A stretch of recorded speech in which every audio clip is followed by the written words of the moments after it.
Oh, good morning, good morning, good morning. Happy Monday. Happy Monday. I don't think it's going to be a Monday full of madness. I think I got this all worked out for us. At least I tried to. What's up, therapist? Hey, Jason. Good morning. Let's see.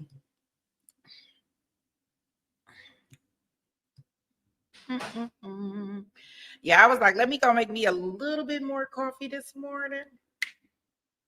A little bit more coffee. I'm probably going to need more coffee, just to be clear. I tell you, Friday, I was like, after we got on stream, after dealing with that phone issue, I think Friday was the day when I was having a phone issue. I went and I laid across my bed and I was like, I wasn't feeling good. I'm like, oh my gosh, I'm not feeling good. So I rested up and I was like, okay, well, I'm not gonna stream tonight. And then I was like, okay, well, maybe I can gather some strength and I can do something later, over the weekend. And then I was like, okay, well, maybe not. Maybe I shouldn't. Maybe I should just recoup. Right. But I definitely missed you guys. Like, I was like, and then yeah. I was like, okay, take this time out, go get your hair done. I was too lazy, wouldn't take down my braids. So, yeah. So it's supposed to be a whole new me today. I was like, okay, I feel better. Let me get my hair done. But I was too lazy to take down my braids. And yeah, so yeah, I'm still blind. Yes. So today we have, just so y'all kind of know the plan today. We are watching the Julio Foolio trial, right? But of course, they have not started. Right? They say 6:00. That probably means about 8:00, and all types of stuff. Hey, real eyes. Good morning. Good morning. Good morning, and welcome. So, of course, they have not started court, but I do see where it looks like the courtroom for Bianca Ellis with the stab Tyler case that we reviewed, that we watched. I see that her sentencing is starting this morning, and it looks like they are going to be doing it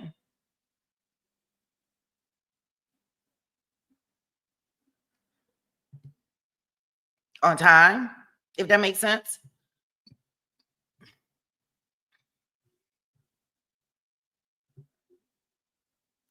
So that's always a plus. So I guess what we'll do this morning versus to us trying to do it later, we'll just watch it live this morning, the sentencing for that one. And then we'll earn some TiVo time in our Foolio trial. And as soon as Foolio, if they begin, I don't know what time they're going to begin, but once they begin, we'll go in there. But we may have some TiVo time, which is fine, because then, we can skip past some breaks and things of that nature, if that's okay with everybody. Yeah, I think I got a good plan. I think we got a good plan. Hey, Merelda.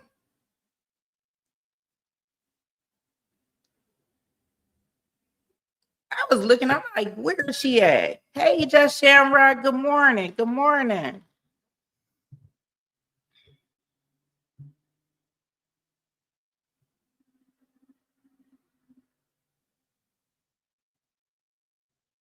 Good morning.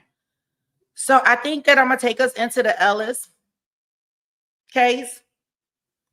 Hey, Jason. And we'll see. We'll watch her sentencing hearing. As I stated, the Julio Foolio trial has not started just yet. You say last week was a hot mess, but you back. Guess who's back? I know. I'm glad that he's home and everything. I tell you. I think last week was one of those weeks. Like, I'm like, my phone broke. I'm like, oh gosh. Like, how do you forget your passcode, then reset your phone, then put in the old passcode to unlock the phone? I was like, oh yeah, yeah. I'm doing way too much. Oh, you've been road tripping. Oh, that sounds fun. I like road tripping.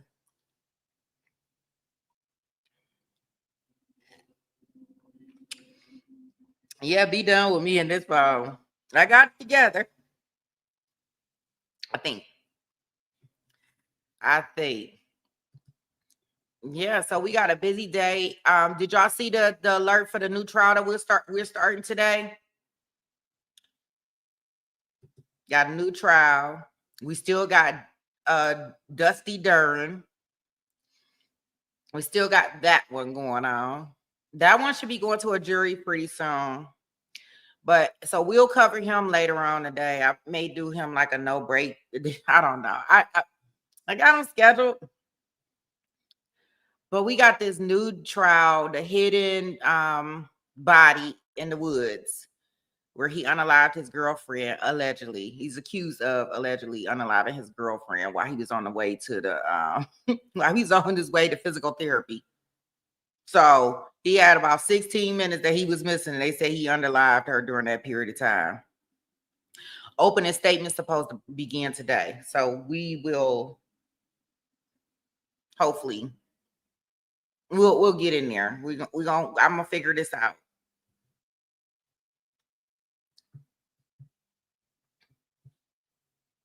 Figure this out. I know. You say go ahead and put little Dusty away. I was like, he gonna be back on the stand today. Don't nobody want to hear him with that crap. I don't want to hear him with that crap. I was like, I don't want to hear him with that crap going on and on and on and on. Okay, let me get us in here to Ellis. I am going to update the banner just so people that's coming in for the Foolio trial will know that's what we're doing. And we'll kind of go from here.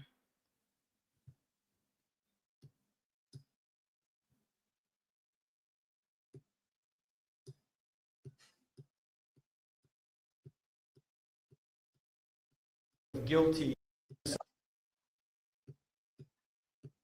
Required to be found guilty. Dismissed one. All right, good morning.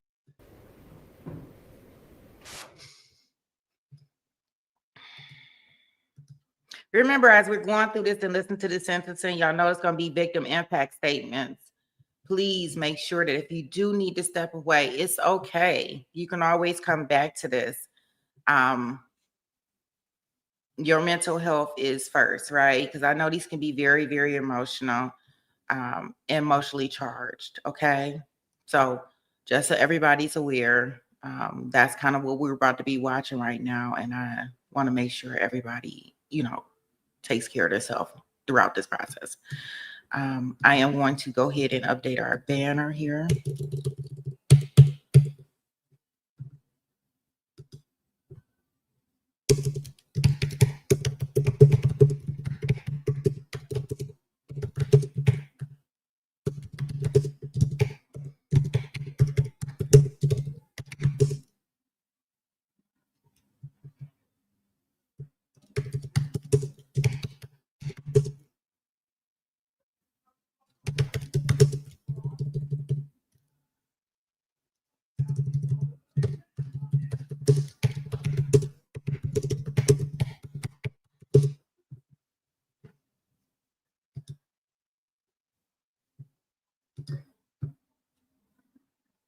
Okay, good. We look like we locked and loaded and good to go.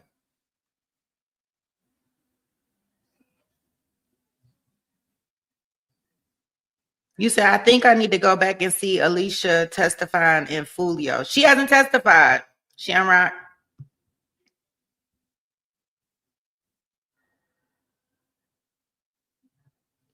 Just so you know, she hasn't testified. We still in the prosecution case. Or are you talking about her friend? She did have a friend.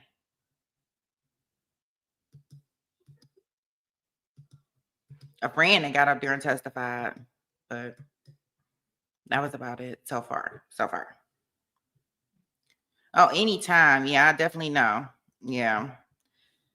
Yeah, for me too. Sometimes I'll be back here and I'll be like, okay, I'm not on camera, but I definitely feel it. No. We still in the prosecution case. I think we still got a lot more to go, actually, to be honest, but we'll see.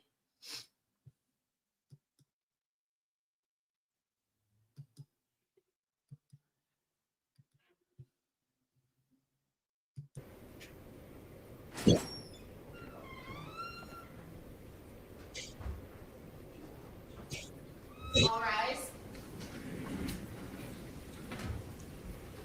All right, thank you. May be seated.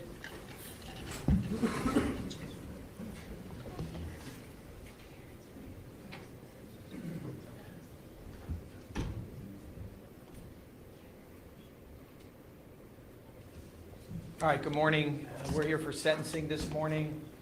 Just a couple of reminders. I'll ask to make sure that those of you who have cell phones that are allowed in the courtroom, that they're on silent for me, please. With respect to sentencing,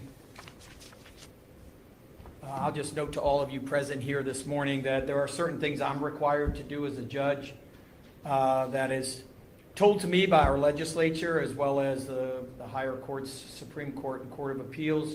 And I'm going to address those aspects first before I go into the sentencing discussions that we'll have here on the record from the state and Ms. Ellis and her lawyers, and then my comments. So please bear with me as I comply with the procedural requirements in order to satisfy some of the due process that Ms. Ellis is owed here this morning.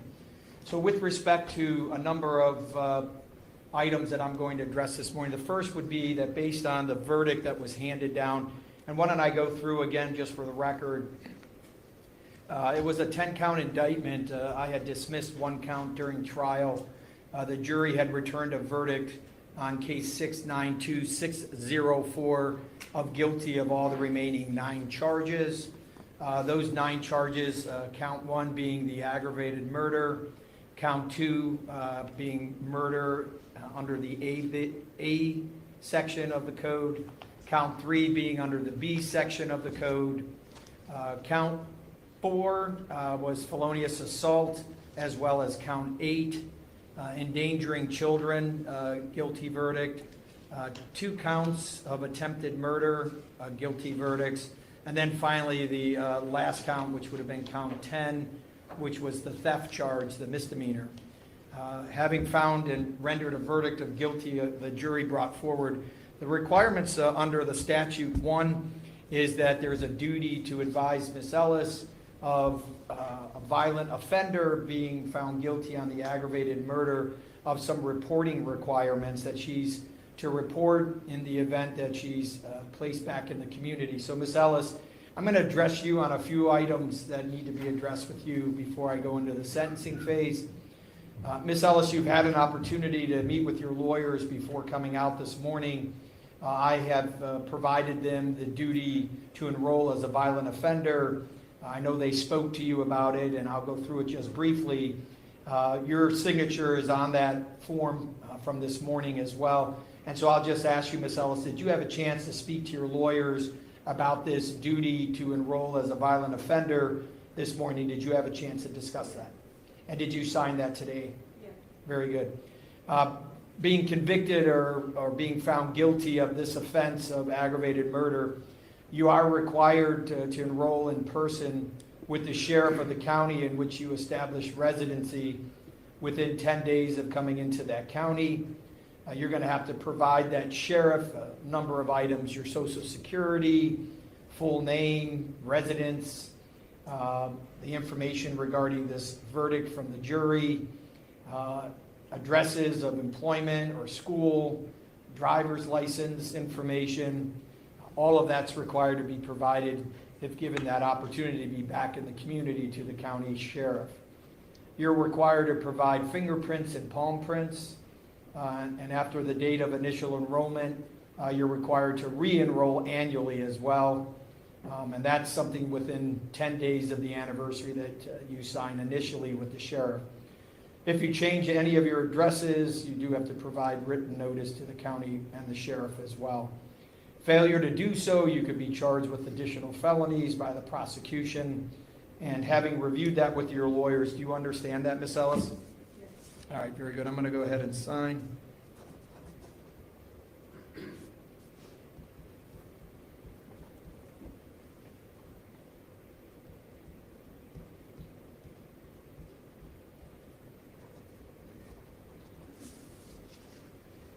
With respect to some other requirements that I'm required to advise you of as well, that I want to make sure I do before I hear from all the parties. So with respect to your verdict of guilty that was found regarding count 6 of the indictment, and for the record, for the parties, for the state, and for counsel for Ms. Ellis, the finding of the jury on count 6 and 7 were both felonies of the first degree. I'm going to use count 6 with respect to sentencing guidelines, the felony of the first degree regarding Reagan Tokes notification. So because it's the first felony of the first degree of which the jury returned a verdict, is there any concerns with that? Ms. Fralia, I do have to still advise, still understanding that count 1 will be controlling regarding sentence. Correct, Your Honor. The state was going to elect on count 7 and have count 6 and count 8 merge into count 7. And we are going to elect on count 7 for sentencing purposes.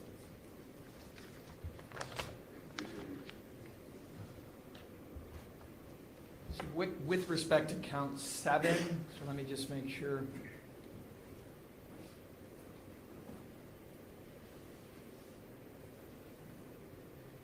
Okay, so count 7, the felony of the first degree, the court will advise Reagan Tokes. Any objection from the defense? No, Your Honor. And then all other Reagan Toke sentences will merge into that. So, Ms. Ellis, the legislature has put in an indefinite sentence that I have to advise you of regarding this count. Now we've agreed count 7, the court will move forward on regarding Reagan Toke sentencing guidelines. I know for some of you here in the courtroom, you'll say, why is he doing this? Well, to protect, again, due process and to make sure that I protect the record for the Court of Appeals. So let me just advise you, on count 7, the sentence anywhere ranges from 3 to 11 years. Under the Reagan Toke sentencing guidelines, we'll go to the highest sentence and explain that. Under the highest sentence of 11 years, our legislature has now implemented an indefinite sentence. That indefinite sentence is really a mathematical equation. So if you take the 11 years and divide it in half, you then add it back to the 11 to give the sentencing range. So with respect to Reagan Tokes and count 7, the maximum sentence you could receive is 11 years, which is the minimum, to an indefinite sentence of 16 and a half. So dividing 11 is 5 and a half. Adding it back to 11 is 16 and a half. So I'm advising you, Ms. Ellis, the sentencing range on the maximum sentence with respect to count 7 will be 11 minimum to an indefinite sentence of 16 and a half. So do you understand that? Okay, now I'll just read the requirements that the Court of Appeals has asked me to read. So I'll read it to you because I have to read it, but then I'll answer some questions if you have any. For purposes of just this count and all of the other sentence being merged into count 7 for Reagan Tokes, it's presumed, Ms. Ellis, under the law that an offender is going to be released at service of sentence at the expiration of the minimum term. So if it was the only sentence you were receiving, it's presumed that you would be released at the 11 years, if in fact that's the highest sentence that you receive, and any of the other 3 to 11. It's presumed also that you serve no more than the indefinite sentence. So the maximum I told you was 16 and a half. So that range, and the law says you should be released at the minimum, but you shouldn't serve more than the maximum indefinite sentence. If the parole authority is going to have a hearing to keep you longer than the minimum, they have to place on the record during that hearing, it's a hearing held at the Department of Rehabilitation and Corrections. They have to outline conduct which is considered reasons why you should stay longer than the minimum, whether you participated in any rehabilitation, your threat to society, and your restrictive housing, if any, while you have been confined. Ms. Ellis, they have to notify you of the hearing. The hearing is then held with you being present before the Department of Rehabilitation, and then those items that have to be presented to overcome that presumption that you served the minimum sentence. And finally, they can do it more than one time. So the department may make the specific determinations and maintain your incarceration beyond the minimum sentence more than one time, and they can have multiple hearings, but every hearing they have to have you present and present that evidence that they wanted to present on why you should stay longer. So do you understand those, how that affects a Reagan-Toke sentencing? Okay, thank you. And then finally, the last advisement that I have to advise is post-release control. Even though we have a life sentence with parole eligibilities that I will consider today for sentencing, I still have to advise you that on the felony of the first degree, under all felonies of the first degree, they will be controlling with respect to post-release control. Ms. Ellis, post-release control is supervision by a parole officer. Here in our state, under felonies of the first degree, you have a mandatory minimum of 2 years that you have to report, up to a maximum of 5 years. That will be imposed upon you if given the opportunity to be placed back in the community. You'll have the ability then to report to a parole officer, and you would have to follow all their terms and conditions. If you violate parole, which is also known, again, I keep saying parole, it's post-release control, or PRC, our parole board has a hearing, and they can determine if you're in violation, and they can send you back to prison for up to 1/2 the time you served for me, or a minimum term imposed upon you in 9-month increments. If you're on post-release control and pick up a new case and convicted of a new felony, the new sentencing judge will have the authority to terminate your post-release control or order a consecutive term up to the greater of 12 months or the remaining period of post-release control. Again, those are advisements that in order to have due process, I have to note for the record, and I believe I've satisfied the Reagan-Toke requirements, the requirements regarding post-release control, and the requirements regarding the notation of the reporting under the act regarding her violence on her aggravated murder that she has to report to. So that being said, let me just go back to the state of Ohio. Are there anything that you believe I may have missed regarding the mandatory reporting requirements that I needed to place on the record today? No, Your Honor. And then on behalf of Ms. Ellis. No, Your Honor. Okay, thank you both. All right, that being said, again, here for sentencing, I'll just note for the record that hearing from the parties this morning, I also received some letters from the general public, and a couple of those were not noted with names. But I wanted to make whoever the general public is that sent letters to me that I did review those prior to today's sentencing as well. And so I'll ask from the state of Ohio if the state would like to place on the record any comments regarding sentencing before I hand down a sentence here this morning. Thank you, Your Honor. Yes, we do. As you notice, I also have the North Olmsted Police Department members of that department are here as well. We're going to begin this morning with Mr. and Mrs. Wood would like to address the judge. All right, very good. I think we're going to have the podium, just so you could stand where you're at. We'll have you do that. We'll have Mr. Toms put it there.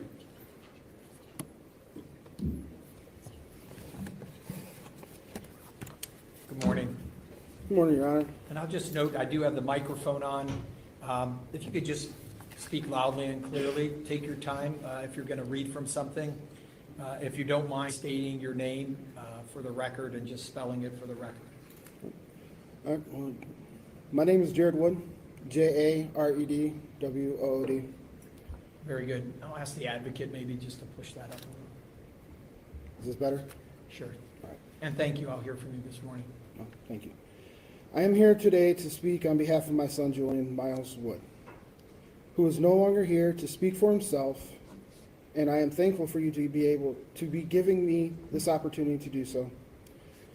It's hard to know where to start when talking about him, so I guess I'll start with letting you know that our family is no stranger to the struggles of cognitive or behavioral differences. Our oldest child has autism. He was actually considered nonverbal, and it wasn't until he was about 7 years old when he became verbal. We tried everything we could to help as parents, but who I should say, actually got him to break free and open up and talk to the point to where we have actually a hard time getting him to stop now, was Julian himself. Julian had a special way with people to get them to grow and open up and just have fun. That was the kind of kid he was. He was funny, outgoing, fearless, and full of life, love, and laughter. The energy he brought to the world was boundless. I even called him my copper top baby because his hair wasn't as quite the same color as red as mine, but it was more of a copper color like the battery. Julian loved dinosaurs, and outside of saying hi, Mom and Dad, dinosaur was his first word, which actually shocked all of us with how big of a word it was at such a young age. He also loved Halloween, so much so that he chose to be a dinosaur every year without fail, and he would even find his old costumes throughout the year and put them on even though they no longer fit, not letting us take them off until it was bedtime, where we would have to put on his dino pajamas. However, these are moments that we'll never get the chance to share with him again. Julian had a way of letting you know he was near, like when he woke up in the morning, usually before daylight, with his thundering footsteps as he walked down the hallway from his room. That is when I knew it was my cue to get up and to go get him some leche, which is milk. Another way Julian made his presence known was by taking his brother's toys and running around laughing because he knew he couldn't catch them, and it was funny to take big brother's things, which unknowingly helped his brother find his voice and start speaking up for himself. He always knew when you were down or feeling some kind of way, and he would do in his own way what he felt you needed to get to feel better. For me, when he felt I was down or had a rough day, he would get his brother and they would tag team wrestle me and just beat me up. We would roughhouse a little on the bed here and there, and he would also run into the kitchen whenever I came home from work to greet me. Sometimes I would tease him by hiding behind the doors, and he would look stumped to where I was. And I would jump out roaring like a dinosaur, and he'd roar back and then punch me in the stomach and go, "Ah, you scared me, Dad." For my wife, he would snuggle deeply and tell her he loved her. And sometimes he would fearlessly climb onto the counter and go into the cabinets and pull out a box of cake mix and help her make a cake. And for his grandmother, he was glued to her side. They had their inside jokes. He learned to love all the odd old candies like black licorice or candy corn. And for his brother, he would sit with him and watch videos on his iPad so Big Brother knew he was near. He was just so smart and funny and knew things that most little kids didn't know. Like whenever we would go in the car, he would always try to give us directions to McDonald's because he always wanted French fries. Another thing he always wanted to do was help us with errands. If he saw me or my wife putting on our tennis shoes, he would run and put his shoes on and wanted to go and just to spend time with us. Now, these are things we will never get to do with him again. What I am most sad about now is not just the time I don't get to spend with him, but the time his brother, his sister, his mother, his grandma, and all of our family that get to spend with him, with the time again, and we are all robbed of that opportunity. He was on a path to be a big kid, which is why I called him my big guy too. He was going to be the protector of his brother and sister. That part was evident since the moment I brought Julian and his brother to the hospital to meet the new baby sister and see their mother. Julian was so in love with her. He wouldn't leave her alone or take his eyes off her while we're there.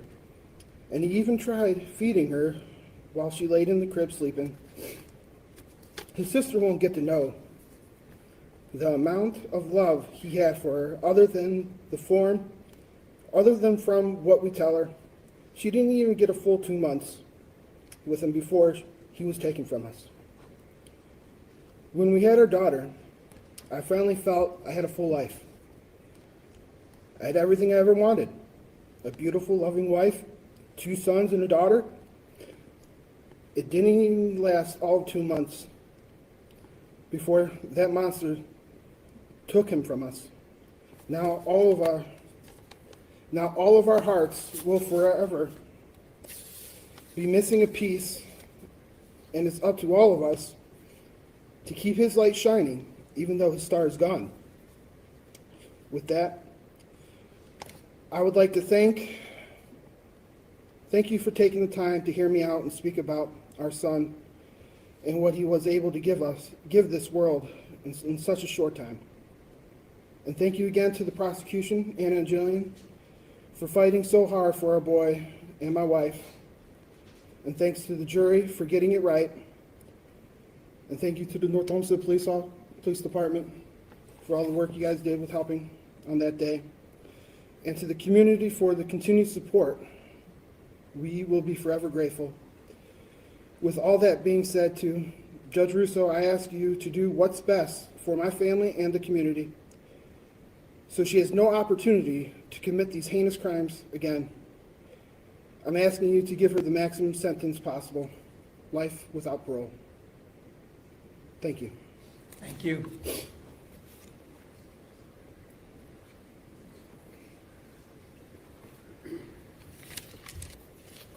Good morning. Good morning.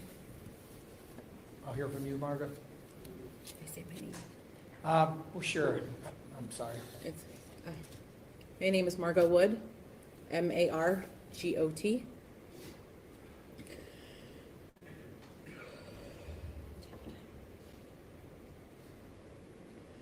I watched my son take his first breaths when he was born, and I watched him take his last in my arms, covered in his blood.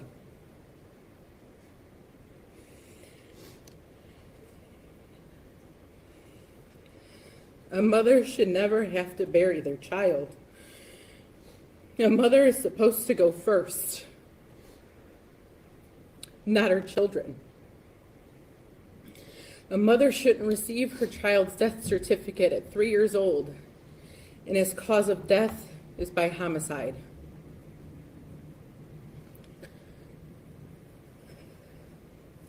That woman murdering my son replays in my head every single day. It is my living nightmare. The last thing I will ever hear from my son is his scream, the sound of his pain and fear before he was gone. And I can still see the terror in his eyes, and it haunts me every day. He was my baby boy, and the day he died, a part of me died with him.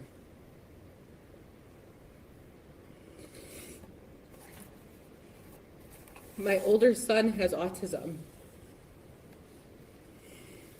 He doesn't fully understand why his little brother, his best friend, isn't here anymore. He asks us about heaven and if we can just wake up baby Julian so he can come home and be here with us. He thinks if he goes to the hospital, he can go and see him. When his dad goes to run an errand or leaves for work, my son worries that he won't come home. I have to call my husband on video chat so he can make sure his dad isn't dead. The days Jared and I were here for trial, he thought we both died. So my aunt and my mom had to reassure him that we were okay and we would be home later. When his friends or teachers at school are absent due to being sick or having appointments, when they come back, he runs to them and gives them a big hug and yells, "You're alive."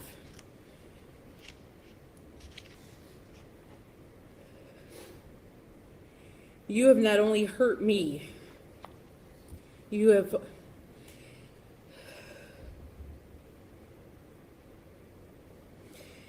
not only taken away my youngest son, you have caused trauma to my other children. My daughter was only 2 months old when she killed my sweet boy. Julian gave his sister all the love and affection a big brother could ever give in that short time. Coming home from preschool, he would take off his backpack and run to give her a big hug and a kiss.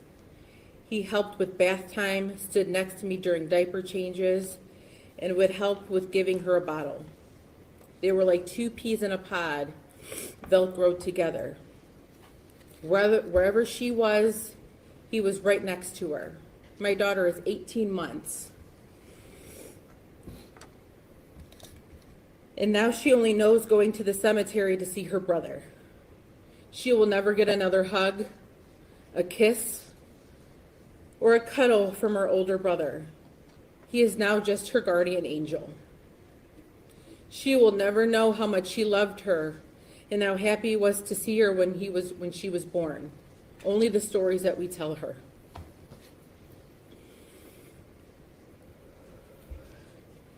Julian brought laughter, light, and love in our home with his infectious laugh. He helped with my oldest son in so many ways with communication and play. Our home isn't as loud and chaotic anymore, not the way it used to be. There's no one playing with dinosaurs and chasing around his big brother with them. My boys aren't wrestling in the living room and dancing to the Minions movies. There is no one dressing up for Halloween as a dinosaur.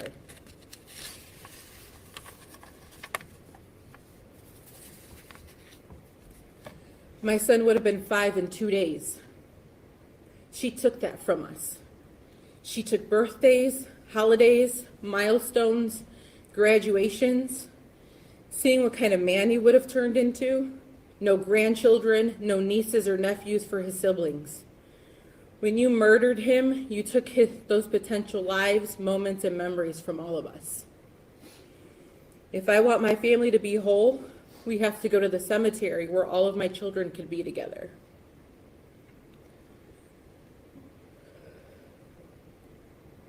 My oldest doesn't like going because it makes him sad. Now when I take pictures of my son, it's just his name on a wall, surrounded by flowers and dinosaurs that people leave him. Instead of taking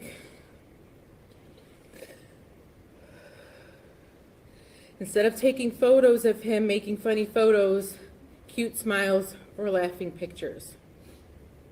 I hate you with every fiber of my being. Because of you, I live in constant fear. For months, I couldn't leave my home. If I did leave my home, I needed someone by my side, and even then I was stricken with fear. I don't take my children to the store by myself anymore because I fear something might happen. I leave my kids at home with my mom and go by myself because if anything happens, it'll just happen to me. I hate that I'm here and my son is gone.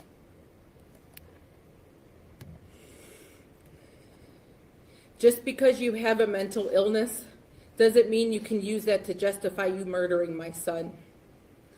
What you did was unforgivable, and it can never be taken back. You deserve to go to jail for the rest of your life, so you can't hurt anyone else. You don't deserve a second chance. You don't deserve mercy. You didn't give my son any. You belong in prison where there is no chance of you getting out. The jury got it right when they read the verdict that you were guilty on all counts. It felt like the first time I could actually breathe in the last 499 days. Because I knew in my heart that you were going exactly where you need to be, in prison. You don't deserve the luxury of a mental facility where you can earn privileges and possibly be released back into the world. That's too good for you. The world is safer with you behind bars. Judge Russo, I urge you to give her the maximum penalty without parole, so she has no chance of hurting another innocent soul like my sweet baby boy, Julian. Thank you.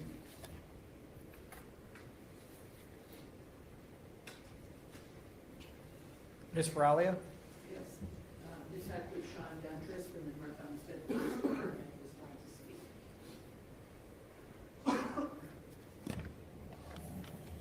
Morning, everybody. Morning, Your Honor. Morning. Just gonna leave this tilted, if that's okay. Sure. My name is Detective Sean Ventris, and I'm with the North Olmsted Police Department. First name is spelled S-E-A-N. Last name is V as in Victor, E-N-T-R-I-C-E. I speak today on behalf of every officer and staff member who was involved in the investigation of the murder of 3-year-old Julian Wood. No amount of training can prepare a police officer for the loss of a child. This case has left a lasting emotional impact on everyone who responded that day. The officers who found Julian Wood will never forget what they saw, the innocence that was taken, and the silence that followed. For many, it is an image and weight they will carry for the rest of their lives.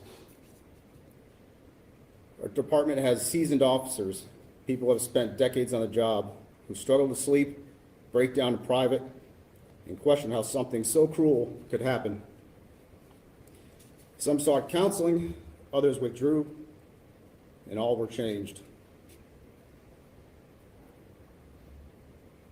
In policing, we learn to build emotional armor, but this case pierced through it completely. The impact extended far beyond the station walls. The community where we serve was shaken to its core. Parents became fearful, neighbors grieved together, and many questioned how such violence could touch the life of a young child. The officers who patrol these streets now do so with heavier hearts, knowing that the unthinkable is possible even here in North Olmsted. For months, our investigators worked tirelessly, reviewing the case and collecting evidence. Every step of the process was fueled not just by duty, but by a deep personal drive to bring justice for a little boy who could not speak for himself.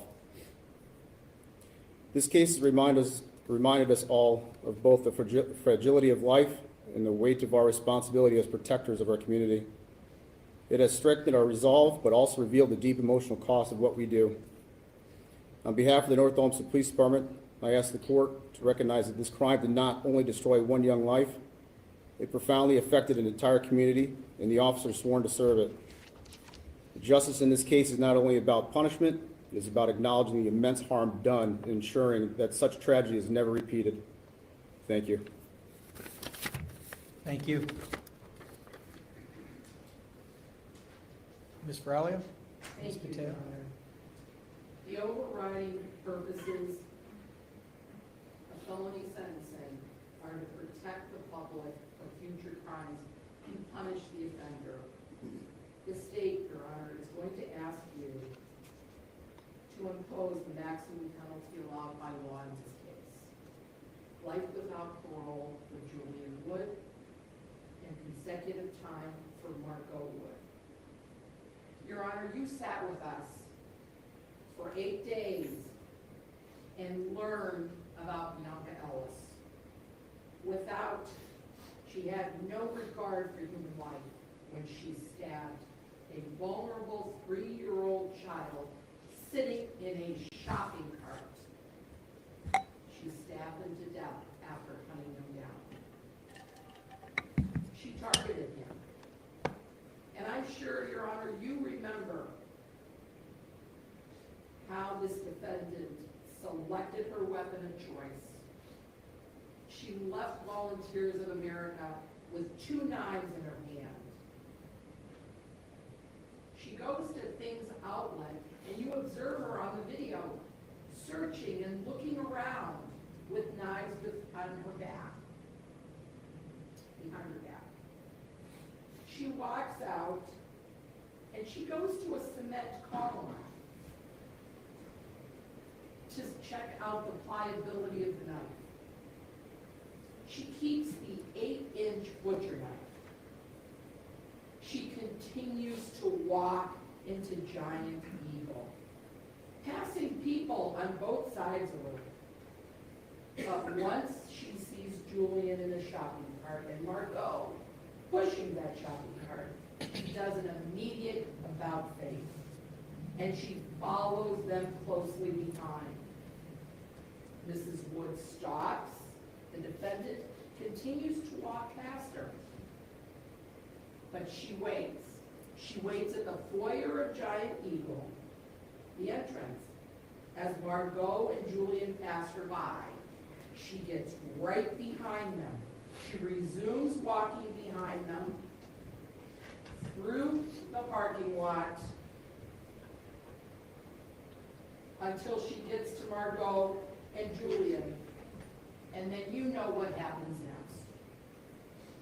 When a murder occurs in our community, folks want answers. When a murder occurs, the victim is able to fight back, yet they succumb to their acts, they succumb to their attack, and they die. What is unique and so heinous in this case is that a defenseless 3-year-old who had absolutely no ability to fight off his attacker was slaughtered by this defendant, and he succumbed to his injuries. The surveillance video of Giant Eagle demonstrates that this defendant carefully chose her victims and executed her plan. Her egregious actions demand the most punishment allowed under the law. You know, Judge, words are bantered about in courtrooms daily. As lawyers, we choose our words carefully. We have word choices, we have pronunciations, we have inflections in our voices. And we have a jury system made up of common, ordinary people who walk into this courtroom not knowing what case they are going to sit on. But that jury system is the crux of our legal system. The jury in this case chose its word carefully, and they found Bianca Ellis guilty of all counts. They rejected the not guilty by reason of insanity at the time of the act, indicating that this defendant knew the difference between right and wrong. Now, Judge, we stand before you and ask you that in a civilized society, we, the people, rely on the recourse of the law. We take an oath to uphold the law. Now it's time to impose punishment for breaking the law. When I hear the word mercy, mercy is given by God. courtrooms, judges dispense justice. Society, Judge, cannot afford another Bianca Ellis harming another Julian Wood or Margot Wood in this community. I know that you will take everything into consideration. And I know that you will do what society demands and what this family deserves. Thank you. Thank you. On behalf of Ms. Ellis?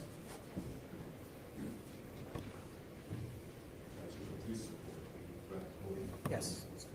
Thank you.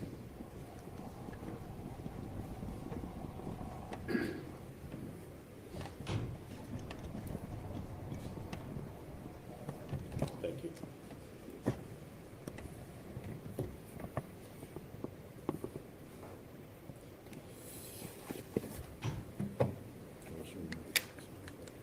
Okay.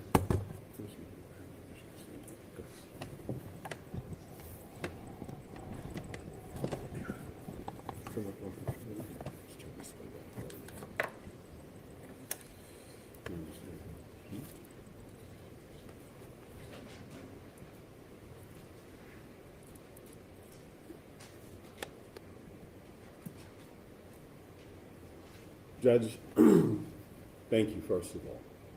Microphone was turned off. Thank you. Can you hear me? Sure. Okay. I could have heard you anyways, but I just want to I make sure. thought so. Yeah, thank you. As you know, these are unique trials when the defense is not guilty by reason of insanity. Not unlike a capital murder case, you get to hear the mitigation during the course of the trial. And what we learned is that Bianca's 34 years old. She has no prior felony convictions. We accepted responsibility in this case. We acknowledged it in voir dire, in opening statement, and then in closing argument. She allowed for us to have that as a part of her defense. And we know that she's remorseful. You heard the testimony of Dr. West. She told you that once Bianca learned what had occurred, she was tearful. She expressed it. And throughout the course of this trial, Bianca demonstrated good behavior. She was polite. She never got out of pocket. And that is Bianca on medication. And that trial lasted for 8, 9, 10 days. If nothing more, we learned that she's two different people. It's like Dr. Jekyll and Mr. Hyde. When she's medicated, this is what you get. When she's not medicated, what happened on June 3rd, that's a different version of Bianca. Now, typically at this stage, as defense lawyers, we capitulate, we talk about responsibility, we talk about remorse. And what I want to say is this. Mr. Johnson and I respectfully disagree with the verdict. And while we have tremendous respect for that family back there and the courage that they've shown, the civility that they've demonstrated throughout the course of this trial, and respect for the state and law enforcement who did a great job in this case, although we accept the verdict, we respectfully disagree with it. And what I'll say is that you have to decide the worst form of the offense when you are sentencing. And we all know that all the experts in the case agree that Bianca was mentally ill. You know she suffered from a severe mental disease. There's no question about that. And that we all know that from at least January of 2024, all the way up until June of 2024, she was unstable, she was hospitalized, and she was not on medication. You had that evidence as recent as maybe 3 or 4 days prior to this incident while she was in the North Olmsted jail. So she's not okay from January to June of 2024.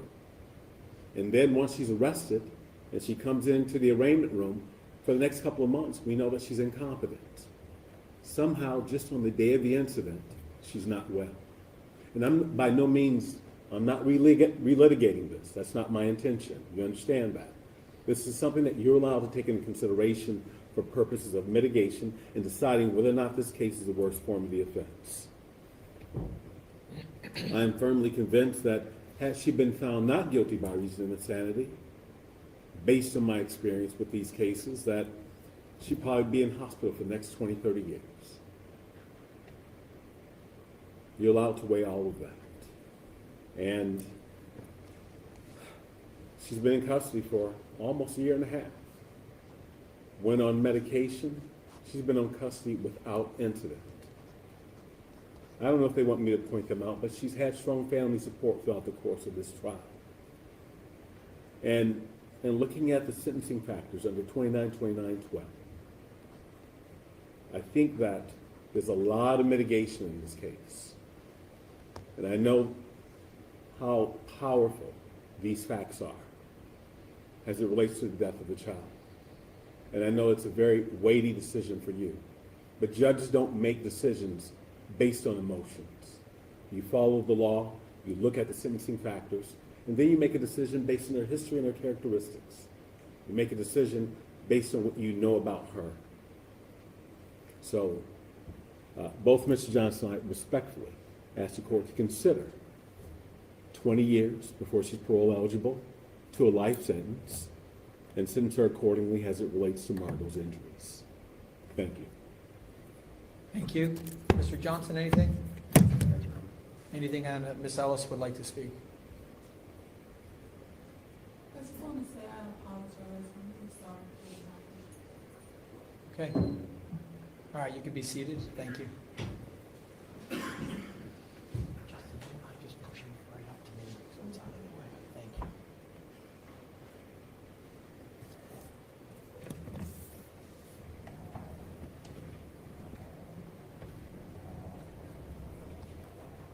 Thanks for your help. So with respect to sentencing, so I have some comments that I'd like to make. You know, I think it's fair for all of you to understand, just as the lawyers have pointed out, there are certain guidelines I follow as a judge. And some of those things that are said are mitigating. Others I take into consideration, just like any other of my fellow 33 judges here on the bench. You know, sometimes the word is desire and demand. You know, those are not in the revised code section 292911 or 292912. I don't say that to minimize any of the comments that were made, but I do take in everything, right? So I don't come up here on the bench without some idea of what the court may use as the tools under the revised code section to move forward with sentencing. And so I'll say to the Woods family, nothing I say here will ever capture the enormity of your loss. This court recognizes that your lives were forever changed on June 3rd of 2024. Understanding your comments, I thank you for them. No sentence I impose today will make you or your family whole again, and you know that. I do want you to know that I acknowledge, even similarly as Mr. Mack said, your courage, your hopes. And today, my hope is that this brings some measure of closure for you to continue to move on in your lives. As you continue to navigate the landscape of life without your son, please know that I'm painfully aware of Julian's void in your lives. Justice cannot undo tragedy, but it can affirm that what happened was wrong and that your child's life mattered. And to the Ellis family, you've been here the whole time as well. I do want to acknowledge that this process as well has been painful for all of you. As a family, you must forge ahead and try to understand the nature and gravity of this case. Again, while my sentence must reflect the severity of the crime, I do not ignore that your family too are experiencing loss. And I hope that you find strength in the days ahead. Ms. Ellis, as noted, the jury of your peers has spoken. They have found that although we all have agreed that you suffer from schizophrenia, that you did understand the nature and wrongfulness of your actions as handed down in all of the guilty verdicts by this jury. You know, the power of the American jury system is that it reflects the values of all the community that they represent. And as I sit here as a judge for almost 21 years, as a court, I accept the finding of your peers, and I'll sentence accordingly. You know, the tragic sequence of events of June 3rd of 2024 and that attack, the jury has found was calculated and wholly without justification or reason of any kind. You know, I rewatched every video for preparation for sentencing that was presented during the trial. And I find that it's clear that in that evidence, you are fixated on the very first child that you crossed paths with that tragic day. That tragic day, you chose to end the life of Julian Wood. A life, as we heard today, that was filled with limitless promises. Your choice has inflicted immeasurable pain on the Wood family, on your own family, and as we heard, on the community in which we all live. Mental illness does not excuse what you did. Although it will be taken into consideration when you are sentenced, that you continue to receive ongoing treatment while incarcerated. Ms. Ellis, I hope that you use this time to confront the harsh reality of the actions that you've created here in the courtroom. No sentence that I hand down today can undo the pain that you cause, but justice requires that your actions have consequences. Before concluding with my sentence and outlining what I will hand down today, I do want to take a moment to address an issue that confronts this court and our communities near and far. This tragedy did not occur in isolation. As a society that cares for the members of the community, we cannot continue to ignore the glaring gap in our county's mental health support system. It is not lost on this court that this trial started during Mental Illness Awareness Week, a week that recognizes the importance of meaningful connections, advocacy, and local actions to ensure that adequate mental health services are available to each and every citizen here in Cuyahoga County. Significantly, the medical experts in this case testified on October 10th, a day that was globally recognized as World Mental Health Day, a day that's dedicated to raising awareness around mental disorders and combating their social stigma. It's in this spirit, I hope we all continue to confront the gap between the need for mental health treatment and its effective and equitable distribution and provision to all of those in our community. And therefore, I urgently implore our city and county leaders to continue providing facilities and programs that respond quickly and compassionately to those in crisis. The need is dire now than far too many of us realize. The leaders in this county have been discussing this topic for far too long. Please get it done. No family should have to lose a child, and no family should have to watch their loved ones deteriorate because meaningful and effective mental health services were unavailable. The absence of adequate and functioning mental health facilities in our community has tragic consequences. And I call upon our leaders at every level of government to make providing and supporting mental health care a true priority so that others in crisis can be helped before another tragedy occurs. But Ms. Ellis, again, I want to state that while your mental illness was accepted by this jury, it is not an excuse for what you did. The jury found that although you suffer from schizophrenia, you understood the nature and wrongfulness of your actions and handed down their guilty verdict on all charges. When reviewing the sentencing factors as outlined under 29-29-11 and 29-29-12, my job as a judge here is to punish the offender but also to make sure that the sentence should be proportionate and not demeaning to the seriousness of the offender's conduct and the impact on the victims, and consistent with other sentences with similar crimes. In looking at the seriousness, of course, the child's age and the suffering weigh heavily for this court as well. And so with respect to my sentencing, after taking in consideration all the matters before the court that are appropriate under the principles and purposes of sentencing, the court's going to impose the following sentence. Starting with count 2, as found guilty on count 2 of murder, it's a life with parole eligibility at 15 years. On count 3, the murder charge under the B section, it's life with parole eligibility at 15 years. And those are the maximum sentences that can be handed down on those 2 counts. On count 4, with respect to the Reagan-Toke sentencing guidelines, count 4 and count 8 are both felonies of the second-degree felonious assault. We also speak to count 5, which was the endangering children as a felony of the second degree. And then we speak to count 7 and 6. The state and I have agreed that I will move forward with count 7. Under count 7, under the Reagan-Toke sentencing guidelines on the attempted murder in count 7, the court's going to hand down the maximum sentence of 11 years as the minimum sentence to the indefinite sentence of 16 and a half years. Again, I've outlined the Reagan-Toke guidelines and the reporting requirements for post-release control that will be controlling on all other felonies of the second and first degree, this being the highest level. I've outlined the 5 provisions, as I noted for the record already.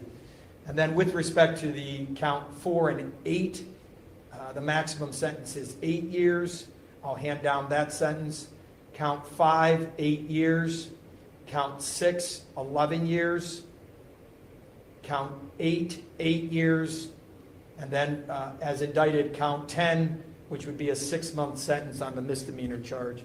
Regarding aggravated murder and finding the defendant guilty of aggravated murder by this jury, the court's going to hand down a sentence of life without parole. I'll run every other sentence concurrent to life without parole. Ms. Ellis, you'll be given credit to 509 days of the time that you've served. I'll order you in the custody of the sheriff to transport you to Marysville Correctional Facility. I'll also indicate that fines, fees, and court costs will be waived with respect to this sentence. In addition to the verdict that has been handed down by this jury and the sentence that the court handed down, Ms. Ellis, you have a right to appeal both the sentence and the conviction in this case. You can do that by filing a notice of appeal with the clerk of courts within 30 days of this sentence. If you're unable to pay for the cost of an appeal, you have the right to appeal without payment of costs. If you're unable to obtain counsel for an appeal, I'll appoint counsel to represent you. If you're unable to pay the cost of documents necessary, they are provided to you without cost. You have a right to a notice of appeal filed timely on your behalf. And Ms. Ellis or counsel, do you wish to appeal both the sentence and the conviction handed down in this case? Yes, Your Honor. No objection for the record and appoint counsel for the appeal. I'll note your objection regarding my sentence, and knowing that she's unable to afford counsel, I'm going to appoint the public defender to represent her with respect to her appeal. Again, noting for the record, all counts will be run concurrent to each other, with the life without parole being count 1 sentence. I'll waive all fines, fees, and court costs, give her credit for the 509 days that she served, in addition to time while she awaits her transportation to Marysville Correctional Facility for Women. Is there anything further from the state of Ohio before we recess? No, Your Honor. Anything on behalf of Ms. Ellis? No, Your Honor. All right, we adjourn. Thank you. Yeah.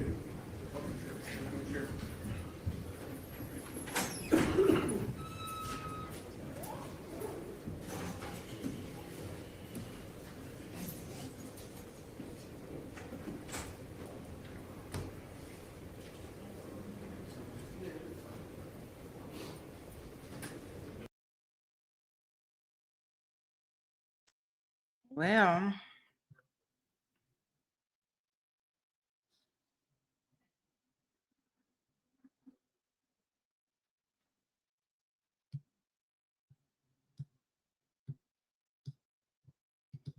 Yeah, just kind of sad all the way around.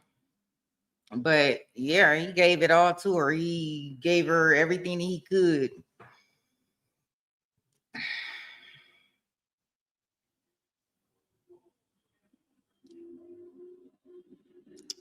Yeah.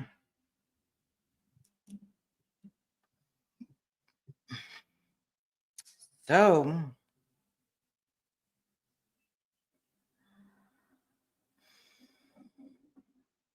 yeah, it's sad all the way around, Liam. That's what I do know. I just,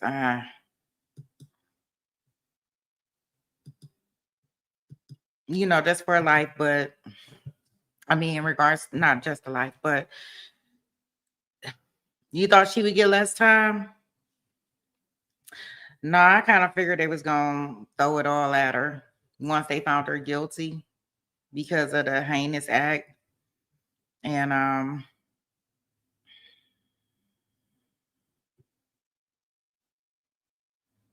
yeah, it's unfortunate. I mean, and the sad part about it is like the judge said, no matter what kind of sentence he gives her, it's still not going to change anything for us, the loss and everything that the family has experienced. But I mean,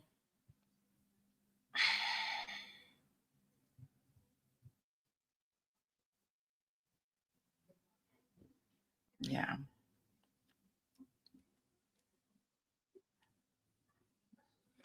definitely just sad. So I am going to get us over to our actual trial that we are going to be covering. I will clip that and put it on there for anybody that missed it, that wanted to watch it. I am going to get your bingo cards in here. Remember, we take in each, when you win, when you hit bingo, let me know. And I will put the names in a bucket at the end of this trial, and we will pull names for some SweetPGang merch, coffee mug, or either a notebook will be sent to you.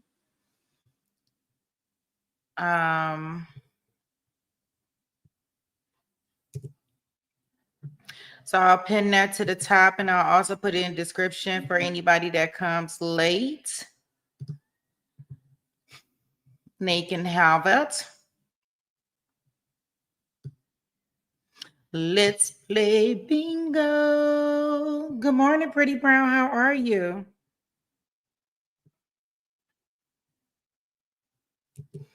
Okay, I'm gonna put that in our description box just in case people need it.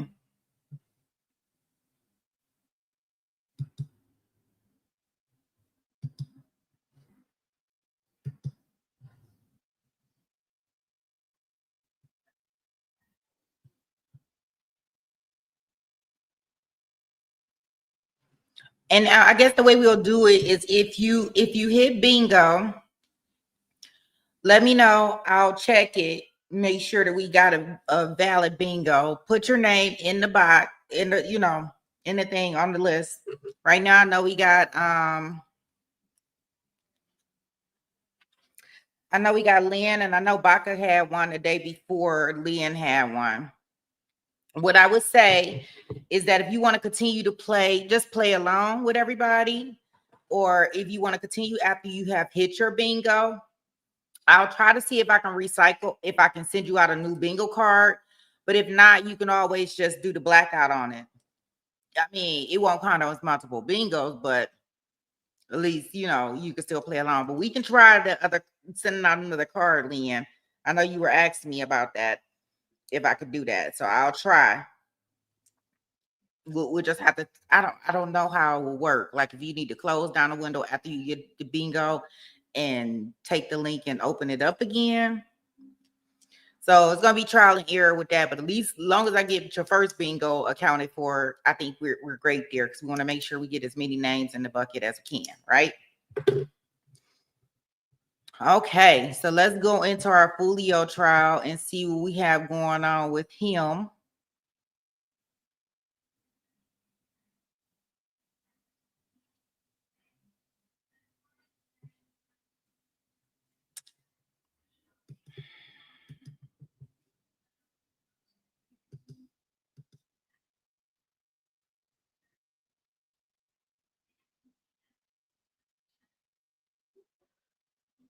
Yeah, yeah, I mean, after you get your first bingo, we can see if I can send you another card. That way, in case you want to get multiple bingos, because they shuffles the cards, like the words on there, so everybody card is different. I just don't know if the link will bring up your same card, because it's supposed to be like, if you did get bingo today, you can still bring up your same card tomorrow. So we'll see. As long as I get one, get a bingo from you, or from whoever, we'll work it that way.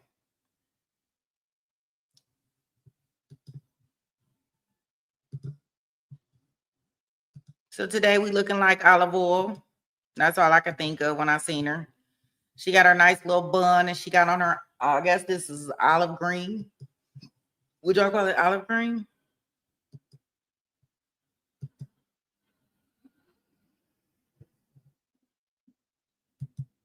Lime green. What kind of green would this be?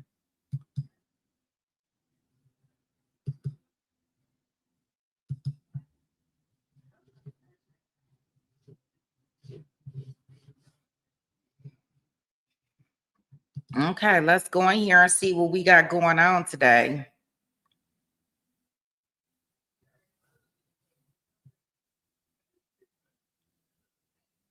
Sage. Okay, we working with Sage. I have no clue. Lime green.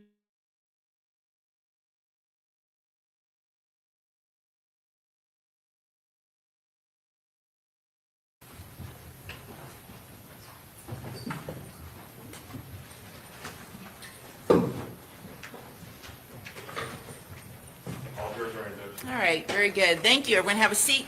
Welcome back, members of the jury. I hope you all enjoyed your weekend, your time off. So while we were on our weekend recess, did anybody watch, listen to, read any news accounts or social media accounts related to this case? Anything? Did anybody talk to anybody about anything related to this case? Did anybody do any independent investigation or research regarding this case? Okay, very good. We're ready to proceed. And we've attempted to cut down the glare on the screen. So if you can't see the evidence, stop and let us know, because obviously it's important that you all see the evidence. So if the glare is so bad that it's really impacting your ability to see the evidence, just let us know, okay? All right, state, who's going to be your next witness? The state calls Alicia Kaufman.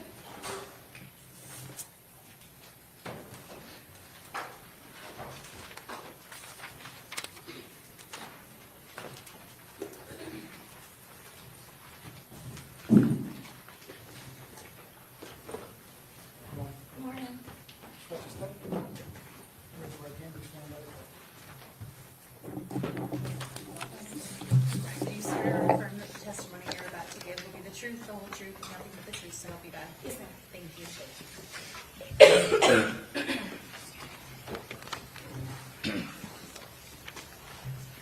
All right, you may proceed. Please state your full name for the record. Alicia Kaufman, Kaufman. Ms. Kaufman, how are you employed? I'm a crime scene investigator with the City of Tampa Police Department. How long have you been a crime scene investigator? About 15 years. Back on June 25th of 2024, did you respond to the Tampa Police impound lot to assist with processing a vehicle? Yes, ma'am.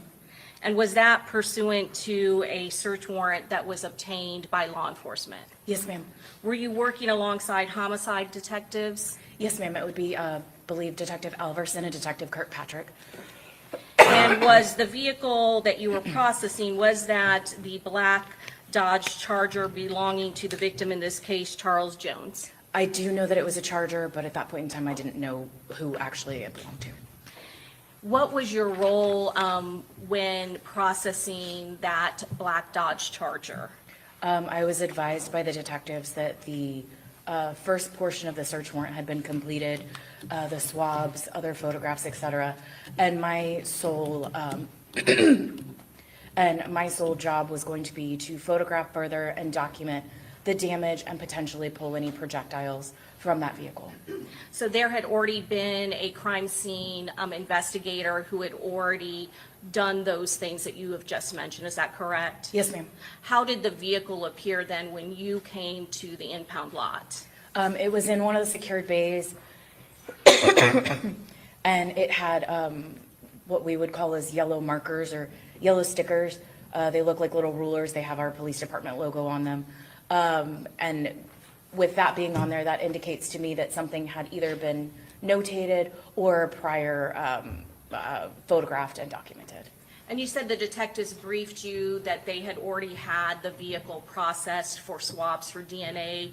Is that correct? Yes, that they had already gone through the entire vehicle.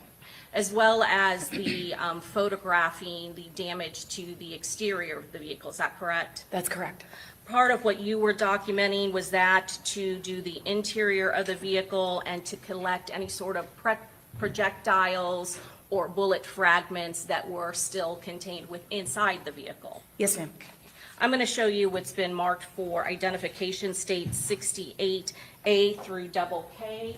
Did you previously look at all of these photographs before coming to court today? Yes, ma'am. Your Honor, at this time, we would introduce into evidence 68A through KK. Any objection? No objection. Admitted? And Ms. Kaufman, do all of those photographs fairly and accurately represent the photographs that you took showing the different damage and some of the projectiles that you recovered from the interior of the black Dodge Charger? Yes, ma'am.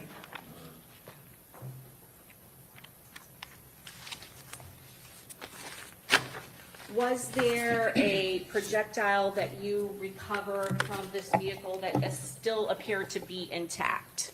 Yes, ma'am. And where was that located? I believe I notated it as like a hinge hood. So when you open the hood of the vehicle, in this particular case, the vehicle opened normally where the hood opens towards the windshield. And in the corner, up near the windshield of the driver's side, there's kind of a groove or a divot where the wires come, and it was right there up in that area. Do you document with photographs that entire path, opening the hood, as well as the location and close-ups of what you just described? Yes, ma'am. Please tell us what you are documenting in 68B. Let me put that down a little bit. So in this particular photograph, that's just going to show that the hood is open. And again, those yellow stickers were there prior to my arrival. And can you point out where it is ultimately that you locate that projectile that's still intact? Sure. Good to get up? Yes, ma'am. It's definitely a little difficult from here to see, but if you see the corner where the hinge comes to the hood, there's almost like a leaf that's orange, a little off-center, and it's right about there in that particular area. And 68C, if you want to stand up just for these next series. 68C, is that a close-up of that area that you're talking about? Yes. So you'll see, again, there's that hinge, or the corner, you have your hinge coming down here, and then right kind of underneath where that parallel line comes, it breaks. It's hard to see just because of the shadows, but there's a further documentation after that. 68D, So that's going to be, you can actually see where it comes down, that parallel again. So we're kind of leading into this photo to show that very almost shiny, metallic looking item there in the middle, kind of lower, almost in the center of the photograph there. and then 68E. That's my hand, just removing the projectile, again with what we would use as a measure, just basically showing it close up. And that was the one projectile that you found still intact, is that correct? Yes, ma'am. You can go ahead and have a seat. Thank you. Please tell me what 68F shows. Excuse me. So that is going to be the driver's seat, as well as the headrest to the driver's seat. And can you show damage from projectiles in this particular photograph? Yes, you can actually see due to the headrest being dark colored, All of those little white spots and fragments are potential damage there. 68G, what part of the vehicle is this? That's actually going to be the back of the driver's side headrest. You can see the steering wheel in the forward of the picture, notating that we're still on the driver's side, and then that's just an opposite, so that way we can get both sides of that headrest. And again, in this photograph, can you see damage that has been caused by projectiles in this particular, in the back driver's seat of the headrest? Yes, particularly if you're looking at the actual driver's seat, those two notations correct over there on the right side.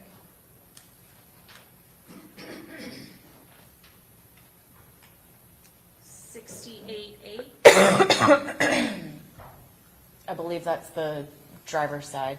Yes. That's okay. That's all right. Wanted to make sure that we have them notated and separated. That's going to be the driver's side headrest. We're looking at this particular photograph is the front. Once we removed it in order to actually document it better and further. 68I. Now we're going to go in and do kind of like those overalls. Now we're in a mid-range, just showing the damage as well as a marker or as well as a measure in this one. Then 68J, is that another close-up of 68I?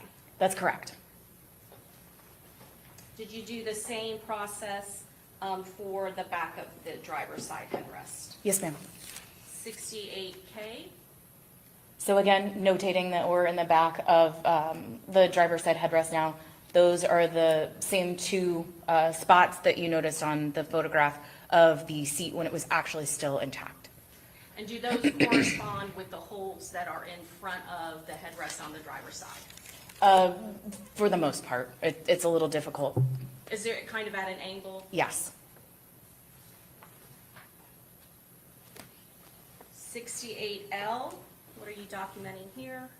So that's going to be the passenger seat headrest once it was removed. Again, we're looking at the front of it. And again, is there damage caused by projectiles to the passenger seat headrest? There is damage to the lower, if you look at the lower corner, correct, right there. 68M, We're just kind of going in, looking at a mid-range without that measure. 68N, And that's showing the measure with the same damage that we saw in that prior picture. does this show, can you see another area that's kind of damaged to the seat a little bit lower in this photograph? Yes, it actually shows both pieces. One up by the 4 on the top of the measure and one actually closer to the 4 on the latter part of the measure. And then 68O, is that a close-up of the damage to the lower part that was displayed in 68N? Correct.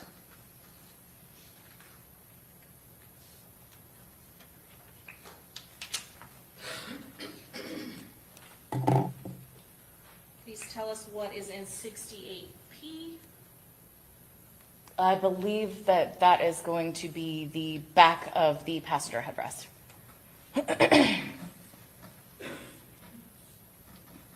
What are you documenting in 68Q? So this is going to be what we would call the B pillar of the vehicle. It's that pillar that runs between the driver or the front door and the back door. And right dead center, you'll see the actual line of the black B pillar. And then there's a giant white spot. That's a strike or potential damage.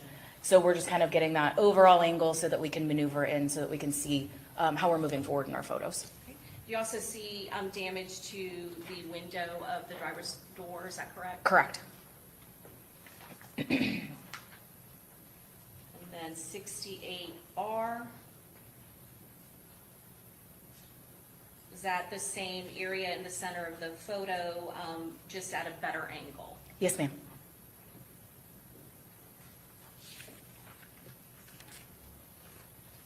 What are you documenting in 68S? So now we've moved to the back seats, just kind of documenting overall in the back seat at this point in time. And what is kind of the different particles that are in the seat that are kind of green and white? It's gonna be fractured glass.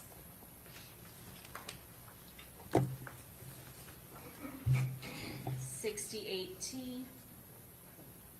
So again, we're looking in from the driver's side of the vehicle. So to the right side of the photograph, you're gonna have the rear driver's seat moving over from right to left, then we'll have the center seat, and then obviously the rear passenger seat on the other side. And we're just documenting in this photograph the seat back as well as the seat headrests. Can you point out which seat has damage by projectile? Actually, they all have pretty much damage. In this particular photo, we're looking mainly at this one here, the rear driver's side, and then it's hard to see, but you'll get into the other photos and you'll see a little bit more damage there. 68U. So this is the center of the back seat. And 68V. And now we're going to be looking at the rear passenger seat back itself. And in this photo, can you again see any sort of damage caused by projectiles? Yes, up in the, what would be your right shoulder area, you can see some damage there.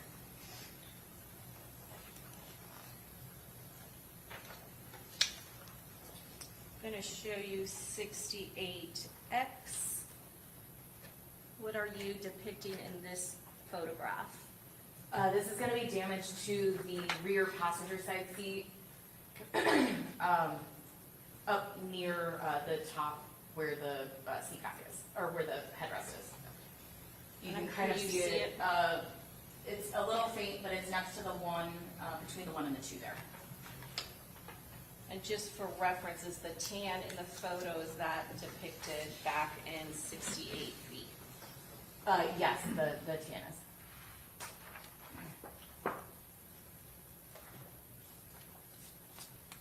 .68Y. Just a closer up photo. Again, you can see it kind of mid-range between the 2 and the 2 there.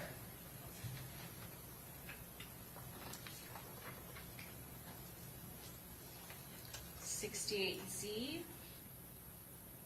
Just some further damage. That one again is a little hard to see, but it's equivalent to the 3 on the side, and then kind of below the 2, 3 marker there.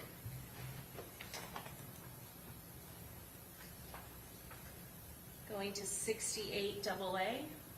So that's going to be the back of the rear driver's seat once we had pulled it out and removed it. And did you see any sort of damage or strikes to the bottom? Not to my recollection on the bottom. 68BB. So that's going to be damage. I believe that's the middle seat. And again, can you, for the record, just kind of designate where it is located in the photograph? Sure. It's actually pretty much center in the photograph itself, at the 2 and the 2 mark there.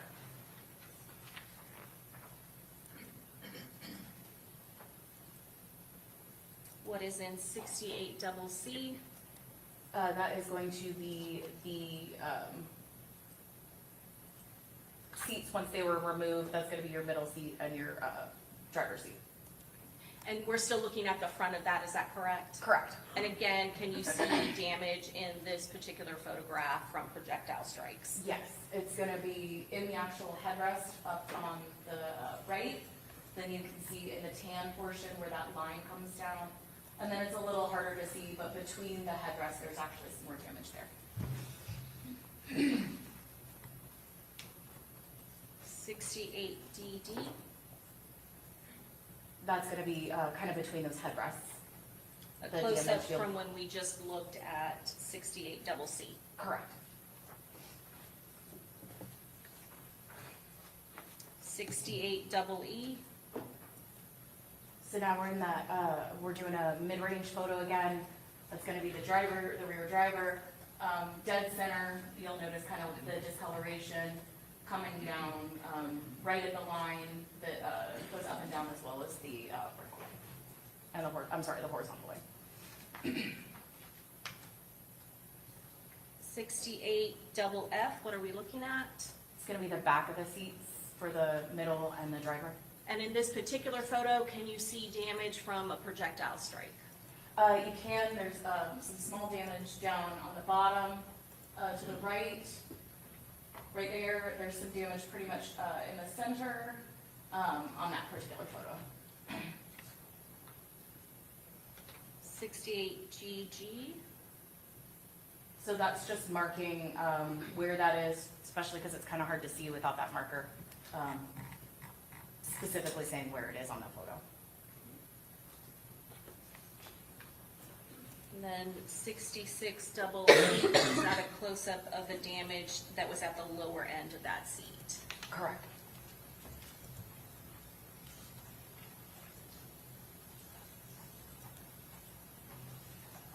What are you doing in 68 double I? So peeling back, you could actually almost feel the in this particular case, the copper jacketing that's underneath there. So I just took my knife, peeled that layer back, and located that jacketing, and that's gonna be right in the center of the photograph, yes ma'am, at the headrests between the center seat and the side seat. 68 double J, what are we looking at in this photograph? So there's a lot going on here, but what we're really focusing on and depicting is the driver's side door is open. We're looking into the driver's side at the dashboard area, but we're focused mainly on that item of damage there, correct? Okay. And is that a projectile strike that is kind of going into that dashboard area on the lower driver's side of the vehicle? Yes, ma'am. 68 double K.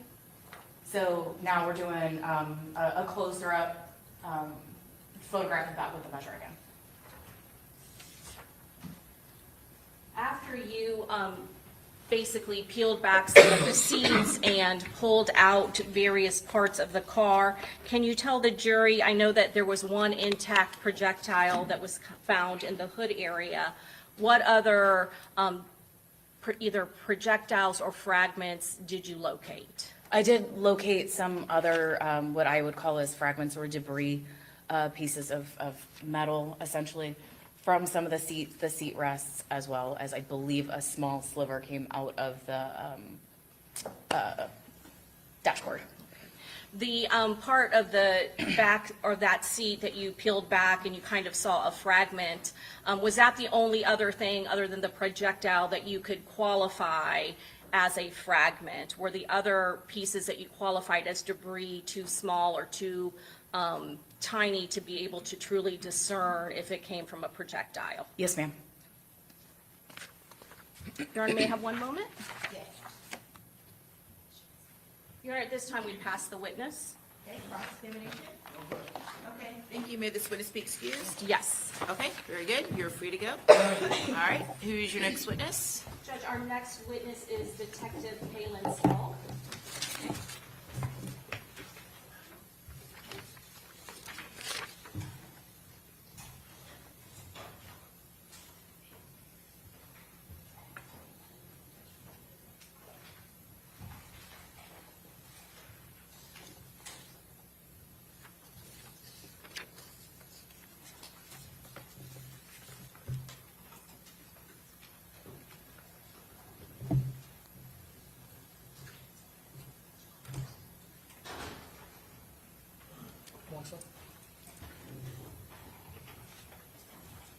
Do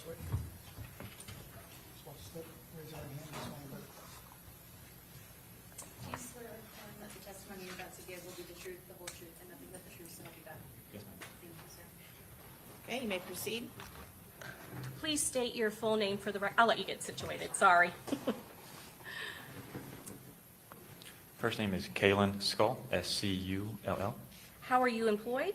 I'm a detective with the Tampa Police Department, How long have you been with the Tampa Police Department? approximately 14 years.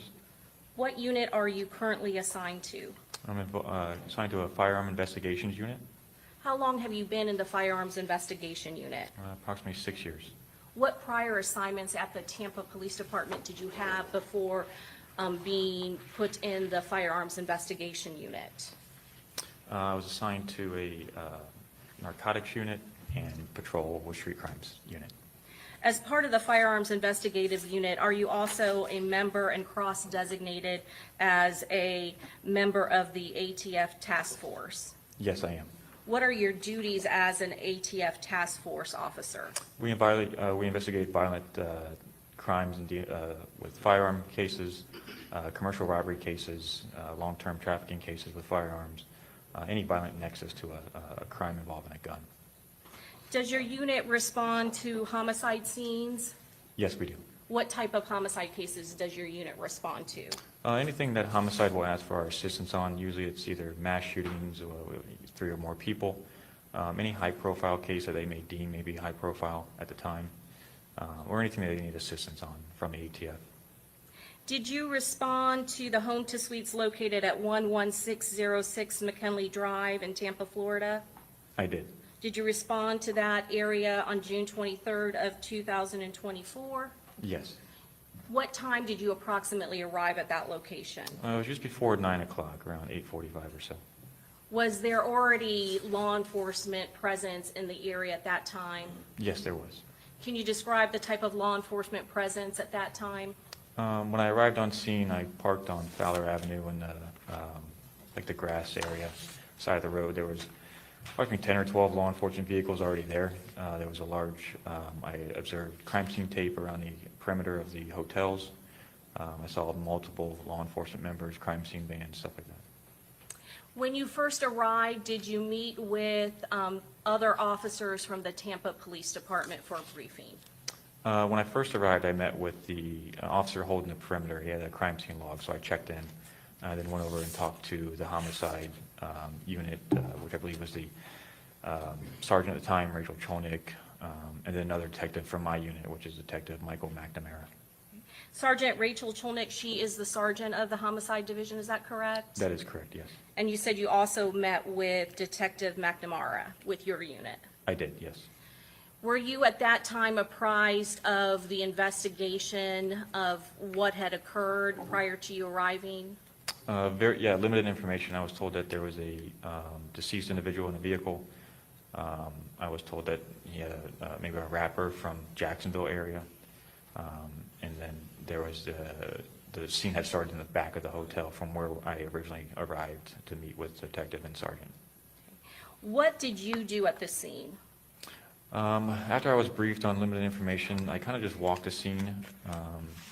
I was looking for 2 other special agents with ATF I was told that were en route. Wasn't sure if they were on scene yet or not. Went around to where the shooting had initiated, which is the front of the hotel, and met with street crime units from Tampa Police Department. I'm going to show you it's already into Evidence States Exhibit 1. Can you take a look behind you and see that? I'm going to blow it up a little bit. You said, where did you first come in at and where did you park? You want to stand? Or Yes, absolutely. So this is Fowler Avenue here. This little grass area in front of this where there's a sidewalk. This is where I parked, and this is where all the law enforcement vehicles were kind of staged, but they could not get into the hotel itself. Okay. And you said that you entered the crime scene, is that correct? I did. I walked down the grass area, walked to this opening here, which is a drive, and then met under some trees, which was, I believe it's this area here, the street on the right side in front of the hotel.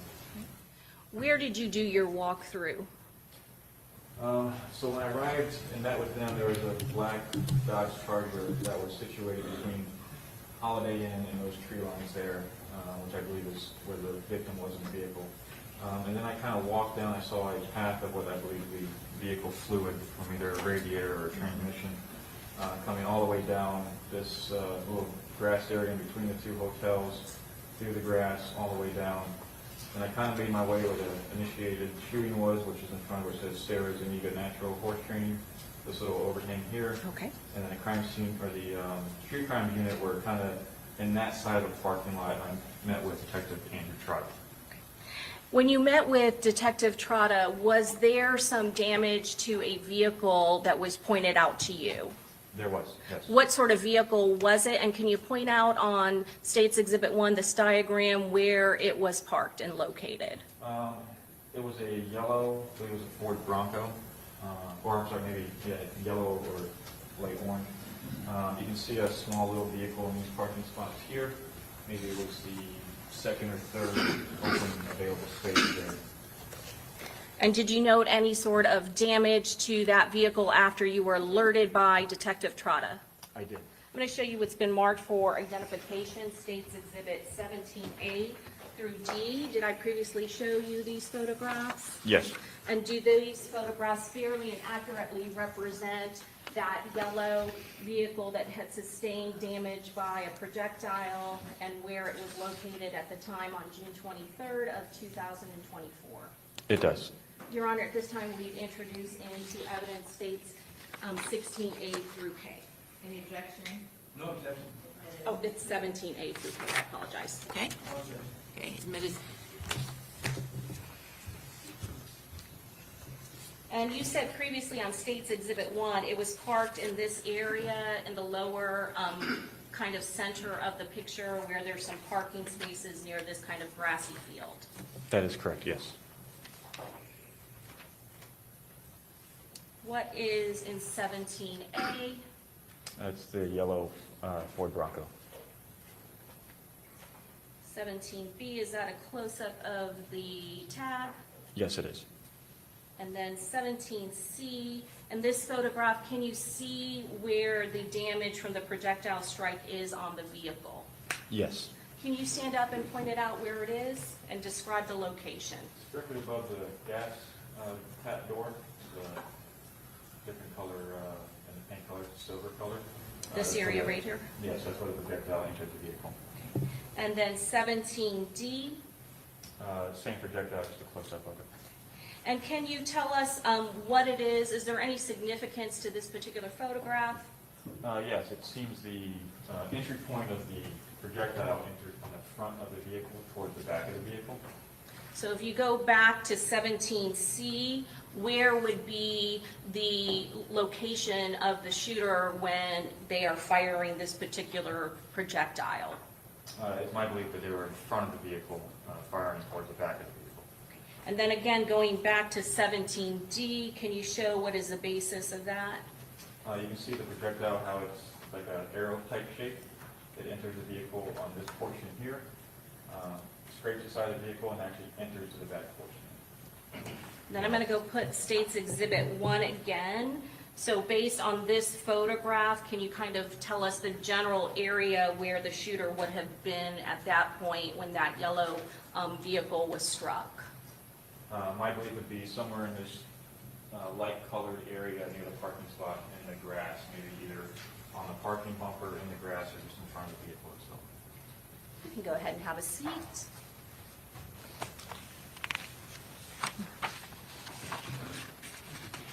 After you saw the damage to that particular vehicle, did you yourself start looking for casings that could have been left behind by the shooter in that area, that general area where you believe the shooter would have had to stand in order to make that projectile strike?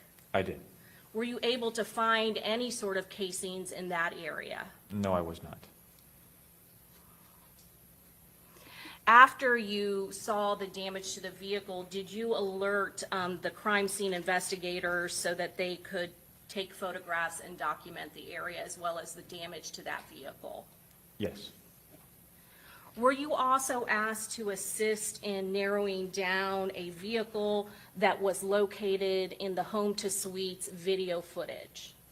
Yes, I was. Were you able to look and see a vehicle that was a black Chevy Impala and asked to see whether or not you could narrow down the year of that vehicle? I was told on scene that the belief was a later year model vehicle. My belief it was earlier than that, so I did some research on it. Can you tell the jury how it is that you research the vehicle and what sort of databases you're looking at to kind of narrow down the field and the year of that particular vehicle that is being showed in the surveillance video from Home to Suites?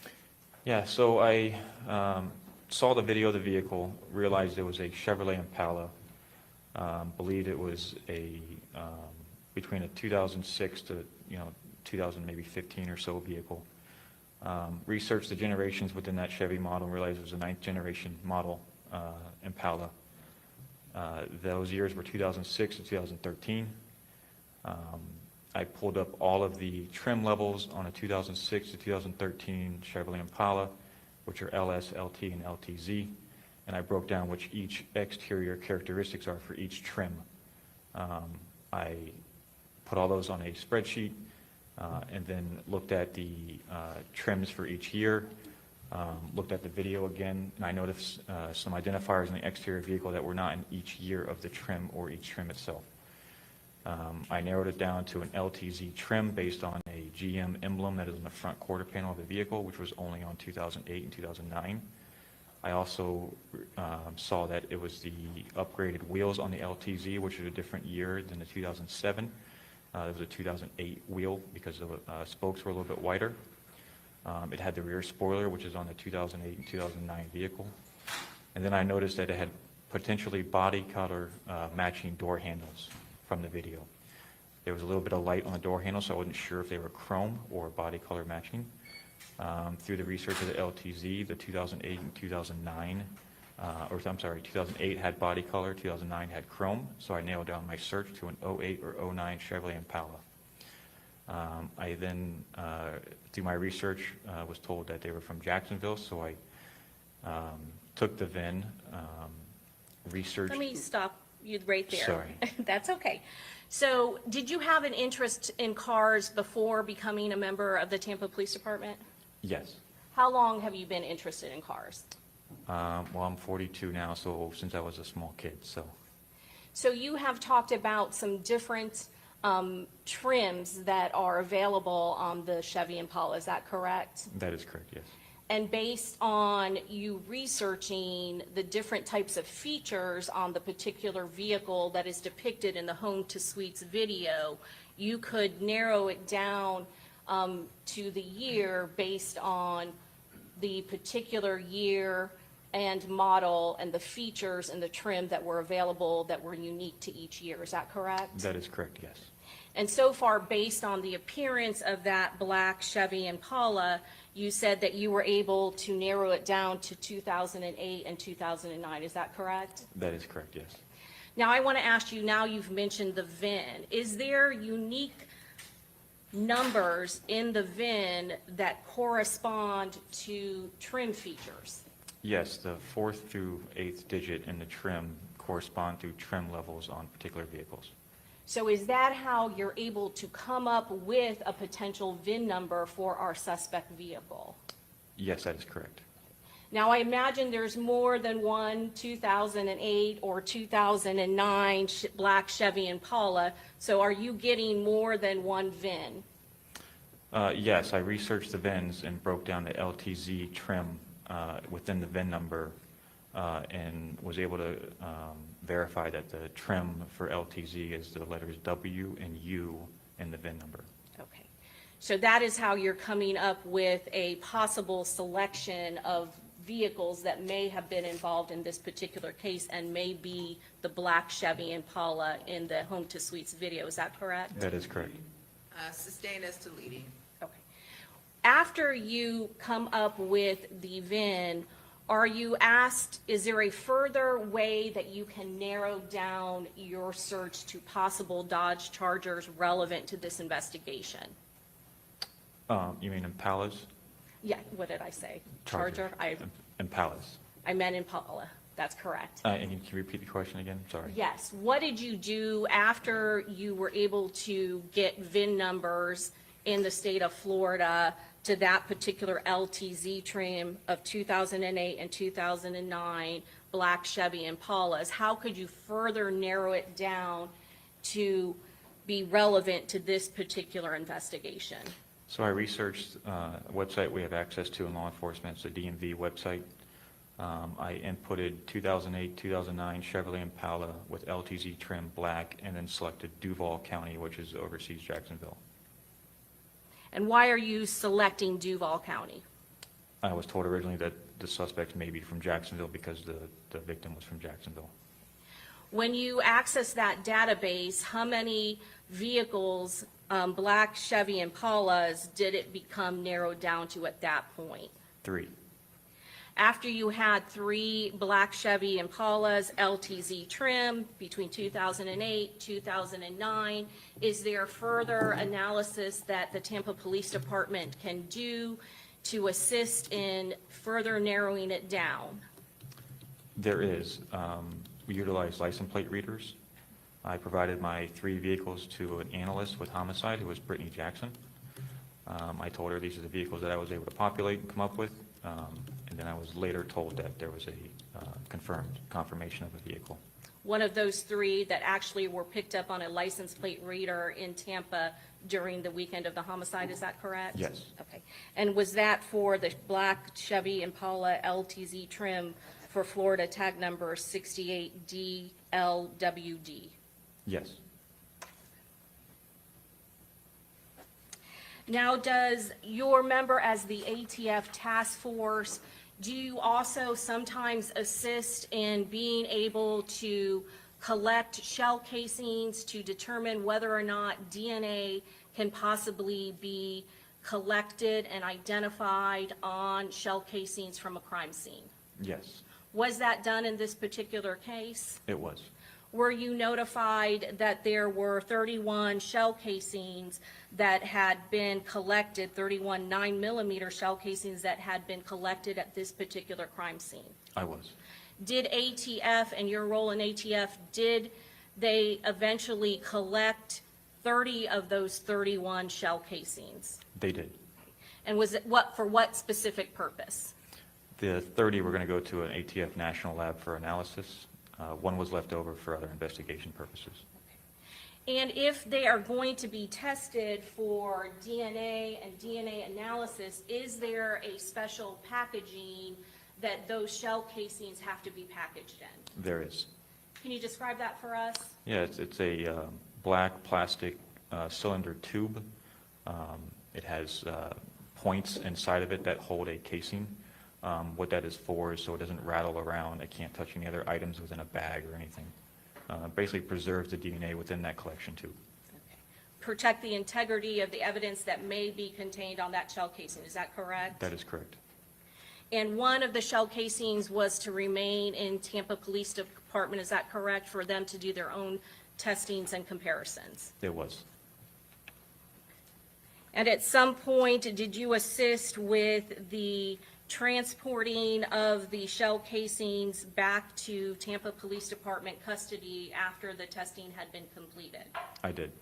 Can you tell the jury how those shell casings are transported from the scene, and where is the testing done for ATF? So the typical process is we collect crime scene collects the tubes. They're crime scene does their thing with the tubes. They put them in bags, package them.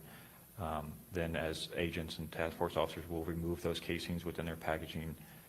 We will transport them through commercial airline to Maryland, and then directly hand them to an analyst or a biology supervisor at the national lab with ATF. And what the lab is testing for, what is the lab testing for when they're doing this process?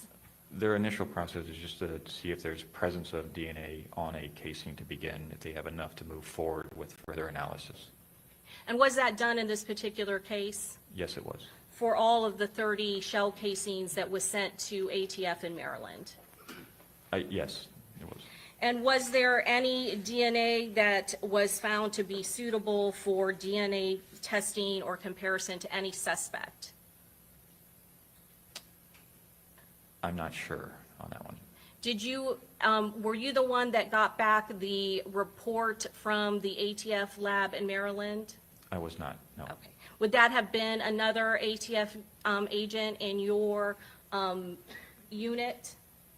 It would have been either the agent that submitted the casings or designee with Tampa PD that he would have told the supervisor to forward the report to. And would the case detective, Detective Juan Ramos, would he also have been made aware of the results of the ATF testing? Yes, that is, that should happen, yes. Your Honor, at this time, we would pass the witness. Okay, cross-examination.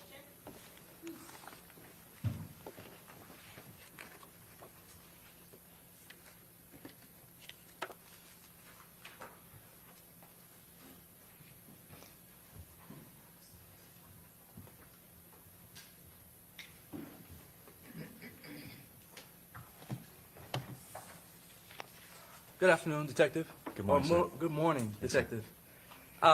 You're an ATF task force agent, is that correct?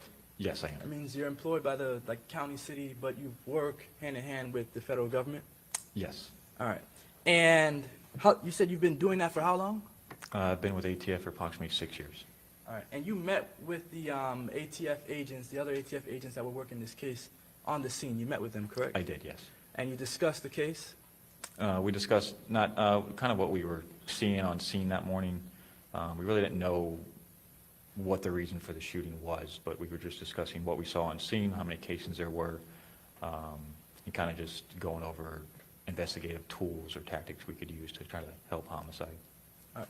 Did ATF collect the casings, the 31 casings, or did Tampa Police Department crime scene techs collect those casings? Tampa PD crime scene collects casings.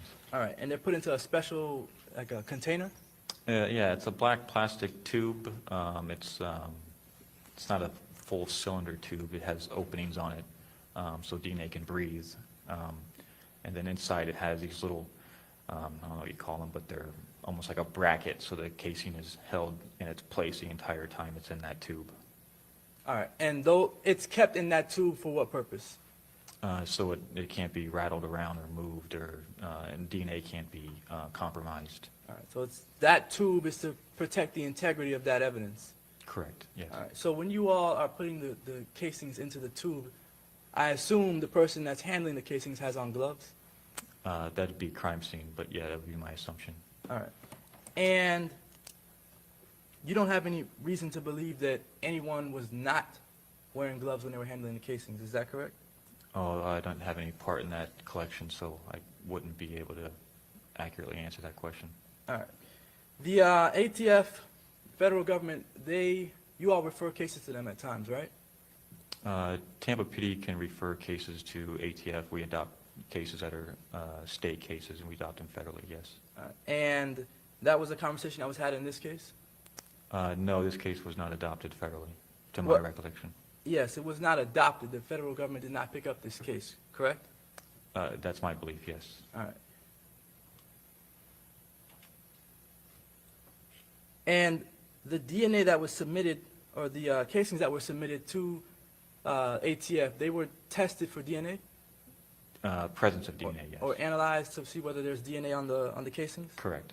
What about for fingerprints? I don't know that answer. Don't. Okay. All right, and obviously you said you did not get the report back from Maryland. That is correct. And when you say from Maryland, that means from the ATF. The National Lab, correct. So that's why you don't know why or whether there was any DNA that was of value on the casings? That is correct. All right. All right, no further questions. Okay, No, Your Honor. okay, very good. May this witness be excused? Yes. Okay, thank you. You're free to go. Very briefly. Sure.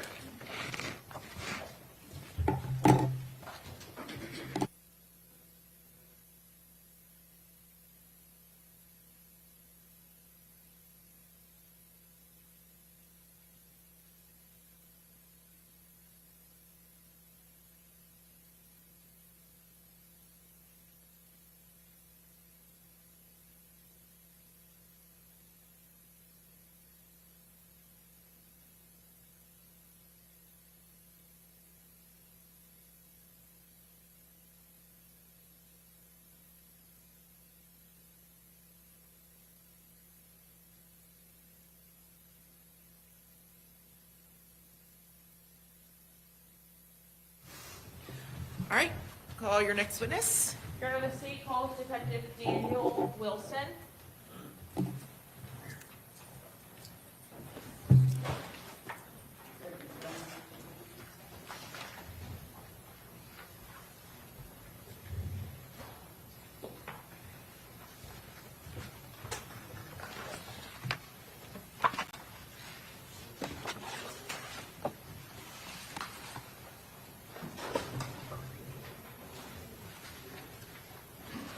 Come on, sir. Just watch the step. Raise your right hand, just one by the face. You swear to affirm that the testimony you're about to give will be the truth, the whole truth, and nothing but the truth, so help you God. I swear. Thank you, sir. Sassy right there.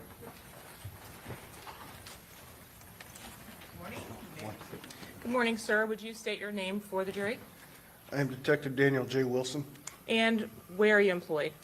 the Jacksonville Sheriff's Office. How long have you been with the Jacksonville Sheriff's Office? Just over 15 years. What is your current job title? I am a crime scene detective. Were you a crime scene detective in June of 2024? Yes. And what are some of your day-to-day duties as a crime scene detective with the Jacksonville Sheriff's Office? We are the forensic hands and arms. We are the markers, the photographers, the packagers, and we submit the property in the property room. We measure, we do diagrams, pretty much all the logistics. Your title of crime scene detective is a little bit different than what we have here in Hillsborough County. Can you explain to me why you hold the title of detective? You're Literally sworn because law I changed our name about 2 years ago, from evidence technician to that. And I think because we're sworn, which is sometimes, most counties in Florida is either a blend or just civilian evidence technician. So I think that's what they wanted to divide up, so. By sworn, does that mean that you would have attended the police academy? Correct. Did you serve any time on patrol? I did 5.5 years on the street as patrol, took interest in this job and came over and got trained here. Was there some particularized training that you did before you could be called crime scene detective? Yes, we do what's called a field training officer program. It's basically on-the-job training with an experienced training detective, and they teach you the basics. Then you, as you can get them, you get the school's basic forensics, photography, blood work, trajectory work, all that. You get those schools as you can from then on. I'd like to ask you specifically about a call that you would have responded to on October 7th of 2023. Were you still working in your same capacity? Yes, And did you have the opportunity to respond to the area of Prospect Street and West 16th Street in I did. Jacksonville? I did. Can you tell the jury what county that is? That's in Duval County. And what was the nature of the call for service in that area on October 7th of 2023? It was an aggravated battery, person shot scenario. Based on your training and experience, when you respond to a scene to process it and there is a shooting, what types of evidence are you looking for? Anything related to firearms, that would be fragments, projectiles, casings, firearms themselves, and damage from those items. From this specific scene itself or the immediate streets surrounding that scene, were you able to collect items of ballistics value? Yes, ma'am. And from what locations? Correct me if I'm wrong, 3702? Okay. Yeah, or 3072. What was the area like? Was it a residential neighborhood? It's a housing neighborhood, prospects running north and south, West 16th running east-west at that intersection. Did this particular scene, or at least the locations from which you needed to collect evidence, span from 16th through 18th? Pretty close to it, yes. And at each of these separate locations, were there different items of evidence that you collected? Yes. At a residence in particular, were you able to retrieve potential projectiles from a railing? Yes. And did you recover shell casings from the scene, specifically at your original call location, Prospect Street and West 16th Street? Yes. In your prior training experience, is it fair to say you recognize at least the caliber or make model of casings? Correct. That are left behind at the scene? Yep. And do you recall the number of casings that you located at that intersection? I marked and collected 16 casings. Do you recall the specific caliber of the casings that you marked and collected? There was a blend primarily of 5.56 and .223. I am showing you now what has been pre-marked for identification as States Exhibit 50A through P. Would you take a look at that packaging there and let me know if you recognize it? Yes, that's the packaging I submitted the casings in.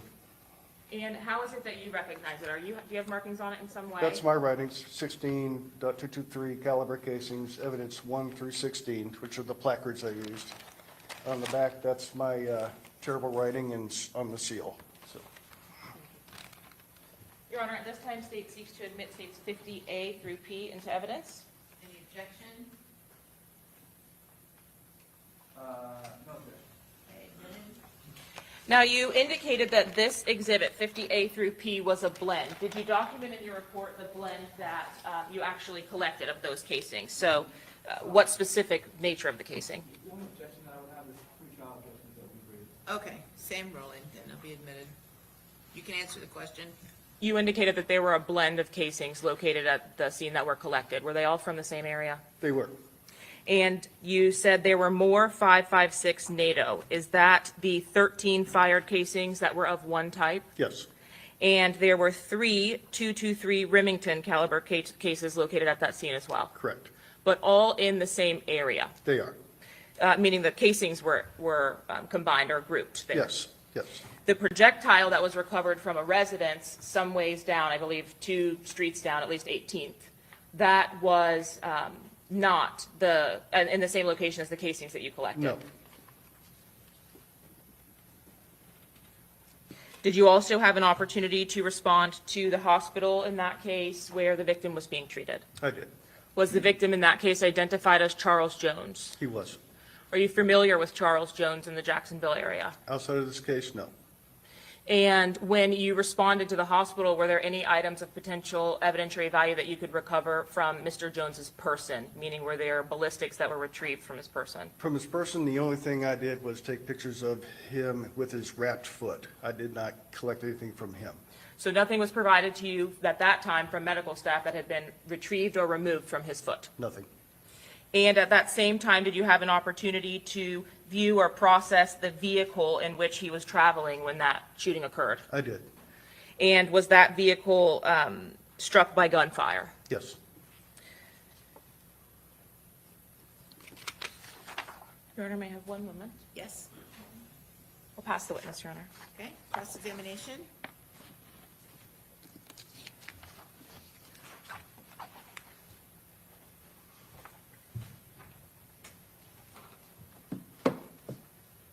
So you're testifying about a shooting that occurred in October of 2023, correct? Yes, You investigated that shooting? I did. And the victim in that case was Charles Jones? Yes, sir. All right. That case is still open and pending? The I believe it investigation? is. All right, no one's been arrested for it yet? I do not know. No further questions? Okay, redirect? Yeah, Your Honor. Okay, thank you. May this witness be excused? Yes. Okay, very good. Thank you. You're free to go. All right, let's go ahead and just take a brief morning recess, about 10 minutes, okay? And we'll be back. All right.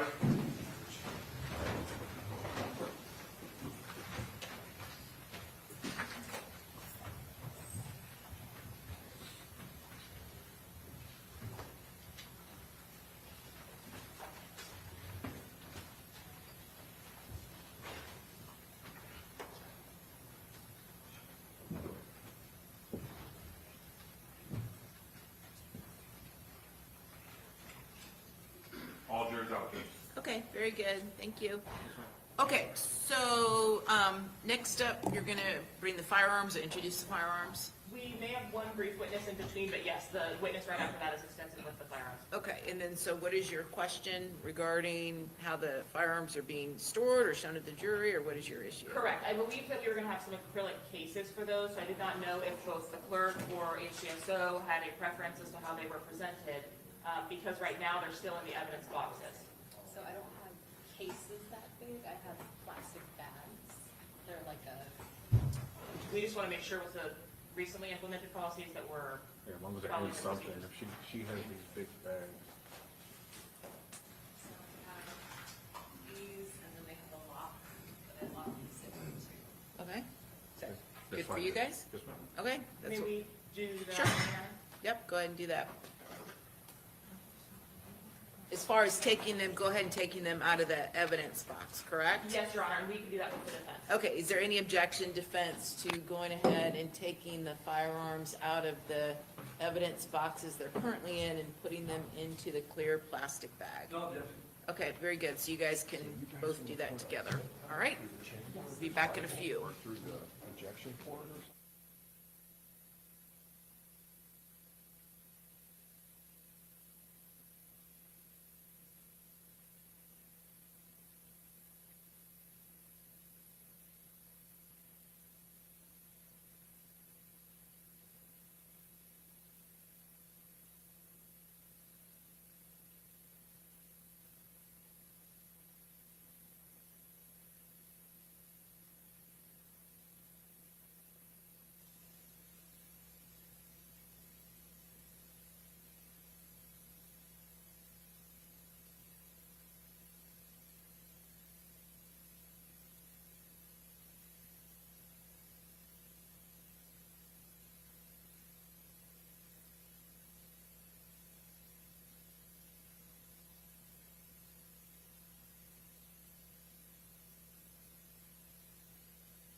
All rise.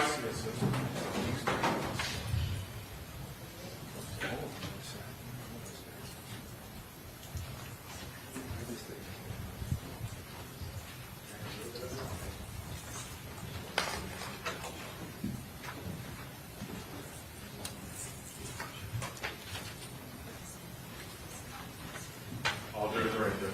Okay, very good. Welcome back. We're ready to proceed. Everyone have a seat. Call your next witness. State Coast Detective Steve Johnson.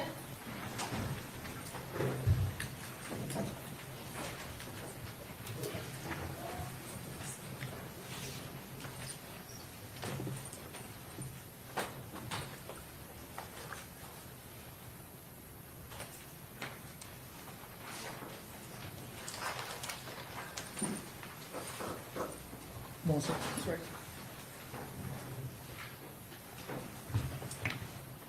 How you doing? I'll just go. Raise your right hand and swear by the clerk. Do you swear or affirm that the testimony you're about to give will be the truth, the whole truth, and nothing but the truth, so help you God? I do. Thank you, sir. All right, you may proceed. Good morning, sir. Would you please state your name? Morning, it's Stephen Johnson, Where are you currently employed? Jacksonville Sheriff's Office. And how long have you been with the sheriff's office? I've been with the Sheriff's Office for 8 years now. In your position, did you also attend the academy and become a sworn officer with Jacksonville Sheriff's Office before your role in crime scene? Yes, I did patrol for 5 years, and then I've been with the crime scene unit for 3 years now. Did you receive specialized training in your transition to crime scene from patrol? Yes, ma'am. And in that time, did you have an opportunity to respond to a scene in the area of 2718 New Berlin Road for a vehicle search? Yes, ma'am. What date was that? That was 6/26 of 2024. And if at any time you need to refer to your report for a refresher, just let me know, and I'll go ahead and let you have an opportunity to do that, okay? When you responded to that area, what was the nature of the call you were responding to? It was in response to a vehicle that had been pulled over, and they wanted to process the vehicle for potential evidence. And how did you go about doing that? So when I showed up, I think the officers had already done a preliminary search of the vehicle, and they located a firearm, so then they backed up and called us. So by the time I showed up, all the doors were open, so I took overall pictures of the vehicle and its general location, and then proceeded to process or collect evidence from the car. I'm going to show you what has been marked States Exhibit 48A through QQ and 49A through I. Do you recognize the items depicted in 48A through QQ?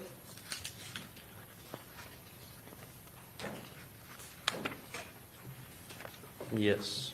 Do they fairly and accurately represent the photographs that you took of that vehicle? Yes, ma'am. And in States 49A through I, can you take a look at that?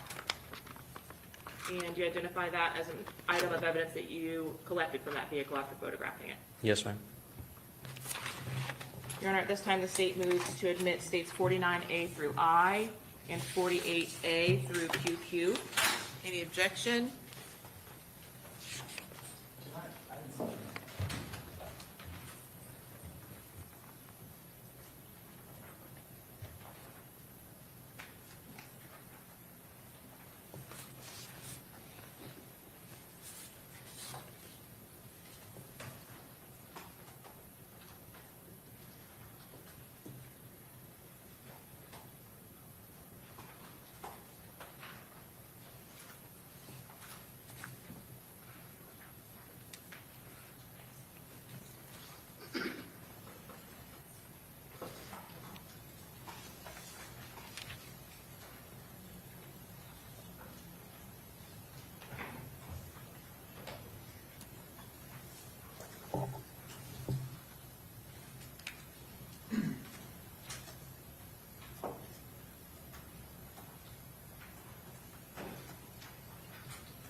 Okay, will be admitted.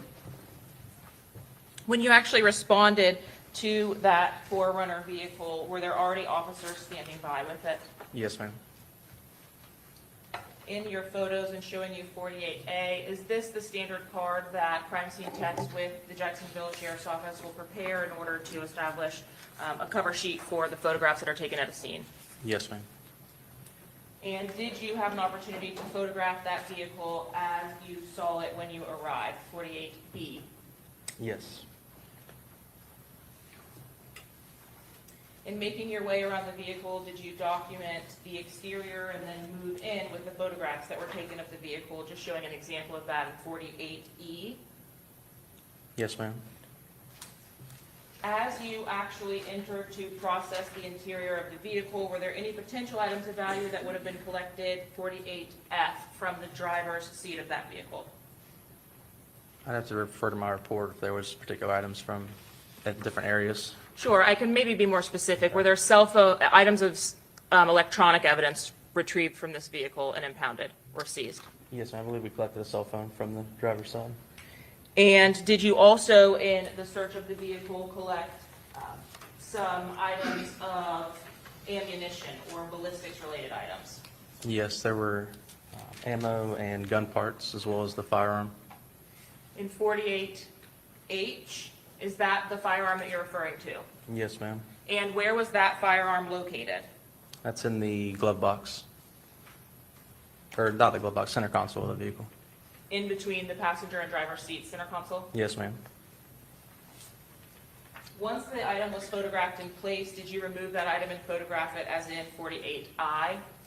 Yes, so before taking pictures, I actually collected a touch DNA swab of the firearm and then unloaded it and took pictures as I unloaded it. When you're processing a firearm that has either live or spent ammunition in the area of that weapon, do you also photograph that ammunition as depicted in 48M? Yes, ma'am. And what caliber of firearm was this that was collected from the center console? This was a 9x19, which is a 9mm. Are you able, in photographing the firearm, to identify that information as well as in 48O? Yes, ma'am. Ultimately, do you make your way around the vehicle photographing the items as they are in 48P? Yes. Where was that Juicy Couture bag inside of the vehicle? That is the rear driver's side seat.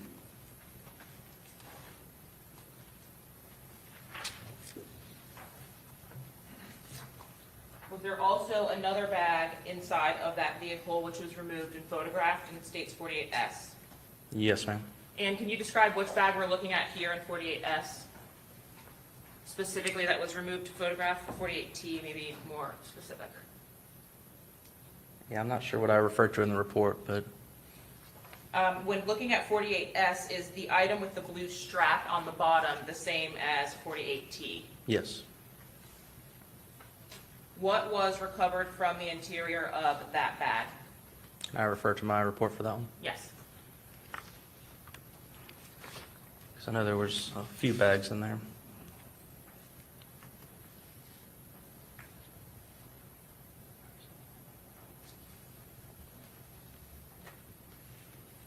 See, I refer to it as the blue and black backpack, and there was, you want me to go down the list of the things that were in there? Well, just generally, what were the items? What were the nature of the items inside? So, firearm parts, there were ammunition, looks like live rounds, and casings. Oh, no, that's in a different one. No, those are just live rounds. In 48U, are those the items after being removed from the bag? Yes, ma'am. Can you tell us what we're looking at here in the center? Let me see if this will help. Not sure if that makes it better or The worse for center you. in the bag? Yes. Those are live rounds. Okay. Is it a little bit easier to see it that way or before? Oh, that's fine. Okay. In 48V, do you photograph a little bit closer the items that were located inside of the bag? Yes, ma'am. From your processing of the interior of this blue bag, did you remove each of these in 48W live rounds from inside of the bag? Yes. Did you open the boxes of ammunition that were also contained within that bag, 48Y? Yes, ma'am. And were you able to document the items that were inside of those boxes of ammunition? Yes, we have to get a count before we submit them into evidence. Can you show us where it is? What are the items that were removed from those white boxes? You're welcome to stand up if you need to. So the white boxes that are open, are those strips of ammunition from inside of the white boxes? Okay. Sorry if that was not a clear question. Were you able to get a better picture in 48Z of the head stamp of that ammunition? Yes, ma'am. And what was the head stamp on the ammunition that you photographed? These ones are 300 blackout.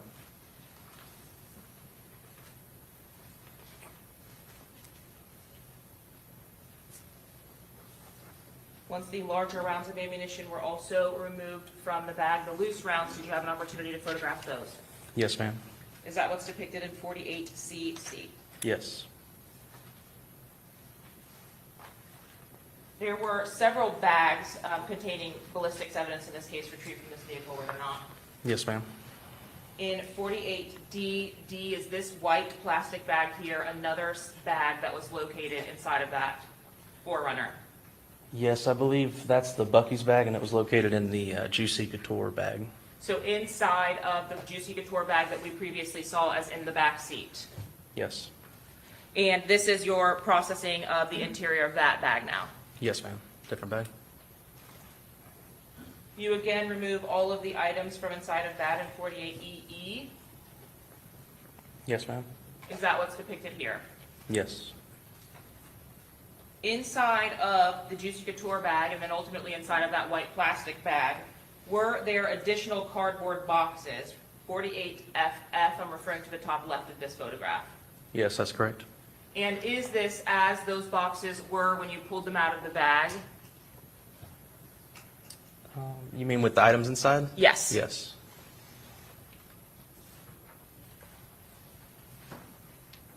Were you able to photograph the black box closer in 48GG?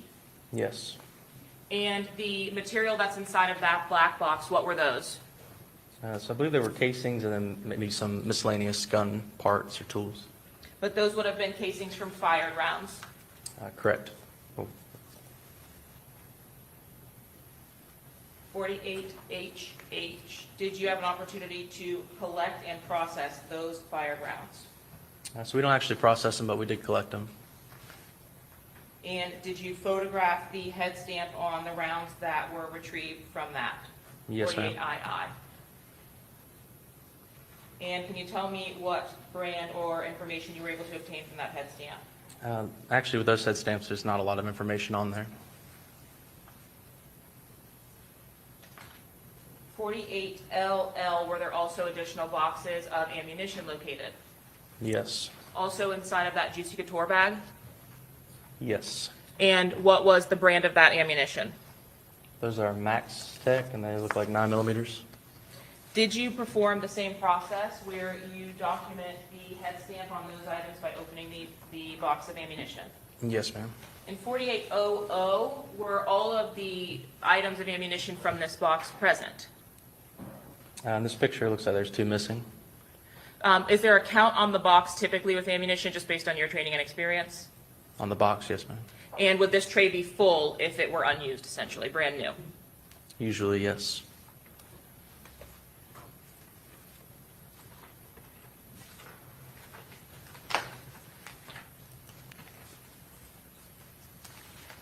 You indicated that you processed the interior of the vehicle by photographing and collecting those items of potential evidentiary value. Is that right? Yes. As it relates to the shell casings that were located inside of the black box from the Juicy bag, do you recall those casings that were collected? Yes, ma'am. Did you have an opportunity to document the type of casings that were collected in states 48GG? Maybe clarify that a little better. What do you mean? Did you pull them out of that box? Yes. And Did photograph you them. impound them? Yes, we collected them. Is that what I showed to you in states 49A through I? That's correct. And what was the caliber of those shell casings that were retrieved from that black box? They ended up being 5.56 and 2.23 casings.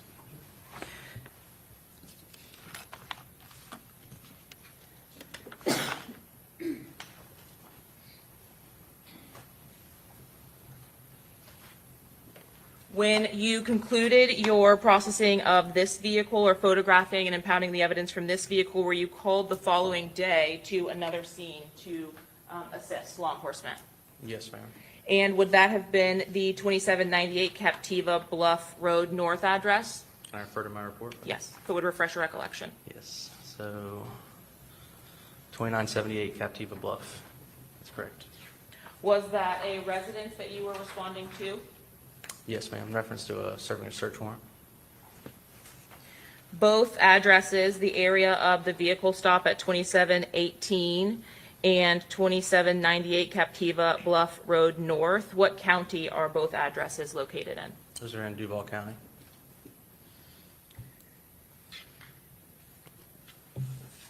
Your Honor, one moment, please. Yes.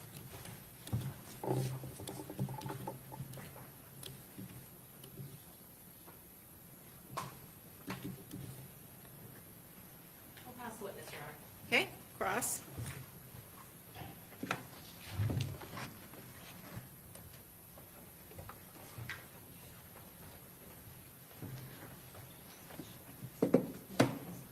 All right. You don't remember much about what you did in this case without looking at your report. Is that correct? Objection, Your Honor. Pardon me? Improper argument. Sustain the objection. What's your next question? What is the legal basis for that objection? She was improper asking him to comment. I've sustained the objection. Do you have a recollection of how much you did in this case? Sure. All right. Do you remember the incident that you were just describing, the search of the vehicle? Yes, sir. Did you have body-worn camera on that Uh, date? We do not. We do not. Who's we? The crime scene unit themselves. All right, but there is body-worn camera Most of this, likely, of this search? if patrol officers were there during the initial stop, then they likely had body cam footage. So, other than you, there were patrol officers present at the scene? Yes, sir. I believe there might have been a homicide detective that was there as well. And this is in what city? This is in Jacksonville. All right, when you arrived on the scene, you said the doors were open at the vehicle? Yes, sir. And your role is to collect the evidence? Yes, sir. You collected the evidence with gloves on? Yes, sir. And you put the evidence into evidence bags? Yes, sir. Packaging. You wear gloves when you handle evidence because you want to make sure you don't get your fingerprints on the evidence. Is that correct? That's correct. Same thing with DNA? Yes, sir. All right. And who's responsible for sending the evidence, if it gets sent at all, who's responsible for sending the evidence out to any lab for any sort of analysis for DNA or fingerprints?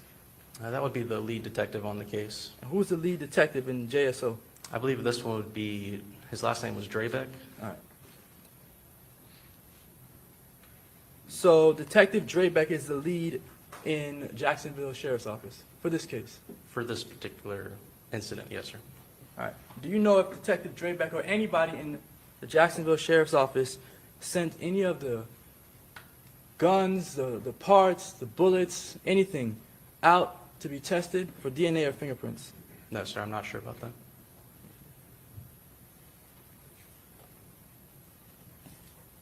No further questions. Okay, redirect. No redirect, Your Honor. Okay, may this witness be excused? Yes. Okay, thank you. Free to go. All right, state, who's your next witness? Detective Summer Dees.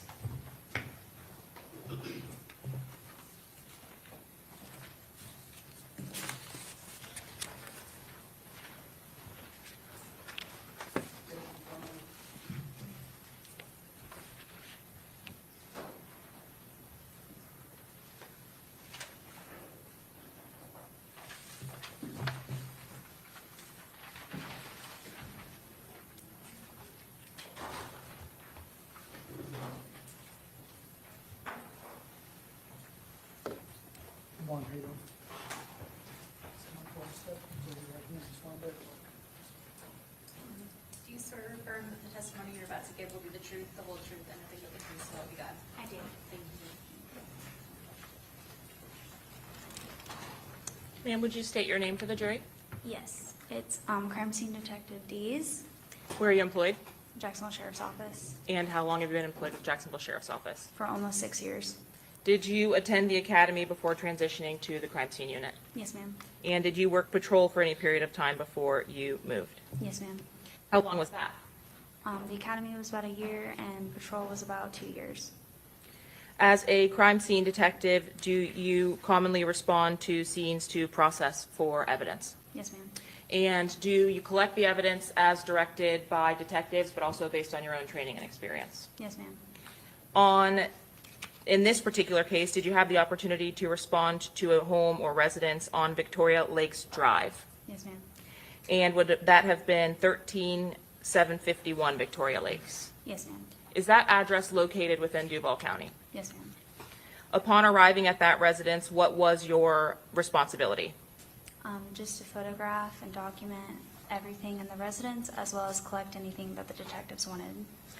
Was that residence being searched pursuant to a search warrant that had been obtained? Yes, ma'am. And was the execution of that warrant, or the day that you showed up to process, on June 27th of 2024? Yes, ma'am.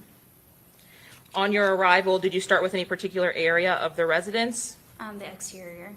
And upon photographing the exterior, did you notice any cameras that were affixed to the residence? Yes, ma'am. Did you have an opportunity also to photograph those? Yes, ma'am. After photographing the exterior of the residence, did you move to the interior of the residence? Yes, ma'am. When you process a scene like this, are you given some kind of surface level information from the detective? Yes, ma'am. In this particular case, were you given that type of a summary? Yes. Specifically, though, did you get a rundown of who lived there, whose room was whose, anything like that? No. Is that typical to receive when you respond to those types of scenes? No. I am showing you what has been previously admitted as states 53, 54, and 55. If you would take a look at these items. Additionally, what has been marked for identification as 51 and 52.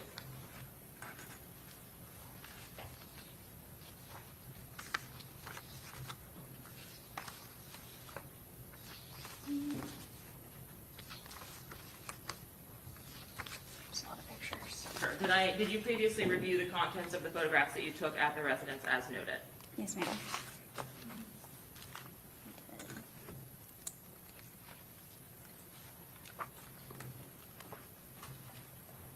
It's okay. I did, yes.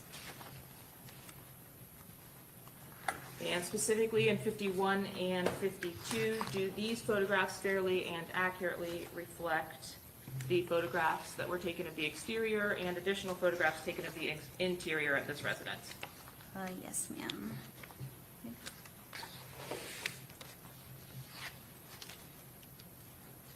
Thank you. Your Honor, at this time, state seeks to admit states exhibits 51, 52, 53, 54, and 55 composites. Any objection? Yes, again, I received. All are provided in discovery, Your Honor, but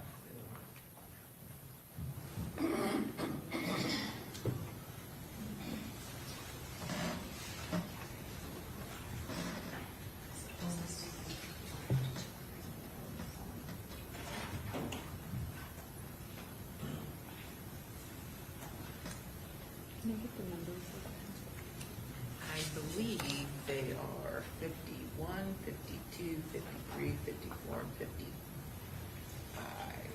No? So just one and two, 51, 52. Correct. 53, 54, 55. Oh, yeah. Perfect. Thank you.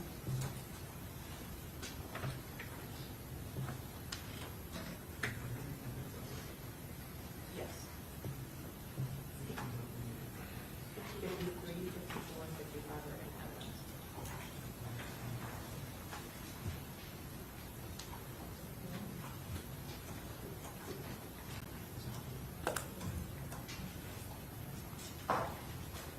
So I have no objection to the composite 51 and 52. The others are in evidence. So- Okay. 51 and 52 are admitted. Now, you mentioned that you start with the exterior of the residence typically, and that is something that you, again, did in this case. Yes, ma'am.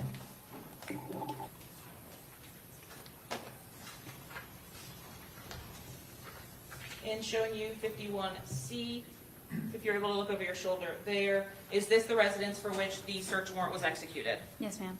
And were the vehicles that are parked in the driveway of this photograph there when you arrived to start processing the scene? Yes, ma'am. In 51D, did that include this Toyota 4Runner? Yes, ma'am. You also advised that there were some cameras affixed to the exterior of the house. Can you tell me where in 51E, and if you need to stand, feel free, the camera would have been that you were documenting here? Yes, ma'am. The above the garage. This 51F vantage point of that same camera above the garage. Yes, ma'am.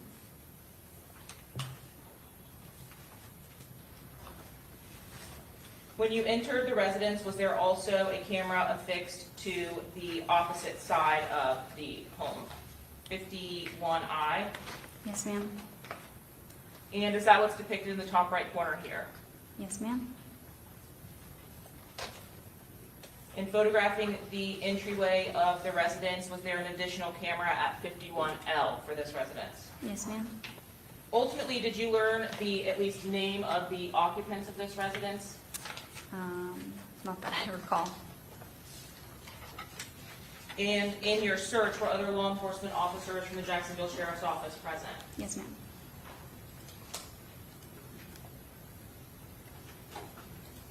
As you moved to the interior of the residence, did you have an opportunity to photograph the kitchen? Yes, ma'am. And just based on your training and experience in 55A, was there anything that was present in the sink of the kitchen that you documented? Yes, ma'am. What was it that you felt the need to document? As you can see, there's material and pieces of cardboard right there. Was the sink filled with any liquid of any kind? Yes, ma'am. 35B, is this as the sink was when you arrived? Yes, ma'am. Do you at some point start the process of removing those items from the sink to document them in 53E? Yes, ma'am. And the item that's located in 53F, where was that in the kitchen as it related to the sink with all of the other items?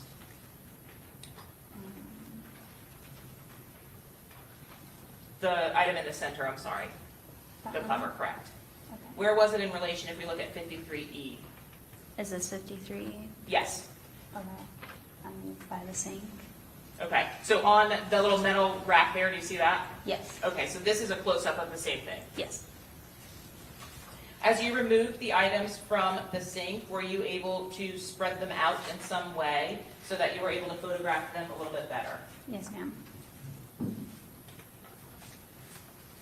Despite their condition, was there some kind of identifying information remaining? 53I. Yes, ma'am. 53J. Is that also an item from the sink? Yes, ma'am. At some point, do you pull some either craft paper or cardboard to lay out all of the pieces? Yes, ma'am. Is that what's reflected in 53K? Yes, ma'am.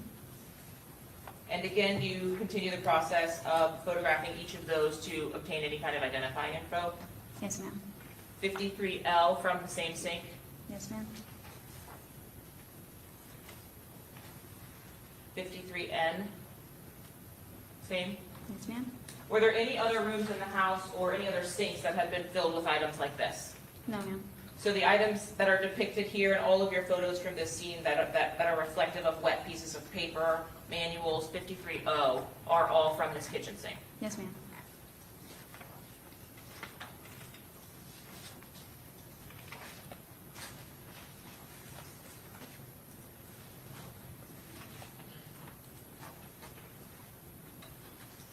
And the cover from 53B that we previously saw in the photograph next to the sink, did you also place that on the cardboard? Yes, ma'am. And moving on from the kitchen itself, did you also complete a search of the residence? Yes, ma'am.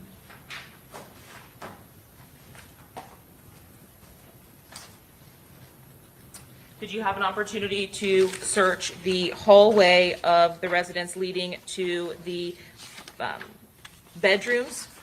Yes, ma'am. Now, tell me about the layout. Was there some kind of closet, something other than a room in that hallway? Yes, there was a closet in the hallway. Did you have an opportunity to open that closet and document the items therein? Yes, ma'am.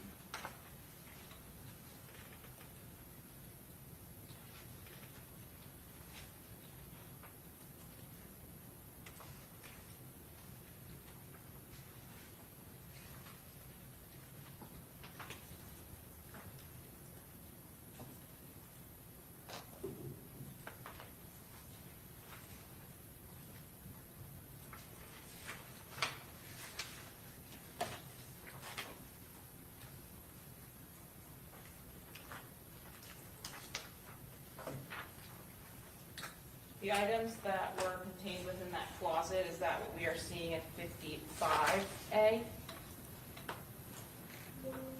Yes, ma'am. What was it that you're documenting in this picture here? So right here, there's some ammunition cases. In the center of the photograph here at 55A? They're kind of green and metal. They have the handles on them. Yes, Were you ma'am. at least aware that the nature of this case involved the potential of firearms or the use of a firearm? Yes, ma'am. Did you pull these cases out to document them more clearly as you continued processing this scene? Yes, ma'am. Were there also items of evidence that were ammunition? Yes, ma'am. Is that what we're seeing in 55C? Yes, ma'am. Did that come from the same area? Yes, ma'am. As you moved those items out of the closet, did you also locate additional boxes of ammunition in 55E? Yes, ma'am. And as you processed the actual green tin boxes, did you open them to document the contents, 55F? Yes, ma'am. Did you locate in your search of this closet Remington ammunition, Yes, ma'am. 55G? Is that what you documented here? Yes, ma'am.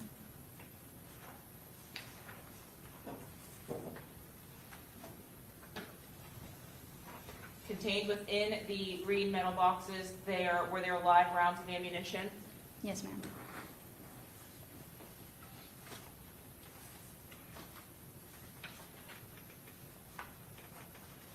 As the green cases for ammunition went on, 55O, did you continue locating or documenting the ammunition that was found inside of them? Yes, ma'am.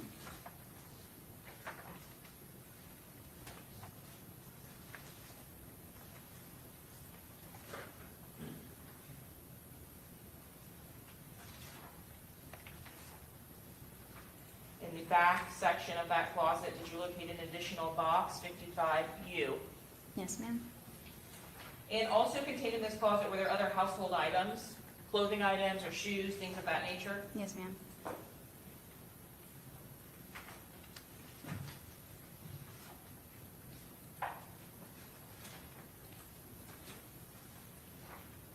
Were the green metal cases ultimately impounded into evidence at 55BB? Yes. And as to each, did you open and photograph and document the contents therein? Yes, ma'am. Each of these green metal boxes, did they contain additional ammunition? Yes, ma'am. In the smallest of the green boxes, were you able to document the contents inside of that, 55JJ? Yes, ma'am.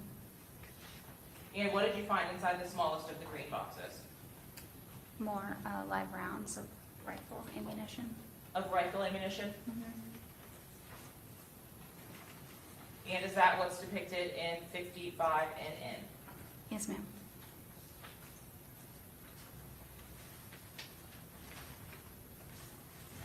And leaving that hallway where these items were located, did you move to the bedrooms of the residents and photograph the contents therein? Yes, ma'am.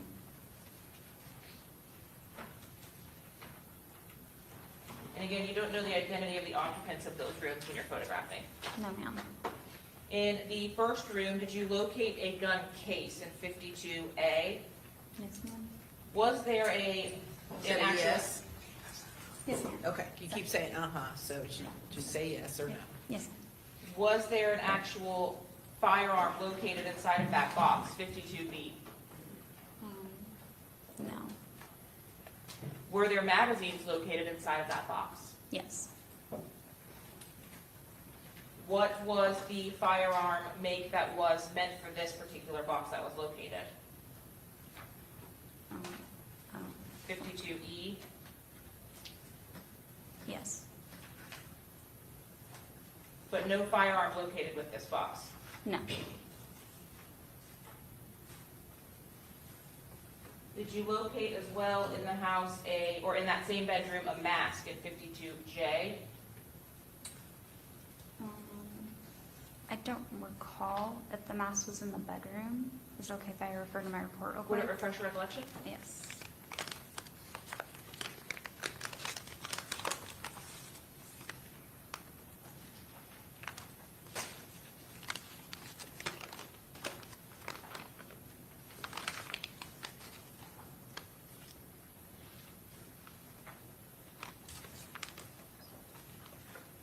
The mask was in the closet in the hallway. And it may be that some hallway photographs are here. So let's look back then at the next photo of 52N. Is this that same hallway, but just from a different vantage point where you found those green cases, 52N? Yes, ma'am. What is that in the center of the photo there? That would be a vest. And did you have an opportunity to process that as well by photographing it and laying it out in 52N? Yes, ma'am. Lastly, was there a room in which there was a safe that you were asked to process? Yes, ma'am.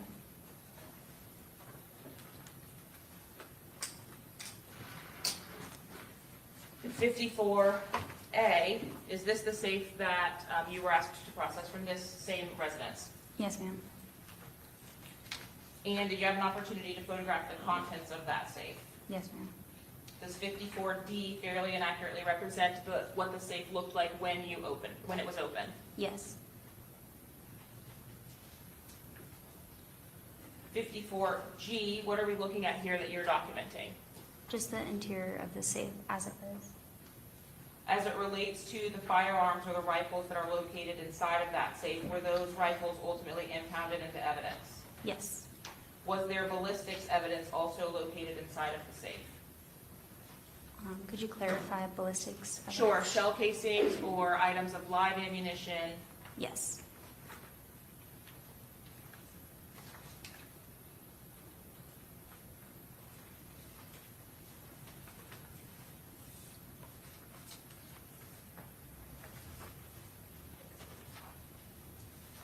Were there items of live ammunition also located in various places about the room? Yes. In 54S, was this a dresser inside of that room? Yes, ma'am. And in 54T, is this what you found inside or on top of that dresser as far as live ammunition? Yes. What I'm pointing at here directly in the center of this photograph, was that a rifle round? Yes, ma'am.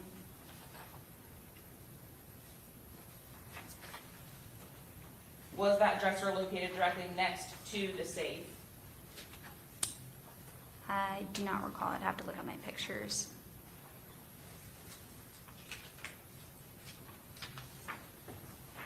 In 54D, were these both in the same room, the safe and the dresser? Yes. Now, back inside of the safe itself, you indicated there were some items of ammunition and then other firearms located therein, correct? Yes.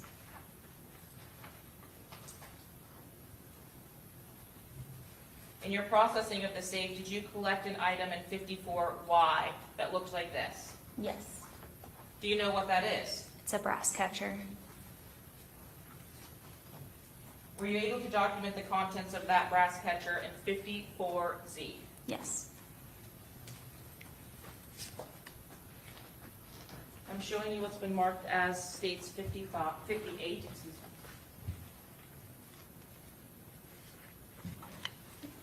Do you recognize this package? Yes. And did the contents of this package come from the interior of this brass catcher as we're viewing this photograph? Yes.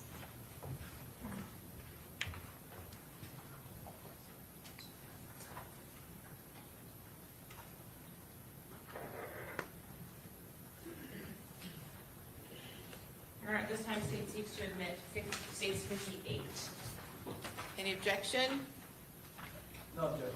Okay, admitted. Inside of that brass catcher, those two rounds, were you able to determine the caliber? Yes. What caliber rounds were inside of that brass catcher? I believe 9mm. Do you need to refer to your report to confirm? Yes. Real quick.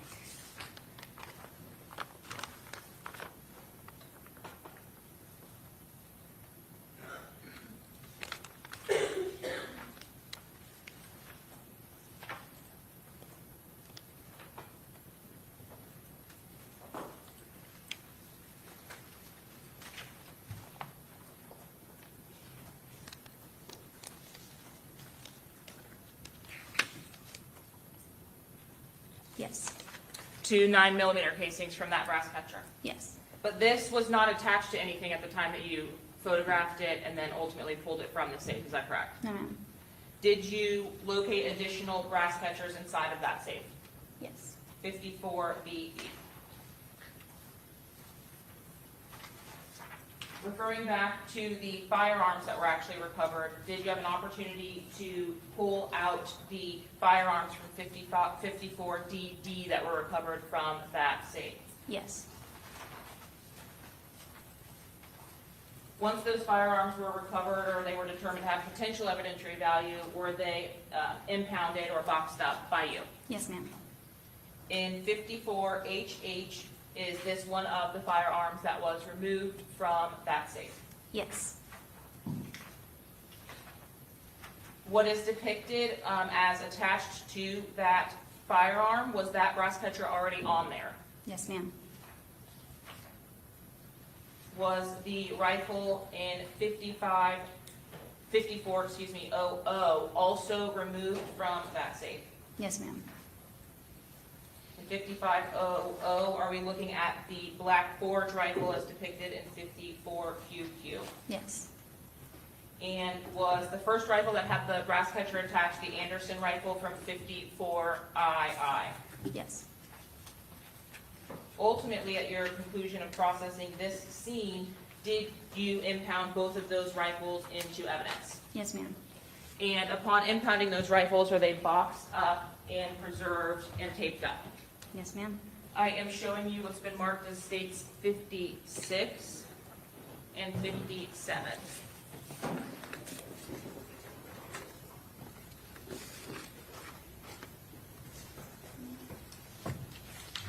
Do you recognize both of these boxes as having been the boxes used to impound both of those firearms? Yes, ma'am.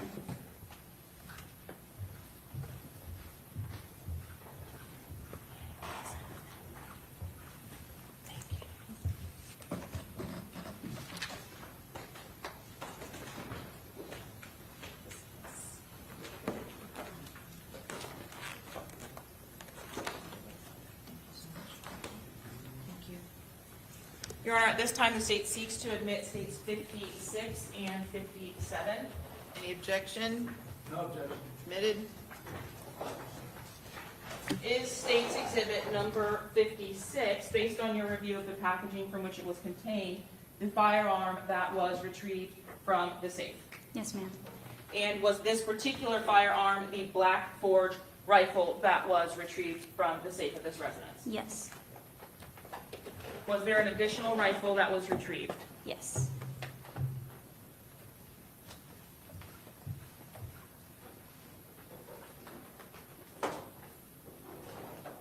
I'm showing you what's been marked as states 57. Is this the second rifle that was retrieved? Yes. And is this how the rifle was collected? No. Okay. What change, if any, was made when you collected it? There was a tape on the handle that I cut off and I preserved. Can you take a look at states 57 and tell me where on the handle and describe for us what you're talking about? Yes. On this handle right here, and there was tape wrapped around it, adhesive tape that I cut off, and I preserved for DNA.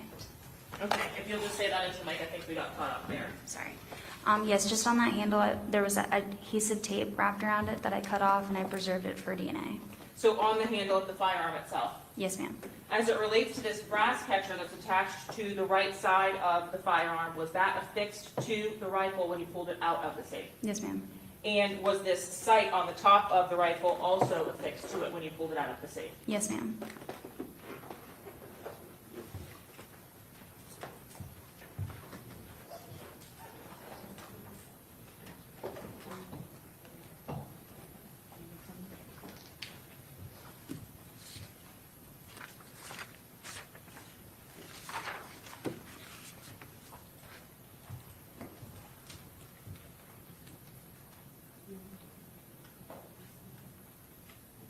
Your Honor, at this time I will pass the witness. Okay, cross.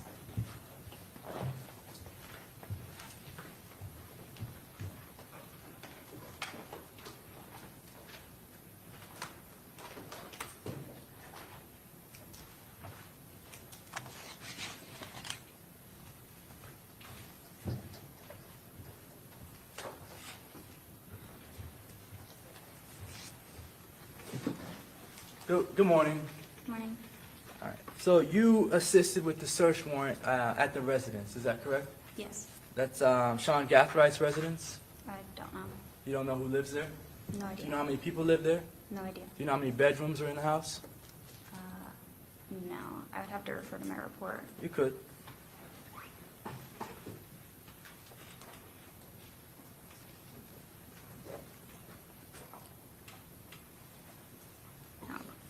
No, I don't know how many. I'd have to look at my pictures, actually. Okay. There was a picture of a safe. There were some rifles in the safe. Do you remember that picture? Yes. And those rifles, that safe, that was found in the master bedroom of the home? Yes. All right. It's not Sean Gathrights' room, correct? I don't know. You don't know? All right. For sure, that home that you searched, that's not Alicia Andrews' home, correct? I don't know. You don't know if it is? I don't know. Did you search Alicia Andrews' home? I don't know who that is.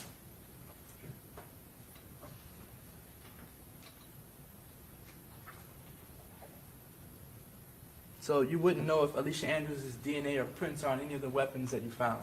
No.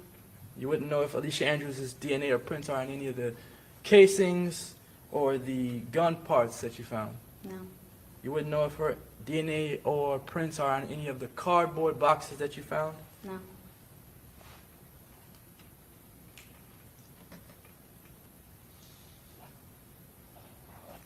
And you don't have any evidence that anything that you just discussed on direct examination is connected to Alicia Andrews? I don't know who that is. No. I have no idea. No further questions. Okay, redirect.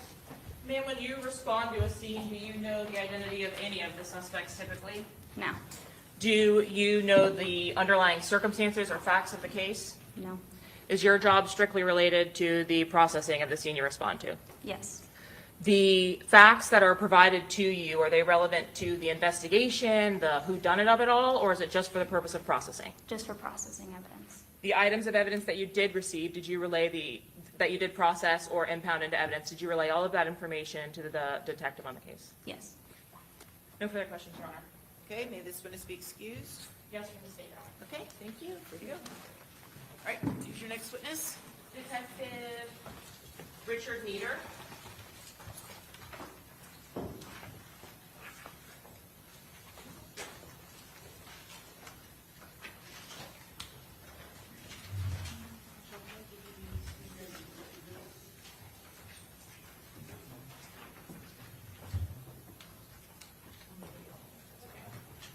Judge, can we go stop working, please, before? Yeah, hold on one second. Wait, hold up 1 second. Have him sit back out. Come on up.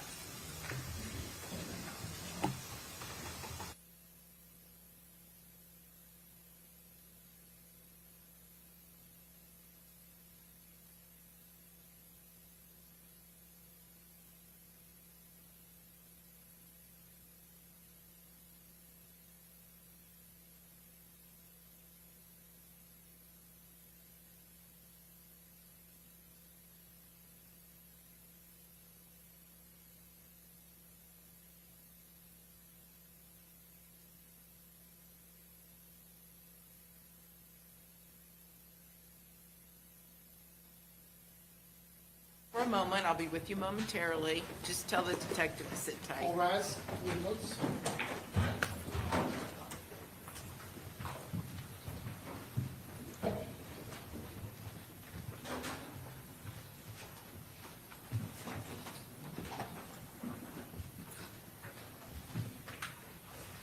Okay, so what are you objecting to? Yes, Your Honor, so PowerPoint.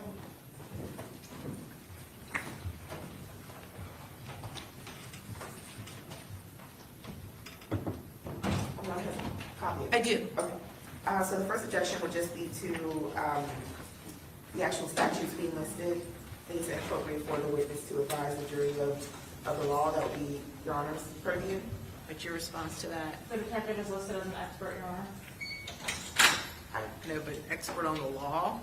As an expert in gang evidence, and what is presented is a criminal gang statute. Okay, but Why is that admissible, just the statute itself? If there's no objection from the defense as it relates to his qualifications as an expert, then I can skip right past those slides. But if they are objecting as it relates to his qualifications, we'll be discussing the statute itself. So there is an objection, Your Honor, but he's not going to testify that he has some sort of expertise in the law. He's just going to say that he uses it to qualify him. Yeah. But even if Your Honor decides to qualify him as an expert, that does not make the actual statutes admissible as evidence in the trial. Okay.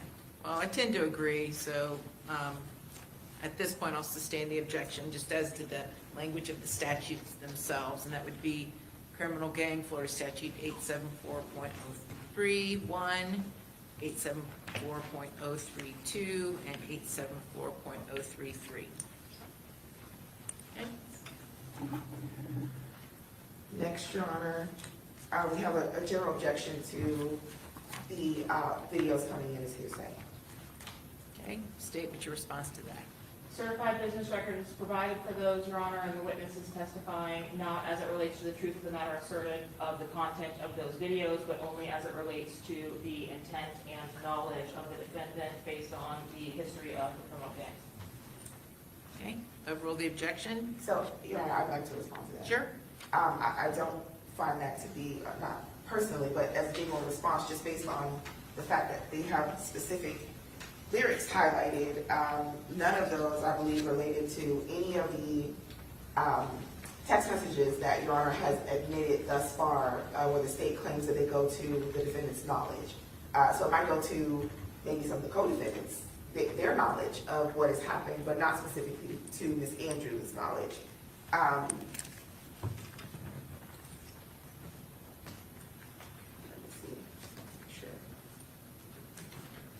So I believe there's maybe 3 or 4 different videos that the state is intending to admit, and I didn't count, but there are multiple murders or shootings that are addressed according to the state in here that are not going to be discussed in this case. Specific names, specific people that are unrelated to the charges in this particular case. So we object. And again, more collateral issues that serve to not help the jury understand the issues in this case, but to confuse them and pile on more unrelated gang information. All right, what's your response? Your Honor, the same response that we provided in our earlier motion as it relates to the gang evidence. These videos, at least the first 2 videos, are posted back to back, one from each side of the gang, to explicitly explain the history of the gang, as well as being provided to describe the events that have occurred. The defendant's messages absolutely encapsulate several of the lines that are related in these songs, specifically talking about some of the people who have died. The names that are listed in these songs are also in her messages. So as it relates to that representation, not directly linked to the messages for Ms. Andrews, they in fact are. As it relates to these videos, there are 2 videos each, back to back, one posted a month apart, and the others posted close in time together. And again, it's for the detectives to testify about the background of the gangs and the issues as it relates to the back and forth between the 2 groups. Okay. And Your Honor, this is becoming a feature of the trial. We are now spending a significant amount of time talking about, well, first I dispute the fact that in the messages that have been admitted thus far that the court is allowing in, I believe there's discussion maybe of one person from Ms. Andrews. There's a name of one person that was murdered. There's not some sort of drawn out discussion where she is dropping names of, all of these people. So I dispute that. But beyond that, this is becoming a feature of the trial. We are now spending a significant amount of the jury's time, and everyone else's time, the court's time, discussing the drawn out details of what has happened back and forth between these gangs. Well, no evidence has come in yet regarding the back and forth between the gangs. This is the first evidence that the jury's going to hear. I disagree, Your Honor. The first, I believe, 3 or 4 witnesses testified about the back and forth, who was who has done what, et cetera, et cetera. There has been. Anyway, go ahead, make your record. Well, yes, ultimately, beyond that, the fact that this is now becoming a feature of the trial, we'd also object to just prejudicial nature. This is substantially prejudicial, much more than it is probative to the actual elements of this crime and my clients, the allegations against my client. It is cumulative, again, at this point. We're gonna hear more discussion about the gang war as opposed to the actual murder that is charged in this crime. So we object on all those bases. Hearsay, it's cumulative, it's more prejudicial than it is probative, it's not relevant, it is a collateral matter, not relevant to any material issue or element in this crime, the crime that we are here to have a trial on. Okay, overrule the objection. All right, that's as to the videos. Anything else? Yes, we would object to the lyrics, Your Honor. I'm not sure who wrote these lyrics, but it does not, it just appears that they're typed based on someone's interpretation of what is being said. That is invading the province of the jury. The jury is to decide what these lyrics say. And even if the court were to decide to let them in, we would also object to the highlighting. Okay, what's your response? Your Honor, these, the defense can address any issues as it relates to the lyrics or the accuracy of the lyrics on redirect. I have case law for needing on cross. Translation.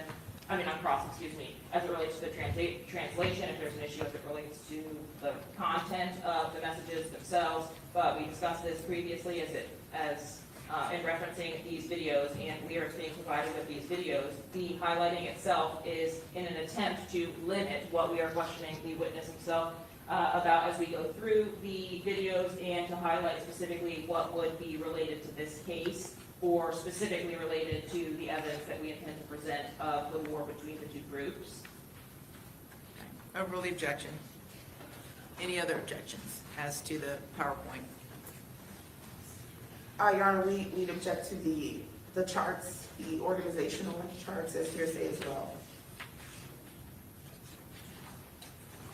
I don't see those. I just see the PowerPoint. Are I those believe on they're your? like In the first couple pages, after the case law.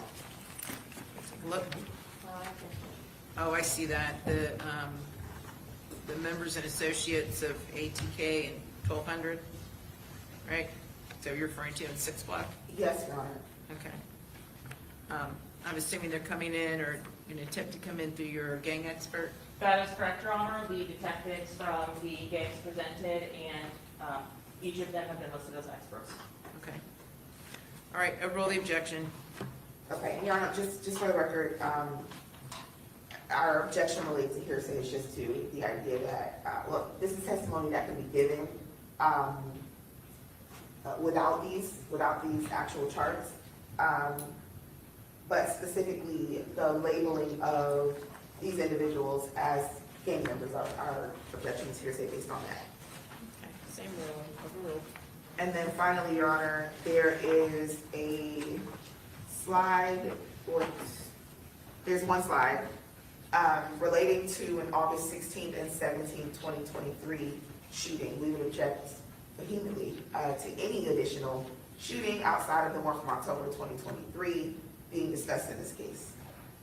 Your Honor, we have relied on the court's pretrial ruling as it relates to the gang evidence that's admissible in this case. And that ruling was that the evidence is limited to 2023. We've actually significantly cut down the incidents in early 2023 and included only those which occurred at or around the time. So we've included the prior attempted murder of the victim in this case, for which there are casings that match, and the murder which occurs the day before that attempted murder, as well as the murder that occurs in August, which would have been 2 months before, another rivalry issue where, again, someone is killed on the 16th and someone is killed on the 17th. We have narrowed it to the fall of 2023, just for purposes of being as concise as possible, but we have relied heavily on the earlier ruling that we've already had on this issue, which is that the events from 2023 would be relevant as it's what really kicked off this gang war. Well, I recall that the court's order was that it would be limited to October of 2023, very specifically October 2023. And I'd also dispute the idea that this is what kicked off the gang war. Their expert is about to testify very differently about what kicked off the gang war. But I believe the court's order was October 2023 specifically. Okay, overrule the objection. And we'd also object on the basis that it's not relevant. Okay, very good. Same ruling. All right. Your Honor, Yeah. may I take a quick Sure. Call for a break before we Sure. bring Jerry back.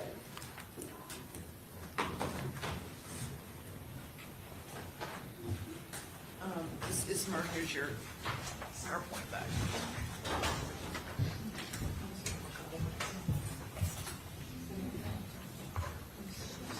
Yeah, go ahead.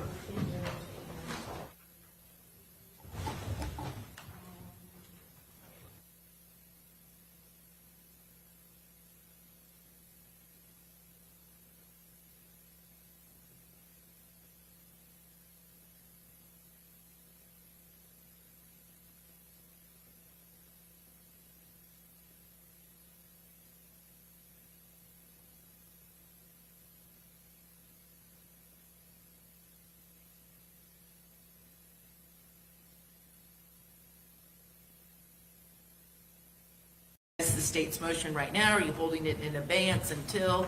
And I said, well, I'm granting it. I'm granting the motion in part specifically as to conduct that occurred in 2023, okay? So conduct that occurred in 2023, the acts of violence between the parties, the rival gangs, I find is admissible collateral crime evidence is being inextricably intertwined. Okay, very good. Let's get going. Let's bring in the detective.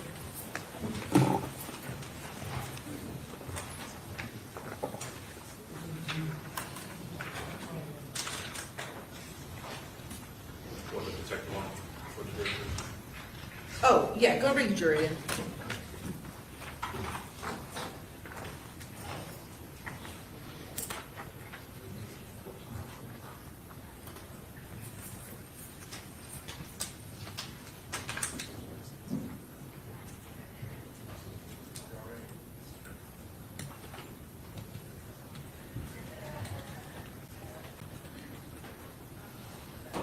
All set, Judge? Yep. All rise.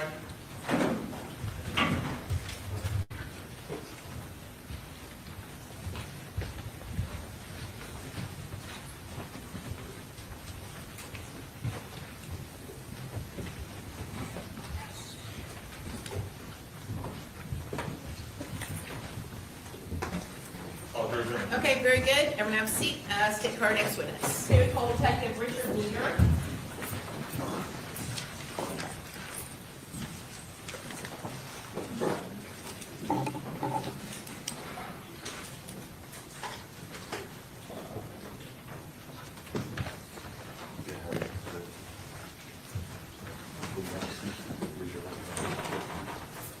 Do you swear or affirm that the testimony you're about to give will be the truth, the whole truth, and nothing but the truth, so help you God? Yes, ma'am. Thank you, sir. Hello, would you state your name for the jury? Yeah, good morning. It's Detective Richard Nieder, Where are you employed? Jacksonville Sheriff's Office. How long have you been with JSO? 9 years.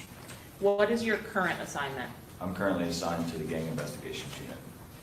What assignments did you have in advance of your gang assignment? Prior to that, I was assigned to a community crime response team. It's a violent crime task force that patrols the city.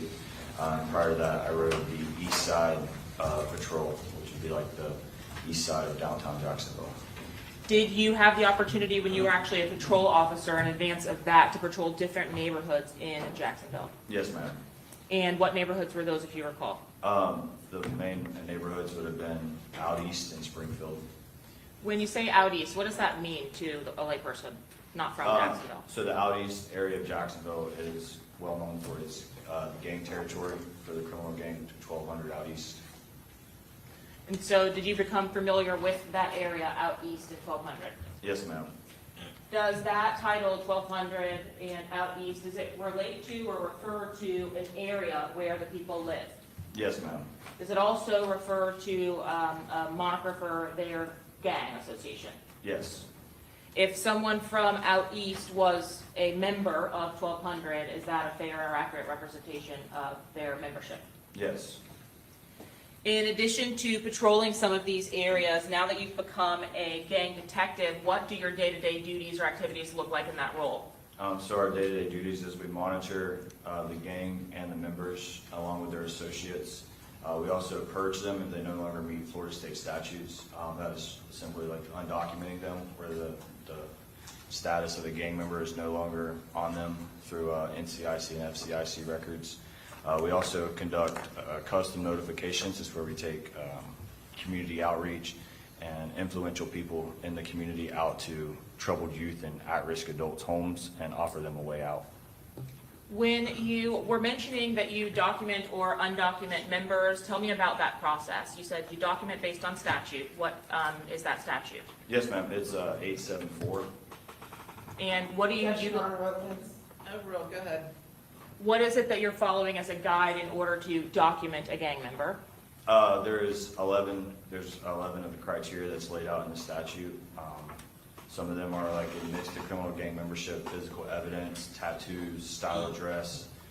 They associate with one or more known criminal gang members, or they're in the presence of, like within the traffic stops and stuff like that. Their parents or guardian can say that they're a part of a gang. And there's probably a couple more. As it relates to documenting a gang member, is there a different process for essentially seeing if a person meets the criteria to be a gang member versus being a gang associate? Yes, ma'am. To become a gang member, you have to meet 2 or more of the 11 criteria outlined in 874. And to be an associate, you just have to meet one of the criteria. And you indicated that that criteria includes admitting your membership or role in that gang. Yes, ma'am. Is it frequent that during the course of your investigations, gang members or their associates will admit to such, that they are involved in a gang or that they are members? Yes, ma'am. Do your duties also include undocumenting gang members? Yes, ma'am. And tell us a little bit more about that process. I don't know that the jury understands what FCIC NCIC is. What is that? Yes, so NCIC is a national database, and FCIC is a Florida database. Whenever you run somebody's driver's license or run a person in those databases, it will come up and show you that they are a documented gang member within the state of Florida, and it'll tell you the gang that they're documented under. Why would there be an undocumenting of a gang member? How does that happen? They no longer meet Florida state statutes. And do you continue, is it an ongoing process with either documenting or undocumenting? Yes, ma'am, we investigate them, and if they continue the status within the gang, we continue to document them. Did you and the members of your gang unit attend any particularized training as it relates to gang investigations? Yes, ma'am, I have. What particular training did you attend? I've gone to 2 of the Florida gang investigation conferences where they've taught beginner and intermediate levels of gang investigations. I've also attended violent crime and gang investigation conferences. I've also attended technology conferences that deals with cell phone towers and that type of stuff while tracking gangs. When you attend these types of trainings, is that a more generic style of training or educating you on gangs in general? Yeah, generally, they kind of, the Florida ones will tend to guide towards Florida state statutes and stuff like that. And then the ones that are not Florida-based, they teach you like what they're doing across the country as far as how they're investigating and what they're seeing. These types of trainings, do they provide you specific intel or knowledge as it relates to Jacksonville gangs, or is that something that you learn just based on your experience day to day? Based on my training and experience day to day. Are you assigned to a particular gang or group in the Jacksonville area? Yes, ma'am. And what gang are you actually assigned to investigate? ATK. What does ATK stand for? There's various different reasons, but the reason that has been told to me was AC's top killers. So ask him the proper predicate regarding based upon his experience and training. Based upon the training and experience that you have day to day, have you learned what ATK stands for? Yes. Objection, Your Honor, calls for hearsay. Overall, go ahead. If Yeah. I may add, Your Honor, this witness has not been qualified as an expert at this point, so he cannot testify to hearsay. Do you wish to voir dire him on his qualifications? I do. Okay, go ahead.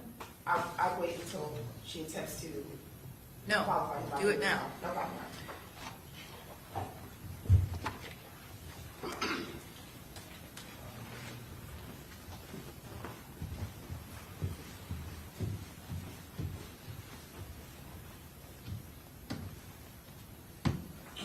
Good morning. It's the morning. Good morning, Officer Neater, Detective Neater. How are you? Good morning. You said you've been with JSO for about 9 years. Yes, ma'am. In your 9 years that you've been with JSO, you have not been working with gangs the entire time, correct? That is correct. So you've only been investigating gangs for about 3 years. Correct. All right. In the gang unit, there are about 12 detectives total. Yes. Is that accurate? And each detective has a specific assignment for a particular gang that's in the city. Yes, ma'am. Okay. And the gang that you're assigned to is ATK. Yes, ma'am. Okay. So your training and experience as it relates to gangs, I want to talk about before you ever became an officer. You were never a member of a gang, right? No, ma'am. So you don't have any personal experience related to gangs. I do not. All right. You attended Edward Waters College, right, in Jacksonville? Yes, ma'am. And your degree's in criminal justice. Correct. You didn't have any sort of specialization in gangs while you studied criminal Not there. justice? You did not? Not there. Okay. Did you have a specialization in gangs in any other degree or education? Through the Jacksonville Sheriff's Office, I have. Okay, we'll talk about that in a second. I mean, just mean like as far as education, any sort of master's degree or? I do not. No. Okay. And you didn't study or focus on gangs at all while you studied for your criminal justice degree? Not just Jacksonville gangs specifically? That's correct. Okay. So your training, you have attended two, I'll say, groups of training as it relates to gangs while you were a detective in Jacksonville, is that right? Yes, ma'am. And that would be the HIDA trainings? HIDA. Yes, ma'am. HIDA trainings? Yes, ma'am. And the other one is the Florida Gang Conference, right? Yes, ma'am. Okay, I want to go through those in kind with you. Okay. So starting with the HIDA trainings. That stands for High Intensity Drug Trafficking Area, right? Yes, ma'am. I believe it's a federal agency. Okay. And they put on these trainings for officers to attend. Yes, ma'am. All right, and those classes are given by specific instructors. Are those instructors detectives or officers that investigate gangs? Generally, they're gang detectives from other parts of the United States and sometimes Florida. Okay. Those are not other detectives that are going to have expertise in Jacksonville gangs. Is that accurate? I wouldn't know their expertise. Okay. You never took any specific training with HIDA that highlighted Jacksonville gangs? No, ma'am. It was just a street gangs class. Okay. And you took between 2 and 3 of those classes? Yes, ma'am. Okay. You don't remember exactly when you took those trainings, do you? Sometime within, I would say, probably took one when I was on the community problem response team, and then the other 2 I've probably taken while I was been a member of the gang unit. Okay. The curriculum, you said that it doesn't focus on Jacksonville gangs, and you don't really touch anything related to Jacksonville gangs in those trainings. Is that accurate? I would say no. Okay. It's not accurate, or you don't? It's not accurate. Okay. They do touch on Jacksonville gangs because the class is being hosted in Jacksonville, but the whole class is not about Jacksonville gangs. Okay, and is it your testimony that there are detectives that are teaching you the specifics of Jacksonville gangs in those trainings? Just trends that they've seen in Jacksonville. I wouldn't say they're teaching us strictly about a Jacksonville gang as much as like the crimes that street gangs and other people that we can see. Okay. All right, the Florida Gang Conference. You've been to 2 of those, right? Yes, ma'am. And those are courses where at the end of them you get sort of a participation certificate? Yes. And you've received those? You completed the courses? Yes, ma'am. And those courses also have no emphasis on Jacksonville gangs? No, ma'am. Okay. All right, and now inside your specific experience at JSO as a detective, you didn't investigate gangs as a patrol officer, is that right? That's correct. And the community response team, they don't investigate gangs specifically, right? No, ma'am. You already mentioned you don't personally know anyone that's been in a gang. Drill rap, you would say, is an important piece of this as well, right? It could be, yes. You don't listen to drill rap outside of when you're working, when you have to? I listen to it for my job, yes. Right, only for your job? Correct. You're not a fan of it? It's not something that you have attempted to understand outside of when you're investigating these gangs? I would say I understand it so I can do my daily duties as a gang detective. Correct, and let me be more specific. Your only attempts at understanding it are in your role as a detective? Yes, ma'am. Okay. All right, and it's your understanding that There's no hierarchy in these gangs. That's your understanding. And what, I'm sorry? In Jacksonville gangs. It depends on what kind of Jacksonville gang you're Sir, are speaking you of. asking him about his opinion? Because this is limited to voir dire regarding Correct. qualifications. So are you now going to elicit his opinion? No, I'm not. I'm Well, listening. sounds like you are. If I can respond, Your Honor. Yeah, go ahead. You can answer the question. Okay. In your experience, you have not understood that there's any sort of hierarchy in these Jacksonville gangs. It would depend on what Jacksonville gang you're speaking of. Okay, is it your testimony that in your experience, you've learned that there are some gangs that have hierarchies in Jacksonville? There is, yes, ma'am. Okay. You wouldn't be able to, you have not learned in your experience or your training about any sort of initiation that these gangs in Jacksonville may have. Once again, it would depend on the gangs you're speaking about. I'm speaking specifically about the gangs related to this case. So I'll list them: ATK, 1200, 6 Block, those gangs. I'm not sure about any initiation into those gangs, no, ma'am. That's not something that you've learned in your experience. No, ma'am. That's not something that you could testify to the jury about. Correct. You've never written any sort of publication on gangs in general or specifically Jacksonville gangs? I have not. You're not even quite really sure what a publication is as it relates to your expertise. Is that accurate? Like, yeah, what would you mean by publication? Like a book? A book or some sort of article where you've done research and gathered information to teach other people about? I would say that our field investigative reports and documenting gangs and gang members would be a publication as to I've written about gangs. Well, I'm not asking what you write about in your investigations. I'm asking about scholarly things that have been published and peer-reviewed from other experts. No, ma'am, I've never written a book or a news article or anything of that Okay. nature. You've never read any publications on gangs either? Just stuff to do on my daily duties. You've never, you said written any books, you've never read any books on gangs either, have you? I have not. Okay.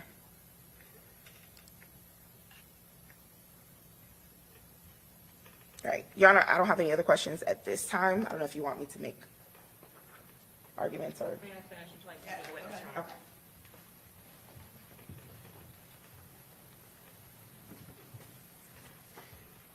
Detective, when you attend the trainings or conferences on gangs, when you're receiving those presentations, are they related to the bigger gangs that are commonly known across the country, the Bloods, the Crips, that type of thing? Yes, ma'am, generally. Are these programs nationally recognized and presented at agencies across the nation? Yes, ma'am. As it relates to your specific publication or publicizing of the information that you collect in your day-to-day duties, do you or any members of your unit make it a regular practice to publicize or publish articles based on the tactics that you use to make arrests and develop cases of criminal gang members? No, ma'am. Would that be harmful to your case or investigation to do so? Yes. As it relates to your attending these conferences, are those mechanisms of continuing legal education for techniques in tracking gangs? Yes. As it relates to those same conferences, do you obtain information as it relates to new technologies, new tactics? Pardon me? I'm objecting to leaving. Overall, go ahead. Do you obtain information as it relates to new technology or new tactics that are being seen across the nation with other agencies? Yes, ma'am. Are you attending those conferences for the purpose of learning information about the gangs in Jacksonville specifically? No, ma'am. We attend those conferences to try to become better detectives in the investigations that we conduct in Jacksonville. As it relates to the gangs in the Jacksonville area, do you and essentially the active members of that gang believe that you have the most knowledge about the ATK gang? Yes, ma'am. As it relates to the other members of your unit, do you work with them or alongside of them when you're investigating ATK-related crimes? Yes, ma'am. Are you the point of contact if an ATK gang member or associate is believed to have been involved in any crime in Jacksonville? Yes, ma'am. Would that be the same for all other detectives in their assigned gangs? Yes, it would. As it relates to the other assigned gangs specifically related to this case of 1200, ATK, and 6 Block as a total, are you all required to still be familiar with the other gangs despite your assignment to one specific group? Yes, ma'am. We have to have general knowledge of all of the gangs in Jacksonville, just when, if something was to happen and I was the one that was up and available, that I would have to respond and have the general knowledge to give the intelligence to other investigating detectives about what occurred. And when you say if you were the one that was up, are you actively on call as a member of the gang unit? Yes, ma'am, all the time. Do each of the detectives in that unit hold the same responsibility? Yes, ma'am. If called to a scene, are they required to understand the neighborhood, the parties involved, et cetera? Yes, ma'am. If there are facts that need developed as it relates to ATK, 1200, or 6 Block, are the members of your gang unit called to respond? Yes, ma'am. And how much of your workday, day to day, is dedicated to working gang cases? All day. That's, we only deal with gangs. And you develop that knowledge, you indicated before, by doing what on a day-to-day basis? Just investigating them through social media, through music videos, and other means. By other means, without telling me what is said, do you also interview the members of those groups? Yes, ma'am. Do you interview the family members of those groups? Yes, ma'am. Is there another individual that you can think of that has more particularized knowledge about the Jacksonville gangs than yourself and your associates as it relates to the gangs? Sustain the objection. Do you commit your job day to day to working up not only the information about the gangs in Jacksonville as a whole, but ATK? Yes. Your Honor, at this time I would tender the witness.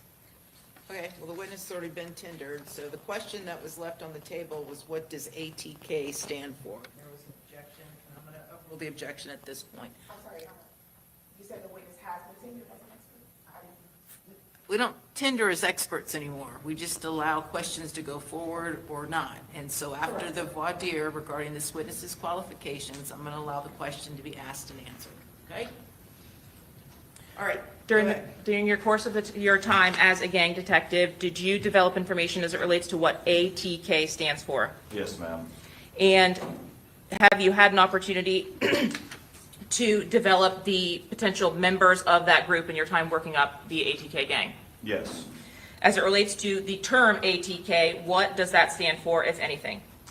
Based on my training experience, it stands for ACE's Top Killers. And ACE's Top Killers, is there a meaning behind that? What does that mean, or what does that relate to?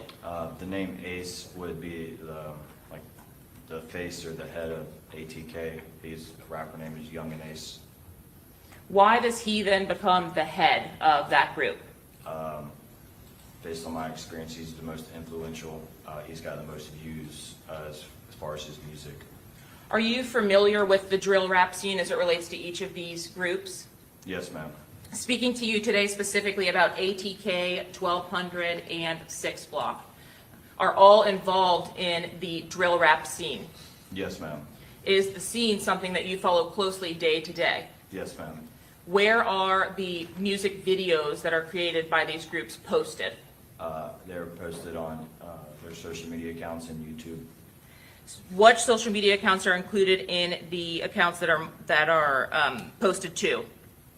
Like you're saying, like the name, like Instagram. They go on Instagram, and sometimes they go on X, which was formerly known as Twitter.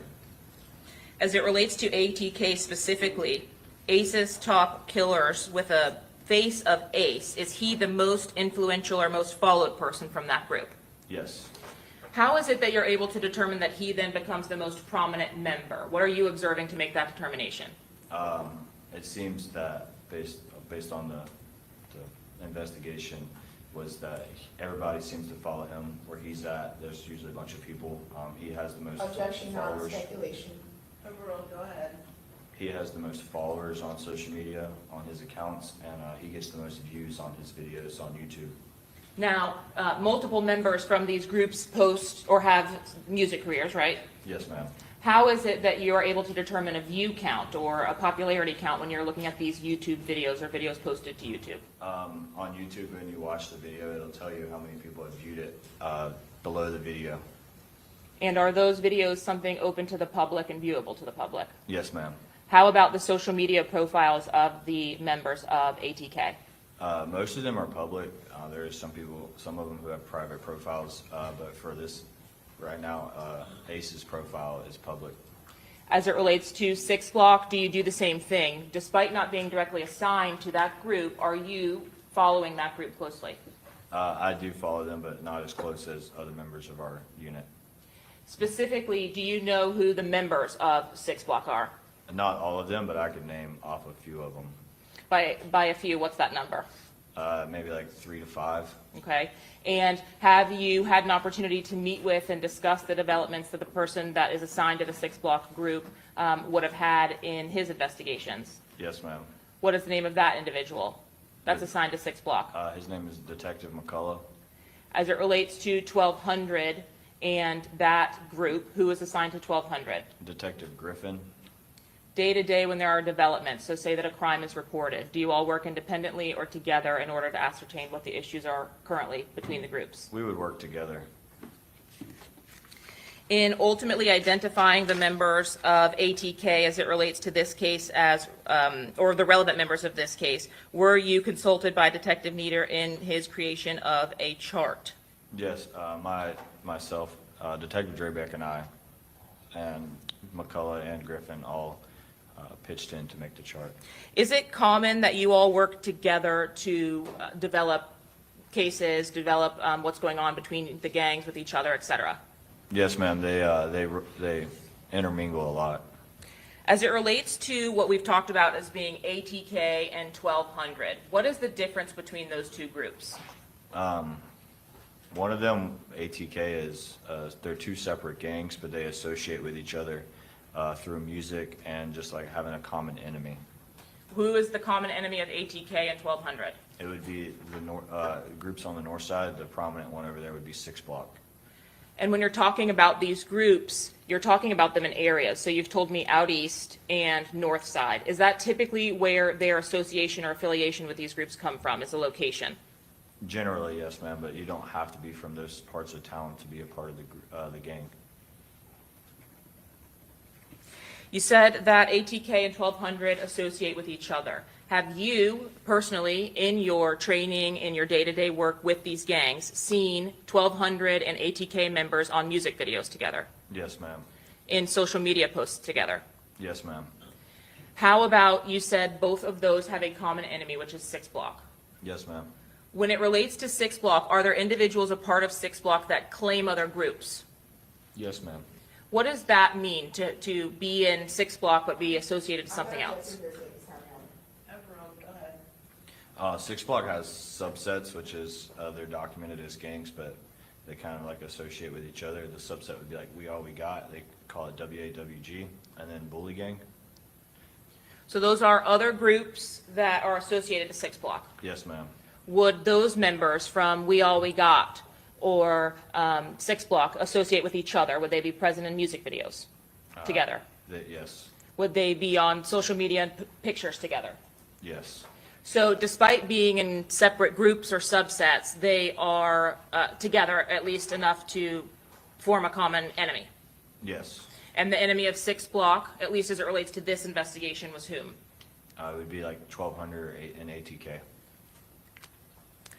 When you were working as a member of the Jacksonville gang unit, were you notified about the potential for Charles Jones coming to Tampa for some kind of performance? Yes, ma'am. Are you familiar with an individual by the name of Charles Jones? Yes, ma'am. And how are you familiar with him? I've dealt with him several times in person on my doing my daily duties. Have you had contact with him before? I have. Have you seen his music videos over the years? I have. When you were working in patrol, were you familiar with the beef that was going on between the two sides or between the two areas? My knowledge of it is way more extensive now, but I had general knowledge of issues on the parts of towns. Yes, ma'am. As you developed in the gang unit, did there become a prominent person or member in the 6 Block group? Yes. And who was that? Charles Jones. As we've discussed in the ATK ACES Top Killers group, is that the same level of prominence that we now have with 6 Block and Charles Jones? Yes. Does Mr. Jones also have that music career that we've discussed? He does. And is your position or your opinion based upon his position in 6 Block based on what you've already indicated was the same for Ace or Yes. Young and Ace? Yes. Is he the person in 6 Block with essentially the most views? He is. And when videos or music videos were released by ATK, if we start there and talk about Young and Ace, were those videos that you personally and members of your unit would watch? Yes, we would.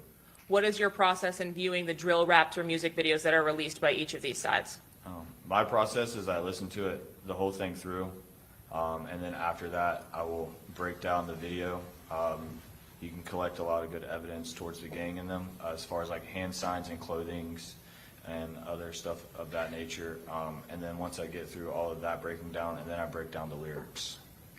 Do you work with the other members of your gang unit in order to accomplish the review of these videos and discuss potential crimes surrounding them? Yes, we do. Is there any procedure in place where you also review crime reports to see if anything is related to what has been described in these drill raps?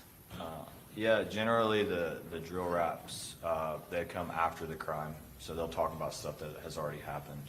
So at the time that you are watching these drill raps on YouTube, for example, do you, when you're viewing it, just based on your day-to-day training and experience, your duties day-to-day, relate this video is related to X incident? Yes. Have you personally, whether now in your time with the gang unit or earlier before that, responded to the incidents of violence between ATK and 1200 and 6 Block? I have. Now, you indicated that you worked to complete some charts with the other members of your unit with the Jacksonville Sheriff's Office. Is that correct? Yes, ma'am. I am showing you now what has been marked as State's Exhibit 90A. Do you recognize the individual depicted in that photograph? That's Charles Jones. And I am showing you 84A through C. Please take a look and tell me if you recognize the items depicted there.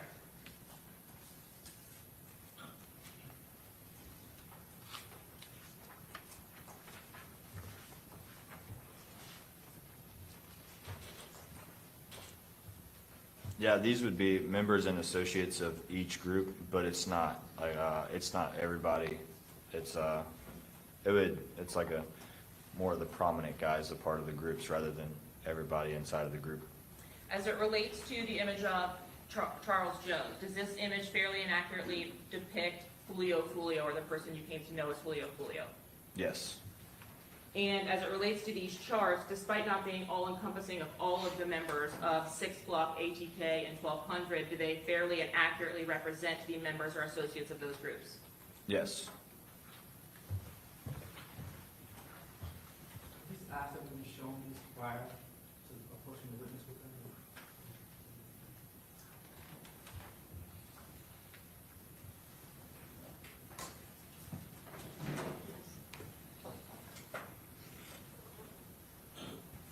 At this time, Your Honor, the state seeks to admit states 90A and 84A through C.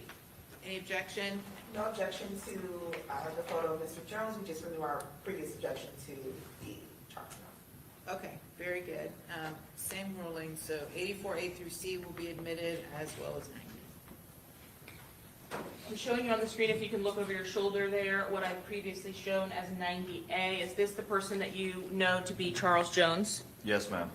And were you alerted to an incident having occurred in Tampa in June of 2024 resulting in the death of Mr. Jones? Yes, ma'am. Prior to that incident, had you responded to calls for service related to Charles Jones or his potential injury? I have. Had you responded to calls for service related to the injury or homicide of members of the opposing gangs, ATK or 1200? Yes, ma'am.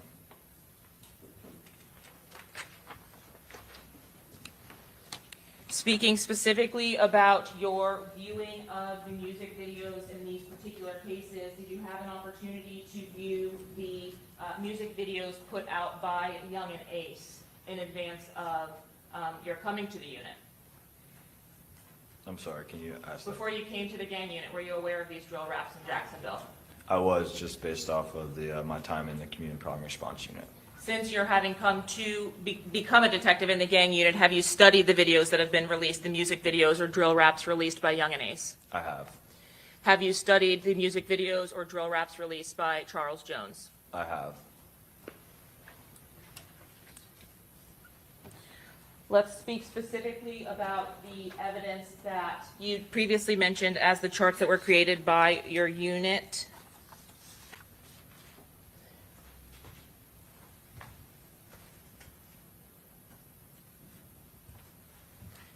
If you could look over your shoulder, please. Here, I'm showing you what's been marked as State's Exhibit 84C.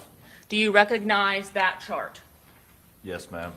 Are some of the more prominent members of the ATK group depicted in this chart? Yes. As it relates to the members that you have discussed already, so Young and Ace, for example, can you show us where Young and Ace is in this chart? He's on the first row, the top row, all the way to the left. And in your time investigating ATK or studying the gang members associated with this group, did you come to learn the identities of the other people depicted here? I have, yes. Who is Quan or Trayvon Bullard? Quan and Trayvon Bullard was a victim of a homicide in Jacksonville in 2018. What about Royal Smith and Jacoby Grover? Yes, ma'am, it was a triple homicide. They all were killed in the same incident. Where did that homicide occur? It occurred in Duval County at an area of town we call the Town Center. And what relationship, if any, do they have to Young and Ace? Young and Ace was the fourth victim in that case. He was shot as well. He did not die. As it relates to the drill raps that you saw subsequent to that homicide and the shooting of Young and Ace, were there music videos put out by 6 Block which referenced that shooting? There was. Was there a nickname associated to Royale Smith in the middle photo there? Yes, ma'am. His nickname was 23. So just the number. Yes, ma'am. And as it relates to Gutta Zay or Isaiah Chance, did Isaiah Chance represent ATK? He did. He is a member of ATK. And did he have any associations or affiliations to other groups? He had an association with 1200. When we speak about your observations or your review of the social media profiles of each of these individuals, did you have an opportunity firsthand to review the social media posts by Isaiah Chance in his falling out with ATK? I did, yes, ma'am. Was there a group for which Isaiah Chance begun relating himself after his fallout with ATK? Are you asking what the post was? No, what was the group that he then wanted to associate himself with or did post to associate himself He then with? associated himself with 1200. When talking specifically about Antonio Tilley depicted in this image, is Mr. Tilley alive or deceased? Mr. Tilley is deceased. And are you familiar with how that homicide came about? Yes, ma'am. Did you respond to that scene specifically yourself? Yes, ma'am. And was that homicide referred to in the drill raps? Yes, it should be. The homicide of Antonio Tilley, is Tilley mentioned in the drill raps between the groups? Excuse me. He is. He's mentioned in them. As it relates to the group 1200, did you have particularized knowledge about the group 1200 as well, just in your role as a gang unit detective? I do. And in showing you states 84B, does this chart at 84B also fairly and accurately depict the members of the 1200 group? Yes. As it relates specifically to the top line, can you see that okay from where you are? Yes, ma'am. The nicknames that are depicted below the legal names of these individuals, how is it that you all are able to ascertain these nicknames? That's their music name. Go ahead. That's their music name. Whenever they post stuff online, that's the name they use as like their artist or their stage name. And so on the Instagram posts, for example, are they utilizing their nicknames or their legal names? Nicknames. What about as it relates to the YouTube videos? Do they use their music or street name or their legal names? Nicknames. So when viewing these videos, are you able to ascertain, despite not having the legal name of the person on these drill raps, are you able to ascertain who the parties are inside of them? Yes. Do you, when viewing these drill raps, recognize the individuals as you're watching them, even if they aren't labeled? Yes. Have you had an opportunity to review a music video as it relates to saying the words Spaz or Corbin? Yes. And is that frequently used in the drill raps by 6 Block? Yes. Now, when a group says another group's member in their drill raps, is that intended to be a good thing or a nice thing to do? If you're a part of one group and you say somebody else's name that's a part of the opposing group, it would be disrespectful. And have you had an opportunity to view music videos from Waka with the Choppa and Spin a Benz? Yes, ma'am. Specifically as it relates to their music videos with members of ATK, have they been documented as having videos together? Yes, ma'am. Can you think of a video that would be reflective of members of ATK and members of 1200 together? The most popular one would be Who I Smoke. And by most popular, are you referring back to what you've already advised were the YouTube views? Yes, ma'am. Lastly, as it relates to 6th Block, can you confirm that it was determined in States 84A that Charles Jones was a member or active member of the gang 6th Block? Yes, he was. And his associates, as depicted here on this chart, were you able to determine or recognize the individuals depicted? Yes. Were there individuals included on your 6th Block summary as some of the bigger players with 6th Block that are also deceased? Yes, there's some that are deceased on there. In referring specifically to the second photograph next to Mr. Jones, Bibby, is that an individual who is deceased? Yes, he is. Is that an individual who is frequently referenced in the drill raps from ATK and 1200? He is. In the photo depicted just below Bibby, who is Therese Powell? Therese Poe is another Jacksonville artist who goes by the name of K Shorty. And is he a 6th Block member, affiliate? Tell me how it is that he's associated to 6th Block. Therese Poe would be a part of We All We Got, WAWG. At some point, was he directly associated to 6th Block? Yes, WAWG is associated to 6th Block. Is that what you described earlier as one of the subsets? Yes. And would he be frequently depicted in videos or images to social media with other members of 6th Block as depicted here? With some of the members, yes, but not all. When we see in the photo that is on the second row and second one in, so Tiki Williams, is that someone who you're familiar with?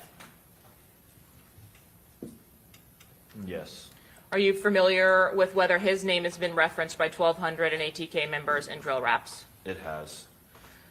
When you all are referencing these drill raps or the music videos themselves, are you just accessing them from the internet, plainly YouTube, watching the videos, etc.? Yes, ma'am. Generally, they'll post like little snippets of it on their social media with the like name of the song or like a link to YouTube, and then you can go to YouTube and watch the whole video. And you have had an opportunity to review or view 4 specific videos as relevant to this particular case. Is that correct? Yes, ma'am.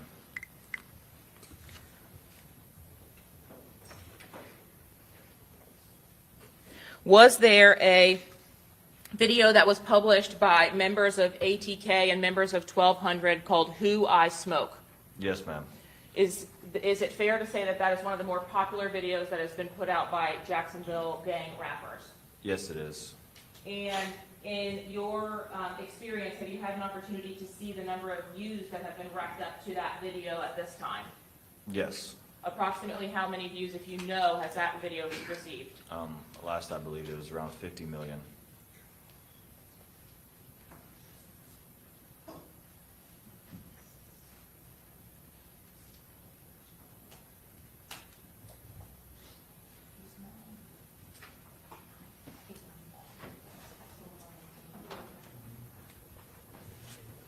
And you've had an opportunity to review the Who I Smoke video in its entirety? Yes, ma'am. One time or many times? Many times. As it relates to the response video, was there one posted by members of 6th Block? There was. And who posted a video in response to that? Charles Jones. What was the title of the video that was posted by Charles Jones in response to the YouTube video made by ATK and 1200? The name of the video is When I See You. And ultimately, as it relates to the YouTube or music videos in this particular case, were there videos posted after the death of Charles Jones in 2024? There was. Did those music videos come from members of ATK and or 1200? Yes, ma'am. Specifically as it relates to a music video by the title of Game Over, who was the music artist that made that video? Young and Ace. And when, in relation to Charles Jones's murder, was that video published to YouTube? I'm not sure the exact time, but a couple weeks. I don't know the exact date. It was a couple weeks after. And was there an additional video posted by 1,200 members? There was, and once again, I don't know the exact date of that one either, but it was weeks, a month after. What was the video titled from the 1,200 members? Foolio dead.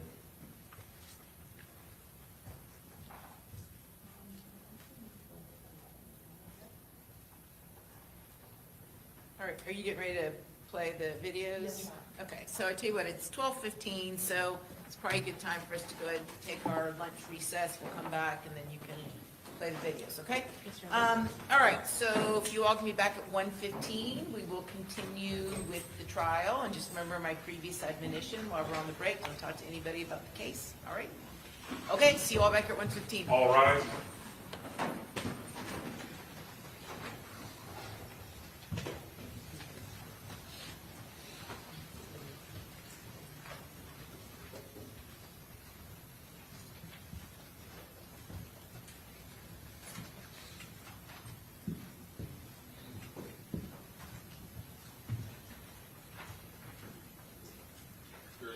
Okay, very good.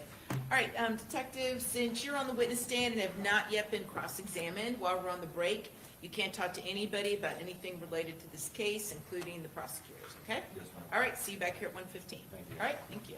Judge, before we go on a break, just for housekeeping, 68A through double K was introduced into evidence. There is no 68W for the record. I had my secretary go look at our master list and confirm that, so I just want to make that a note on the record. Okay, so it'd be 68A through V, right? 68A through V, and then Yes. X through KK. Yes. All right, got it. Thank you. Okay, see you at 1:15.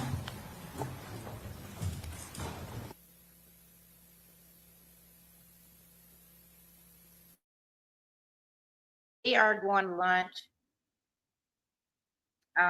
We probably we won't have enough TiVo time to take us through lunch. But while they are on lunch, yeah, so I want to be Whopper with the Chopper. I don't know who y'all gonna be, but that's my name. I'm telling you, that is such a day, boy, oh boy.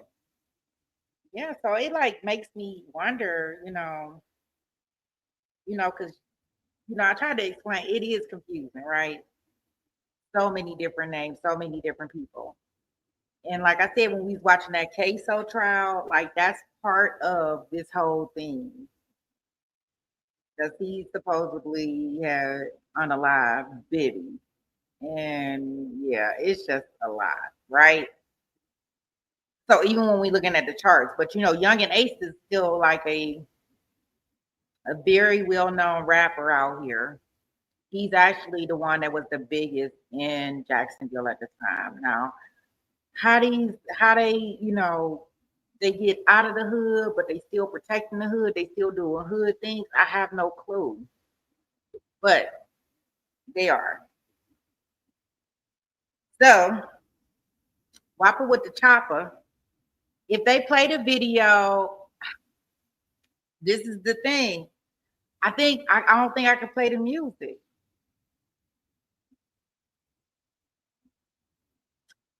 I don't think I can.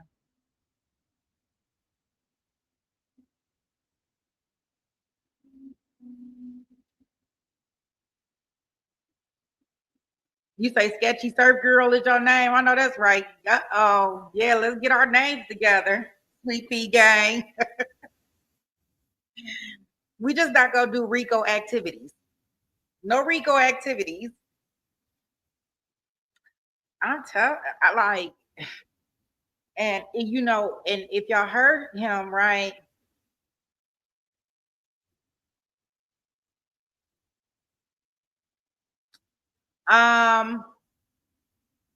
Here, I'll put him in the chat.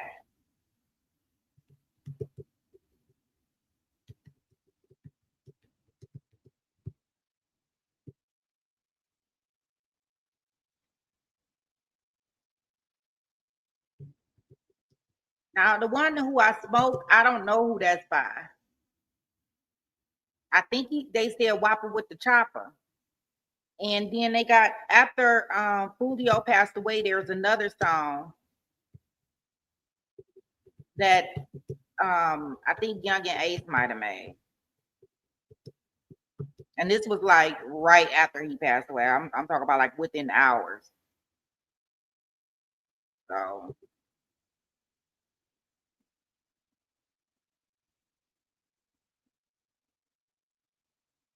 yeah, so I put the titles of the videos in there for y'all if y'all want to go check them out. But yeah, so you think about it, they have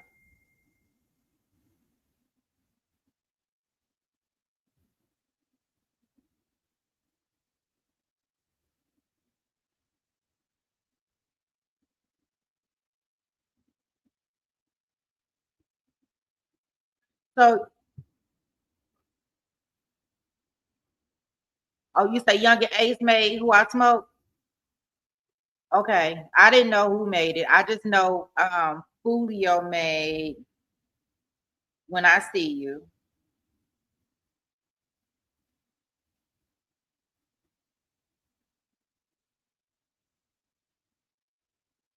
You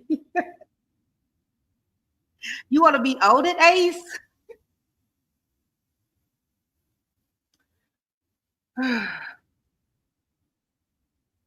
But just so y'all kind of aware, the most I can break it down for you is that it's so weird how all of this happened, right? Like I told y'all, remember Julio was in a car with, some of his friends, like 2 to 3 of his friends, right? Everybody survived but Julio. Young and Ace, which is supposed to be the head of the other one, allegedly, he was in a car with 3 of his friends, and he is the only one that survived. Like, what are the chances of that? Like, that seems so weird. And in both of them, like around the people's birthday, like it's really, really, really weird. Like, yeah.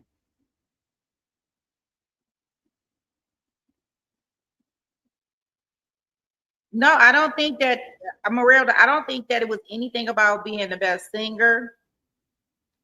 It was just dissing rhymes.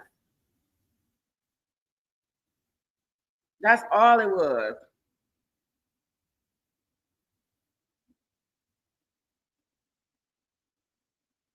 Yeah, like I think the only reason why Pretty Brown, and you probably know, because Fantasia made a song When I See You. So and if y'all know, right? So that's why that song is so catchy to me. Now I did listen to the interview that he had with his mom, did the interview and stuff. And allegedly I know that they have where he's dancing on somebody's grave site and all of this stuff. But guys, he wasn't really doing that. That was just all for show.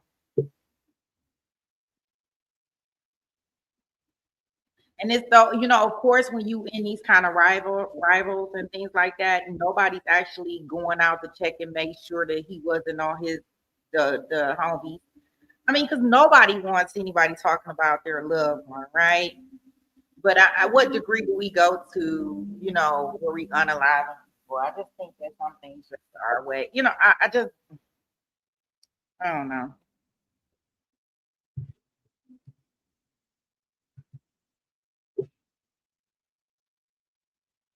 So me personally, I just think that sometimes we get to doing way too much.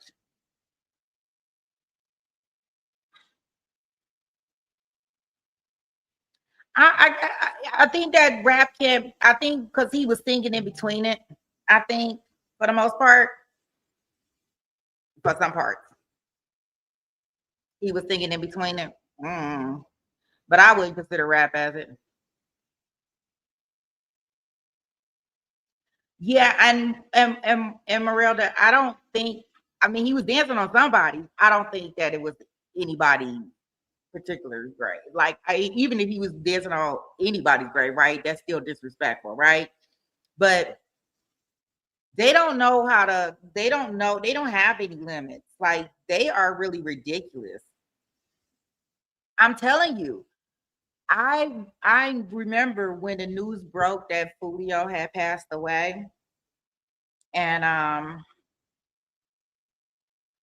I kid you not, like hours later, Young and Ace had dropped a song mocking his death. Like, but this is stuff that they did back and forth. Like the girl when she was on the stand, the friend, not, you know, the friend that was on the stand, she said that's what they did in Jacksonville. That's what they do. They talk about each other in the songs and back and forth, and that's what they do.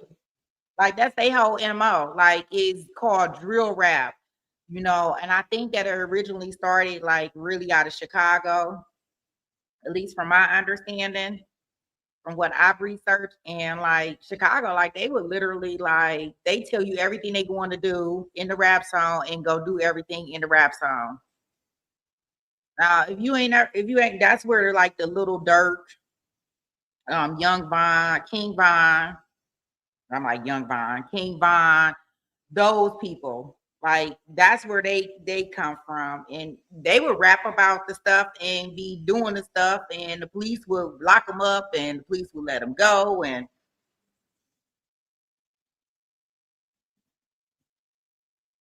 so that's Chief Keef, yeah. He moved away from that crap. He was the only one that moved away and was like deuces. Yeah, that's where you got him from. Like, and I mean, and Little Dirk right now, y'all see he facing all these RICO charges for redrum of hire, redrum of hire. So yeah, he may have started and he left, and I mean, then you got, you know, it's just a mess. And that's why when Jason had asked, what do you think they're gonna do with the weapons once it's all done? I think they just put them right back on the street. I seen them like people in the Chicago, if you really like look at that stuff, like I mean, they were like, it's so this they so like they were so out here, like they were unaliving people at funerals. Like you couldn't even go to a funeral because you would get unalive.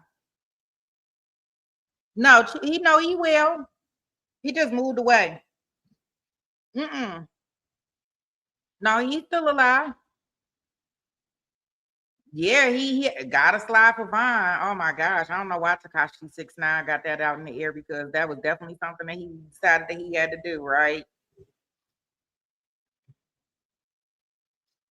I wanted to see if y'all wanted me to that was another thing I wanted to ask y'all.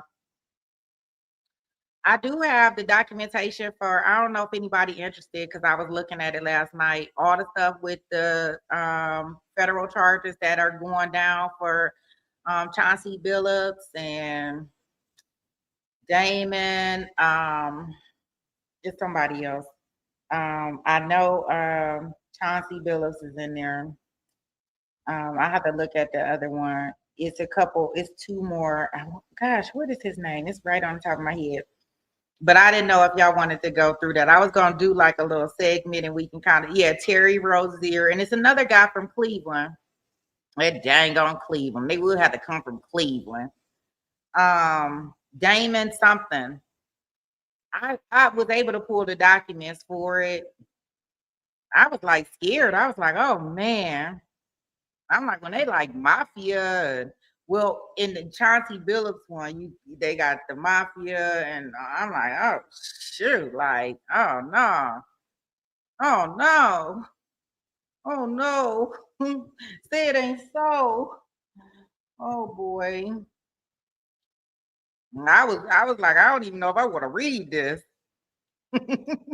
Look, I don't want no problems at all.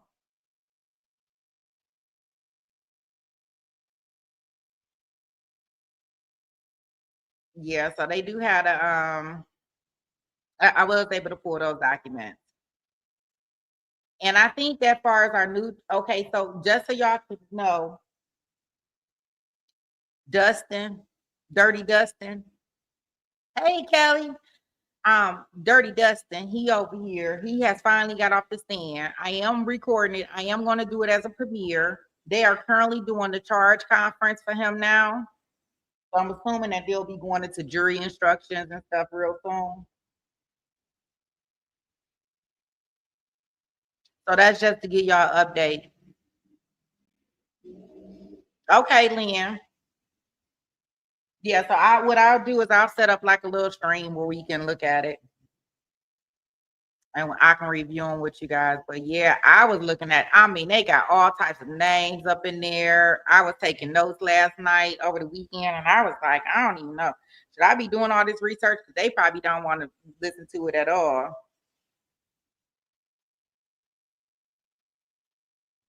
I'm so glad that you were able to stop by, Kelly.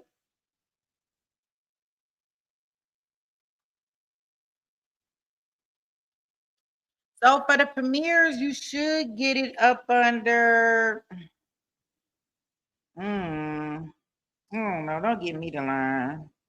I want to say they come up under. Okay, there you go. No, I think that I'll do Dusty Dirt. I'm gonna do Dusty later. I'm gonna premiere it later. That way I don't have to be sitting here at the computer. So I'm recording it for us now. We'll all be able to live chat. I just won't be right here in front of the computer in front of y'all. That way I can kind of move around the house and do some stuff and still kind of like chat with y'all.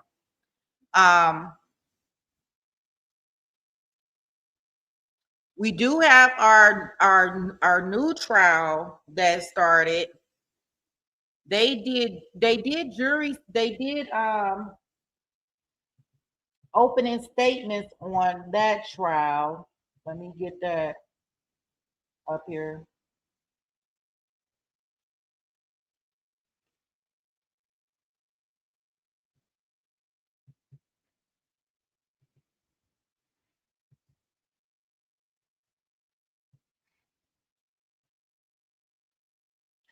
So they did opening statements for this one, but the way they didn't do their opening statements when I thought they didn't.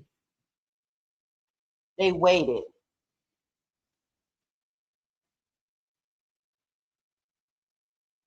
Did y'all know that guy has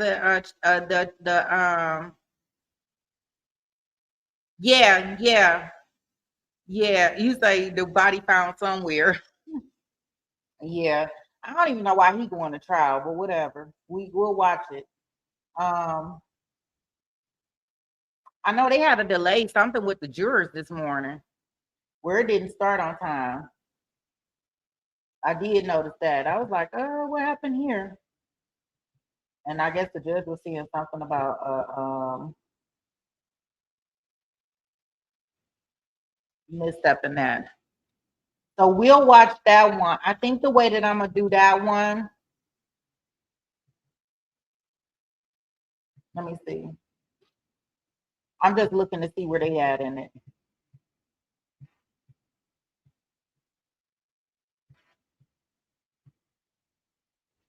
So it look like they about.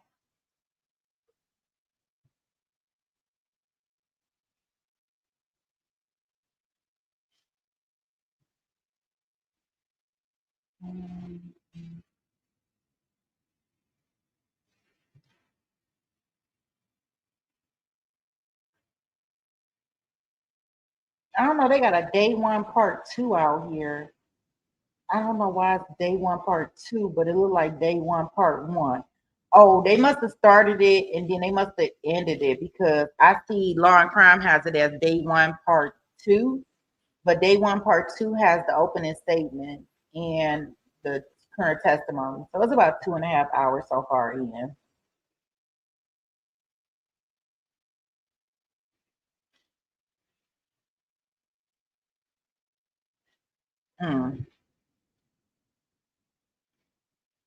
Yeah, so that one about 2.5 hours speeding. So we'll see about that one.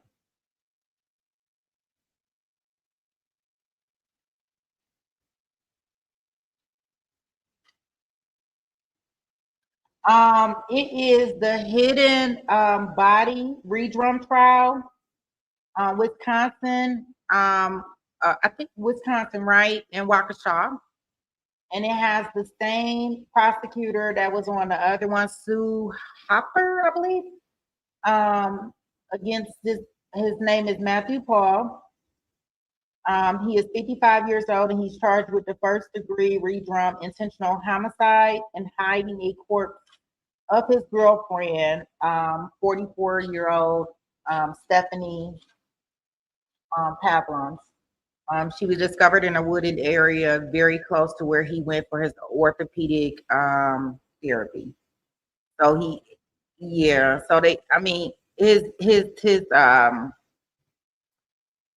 a goofy. He a goofy. Like, I don't know why he don't know that they got all this stuff on camera with him with her purse, him with the phone, him with all this stuff, but he a goofy. And he taking it to trial, and yeah, goofy is all I can say. So I got it on our page. No, nope, it's a different judge.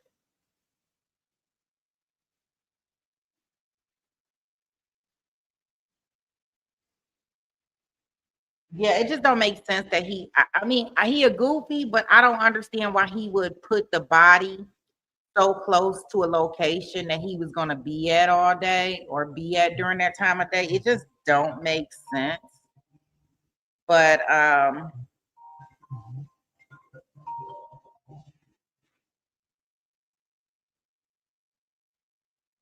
yeah, that's what he has claimed to do.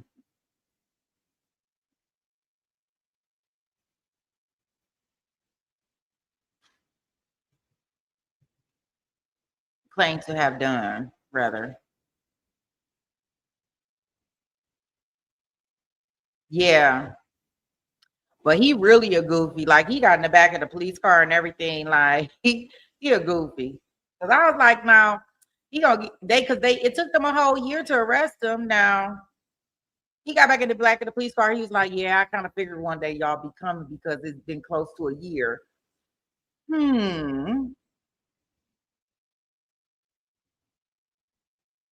Would you say he couldn't find the perfect spot? I mean, they say he was trying to get out of the country and he had a whole year to do this. I don't know what he was thinking. And the guy, all this time, like for days, y'all, he was sitting up here searching the obits online. And he downloaded some police scanner app on his phone. And they could tell all the times he accessed this app to see if the police was looking for anybody in regards to his girlfriend being gone. He is such a goofy. Oh, such a goof. I'm like, and so when he walked out, he told the officers when they seen him, because they was sitting outside the house. This is all in like the report. He was like, "Oh, y'all must be lucky." I guess because remember he got this police scanner, so he think he the smartest person in the room. So when he walked outside and they arrested him, he like, "Oh, y'all must got lucky." And the officer was like, "Well, no, you probably just got real unlucky." Because he still trying to do all this stuff to be avoided, thinking he was doing everything. And come to find out, like, that police scanner stuff didn't work. He is dummy. Yes, I think the only thing that they trying to argue right here is I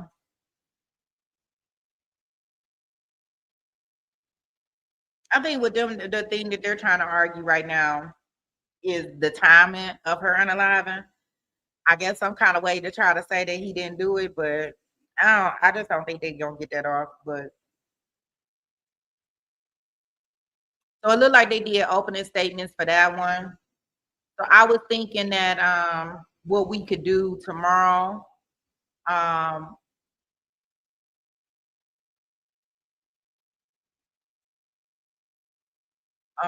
is I want to I think that what I'll do is I'll do opening statements in the first day.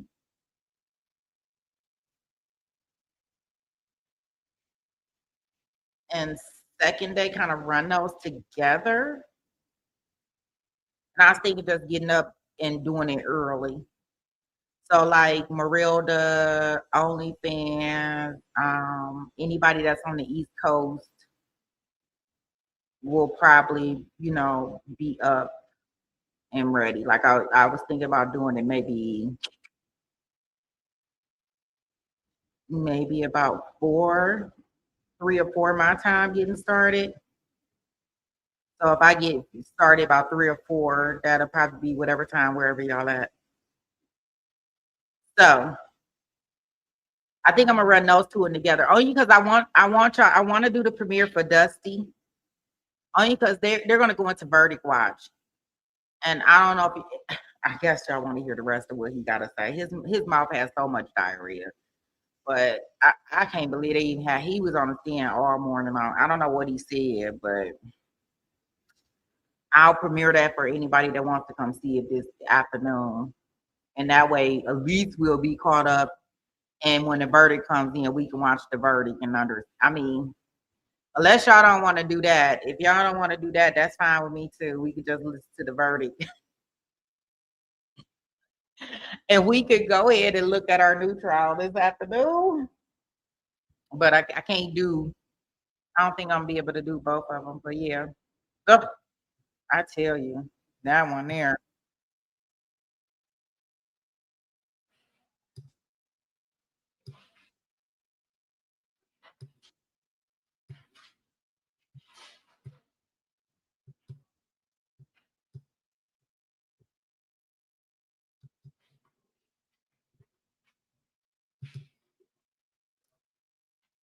Dirty Dustin.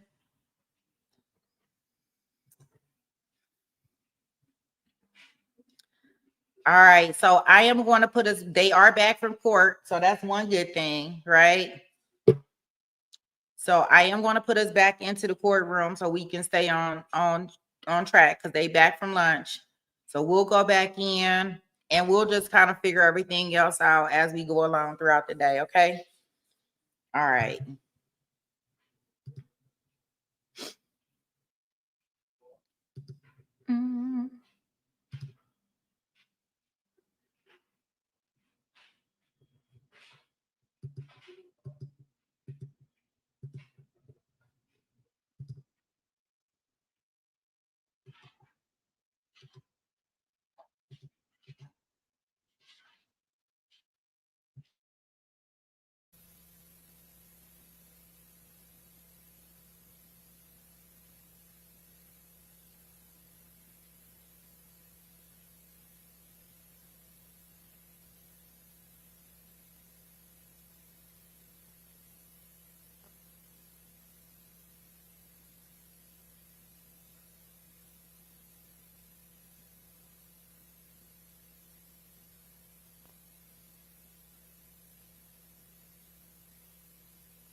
Yep. Just want to bring it to the court's attention. I just want to bring it to the court's attention that in between the break, I jumped on the elevator with the person that was the juror. Didn't know what it was. That's, okay, thank you for alerting me. There was no conversation or anything, I'm assuming. None whatsoever. Okay, all right, thank you very much. All right, defense counsel's present, defendant is present, state's present. You guys ready to continue? Is that a yes? Yes, Your Honor, I Okay, apologize. where's the detective? Yeah, I think he's 6. yeah, just go ahead and have him retake the witness stand.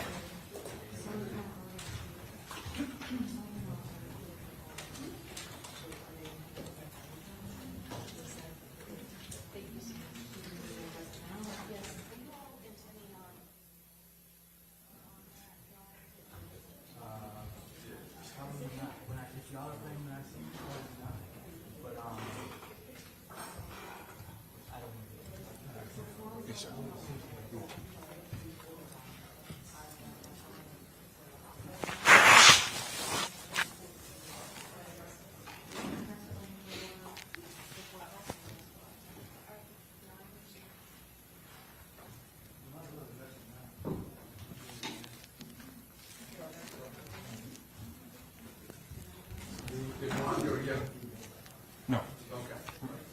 All right, we ready to go? I think there's an issue they want to address, Your Honor. Judge, we were provided before we went to the jump drive of 5 additional songs, one of which is already included in the state's presentation of evidence and on our exhibit list. But the others are several songs, looks like attributable to the victim in this case, and so we just want to address that with the court. Okay.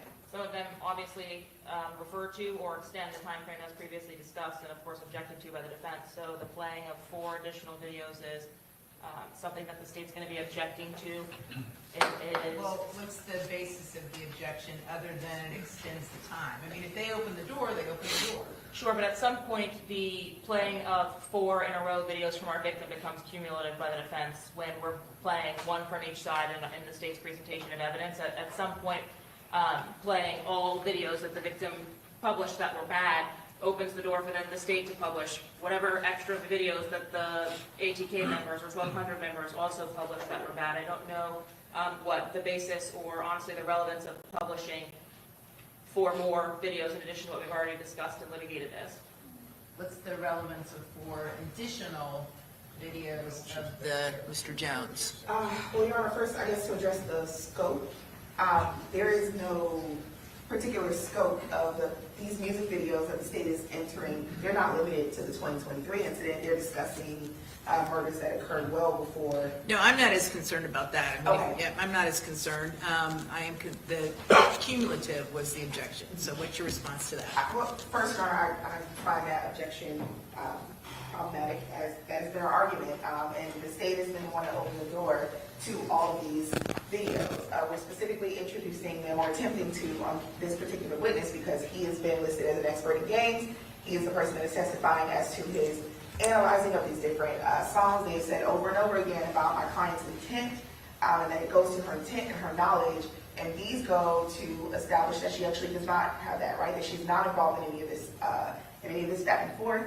Any of these individuals that are connected to these murders that the victim has been rapping about, just as some of the other individuals that are not involved in this trial have been rapping about. So this is our opportunity to cross-examine this witness and question this witness related to his knowledge and the scope of his knowledge of all of this information. Okay.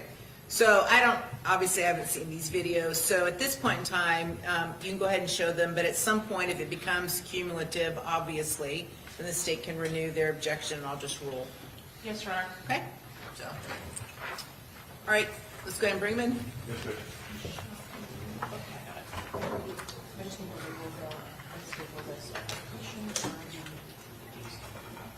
Your Honor, Yep. before Hold we- on 1 second. Wait 1 second. Just to add to that,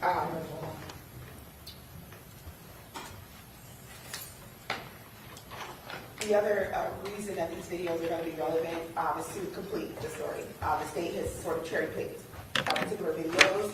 This goes through the completeness and just to provide the entire context of what is actually happening, and what they're alleging. Okay, all right, very good. Well, I already said you could play them. Yes, I just wanted to. Sure. Yep. Okay, now I think we're ready.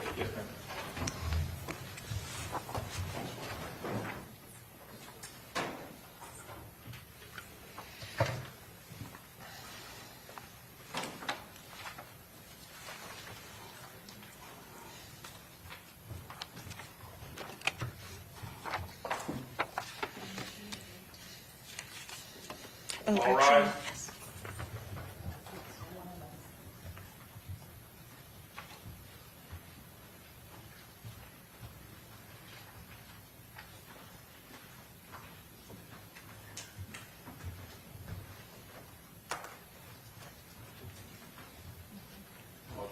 Okay, very good. Welcome back, everybody.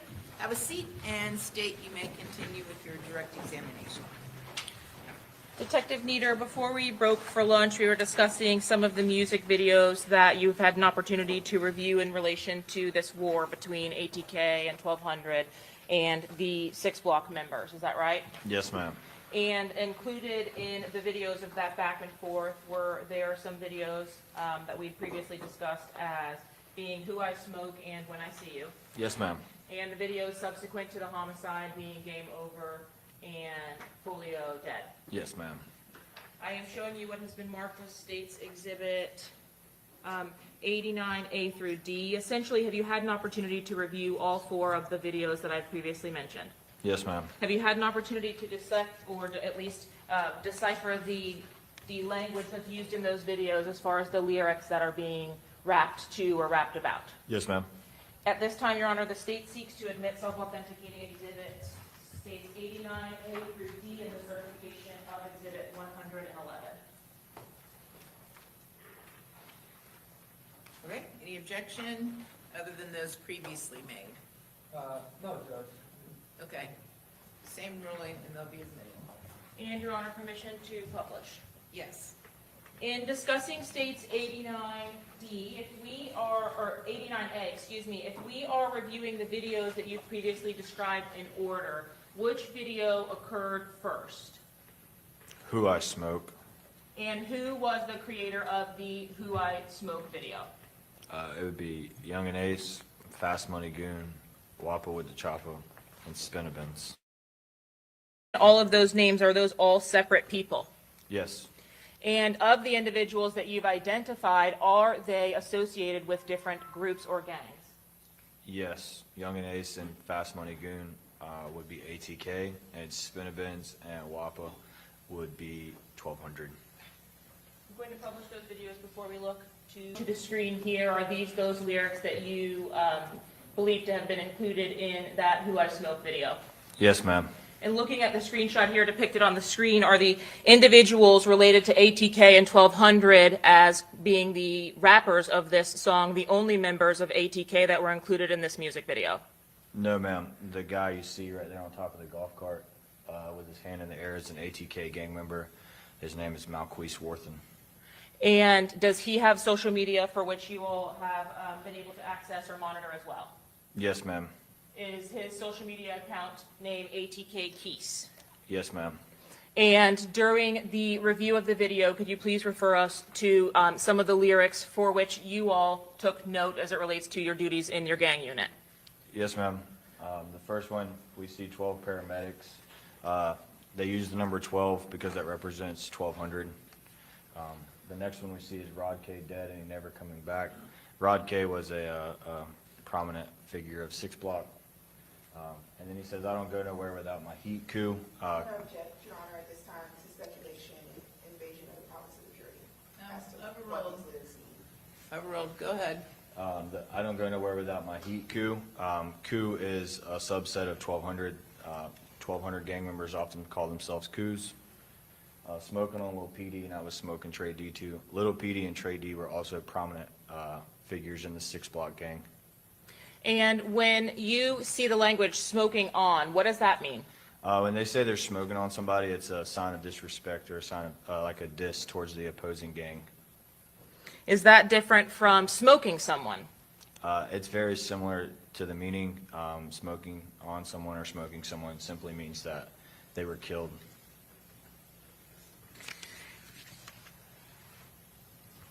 Throughout the video itself, were there names of of members from the actual group 6 Block that were depicted in the music video? Yes, ma'am. And during the course of that video, was there a portion when the artists were saying names of 6 Block that you can identify here? Yes, ma'am. Please describe what that was for the jury. The Who I Smoke Bibby and Who I Smoke Tiki. How about Little Nine? Little Nine was, he was affiliated with another group associated to 6 Block. He wasn't 6 Block himself. So he was an associate of 6 Block. In another gang, yes, ma'am. Well, was he the member of a gang that was rivals with ATK 1200 or their affiliates? Yes, ma'am. And is Bibby alive or deceased when this video was created? Bibby is deceased. And is Tiki alive or deceased when this video is posted to YouTube? Deceased. Last question, Little Nine, alive or deceased? Deceased. Now, what is JIT? J-I-T-T. I'm smoking JIT mean. JIT is what they refer to as like a younger teenager, like a young adult. They would, instead of calling like your friend, you say that like, that's my JIT. And was there any reference to an individual that was a member of ATK or NHG named Queso? Yes, ma'am. And is Queso related to a gang in Jacksonville? Yes, ma'am. Queso is an ATK gang member. And what is the next line under the Queso lyric referencing? It says no hospital boy, that line. This is just relating no hospital gang to ATK. That some of the members of ATK call themselves no hospital gang, but they're still ATK gang members. They all associate with one another, this NHG no hospital gang. Yes, ma'am. They associate then with ATK and members of 1200. Yes, ma'am.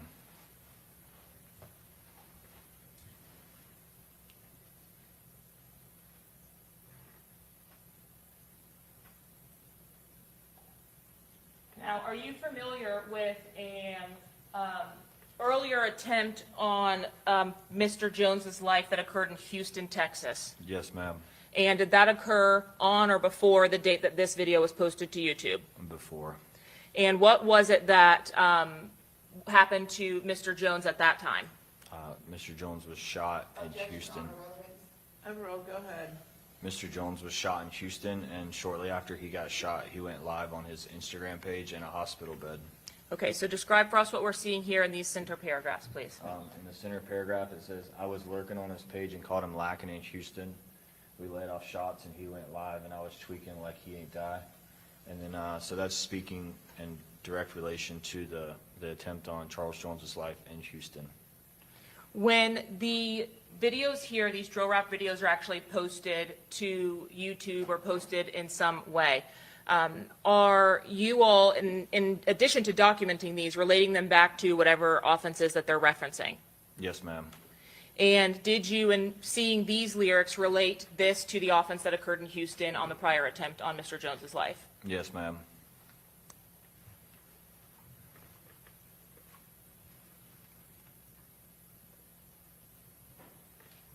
Was there, in response to that video, a video posted by 6 Block member and the victim in this case, Charles Jones? Yes, ma'am. And what was the title of that music video? When I See You. And did that music video, or was that music video released, and did you have an opportunity to fully review the contents of that video? Yes, ma'am. Did you or were you able to identify some of the individuals that were depicted in that video in addition to Mr. Jones? Yes, ma'am. Who are the individuals depicted at 3 seconds on this When I See You video on the screen, please? In the black hoodie and the black pants with the red underwear, that's Charles Jones. On the poster board to the right, that's the 3 victims of the town center shooting, the triple homicide that occurred in 2018. Were you all able to ascertain where generally this video was filmed? What was the nature of the place where the video was filmed? It's like a graveyard or a grave site. And were you able to do the same with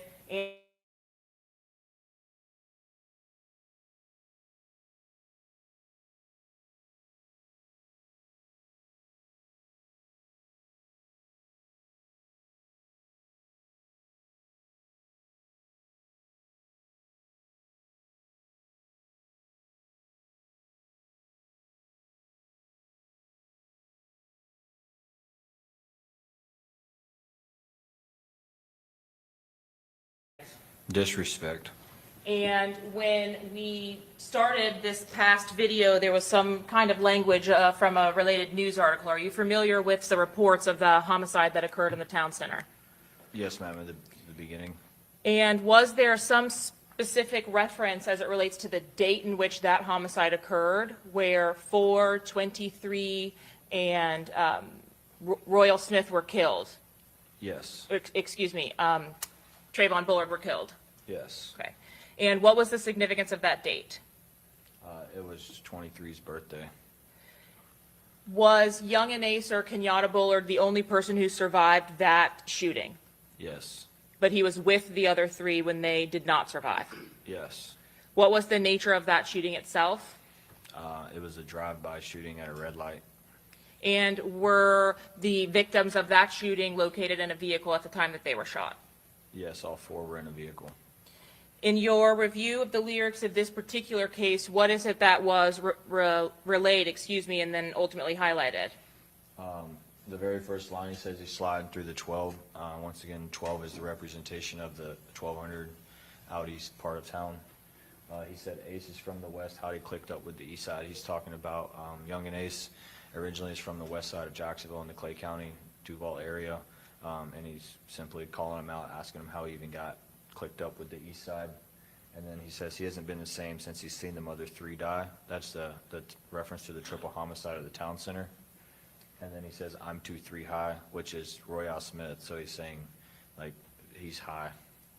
Have you, in your time in the gang unit since the homicide actually occurred of these 3 individuals, seen members of ATK and 1200 representing 23 signs, necklaces, posting 23? Yes, ma'am. How about indications of ATK? Are there chains or jewelry of some kind that are indicative of being an ATK member? Yes, ma'am. There's like an actual ATK necklace and then the necklace of 23. When talking about these groups that link up, is there one specific group that's from out east? 1200. And is there one specific group that's from the west? ATK originated on the west side. It was originally Young and Gang, which is Young and Ace, and then Young and Ace got clicked up with some people from other parts of town and formulated ATK. Does that allow you to, or allow them to grow the group? Yes. When you are looking at the lyrics at the bottom of the page here, are those specific as to the events that actually occurred on the date that these 3 individuals were shot and killed? Yes, ma'am. He went out to eat on his birthday. It was 23's birthday, and they were leaving Wasabi at the town center. And then 4 shot, 3 dead. That's the facts of the case. Was there's 4 of them shot. Young and Ace survived. The other 3 passed away. And then he kept dissing on me, and now we're smoking 23. So he's saying they kept talking about me and disrespecting me, and now we're smoking on your friend. Now, Mr. Jones references Bibby. Do you know anything about the relationship between Charles Jones and Bibby? They were close friends. How about Charles Jones Bibby and Robert Howard? They would be close friends. And all are affiliated with 6 Block? Yes, ma'am.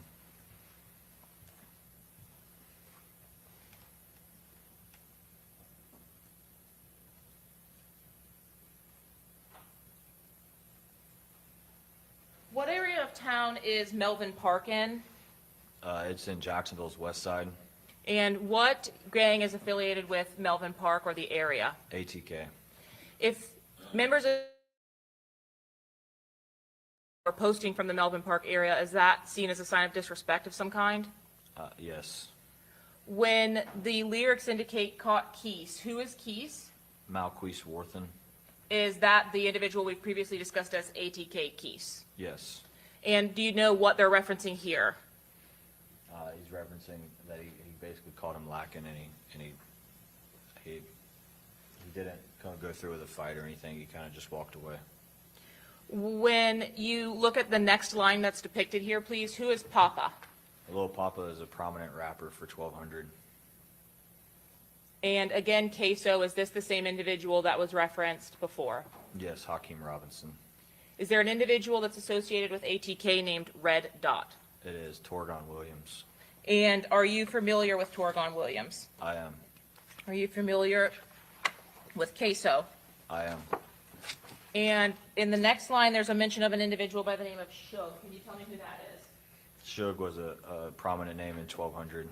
His name is Avery McKnight. Do you know the relationship to Shug, or how he passed away in 1200? Yeah, he was killed while he was riding a bicycle. And is there some significance or relation from Shug to co-defendants Rashad Murphy or Davion Murphy? I believe so. Do you know specifically what that relationship would be? I do not.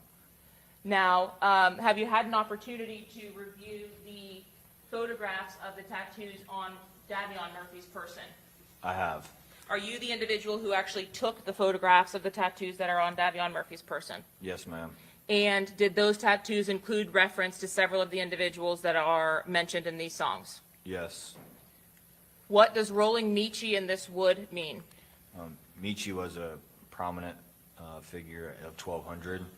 He was shot and killed, and he's saying that he's rolling them up in the joint and smoking them. Is that meant to be a sign of disrespect? Yes. Same reference when talking about smoking Rollo. Yes, Rollo was a close friend of J. Dot, who's Jacory Rivers. Does J. Dot go by any other names, or is J. Dot short for something else? His other name was like J. Dot Breezy. Okay. And he also is a musician as a part of these groups? He is. With which gang is J. Dot Breezy or J. Dot affiliated? He would be more affiliated with 1200. And are you aware of any reference to J. Dot or J. Dot's involvement in this particular case? Am I aware of J. Dot's involvement in this case? Yes, not as it relates to what's on the screen, but in this case. Briefly. Did you provide the information that you had as it related to some of these offenses to the detectives down in Tampa, you and other gang detectives, about the rivalries that were occurring in Jacksonville? Yes. Specifically as it relates to 2023, was there a scene to which you responded on August 16th of 2023? Yes. And what was the nature of that call out? It came out as a homicide on I-95 near near Zoo Parkway. It's kind of up on the city's north side. How was it that there was a homicide on the highway? What did you arrive to? I arrived to a deceased black male, later identified as Jaquan Pickens, inside of a green Dodge Challenger that was crashed into the back of a semi. Upon your further review of the vehicle or the evidence in that investigation, was it determined that it was more than a vehicle crash? Yes. What occurred? Based on the evidence that we discovered, a drive-by shooting occurred on the interstate where a car pulled up beside Mr. Pickens and started shooting at him. Go ahead. When you are at that scene, did you document the injuries that had occurred? Homicide detectives would have. And did you at least ultimately make an identification of the individual that was the driver of the vehicle? We did. We identified him as Jaquan Pickens. And what gang is he associated with? Jaquan Pickens is associated with 6 Block. After the homicide of Jaquan Pickens, did you respond to a call for service on August 17th? Yes, ma'am. And was that the day following the homicide of Jake Jitt or Jaquan Pickens? It was. Was the victim of that instance identified? Yes, he was identified as Jacoby Beals. And is Jacoby Beals related to any of the gangs in Jacksonville? Yes, he is 1200.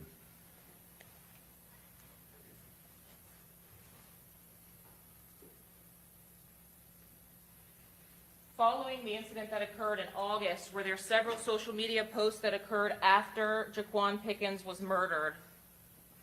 Did anyone take credit for that murder? Generally, after all of gang-related shootings in Jacksonville, social media tends to boost up and get really active. A lot of people post and start disrespecting the deceased of the opposing groups.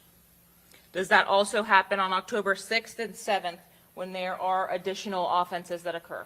Yes, Did you respond on October 6th to the homicide of Antonio Tilley? I did. And what was the nature of that call?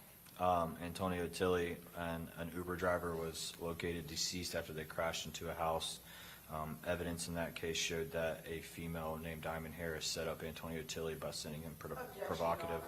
Relevance, hearsay, outside the scope of the court's prior order. Yeah, sustain, just talk about what actually happened to Mr. Tilly. What happened to Mr. Tilly to bring about his death? He arrived at an abandoned house and was ambushed by a black male. Was he shot and killed with a firearm? He was. And while you were working that scene, did you receive additional information or a call for service elsewhere in the city? I did, yes, ma'am. Where? It would have been in the city's side of town called Paxton.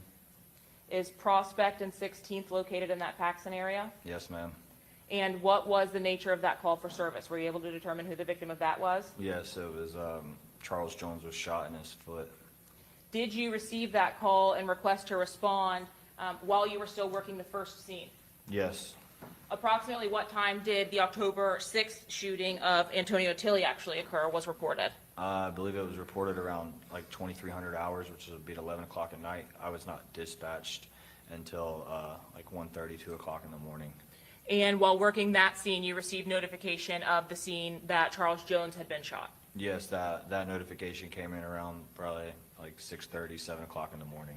Was there evidence that was obtained from that attempted murder on Charles Jones from October 7th of 2023, and was that ultimately provided to law enforcement in this particular investigation? Yes, there was spent casings that were discovered on the shooting of Charles Jones. When you learned of the homicide that occurred here in Hillsborough County, did you provide assistance to the gang members in Jacksonville and also to the Tampa Police Department investigators that was about the gang activity in Jacksonville? Objection, Your Honor. Overruled. Go ahead. Yes. Specifically as it relates to Charles Jones and Isaiah Chance, were you in your daily activities able to observe some interactions with the co-defendant and the victim in this case on the internet in the days leading up to Mr. Jones's homicide? I personally did not know. Would another member of your unit have done that? Very well could have. Okay. When you are referencing Isaiah Chance being a part of ATK, was there some time at which he was being removed or removing himself from that gang? Yes, he is. He had a falling out with ATK. And what group did he begin then affiliating himself with based on the social media posts from his accounts that you reviewed?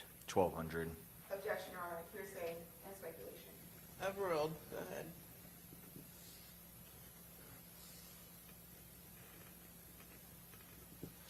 After the death of Charles Jones occurs in Tampa, were you alerted to new videos on social media and YouTube that had been posted by members of ATK or 1200? Yes, ma'am. Immediately after the death of Charles Jones, was a video posted to YouTube? Yes. Were you Objection, vague and hearsay. Overruled. Go ahead. Are you familiar with the video that was posted on the day of the homicide? Yes, I believe it's called Let's Do It. Objection, hearsay. Overruled. As it relates to a subsequent video also posted by ATK called Game Over, did you have an opportunity to review that video? Yes, ma'am. Did you have an opportunity to do the same in reviewing the lyrics as you have previously? Yes, ma'am. And is Young and Ace the only individual who is cited as being on 23rd of 2024 in the death of Charles Jones? Yes, there was. When speaking about the lyrics that have highlighted here, has there been an ongoing feud for over the course of the last several years between the groups ATK and 1200? Yes, that's the go to war reference. In several of the videos that you have seen, or at least in these videos, surely this is not indicative of the only videos that have been posted between the two groups. Correct. And in the videos that you've seen, is it common to see this fuck the six language across the videos? Yes. Is that language used in the videos in a manner to disrespect Six Block? Yes. Six Block members that are posting their own music videos, including Mr. Jones, use similar language in his videos. Yes. And in the video that we've seen here, did you see the chain that was worn by Mr. Bullard? Yes. And is that the chain that you were indicating was indicative of ATK? Yes. When you spoke with the detectives in Tampa regarding the facts of the homicide of Charles Jones, were you able to ascertain that Mr. Jones had been shot and killed in a vehicle? Yes. And were you able to ascertain that other individuals were also with him? Yes.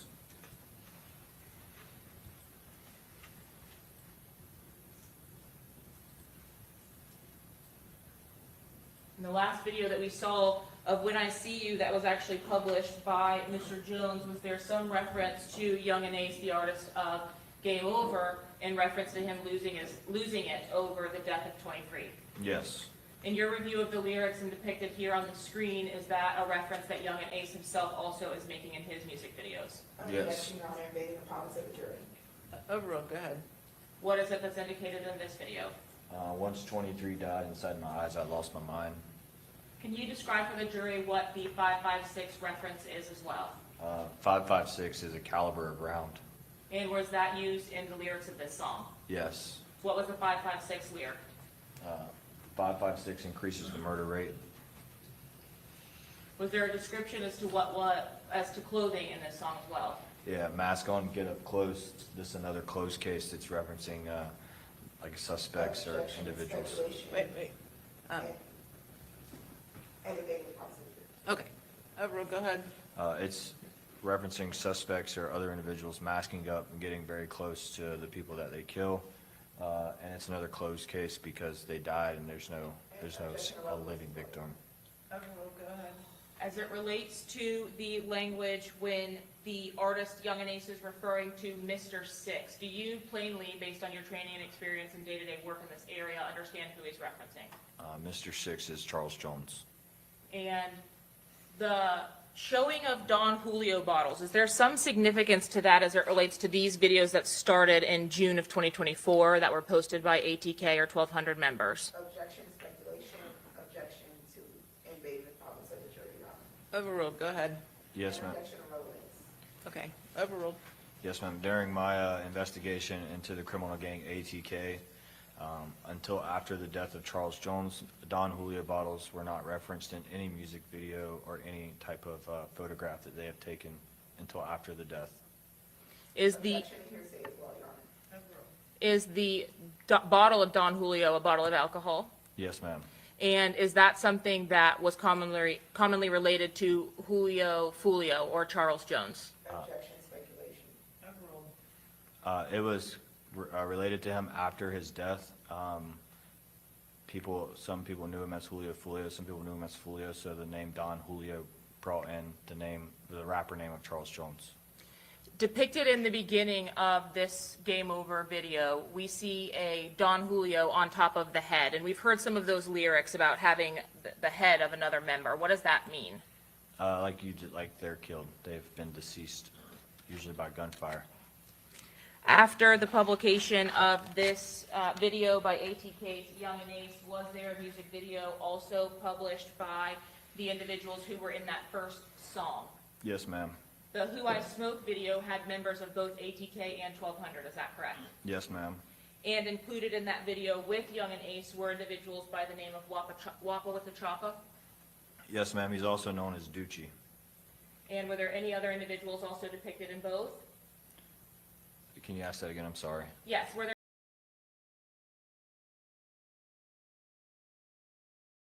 For the Foolio Dead video by Spinavins and Wappa with the Choppa, were you able to identify any specific language as it related to the homicide of Charles Jones? Yes, ma'am. And is that what's highlighted on the screen before us here?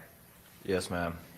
When there's a reference to his mother stronger than him in these lyrics, can you describe for us what these lyrics are highlighted for? Yes, ma'am. His mother was shot in Jacksonville prior to his death, and she survived. So she lived from that shooting? Yes, ma'am. Objection, Your Honor. What- Relevance. Overruled. When she was shot, was anybody else shot or injured at that time? I don't know the answer to that. But you're familiar with her shooting? Yes, ma'am. What about the Holiday Inn? Is there any specific relevance to the posting about Holiday Inn in this particular music video after the murder? Yeah, there's the chain of hotels that was here in Hillsborough County. What does Glock Party, I'm smoking op pack, put that 8 in mean? Objection, speculation. Eight is Trey D. He was shot and killed in Jacksonville. He was a prominent figure of 6 Block. When you say you're smoking an op pack, they relate the pack and like a cigarette pack or like a blunt package, and they're putting ops in it to smoke them.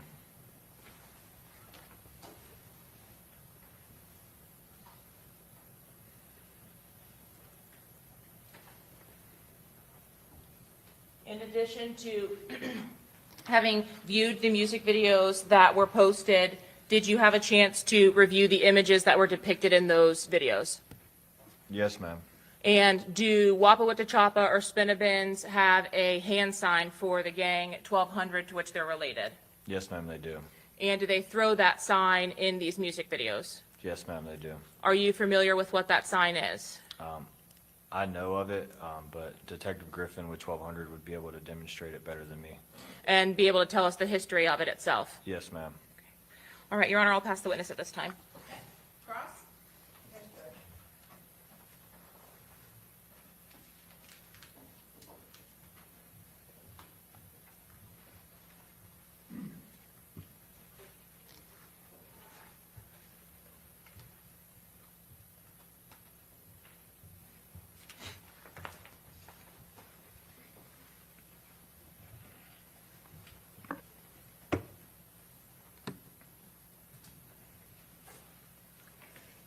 Now it is afternoon. Good afternoon, Good Detective Meter. afternoon. All right, so today this is your first time testifying as an expert. No, ma'am. You've testified as an expert before? Yes, ma'am. In what hearing? It was a sentencing hearing in Jacksonville. It was a case involving Sean Walcott, who was a 1200. Okay. Did that occur after your deposition in this case? No, it was before. Okay. I want to talk to you about where you get in your job, in your day-to-day, where you get your intel from. Part of your job is to provide information to other detectives to support them in their investigations, right? Yes, ma'am. Okay. So to get that information, I would assume you don't just get it sitting at your desk, right? You're out in the field or in the street getting information as well, right? Yes, ma'am. Okay, so you get information from citizens, just people that are uninvolved in the gangs. Is that accurate? Yes. Like witnesses who might have witnessed a crime? Or like somebody lives in the neighborhoods where crime's happening. Yes, ma'am. Right. They just might be concerned about something that's going on. Correct. You get information from snitches, from people that are giving you confidential information Yeah. in general, not asking about anyone specific. You might get information from the ops of the gang you're investigating. Is that accurate? Yes. You might get information from associates of the gangs as well, right? Correct. Okay. You also get information from social media Yes. and from the internet in general. Yes, ma'am. So like YouTube, for example. Yes, ma'am. Okay. You'd also get information from other detectives Yes, ma'am. if they're particularly investigating some sort of crime that might be related to something you're investigating, Yes, ma'am. all right? And I know you are assigned to ATK, and we've mentioned 1200, 6 Block, but there are also other gangs in Jacksonville too, right? Yes, ma'am. I think we have 30 or 31 active gangs. Okay. And not all those gangs are connected to the idea of like drill music, but these specifically are. Yes, ma'am. These are. Okay. Now I want to talk to you specifically about YouTube. Okay. And so you mentioned that you looked at, specifically in your investigation of this gang war, you've looked at, I'm sure, many YouTube videos, right? Yes, ma'am. Not just music videos, right? Yes, I would say it's a mixture, but general music Okay. videos are the most common. Okay. You also would look at like documentary style videos as well. To a certain extent, yes, ma'am. And in your review of those videos, sometimes you might find useful information, but you also find that not all the information is accurate, right? Correct. Okay. Now, even though not all the information is accurate, you have been able to take some of that information and use it. As long as it's corroborated by other evidence, yes. Okay. And in fact, you've even used some information you've gathered from YouTube videos and testimony and sworn testimony related to this case. Yes. Okay. Particularly a different chart, gang chart that you captured from a YouTube video. Is that accurate? I personally did not capture it, but I have seen it, yes. And you've used it in sworn testimony before? I guess you could say that. Okay. And that was from a video from a gentleman by the name of Trap Lore Ross. That sound familiar? I'm not sure who it was from. It was given to me. Like I said, I did not personally make that chart. I've seen it, but I'm not sure who it was from. Okay. You are familiar with that gentleman though, right? Trap Lore Ross. I don't know who that is. You've never. I'm going to overrule the objection. He said he doesn't know who that is. So. Okay, go ahead. You've seen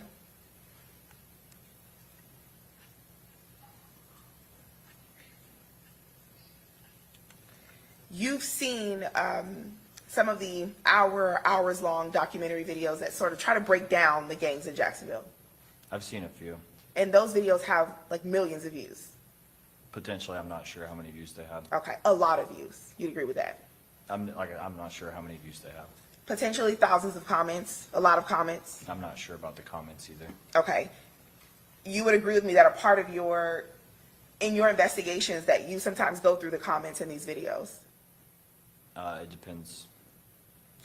On what? What would it depend on? It depends on the video itself. Okay. And what is an example of a video where you see information about the gang and you would not go through the comments?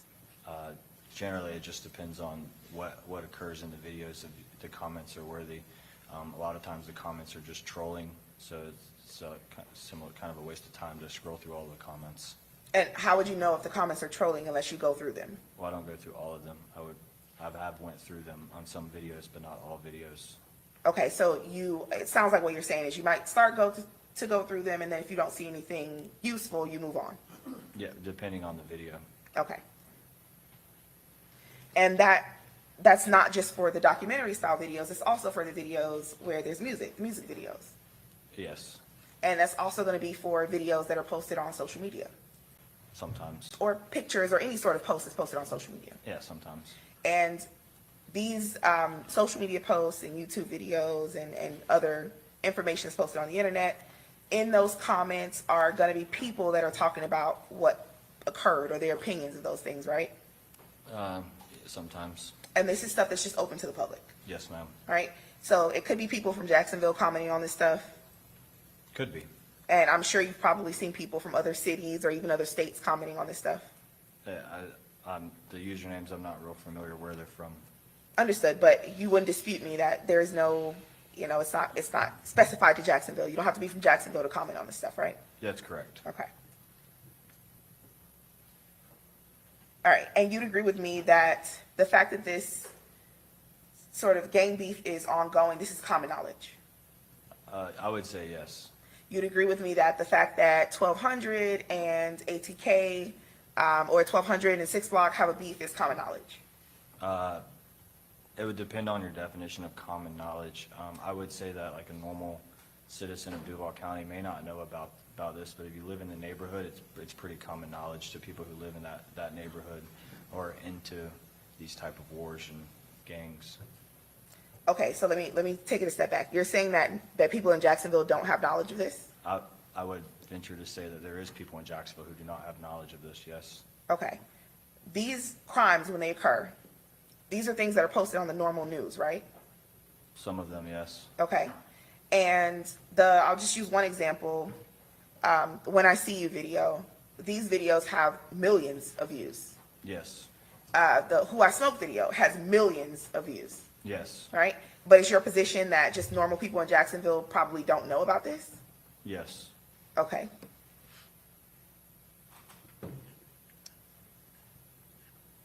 All right.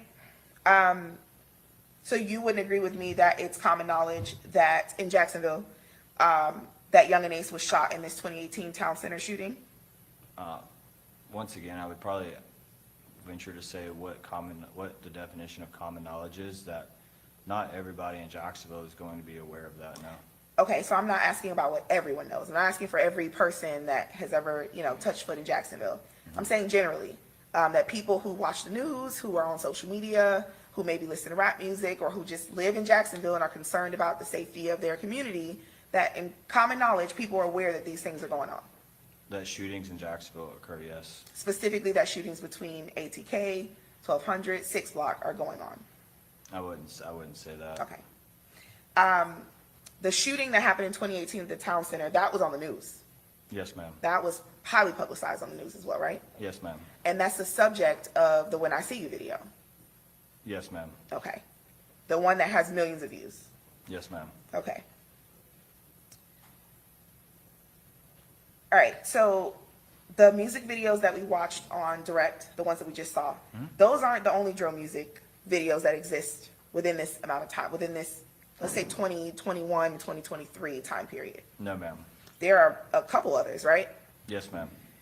You're familiar with a song named Dead Ops by Julio Foolio? Yes, ma'am. Are you speaking about number one or number two? I was gonna go to that one next. Are Okay. you familiar with Dead Ops 2? Yes, ma'am. Okay. You familiar with Beatbox By which artist? by Julio Foolio? Yes, ma'am. And you familiar with WWE by Julio Foolio? No, ma'am, I am not. Okay. The four that we mentioned before, Dead Ops 2, and Beatbox. You've watched those videos, I'm sure, right? Yes, ma'am. Those are videos that you also use to assist you in your investigation of these crimes. Yes, ma'am. Okay? Those are videos that you've reviewed and analyzed the lyrics of as well. Yes, ma'am. Okay.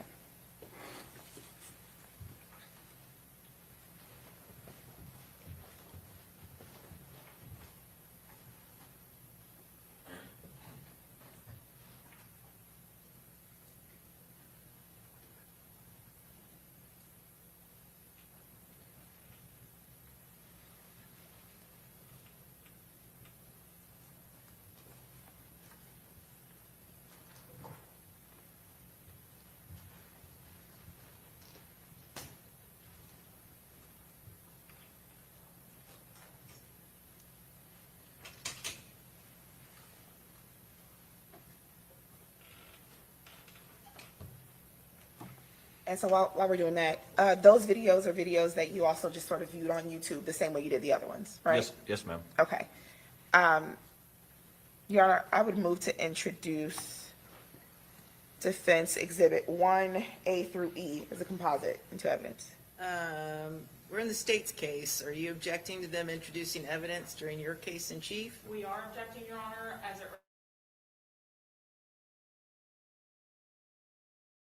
as to 1A and 1B Okay. and C. So 1A, 1B, and 1C, you agree to allow them to introduce during your case in chief? Yes, Your Honor. Okay? So as to the others, you said D and E, you object? Yes, Your Honor, lack of foundation, as this witness is not familiar, and lack of authentication as to those videos, and then cumulative as the fifth video was already played in state's case. Yes, sir. Your Honor, we're going to remove WWE, and I believe D is already in evidence, so no problem with Okay, that. so we're left with Dead A through Ops C. 1 and 2 and Beatbox? Correct. Okay, so It's A through C. defense exhibits 1A, 1B, and 1C will be admitted. Your Honor, I seek to publish those to the jury now. Sure. Let's start with, Yes. all right, and that what he has is what looks like a 9mm with a drum attached, right? Yeah. I don't know if it's a 9mm, but it is a handgun. A handgun. Yep. Is it better? A handgun with a drum attached. Yes, ma'am. All right, and the drum, the purpose of that is to put more bullets in it, Yes, ma'am. right? So that the handgun will shoot much more than what it would normally shoot if it didn't have that attached to it, Correct. right? Now he starts at the end of the song and he says, he wants to list his dead ops, right? Yes. And then he goes through the entirety of the song listing people that have died from the other gang. Is that accurate? Yes. So I heard, and just tell me if I'm correct, I heard Nietzsche was one of the people that he listed. Yes, ma'am. I heard Leaky was one of the people that he mentioned. Yes, ma'am. I heard Busta that caught one to the face. Did you hear that? I heard that, but I'm not sure who Busta is. Okay. I heard a reference to the 2018 shooting about Ace being the only one to survive. Yes, ma'am. Okay, so this is another song where he's discussing that 2018 shooting, Yes, right? ma'am. And this song was also published to YouTube. Yes, it was. Do you recall how many views this video has? No, ma'am, I do not. Would taking a look at the actual video on YouTube help to refresh your recollection on how many views it has? Yes, ma'am. Okay.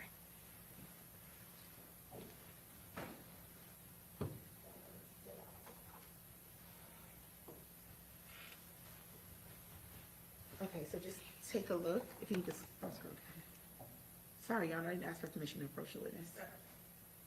I can see it, yes, ma'am. Okay. It Does says, that refresh your? it says 30 million views, and the video was posted 4 years ago. Okay, so that's an additional 30 million views to the other almost 100 million views on When I See You and Who I Smoke, right? Yeah, I'm not sure the exact numbers, but that would be an additional 30 million, yes, ma'am. Okay, would taking a look at the views on Who I Smoke and When I See You, would that refresh your recollection as to how many views? Yes, ma'am. Okay. I can do it live. Okay.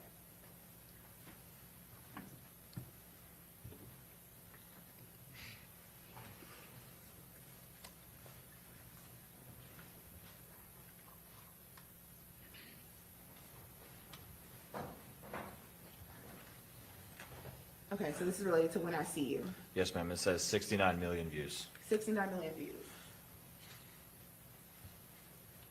And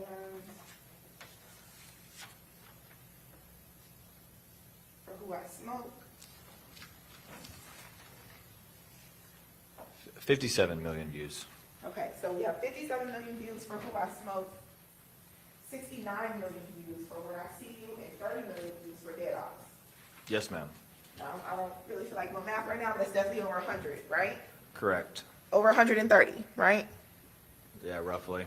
Okay, let's go to Dead Ops. Your Honor, at this time, may we approach? Yes.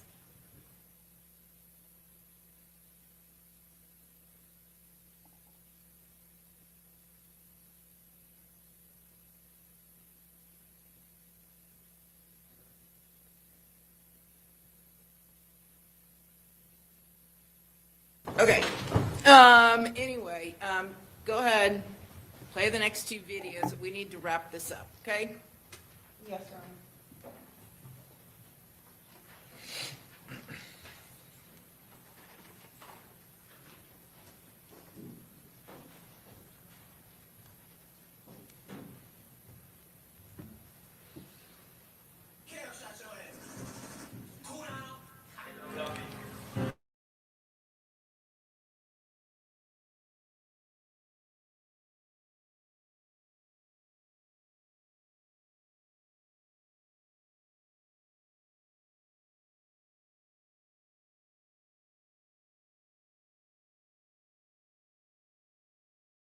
It's 20 million. 20 million views. Yes, ma'am. So we're somewhere north of 150 million views at this point, right? Yes, ma'am. Okay, and then the last video that we mentioned that you have seen was Dead Ops 2. Yes, ma'am. Do you recall how many videos, how many views that video has? No, ma'am, I do not. Okay, we're taking a look at, Yes, ma'am.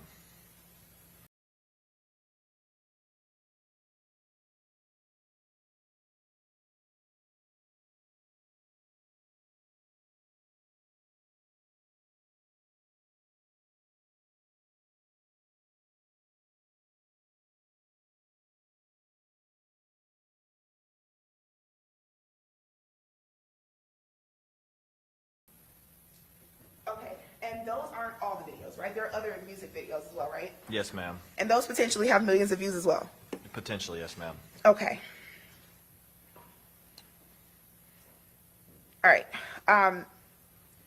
In any of the videos that the ones that we saw today and the other ones that you've viewed, Alicia Andrews isn't in any of those videos, right? Not that I've seen. As far as you know, she's not a rapper.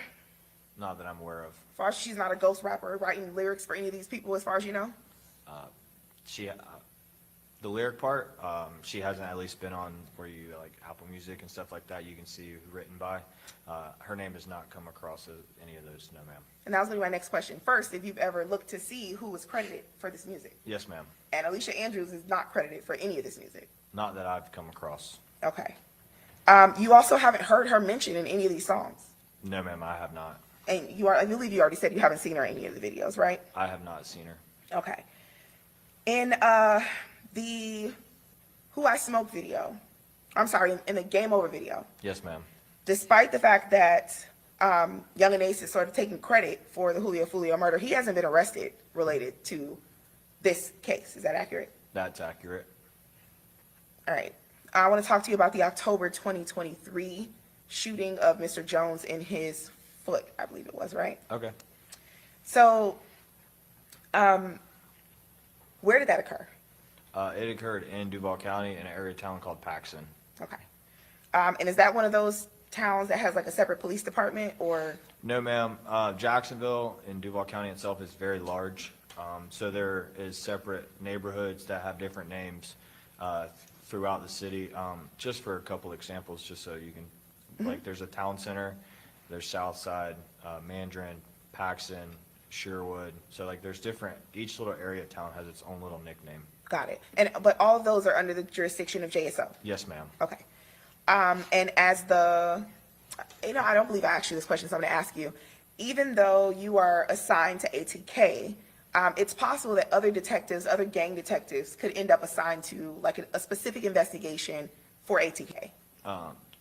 Yes, but generally how we work within our unit is if you're on call that night or that day and an incident occurs, you will respond and you will get the preliminary information.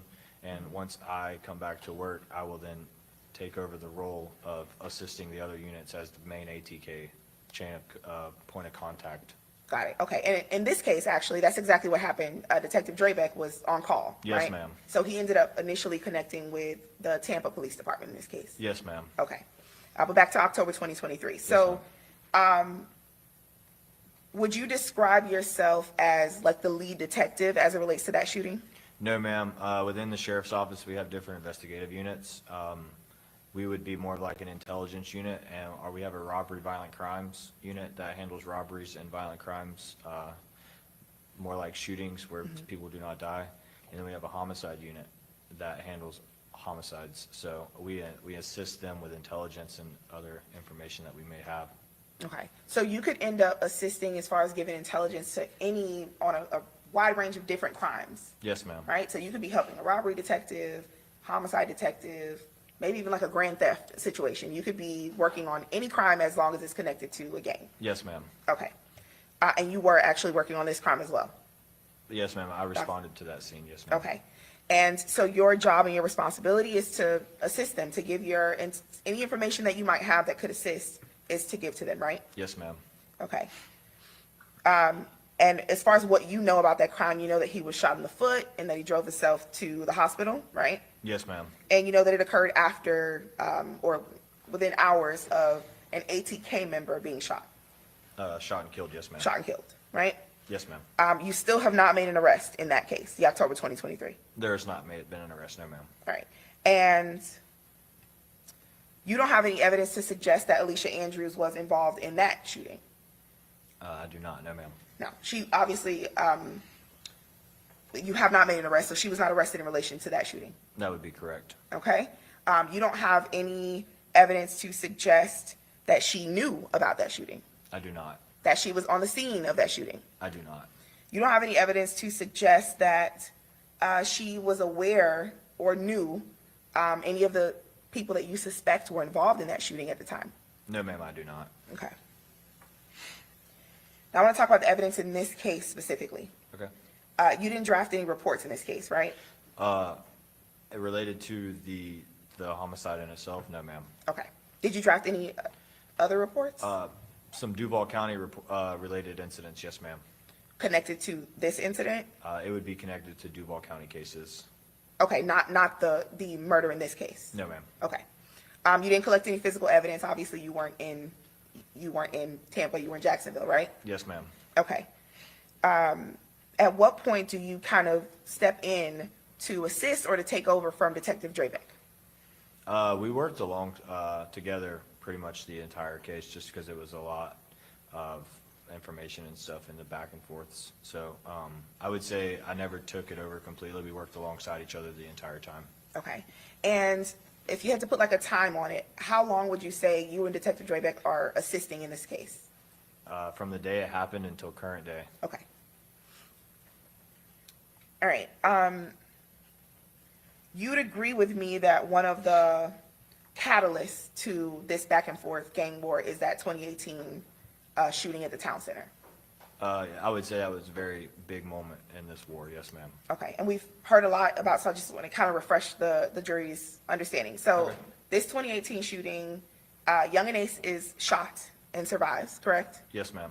his brother, Trayvon Bullard, is also shot and actually dies in this shooting. Yes, ma'am. There's another gentleman named Jacoby Grover Yes. that dies, Yes, ma'am. and Royale Smith, that is 23. He also dies. Yes, ma'am. Okay? You don't have any evidence to suggest that Alicia Andrews is personally connected to any of these individuals that died. That died? I do not. Okay. Or to Young and Ace, I who do survived. not. I would assume, but I'm going to ask that you relayed, or you and Detective Draybeck relayed your knowledge about this 2018 shooting and the origins of the gang war. You relayed that to Detective Ramos, who's the lead detective in Tampa. Yes, we have. Okay. Do you know a woman by the name of Aaliyah Albright? I know of her. I don't know much about her.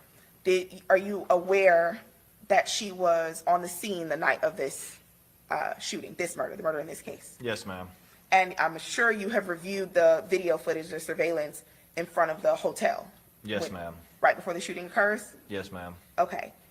So you would recall that Miss Albright gets out of a vehicle and then goes inside of the hotel lobby, immediately proceeding. I see you're looking at the state. Did you? No, just look around. Oh, okay. She proceeded inside of the hotel lobby immediately before the shooting happened, right? The last time I saw the video was a good while ago. I would need to refresh my Sure. memory on the video. No problem. Your Honor, I'm going to object to outside the scope of direct. Yes, what's this relevant to? Your Honor, can we go sidebar about this? Yeah. I don't wanna make this out of the Come on up.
Yes, go ahead.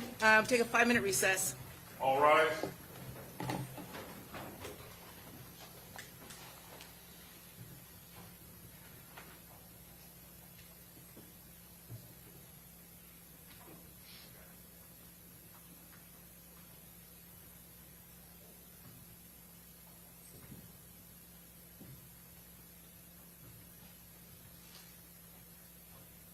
Jury's out, Judge.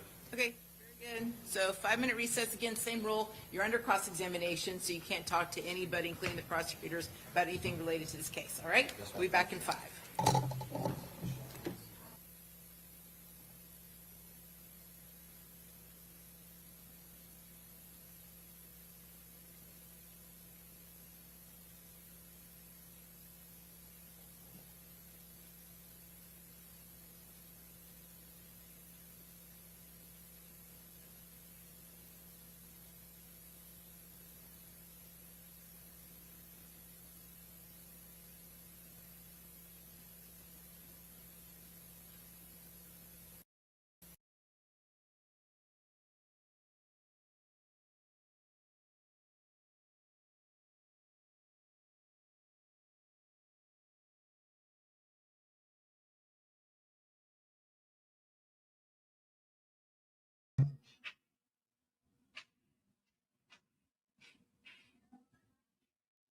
Okay, so they have went on break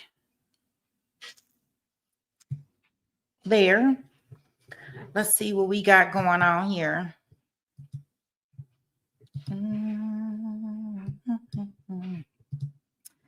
Yeah, they bringing in all the videos. They like, well, wait a minute. Julio was in the video jumping out of a car with the whopper with the chopper.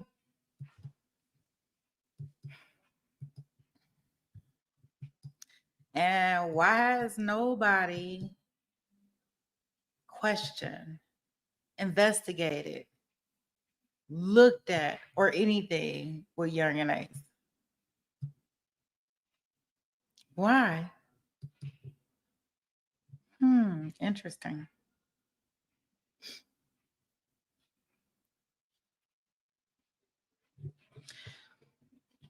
Yeah, so I don't, when we looking at all of this stuff, right?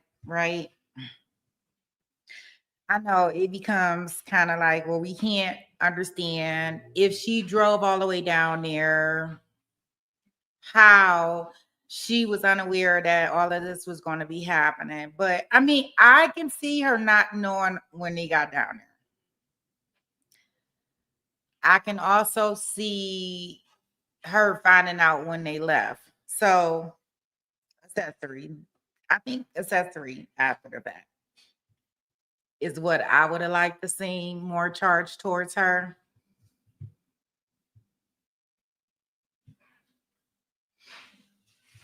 You say you think it's something bigger? You thinking about with Young and Ace? Yeah, possibly. Who knows? But yeah, I think with her, like, I want to say, and I don't even know if he had anything to do with this. Like, maybe they just wanted to do this to get in his good grace, or I don't know. I don't know why they would do this. Like, it doesn't seem like he was paying them. Like they were going to get a bag or anything. But I definitely think for her, I think that I don't know if she knew when she was on her way down there, right? And so, I don't know. We got the cops coming over here. Or ambulance or something. Y'all hear? So, what I was saying is that, with her going down there, she think if she's saying, quote unquote, she was just going on a girl's, a overnight or whatever with her boyfriend. I gotta look more at the video or the surveillance of what they were doing. Now, I don't agree with the COVID mask. Now, that does sound a little, suspect. But all things when you see them, depending on how you view things and what your view is and your perception, you can make things out to be what you want them to be. So just because we seen her and Chance on video surveillance in the parking lot does not mean that they were actually like stalking Foolio, right? It could mean that they were just out there about to go in this club, right? Or she could have not known that that's what they were doing. Maybe he was telling her to go here, go there, go to here, go to this place, go to all these things, right? And she just wasn't aware that they were following Foolio.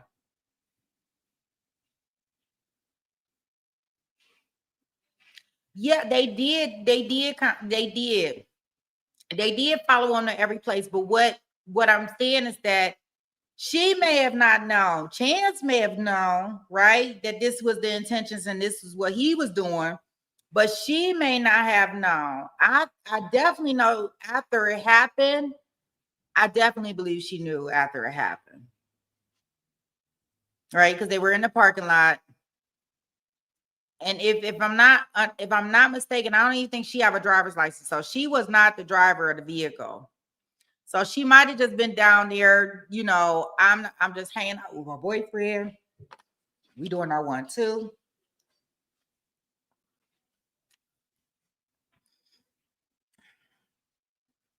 I don't know, Baka. Some people are that gullible. And I don't even know if it's really gullible. I think that they really be wanting to believe, right? And they will believe anything. Until anything is not any, you know, nothing. Like, I do believe she knew afterwards. I definitely believe that.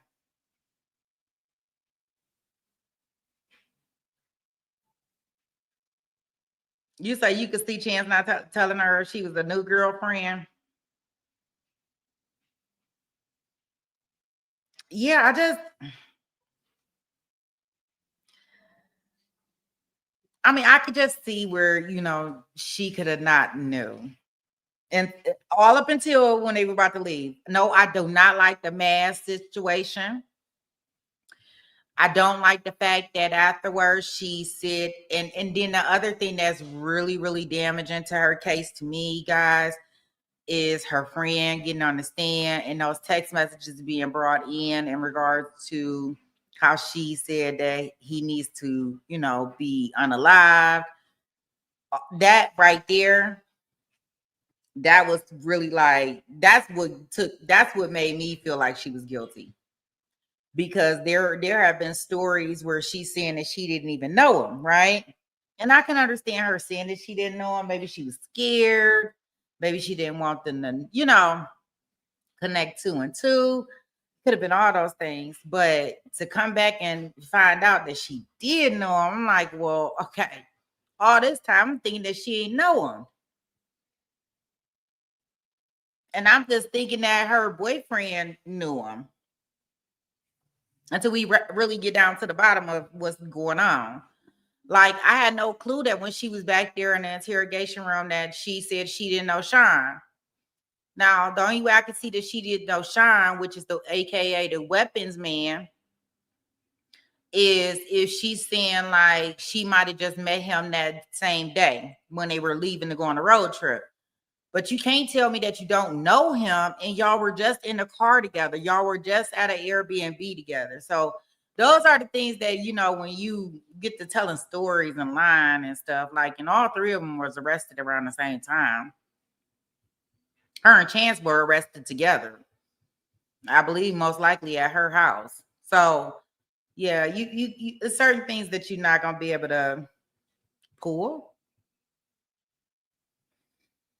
So, but I would have liked to seen them to prosecute the other three before they. I just think that it's kind of backwards, but they had to do her first, and the reason why is because she did ask for a speedy trial. That's the first thing. She asked for a speedy trial, so unfortunately, she did not have to wait to be tried with the other guys, and besides, they are all facing DP. Even with that being said, that with them facing the DP, nobody, like, she doesn't really know like the two brothers, right? And her attorneys, they went in the interview and they said that she didn't know three of the guys. The only person that she knew was really is her boyfriend Chance, right? And so I'm thinking to myself, well, you know, they're not going to come in and testify for her on her behalf because they don't know her. They don't care if she goes to jail or not, right? Right now, they got to protect their case and what they got going on. But Chance, on the other hand, which is the boyfriend and the baby daddy, because remember, they didn't have their first baby while she's been locked up. I mean, I would think that he would want to come testify and say that his girl didn't do anything. I know his attorneys probably wouldn't let him, but it would be so much different, like if it was they had already been prosecuted before.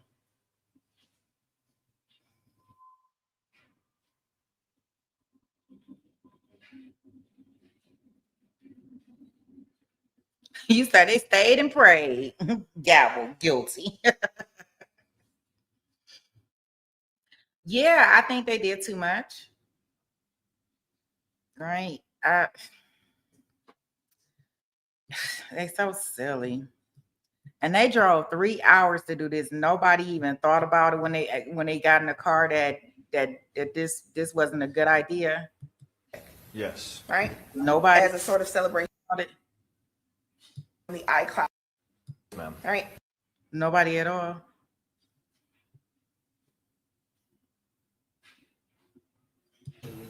It looked like they back in court.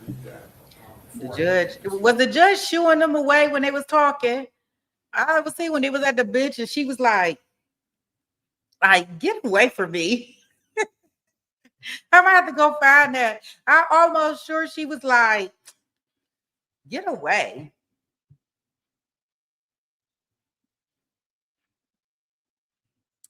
I'm not sure. I'm not sure, Connie. I don't know. She did, Marilda. I was like, I think the judge was like, get off my face. Like, get away from my bench. Like, I'm so over y'all. Get away.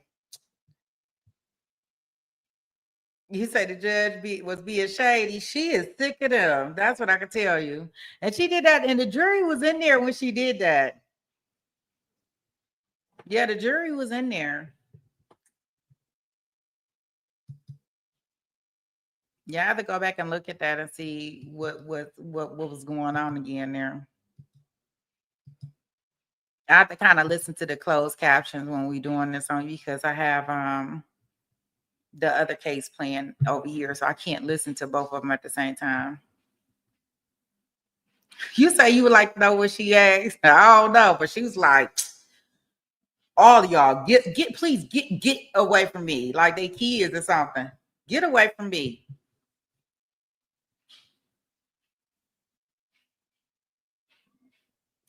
Okay, let's go ahead and get back in the courtroom, see what we have for the rest.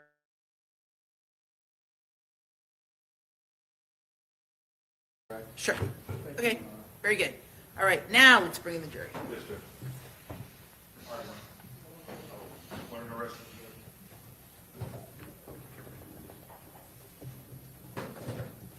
Do you think I included that instruction in my? I think you did too. I don't know if it's easier. So much paper up here. My biggest problem is finding what I need at any given moment, but I do have it. Very good. Yep. All rise.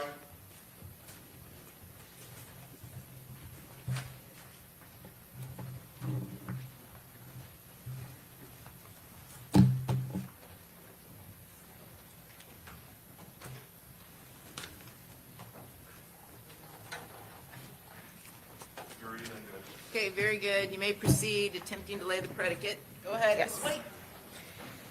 Alrighty, good afternoon again, Detective Meter. Yes, good afternoon. So I was asking you before that at some point in your investigation, during this case or in another, you became aware of a woman named Leah Albright.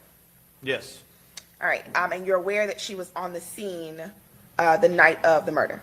Yes. Specifically, that she was a part of the group of people that Julio Foolio was with the night of the murder. Yes. Right, and you reviewed the video surveillance that shows her entering into the hotel?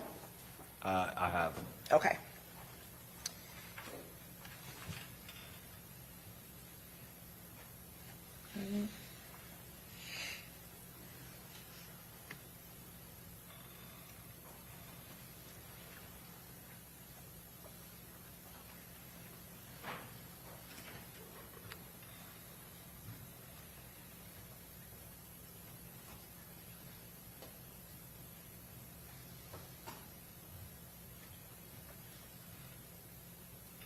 And for the record, what are you getting ready to show this witness? What is this? That's what he just testified to.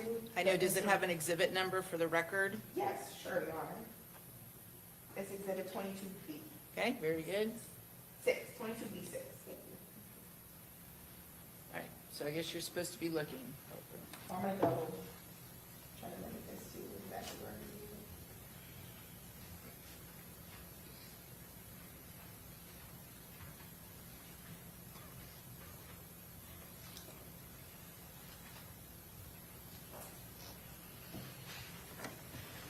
I have a little pointer I'm gonna try to use, Okay.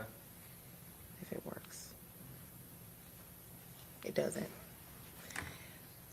Okay, so I want to direct your attention to the vehicle, the people getting out of the vehicle. Yes. Do you recognize one of those individuals as Miss Lee Albright? I believe that's her in the pink. I'm not Okay. 100%, but I believe that is her. All right, and what do you see her doing at this point? She's following a young man named Tafa McCray into the hotel. And as far as your understanding of this video, this happens prior to the shooting. Yes. All right, and in your recollection of what occurs in this video, I can play it through if you need me to. Miss Albright doesn't come back out before the shooting occurs, right? I'm not sure. Okay. You do know that she was not shot in this incident, right? I don't think so. I don't know the answer to that either. Okay. But you have seen this video in its entirety? I have. Okay. Okay, what's your next question? You mentioned earlier, we spoke at length at this point about the 2018 shooting, right? Yes, ma'am. And one of the individuals involved in that shooting is gonna be this gentleman right here, Trayvon Bullitt, right? Yes, ma'am. He's one of Also the known as deceased. Quan. Yes, ma'am. He's or- deceased. He is deceased. He died in that 2018 shooting, right? Yes, ma'am. And the person that you placed him next to in this chart, this is his brother, Correct. correct? Same last name, Yes. same mother, as far as you know. Yeah, I would assume so. Okay, brothers, nonetheless. Yes. Were you aware that Miss Albright videoed in that video, entering the shoot in the hotel right before the shooting, that she was dating Mr. Trayvon Bullard, aka Quan, at the time of his death in 2018? I'm aware of them dating. I didn't know about the time of his death. I'm Okay. not sure about that answer. Is that information, but you were aware that they were dating? At some point in their lives, yes. All right, is that information that you provided to Detective Ramos in Tampa? I'm not sure if I provided it, but I believe it was provided at some point. Okay, and in your assistance in this investigation, is that a lead or an investigative tool that you ever used? Did you ever investigate Ms. Albright related to any connection to this murder? Me, I did not. I was not in charge of investigating this homicide. Okay, but you are the expert on ATK. Yes. And as far as you know, is there any other detective that investigated her potential role, if any, in this murder at all?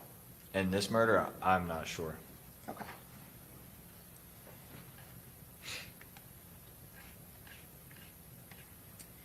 You're familiar with a gentleman by the name of J. Dot?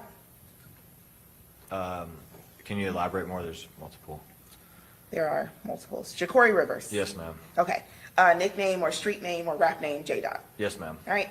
To your investigation in this case, in this particular murder, did you learn that J. Dot apparently may have sent Mr. Isaiah Chance money to pay for an Airbnb in this case? Yes, I did learn that. All right. Was he arrested in relation to this case? Not to my understanding. Is he a member of 1200 as far as you know? I don't think he's a member status. That would be a better question for Detective Griffin. Okay, understood. In your investigation in this case or in any other case, have you ever come across? One second, Your Honor.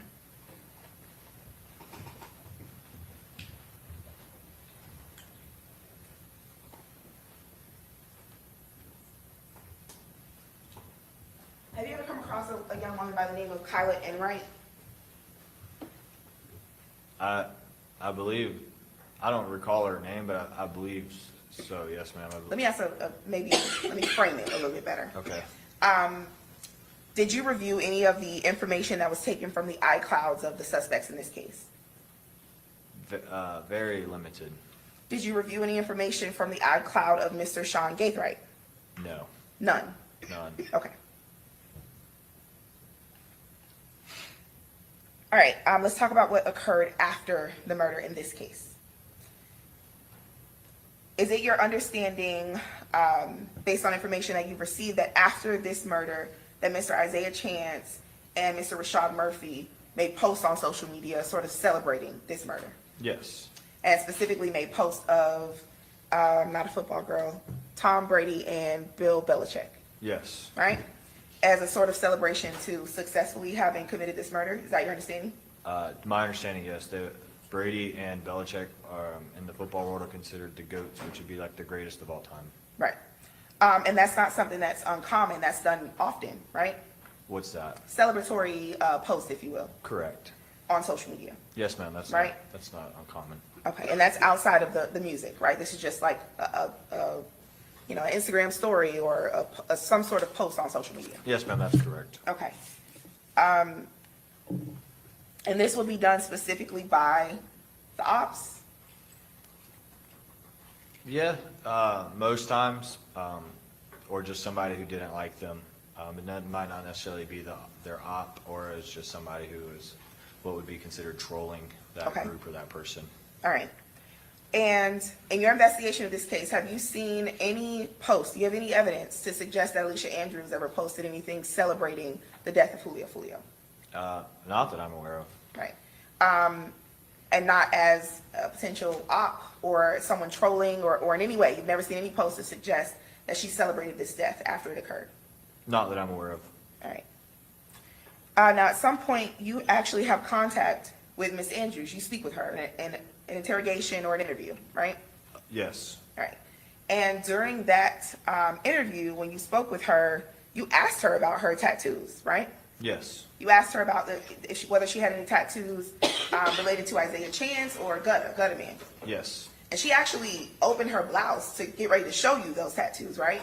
Yes. And you had to stop her because you didn't know what she was showing you. Correct. So she wasn't hiding her tattoos from you. No, she showed him when asked. Okay.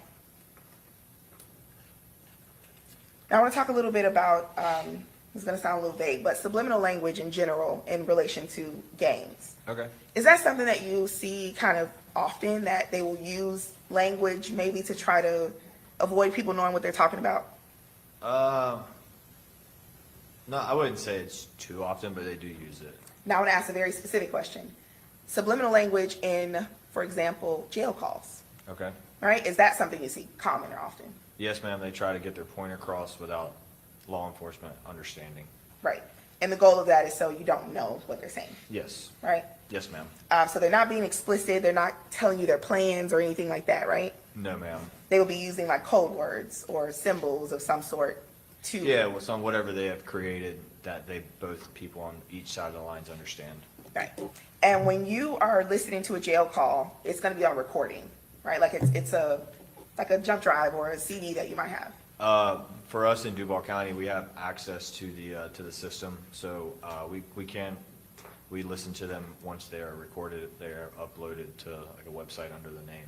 Got it. Okay. And the bigger point is, with your access to these calls, you have the ability to go back, record, rewind, replay to decipher what is being said, right? Correct. So you're not in a situation where it's being said once in passing and you don't have the opportunity to hear it again.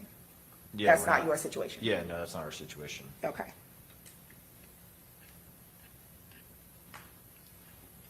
All right. Would you agree with me that there are a lot of unsolved murders and crimes related to this gang in Jacksonville, these gang issues in Jacksonville? Yes, I would say that's a fact. All right. And the cases that are solved, you sort of track those as a part of your investigation? Yes. Like you keep up with who's been, convicted or who's going to trial, who's off the street, who was let back out on the street? Yes, ma'am. Okay. You're aware of someone by the name of Queso. You mentioned it before, right? Yes, ma'am. Okay. And Queso, as far as you know, is a member of ATK? He is. Right.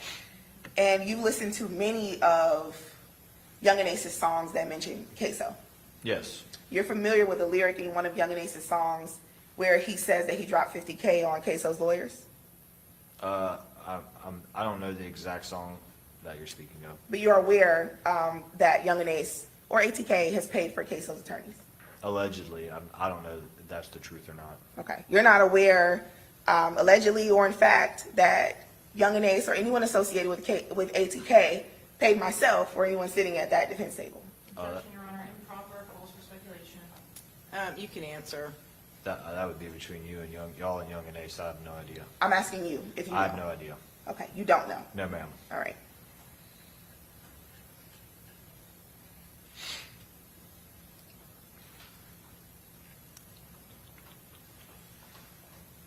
All right, so we talked a lot about the way that the gangs are disrespectful to each other in music and back and forth, right? Yes, ma'am. But there are also some instances where the members of the gangs will communicate in a almost not threatening way on social media. I've seen that. Yes, ma'am. For example, on Twitter Spaces, Yes, ma'am. which is a new thing where you can kind of like, it's just a room where people like can a talk. chat room. Right, like a chat room. So you've seen that before, correct? Yes. And specifically, you've seen it between members of ATK or 1200 and 6 Block, I have. all right?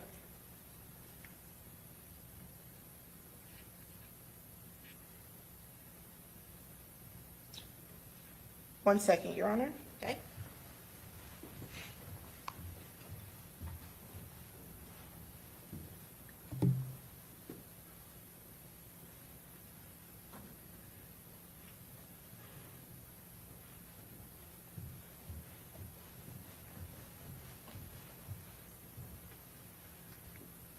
Okay, outside of the allegations in this case, you've never investigated Alicia Andrews in connection with any crime connected to ATK.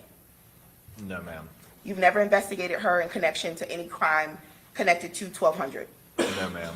You've never investigated her in any crime. Overruled. What's your next question? Well, I guess 2 other gangs that I was going to list, Your Honor. Go ahead. In connection to 6 Block, No, ma'am. in connection to, I guess what would be considered Out East, No, ma'am. and in connection to any other gang in Jacksonville, No, ma'am. right? Outside of the accusations in this case, her name has never come up as a person of interest in relation to any of these gangs or the crimes that are connected to these gangs. I notice you keep looking at the state when I ask you questions. Other than, Yeah, so you can answer the question. other than this one, no. Other than this crime, no, I haven't. Okay. You're not aware of any close or intimate relation or connection that Alicia Andrews has to anyone that was murdered in this gang war? Murdered? No, ma'am. Okay. You don't have any evidence that Alicia Andrews had any personal or close connection to any of the people that are mentioned in these music videos that we have watched? Not the ones we've watched, no. Any ones that we haven't watched? Yeah, I would say there's a wide variety of them out there. I would say she has connections to ones we haven't watched. And let me be specific. I don't mean her boyfriend, Isaiah Chance. So I'm asking if you're aware of any sort of personal, intimate relationship that Alicia Andrews has to any person that has been murdered and mentioned in any of these videos? No, ma'am, not Okay. murdered. All right.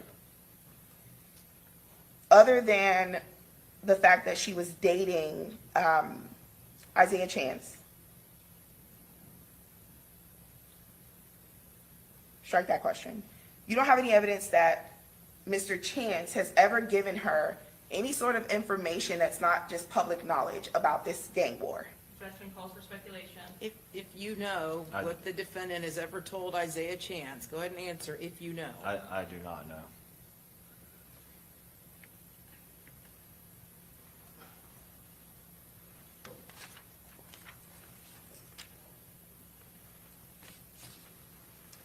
In your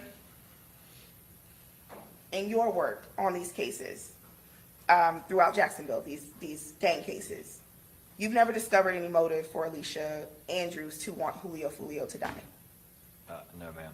all right? And other than Alicia Andrews being the girlfriend of Isaiah Chance, you don't have any evidence to suggest that she's somehow connected to gang activity at all? No, ma'am. No further questions. Okay, redirect. Detective Peter, have you made arrests for homicide? I'm sorry, excuse me. Have you made arrests for homicide or conspiracy to commit murder in Jacksonville in your time in the gang unit or before that? from individuals that were related to these gangs that were not paid for defenses by Young and Ace? Me personally, I've not been the affiant or like the author of any of homicide reports, but I've been involved in them, yes. And have you had any cases where there was some paid-for defense team by Young and Ace that you can establish proof of? I'm not aware of who pays for defense attorneys. Is that, whoever's going to pay for an ultimate defense attorney, does that even have any part of your consideration regarding your investigation? No, ma'am. You were asked in relation to whether Miss Andrews has a close personal connection or relationship with anyone from these videos that had been murdered. How about people from these videos that have not been murdered and are still alive? Yes. Have you had an opportunity to review the cell phone extractions or the data that's been collected from Miss Andrews' device? Not the thing entirely, but I viewed some of it. So some of the extraction pages or packets of information? Yes, ma'am. Some of the chats that were extracted from her device? Yes, ma'am. Based on the extractions from her device, is it apparent that she has knowledge of who Robert Howard is? Yes, ma'am. Is Robert Howard Kenny Capps? Yes, ma'am. And was Mr. Howard present at the scene of the homicide of Charles Jones in this case? Yes, ma'am. Was Robert Howard convicted for the homicide of the co-defendant's brother, Rashad Murphy, convicted for his homicide, Spaz? Yes, ma'am, he was. When did that homicide occur? What year? I'm not sure the exact year, but I know the facts of that case. How did Spaz die? He was at a Rains High School football game where he was shot and killed by Robert Howard and Adrian Gaynor, which is Bibby. Robert Howard ultimately served 5 years for it and was on probation at the time of this incident. Based on your review of the cell phone extractions from Ms. Andrews' device, or at least a portion of those, are you able to also make a connection that Bibby is mentioned in that device? Yes, ma'am. How about ATK Keese? That's a member of a gang that's different from 1200. Was ATK Keese referenced in that device? Yes, ma'am. Objection to they as to being just referenced in that device. Whose device? Was there evidence in Miss Andrews' phone of her communications with ATK Keese and direct messaging in the Instagram? Yes, ma'am. Was there screenshots of those communications between this defendant and ATK Keese in that device? Yes, ma'am. How about screenshots of messages from that extraction between this defendant and 6 Block member Kay Shorty? Yes, there was. And is that the same Kay Shorty that you previously described had some kind of falling out or split off from 6 Block and is now We All We Got, Y-A-W-G? W-A-W-G. That is the same case, Shorty. His name I'm was not Shorty. objecting to this line of questioning, actually asked to go sidebar. No, the door was And I open. would ask No. that I be allowed to make my arguments in front of the jury, Your Honor, if I would insist on sidebar, based on this testimony. No, I've ruled. No, the door's been opened. It's not related to the door being open, Your Honor, that's why I'm asking for a sidebar. I just am ruling the door's been opened, okay? No, you may proceed. You indicated that your involvement in this particular case was attempting to share information about the gangs from Jacksonville to the Tampa officers. Is that accurate? Yes, ma'am. Did you have communications directly with Detective Ramos? Yes, ma'am, I did. Was there another member of your unit that was actually providing or acting as the lead for the Jacksonville portion of assisting Tampa Police Department in this case? That would have been Detective Drabeck. So in your role, did you provide Detective Drabeck some assistance with providing whatever information you could from Jacksonville to Tampa? Yes, ma'am.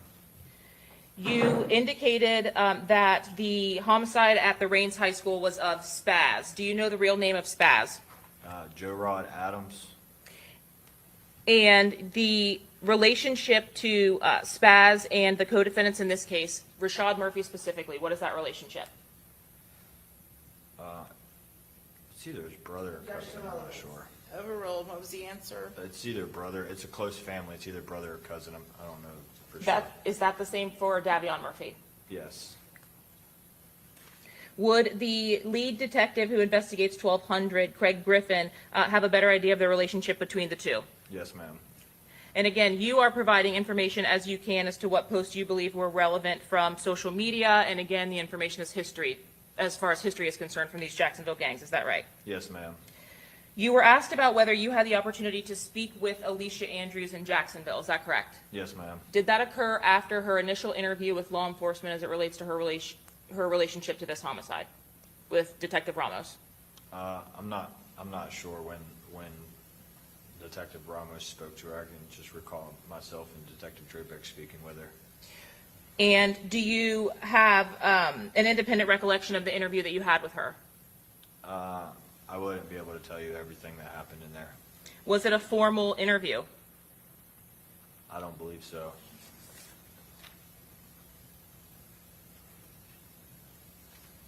I'm sorry, about like formal, like I believe we Mirandized her and read her rights and spoke with her as she was under arrest or like being lawfully detained. You were asked whether Alicia Andrews has any relationship to the attempted murder case that happened in 2023 of Charles Jones. Yes, ma'am, I was asked. You specifically were asked whether she had relationship to anyone who had been linked to that offense. Yes. Objection, Your Honor, mischaracterization of the testimony and of the questions asked by defense. Overruled, go ahead. You did you have an opportunity to review that investigation and ultimately you responded to that scene? I did, yes. Did you develop potential suspects for that offense? We did, based on the evidence that was recovered and tested. And were there ballistics evidence recovered in this case that linked back to the individuals that you suspected had committed that offense? There was, on the scene there, we recovered spent shell casings. Those shell casings were sent off to a lab and were tested through our NIBIN technology. Objection, hearsay. I'm going to sustain the objection at this point. I don't think the results of the testing have come in, correct? They've not come into evidence, but they were already mentioned by the defense in opening statement, Your Honor. Well, I understand that, but the results of the testing has not come in yet. Yes, Your Honor. Just speaking about your investigation and the links of those persons. I understand it's an unusual question to ask you about who you suspected may have committed those offenses, but based on the questions you were asked by the defense, did you develop a suspect in the attempted murder of Charles Jones from October 2023? Yes. And Overruled, go ahead. Do those persons have a specific relationship to this defendant, Alicia Andrews? Yes. Are they her co-defendants? Yes. No further questions, Your Honor. Your Honor, I would ask for recalls based on not being allowed to argue on my objections and what I need to get out before this witness. Denied. Okay, may this witness be excused, subject to recall? Subject to recall. Okay, very good, thank you. All right, you're free to go, subject to being recalled. Yes, ma'am, thank you. I'm sure whoever will let you know, they're going to recall you. Thank you. Okay, who's next? Your Honor, the state's calling Dr. Ryan McCormick.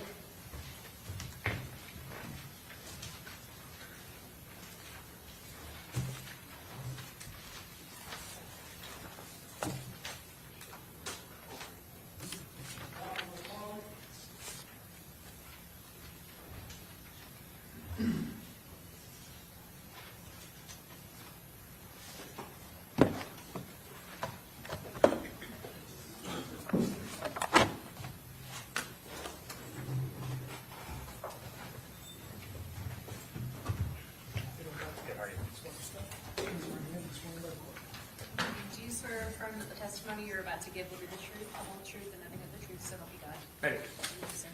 Okay, have a seat, and I'm going to read the stip now, correct, Mr.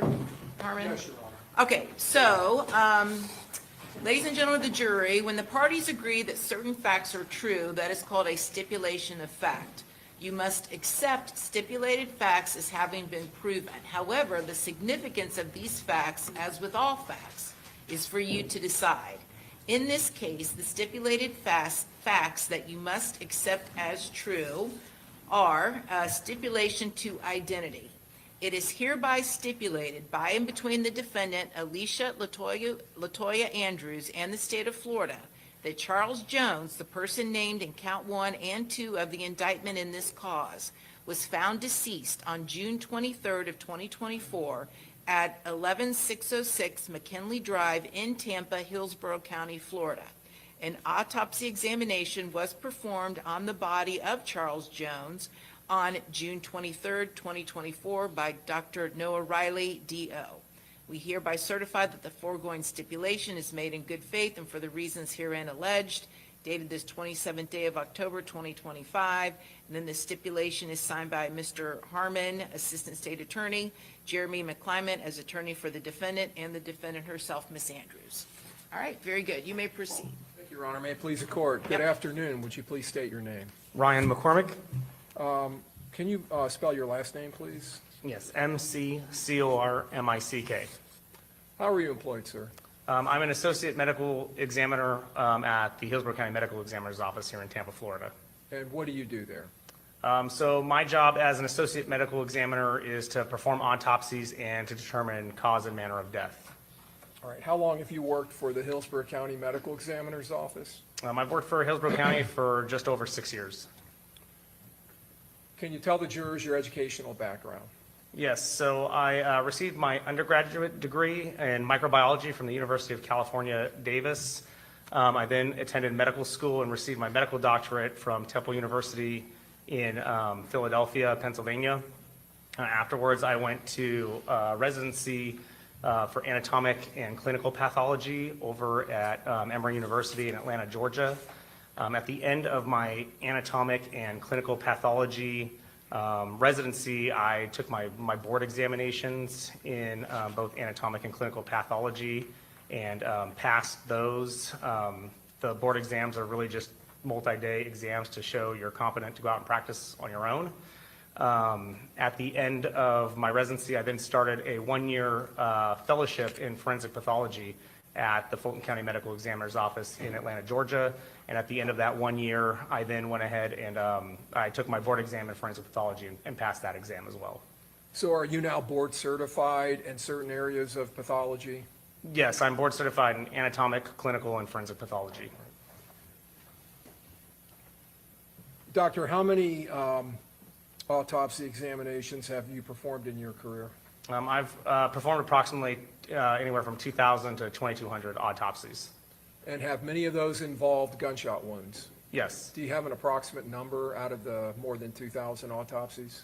I typically do anywhere from 20 to 30 homicides a year, which are typically gunshot wounds. Probably like three quarters of those are gunshot wounds. And then I supervise trainees essentially who are doing autopsies on gunshot wounds. And then suicidal gunshot wounds, I've probably done a few hundred in my career. So I've seen quite a bit. Is the medical examiner's office here in Hillsborough County, is it related in some fashion as a teaching institution to the University of South Florida's medical school? Yes. How so? So the medical examiner's office here, we teach resident physicians how to perform autopsies. We also teach fellows who have completed their residency how to be forensic pathologists and how to perform the job duties of a medical examiner. And they get on-the-job training at the medical examiner's office here? Yes, correct. Can you tell the jurors, as far as medicine, the area of forensic pathology, what that deals with? Yes, so forensic pathology is the study of natural disease and trauma and how either the disease or trauma causes or contributes to someone's death. Doctor, have you testified previous to today as an expert in the area of forensic pathology and medicine? Yes, I have. Approximately how many times? Approximately a dozen times. In what jurisdictions? Both here in Hillsborough County and in Fulton County in Georgia. The term cause of death, what does that term mean? So the cause of death is defined as the initial disease process or injury process that starts the chain of events that leads to a person's death. And the term manner of death? So manner of death is a statistical classification scheme that medical examiners use. It's a medical classification scheme that kind of synthesizes all the data that we have from autopsy, from toxicology testing, from circumstances, and we try to fit deaths into these categories for statistical purposes. What are the other manners of death other than homicide? Besides homicide, there are natural manners of death, which are things like cancer or high blood pressure. We have accidental manners of death, which are things like car accidents, drug overdoses. We have suicide as a manner of death, which would be self-inflicted injury that led to a person's death. And then we have an undetermined category where we, after all of our investigation, we can't really determine or place it into one of those categories neatly, so we consider them undetermined. Okay, so I'm going to draw your attention to this case, a case involving a decedent by the name of Charles Jones. Was Mr. Jones' body transported at some point to the medical examiner's office? Yes. Okay. And Was there an autopsy performed on his body? Yes, there was. All right, and was that by Associate Medical Examiner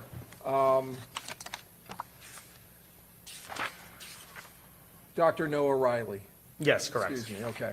And Dr. Riley, is he an Associate Medical Examiner like you are? Yes, he is. At the Hillsborough County Medical Examiner's office? Yes, he is. All right. And due to his unavailability to come in and testify at this trial, were you assigned by the Chief Medical Examiner, and did you agree to review this case? Yes, I did. And I want to talk to you about that, but did you agree to review items in this case to come to your own conclusions as to cause and manner of death? Yes, I did. And is that a common practice in forensic pathology and here at the medical examiner's office in Hillsborough County? Yes, it is. When fellows that come in from the University of South Florida and they perform autopsies and render cause and manner of death, frequently they will take jobs in other locations throughout the United States. Yes, that's correct. And in those situations, normally do you and other doctors who have permanent positions here at the medical examiner's office, do you also substitute testify in those cases? Yes, we do. Okay.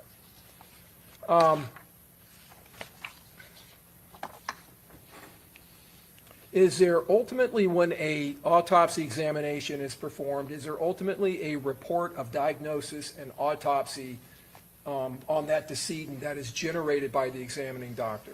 Yes, there is. And is the examination of the decedent in the autopsy procedure, is it commonly photographed or documented in a photographic manner by the medical examiner's office?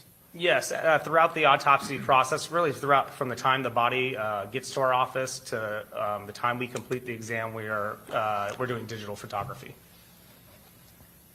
So in this case, we're dealing with Hillsborough County Medical Examiner Department file number 2405732 involving Charles Jones. That number, that file number, is that unique to him and to his file in your office? Yes, it is. Okay.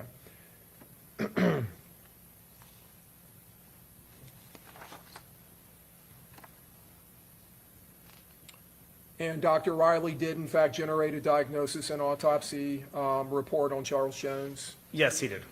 Does that report follow a certain format that is generally followed at the medical examiner's office? Yes, And have you had an opportunity to review that report? I did. As part of my review, I reviewed the autopsy report, yes. Did the autopsy report include anatomical drawings by Dr. Riley where he was describing by drawing these and indicating where injuries occurred? Are you referring to like the body diagram? The body diagrams, yes. Yes, so the case file did have the body diagrams within them, yes. And did you review all of the photographs that were taken during the autopsy procedure in this case? Yes, I did. When the body is brought into the medical examiner's office, is it prepped in some form or fashion for autopsy? Yes, we initially prep the body when it comes in. Before we unzip the body, we will actually perform an x-ray just to get an idea of what's inside prior to opening. Once we open it, we then take photos of the decedent, how they are. And then from there, we continue to process by undressing the body, removing any kind of, sometimes at scenes for homicides, we'll bag hands to preserve evidence. So we'll remove those bags and we'll photograph the hands as they are. We'll take fingernail clippings, we'll take head hair to preserve for evidence possibly in the future. And then we will usually remove him from the body bag, usually remove the person from the body bag and re-x-ray them prior to starting our external examination. Is the body washed in its preparation process? It is eventually, but typically what will happen is we'll do what we call the external examination first. So we'll go through and look head to toe and pretty much perform a physical exam documenting natural disease findings, trauma, physical identifying features. And then once we've significantly done that and photographed those things, then we would wash the body. Okay. So I'm getting a little ahead of myself. So in the that external examination, would you document things such as tattoos and scars, things like that, surgical scars? Yes.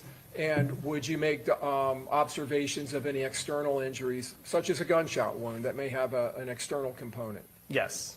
Okay. Is the body weighed and measured? Yes, it is. In this case, do you recall what Mr. Jones' height and weight were at autopsy? He was 6'2" and 135 pounds.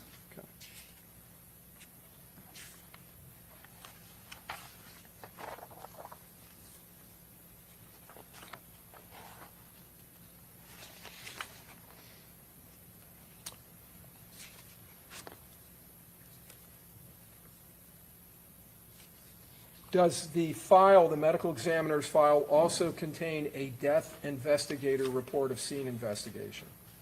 If there's a scene response, then yes, it will have a scene report or some kind of documentation of the scene findings. In this case, was there a death investigator report of scene investigation? Yes, there was. And did you review that? I did, yes. So one of the forensic investigators with your office responded to this scene? Yes, that's correct. And when the body is transported from the scene, is the body typically placed on a sterile cloth or blanket of some type? So typically, when the body is examined at the scene, it is placed on a brand new kind of white blanket just to preserve any kind of evidence that may fall off the body while they're examining it on scene. And then they'll take the sheet with the body and put it in a brand new body bag and seal the body bag for transport to our office. Okay. And there's some agency that the medical examiner's office contracts with that brings the body to the medical examiner's office from the scene? Yes, correct. In this case, when Mr. Jones' body was brought in and he was removed from the body bag, was there some object that was found in the body bag that had come off of the body? So there was a fragment of a projectile found within the body bag when they initially were processing. Okay. And was that ultimately collected by Dr. Riley? And I'll get to that in a little bit, but was it ultimately collected and packaged in some way? Yes. Based on your review, Dr. McCormick, have you come to an opinion as to Charles Jones, well, let me rephrase that. Have you come to an opinion as to a reasonable degree of medical certainty as to Charles Jones' cause of death? Yes. And what is that? His cause of death is gunshot wounds to the torso. And have you come to an opinion to a reasonable degree of medical certainty as to Charles Jones' manner of death? Yes. And what is that? Homicide.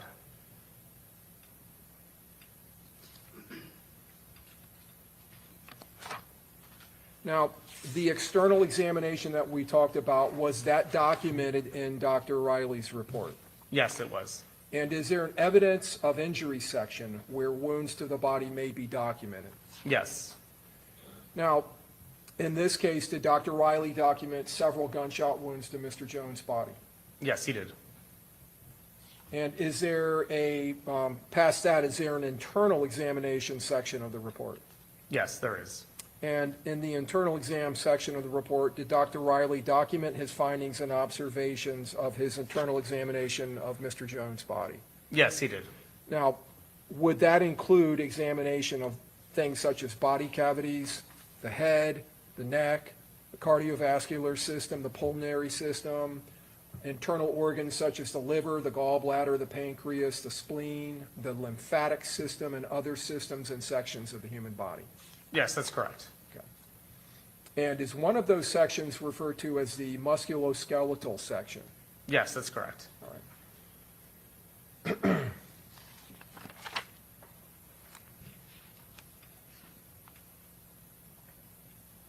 So I want to start under the evidence of injury section of the report dealing with a gunshot wound to the victim's chest. And I'll ask, first of all, did Dr. Riley label that in some form or fashion? Yes, I believe he did. Okay. And did he label it as, I believe, wound A? Yes, I think that's correct. Okay. And is that label there for any reason other than just documenting and distinguishing that wound from others? Yeah, I think it's just for ease of understanding which wound he's referring to. Okay. All right. So these letters, as we walk through this, they're not there sequencing the wounds as they were inflicted in time or anything like that? Correct. Usually when we label wounds, it doesn't indicate severity or order of injury. As part of that wound, was there an entrance wound on the upper right chest? Yes, there was. And was there any exit wound associated with that gunshot wound? No, there was not. May I have one moment, Your Honor? Yes.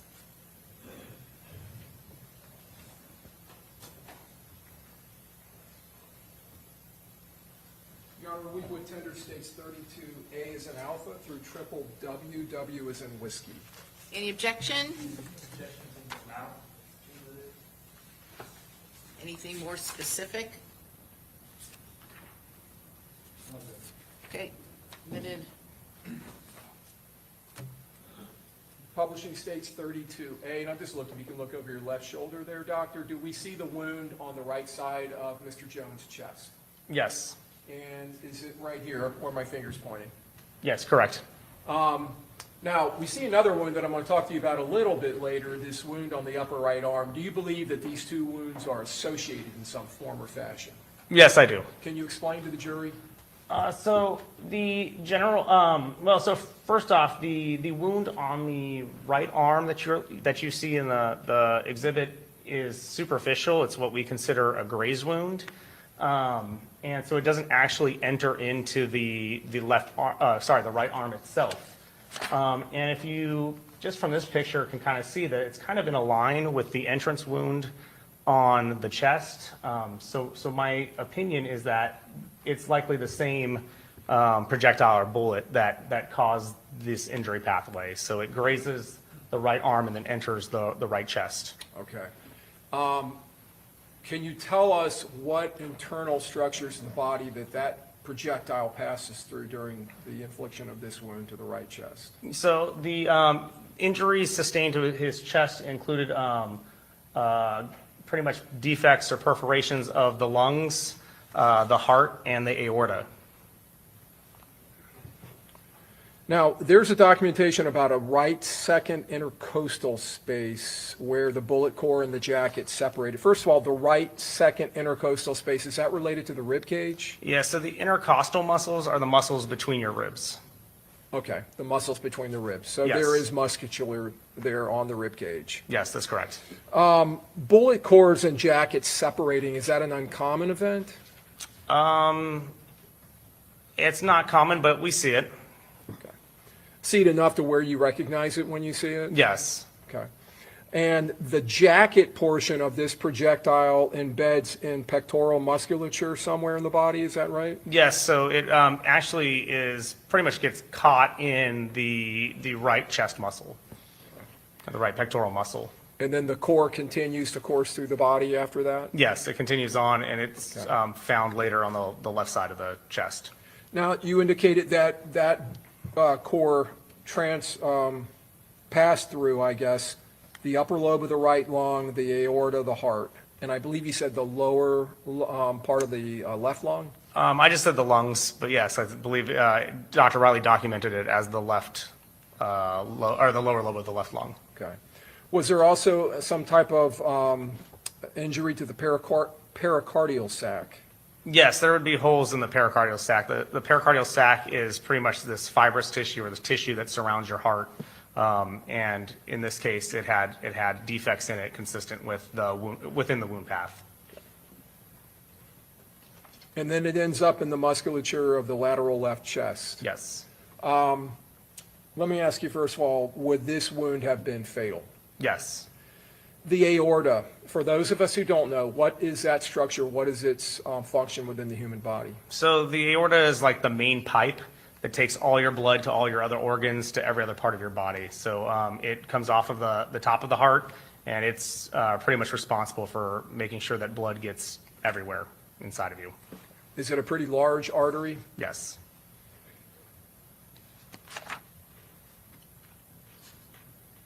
Were there associated injuries to this wound, such as hemothorax? Yes. And hemothorax, what does that term mean? Hemothorax, so hemo just means blood, and obviously thorax is chest. So really it's blood within the chest cavities.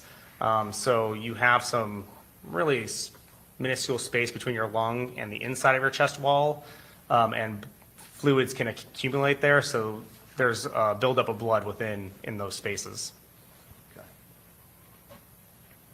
Was there a documented amount of 700 milliliters of liquid and clotted blood in the right pleural cavity? Yes. What is the right pleural cavity? Again, this is the right, the pleural cavity is the space between the lung and the chest wall. And then there was a left hemothorax consisting of 1,100 milliliters of liquid and clotted blood in the left pleural cavity, so the same area on the left side of the body? Correct.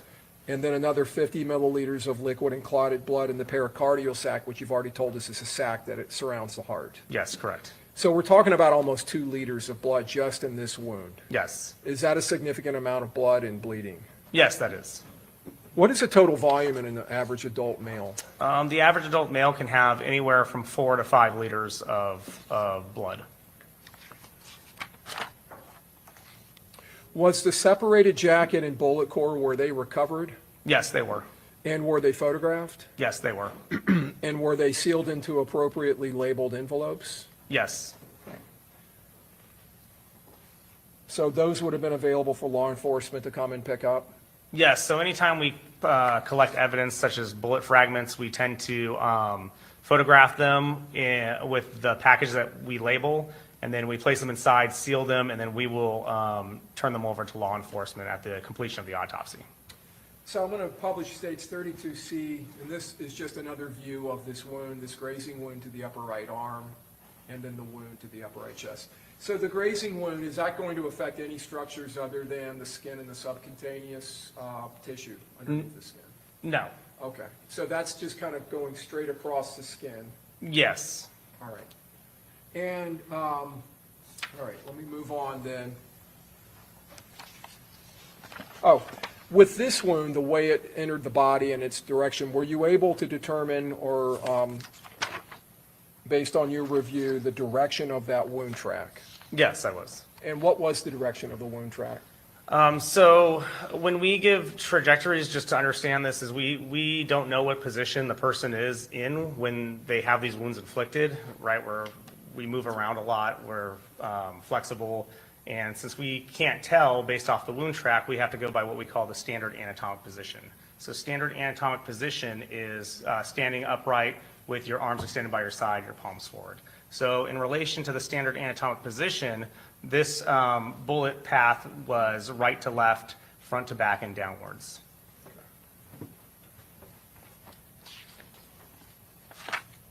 Moving on to a wound that is labeled as B, as in Bravo. Was this a gunshot wound now on the opposite side of the body, the thoracic lower left back? Yes, this was a gunshot wound to the back. All right. On the left side of the back.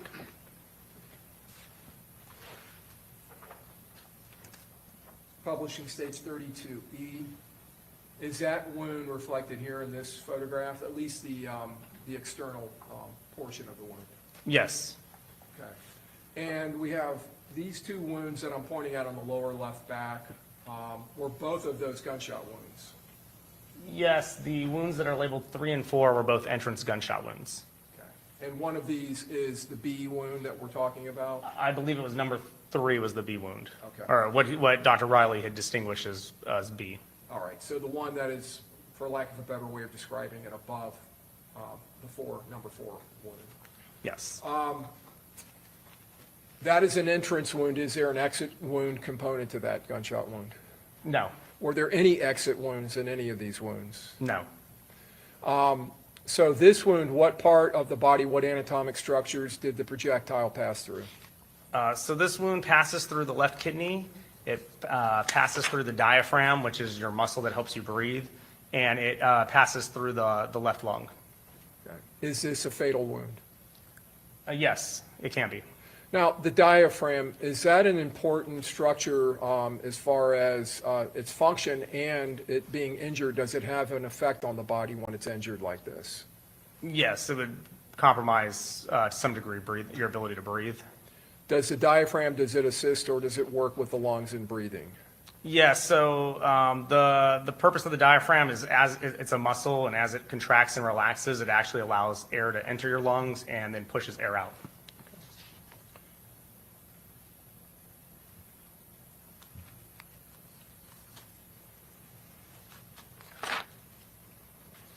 And in this wound, was there a projectile that was recovered?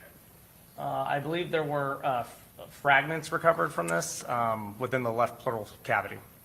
A deformed jacketed bullet and a bullet core fragment were recovered? Yes, Okay. that sounds correct, yes. And that would have been in the left pleural cavity, which you've already described the space between the lung and the chest wall, Yes, correct. and the left kidney respectively, I believe.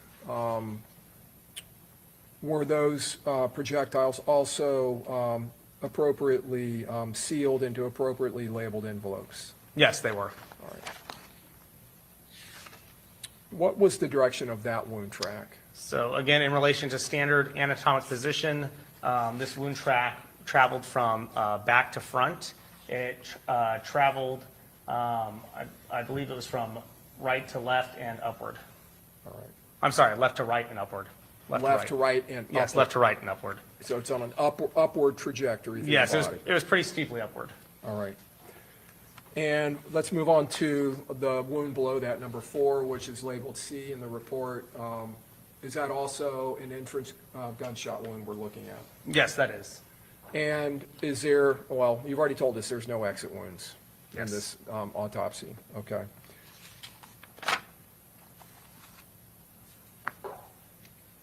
Did this wound, was the wound track similar to the one in the B wound or the number 3 wound, Similar, as far as its direction? yes, in terms of directionality, it was the same.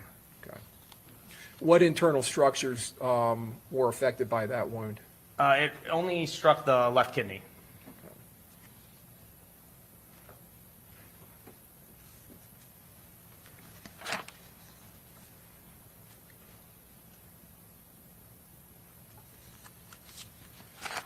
So Mr. Jones suffered 2 gunshot wounds to his left kidney. Yes. Okay. And what were the projectile or projectiles that caused that wound collected by Dr. Riley? Yes, there were fragments that were collected by Dr. Riley in that wound path. And did he follow the same process of placing them into a sealed envelope and marking it appropriately? Yes. Okay. With both of these wounds, were there associated bleeding, I guess, or associated wounds? So yes, with the with gunshot wound labeled number 3 on here, or on this this photograph, it probably has some bleeding within that left pleural space. I don't recall him mentioning blood within the abdominal space, but there would be some kind of soft tissue hemorrhage. There was, based off the picture, some hemorrhage around around these injuries. And you indicated that the wound track or the wound direction in number 4 or label C within the report wound, which is below the number 3 or B, that it had a similar direction. Yes, it was back to front, left to right, and upwards as well. Okay.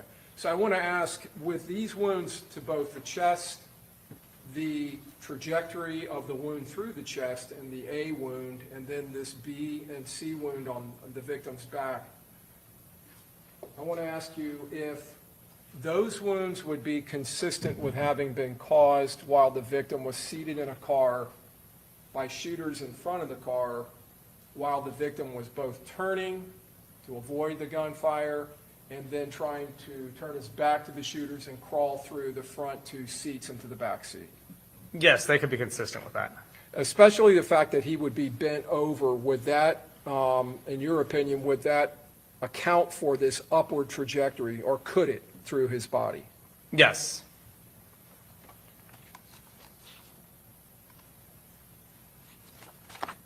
Was wound number, wound labeled C, the second wound to the back that we've talked about, which is number 4 in that photograph, was that a fatal wound? So it wasn't immediately fatal. There is a lot of variables with that injury. It depends on how much he bleeds from his kidney and how long it would take him to get care. He could survive from that wound, but he could also succumb to it too. It would be really hard to determine. Okay. These wounds to the back and to the front of Mr. Jones' body, how long would it take after infliction of these wounds, especially if they happen in rapid succession, to cause death? It would only take seconds with the amount of blood loss that he had or he sustained. Okay. And could he have lost consciousness in seconds? Yes. with these types of wounds, what is the actual, you've talked about gunshot wounds being the cause of death, what is the actual mechanism of death? So mechanistically, there are two things at play here. One is blood loss. So if you don't have enough blood in your vessels, you can't maintain your blood pressure, and you can't get blood up to your brain or to your heart. And then the fact that the one bullet in his chest passed through his heart muscle, it caused structural damage to the heart, and so you're going to be more prone to having an abnormal heartbeat. So both are, and combine that with the blood loss and him not getting enough blood to his heart, you kind of have both of these mechanisms happening at once. So I want to walk you around the victim's body with photographs, and I'm going back to 32E. There was another wound here at number 2, and states 32F, just more of a close-up of it, states 32G, more of a close-up. Is that wound something that is consistent with being caused by shrapnel? Yes, it is. And were there other wounds on his body that were consistent with having been caused by shrapnel? Yes, there were.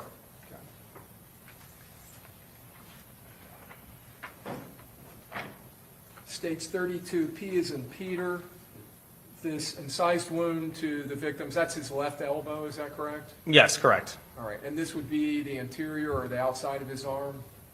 This would be the outside of his arm, yes. Okay. Is that a wound that is consistent with having been caused by shrapnel? Yes, it could be consistent with that.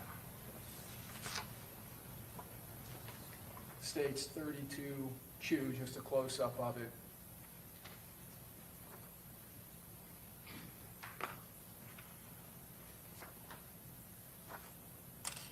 States 32S. What are we looking at here, doctor? This is the this photograph shows the outside of his of Mr. Jones's right ankle or lower leg. What kind of wounds are those? These are what we would consider as abrasions or superficial defects, possible lacerations. They would be consistent with shrapnel as well, or some kind of projectile fragment hitting his body. 32T, just a close-up. Back out. And then above those two wounds, we see this little wound up here. Is that another injury that would be consistent with shrapnel? Yes.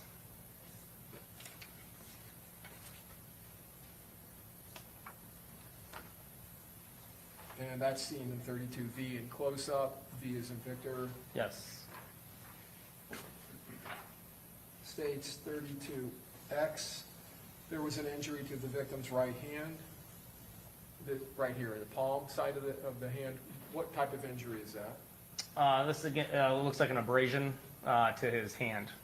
Okay, 32Y. Just a close-up of that. Something else that could have been caused by shrapnel? Yes.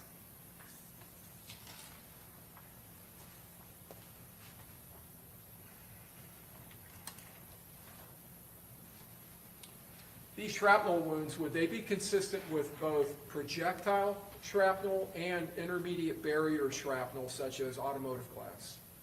Yes, they can be from automotive glass, from the bullet itself or the projectile itself, or even from plastic or any other material. States 32AA, just a photograph of the item that was located in the sheet within the body bag with the body. Yes, that's correct.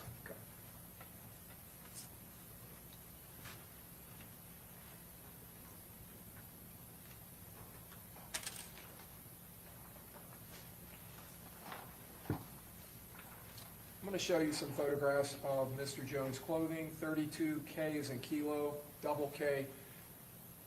Sock from his leg. Would this be consistent with those two abrasions on his lower right ankle?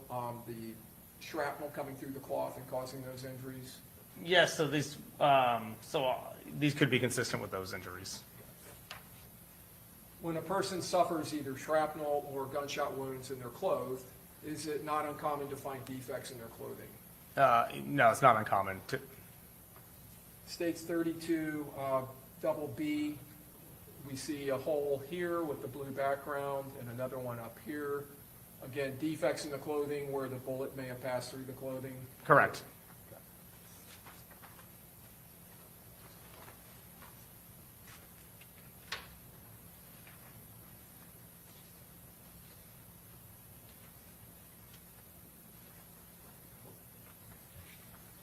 In the musculoskeletal section of the internal exam, did Dr. Riley notate that he had recovered a projectile from the victim's lower leg?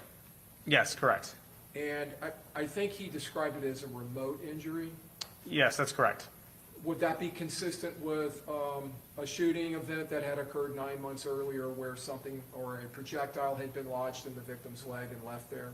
Yes, there was, from the photographs, there was significant scar tissue around this fragment of projectile, which indicates to us that it's been there for some period of time. States 32, L is in Lima, L. We see the victim's lower leg having been entered during the autopsy. We see this grayish area here. Is that the projectile? Yes, correct. And so that's deep in that muscles of his lower leg, is that correct? Yes. 32M is in Mike, double M, and that would be the item there. Yes, that's correct. Was that item also collected by Dr. Riley and placed into an envelope that was appropriately labeled? Yes, it was.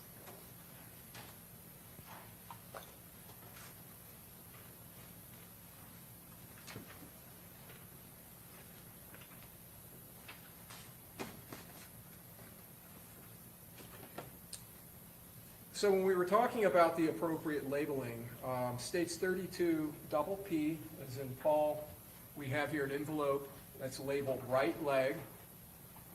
And we have a sticker on here that has the victim's name, the medical examiner's case file number. I can rephrase, Judge. Thank you. Is this label that's on the envelope, does it contain the medical examiner's case file number? Yes, it does. Does it contain the decedent's name? Yes, it does. Does it contain Dr. Riley's name Yes, it does. and the date of autopsy? Yes. And is it labeled with an agency's name there? Yes, that's correct. And that's your office's designation? Overall, you can answer that one. Yes, that's our office, address and name of our office. Does the labeling have a place for the doctor to indicate the position of the body that the item was recovered from? Yes, it does. And is it indicated on this envelope? Yes, it is. And that's from the right leg? Yes, correct. And does it indicate whether it's a bullet or a pellet or a jacket or a fragment? Yes, it indicates that it's a fragment. States 32Q, double Q, photograph. Now, would this be the fragment from the lower right leg that we were just looking at, the remote injury? I don't recall. Usually we take a picture with the envelope and the projectile that will indicate what piece went into which envelope. It actually might be. Actually, the remote injury, I think, is from the left leg. These would have been fragments in the right leg. I guess we were looking at the right leg, those abrasions. So the initial image you showed with the muscle being incised, that was the left leg. That was the remote injury. There was additional shrapnel that was recovered from the right leg as well, though. And in this photograph, we do see down here the item that was recovered. Yes, correct. Okay. And is that what you were talking about, usually photographed together? Yes. Okay. So with the remote gunshot wound to the left leg, we're going to look at that photograph. And there appears to be an item down here. Would that be the item that was recovered? From the left leg, yes.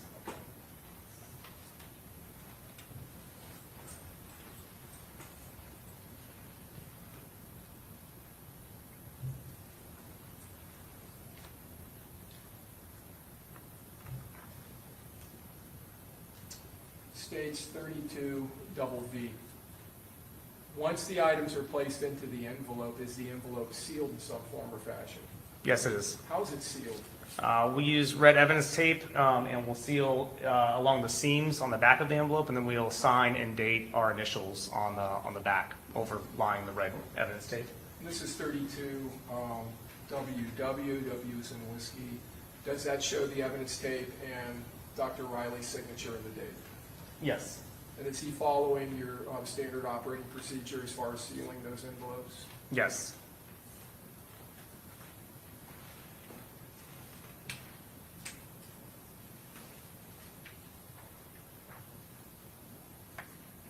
States 32 double X. Are these envelopes of several areas. Let me rephrase that. Are these envelopes of items that were collected from several areas of the body? Yes. And starting in the upper left here, if you could walk us kind of in a circle here, clockwise, and just tell us the areas. Sure. So we have fragments recovered from the left kidney, a bullet recovered from the left chest wall, a bullet recovered from the body bag, a fragment recovered from the left pleural cavity, a jacket recovered from the right chest, a fragment recovered from the, it says periaortic tissue, and a fragment from the sock. Okay. And so not only is the area of the body that the item is collected from labeled, but also he's checking off what type of item it is. Yes, correct. Whether it's a bullet or a fragment. Yes, correct. Or jacketed. Yes, it could be. I don't know if he actually labeled. He did. Jacket for the right chest, yes.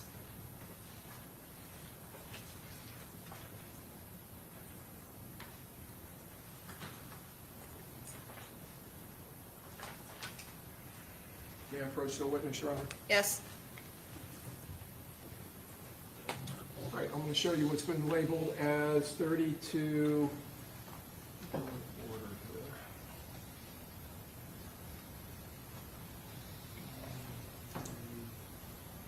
believe this is 32A.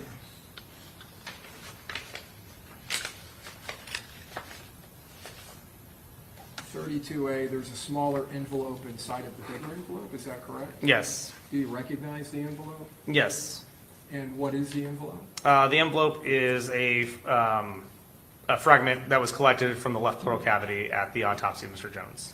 Okay. Your Honor, we would tender states 32A. Any objection? Admitted? Is it, what is it, 32, you said 32A, but I think it's 30, what does it state on there? I'm sorry, 33A. Okay. Any All of objection these to, are 33. any objection to 33A? Okay, admitted. So 33B.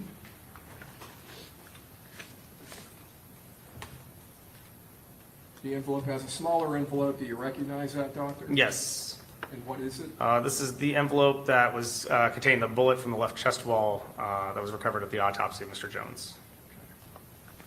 Your Honor, we would tender states 33B. Any objection? No objection. Admitted? 33C. Do you recognize the smaller package? Yes. It's the bullet that was recovered from the body bag of Mr. Jones. And 33D. Do you Are you recognize moving it? that into evidence? I am, Your Honor, tendering it for admission. Any objection? And 33D. 33D is the jacketing that was recovered from the right chest of Mr. Jones. Any objection? Admitted, all of those, 33A through D.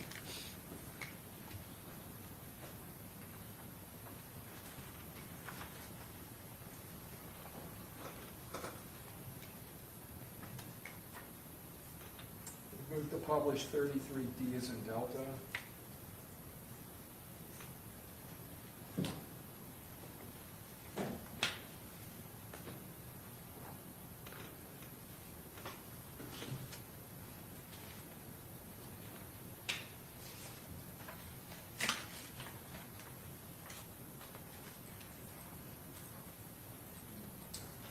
C, moving to publish.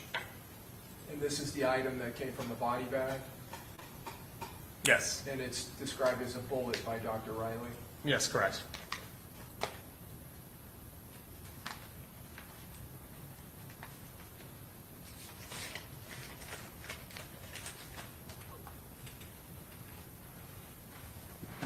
And 33B, publishing from the left chest wall, and it's a bullet, correct? Yes. And then just the back of the envelope.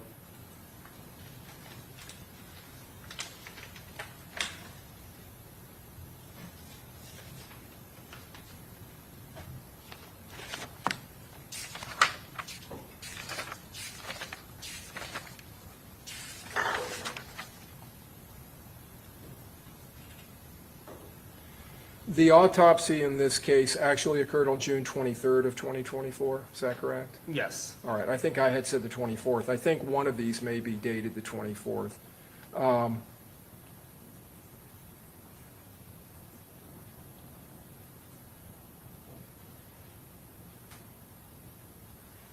Was Mr. Jones' date of his age documented?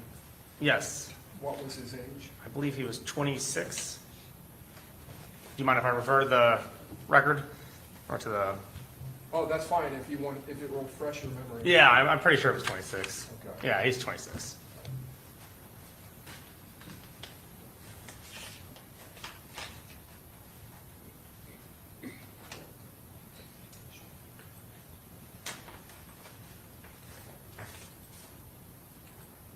And states 33A. In the left pleural cavity, a fragment or fragments, Yes. and the back.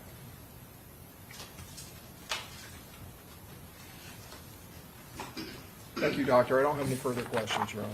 Okay, cross-examination?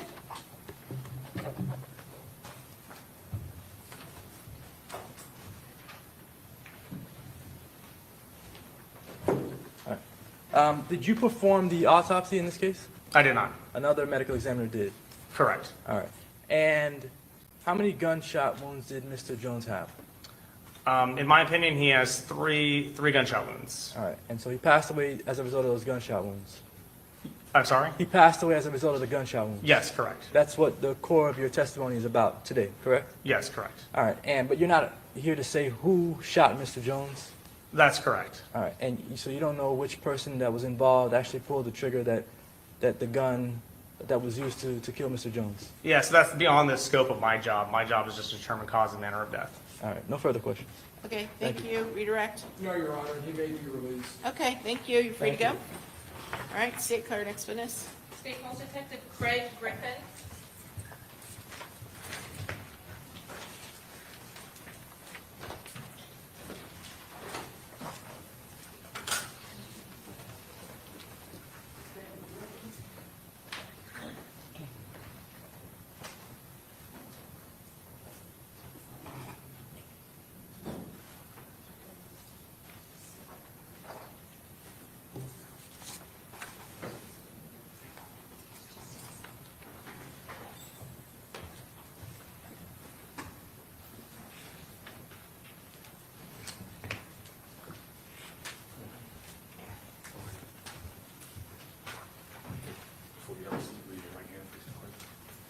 Do you swear or affirm that the testimony you're about to give will be the truth, the whole truth, and nothing but the truth, so help you God? Yes, ma'am. Thank you, sir.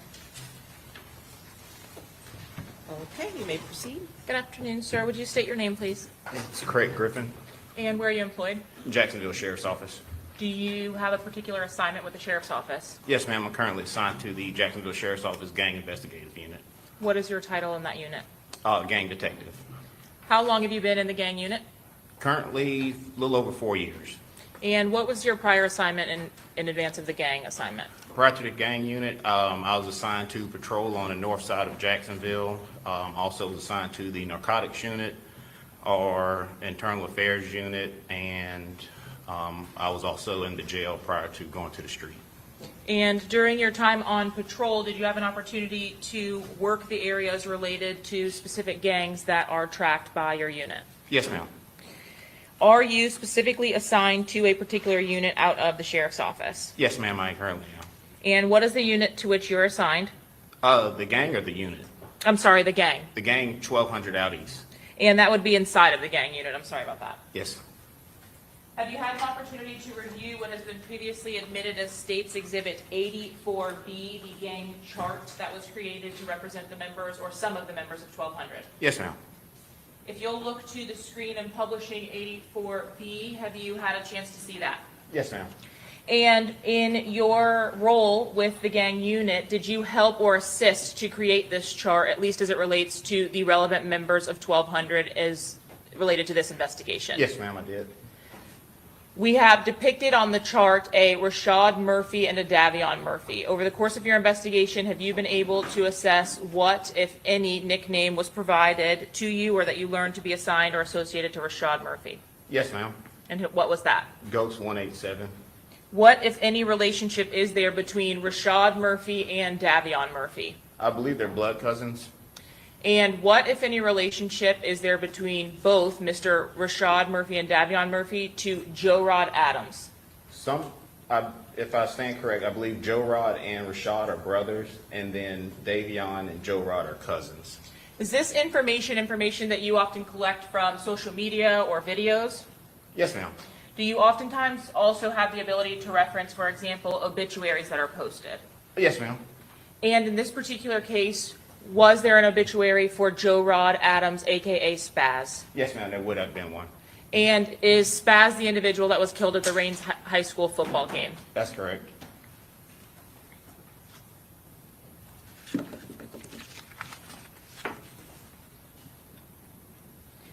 Did you, in this particular case, have any involvement with the investigation that was conducted into the homicide of Charles Jones? Yes, ma'am. And what particular involvement did you have? I conducted a traffic stop on a Shane Gathright. And when you conducted that traffic stop, were you accompanied by other law enforcement officers? Yes, ma'am. As you all made contact with the driver, Mr. Gathright, did you ask him to exit his vehicle? We did, yes, ma'am. And did you complete a search of that vehicle? Yes, ma'am. Having attended that traffic stop, are you aware of whether any of your fellow officers were wearing a body-worn camera? Yes, ma'am, I do. I'm showing you what's been marked as State's Exhibit 102 through 104, so you'll take a look at that and let me know if you recognize those images. Yes, ma'am, these are from the traffic stop. Do they fairly and accurately represent the beginning of the contact that you had with Sean Gathright on, at this vehicle stop, excuse me? Yes, ma'am. Your Honor, at this time, State seeks to admit State's Exhibits 102, 103, and 104. Any objection? No objection. Admitted. In publishing States 102, are you able to see the screen okay? Yes, ma'am. And what date did the traffic stop of Sean Gathright actually occur? Looks like June 26th Of what year? of 2024. Were you working in your capacity as a gang unit detective Yes, when ma'am. this stop was conducted? Yes, ma'am. You indicated that Mr. Gathright was asked to exit the vehicle. Is that what's depicted is that depicted in States 104? Yes, ma'am.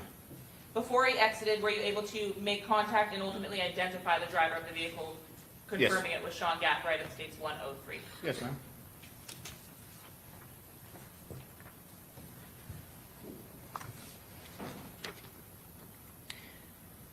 Specifically as it relates to your work with, is that the only actual involvement that you had, roadside or otherwise, with the Tampa Police Department case, other than providing background or historical information about the 1200 gang? That and then also the interview of Rashad Murphy. And that would have been subsequent to the vehicle stop with Sean Gathright? Yes. And who, if you recall, attended that interview of Rashad Murphy with you? It was myself and Detective Draybeck. And where did that interview occur? That took place at our CJIC unit. Was that interview recorded or documented in some way? Yes, ma'am. Audio and video recorded. Referring back to your responsibilities with the gang unit, how long have you been assigned to the group 1200? Going on almost 2 years now. And are you familiar with whether 1200 used to be represented by a different name or the members therein? They had a couple of different names, yes, ma'am. In advance of 1200 being the leading name as referred to that group, what was Rashad Murphy, for example, or Ghost associated as? Another group called 187 Boys. As the groups develop into bigger groups or grow in size, do they ultimately assume these additional names? So from 187 to 1200? Yes, ma'am. In this particular case, would that mean that Rashad Murphy no longer considers himself 187? Not 187, but also 1200. What does 1200 specifically actually represent? It's a block located in Jacksonville, Florida, at the corner of First and APR. And would you say that that's a neighborhood or an area of Jacksonville? Yes, ma'am. Does 1200 associate with ATK or its members? Yes, ma'am. Have you personally in your time or work with the Jacksonville gang unit seen videos and social media posts which depict both of those groups in the same video or post? Yes, ma'am. Do ATK and 1200 share a common enemy in Jacksonville? Yes, ma'am, they do. And who is that common enemy? It'll be members from 6 Block. Did you have an opportunity to review some photographs that were taken of Davion Murphy at the time of his arrest? Yes, ma'am.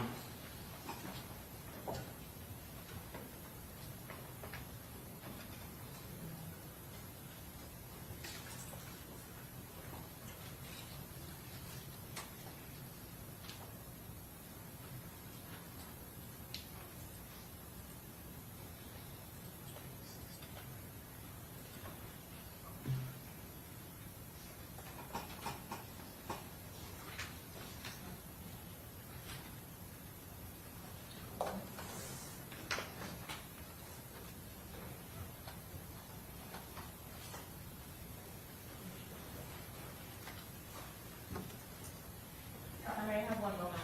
Yes.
Sir, I'm showing you what's been marked State's Exhibit 69A through O. Would you take a look at these photographs and let me know if you recognize them?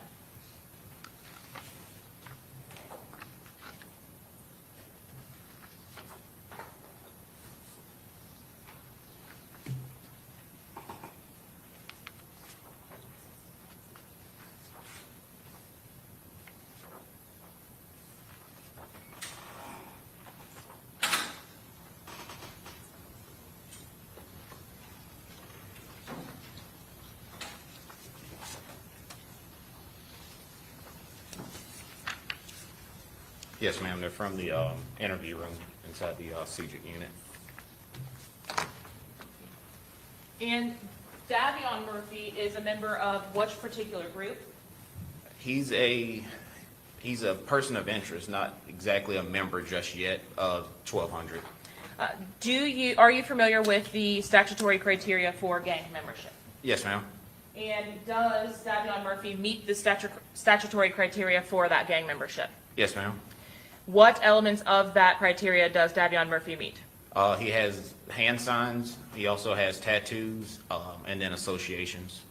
So essentially, he meets the criteria to be a gang member by statute? To be documented as a gang member. Overruled, go ahead. I'm Answer sorry. the question. Does he or doesn't he? He does, yes. To be documented? Yes, ma'am. But has that documentation actually occurred? No, ma'am.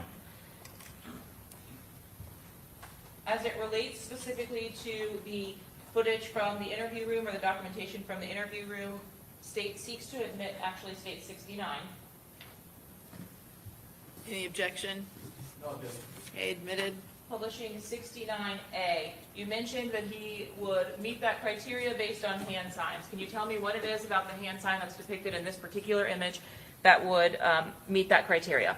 So his right hand, he's holding up the 1200 hand sign. So the single finger showing the 1 and then the 2 over here to represent 12. So 1 and 2, so 12. Yes, ma'am. And how does that relate back to 1200 as you provided or described that to us? Well, 1,200 is the group itself, and so being without adding the 2 zeros, 12. And 69B, was this screenshot actually taken from the interview room after Mr. Murphy's arrest? Yes, ma'am. Are interviews like these, photos like these, documented in your day-to-day activity as a gang detective? Yes, ma'am. And in the chart that was previously presented, 84B, is it common for the members of 1200 to utilize that same hand symbol when posting on social media or in music videos? Yes, ma'am. Is there any specific relation as to when they do that? No, ma'am. Just when they're on camera or taking a photo of any sort. In your activity and based on your training and experience, if you see this hand sign, is the individual throwing it related to 1200? Yes, majority of the time, yes, ma'am. Are there times in which the opposing gangs will throw their rivals' hand signs? In a disrespectful way, yes, ma'am. So do you view those items or posts in context Yes. to determine the nature of that? Yes, ma'am. Would it be common for a rival gang member to switch to the direct opposition? So from 6 Block, for example, to 1200? If he knows, go ahead. You said, is it common? Yes. No, it's not common. In addition to the screenshots from the surveillance footage, were you also able to view some photographs that were taken by Detective Nieder of Davion Murphy? Yes.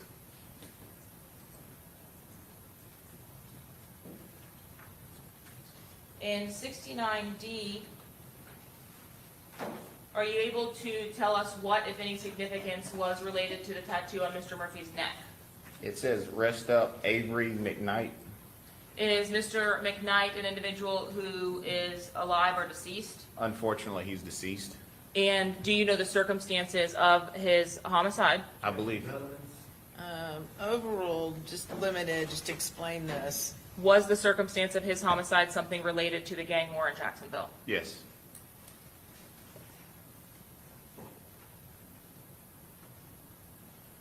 (69E), specifically as it relates to the tattoo across the bottom of Mr. Murphy's midsection. Are you familiar with an individual that went by the moniker of Suge? Yes, ma'am. And was Suge a name that is regularly utilized or mentioned by 1200 members? Yes, ma'am. Is Suge also a person or an individual that's disrespected by rival 6 Block, by their rival 6 Block? Yes, ma'am.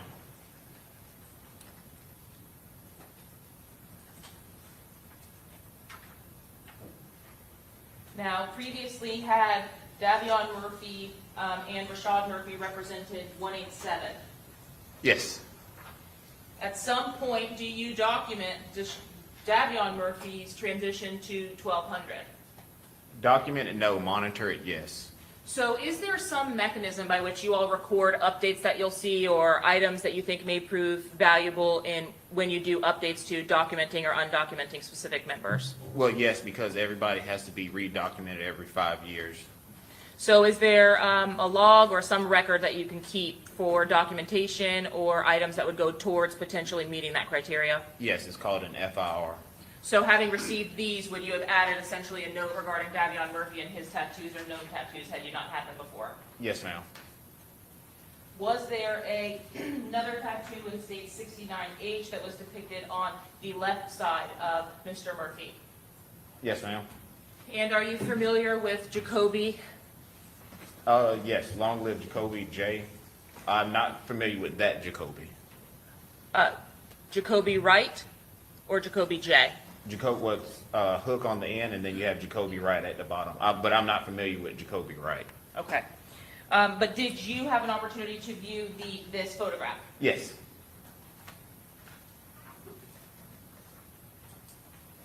Were you able to view a photograph of tattoos that were taken on the bicep and shoulder area of Mr. Murphy as well?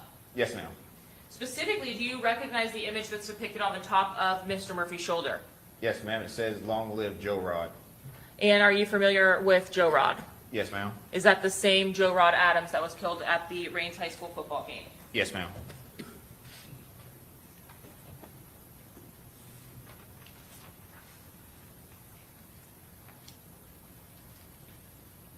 were there several Shug tattoos across Mr. Murphy's body? Yes, ma'am. And lastly, do you recognize the name Corbin from your investigations? Yes, ma'am.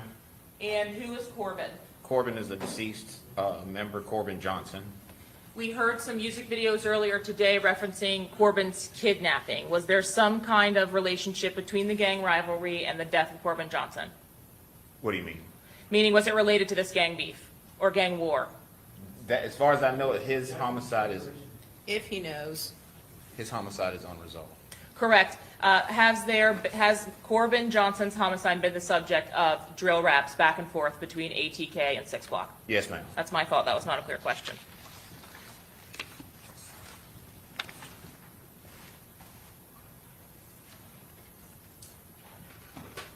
I'll pass the witness, Your Honor. Okay, Cross?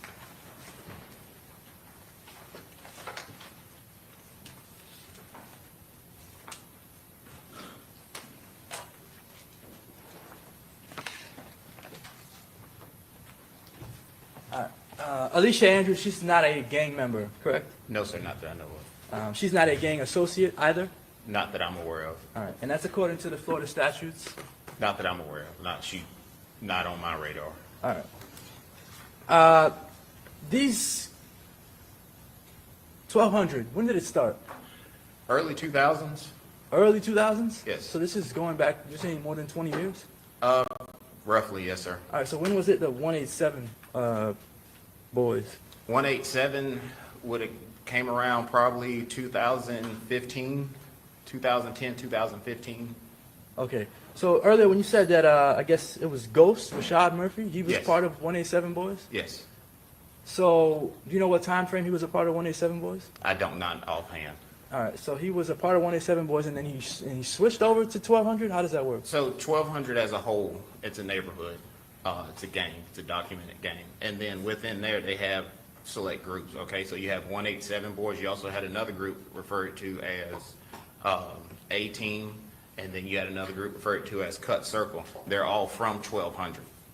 So it's not that he switched from 187 to 1200, he was always a part of 1200? Correct. And I guess in 1200 there may be even more specific groups.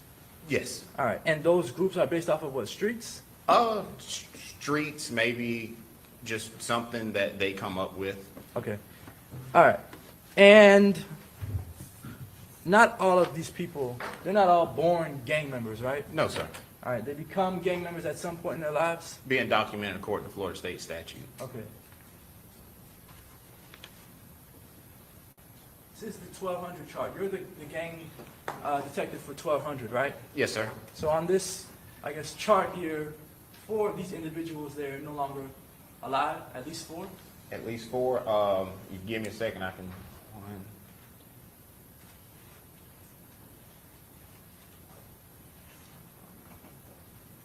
I count at least 6. 6? I have, from your testimony, you can add or Okay. something to it. But I have Shug is no longer alive. Correct. Davion Murphy had his tattoo, his name tattooed on him. Is that Correct. I saw Corbin, right? He's no longer alive.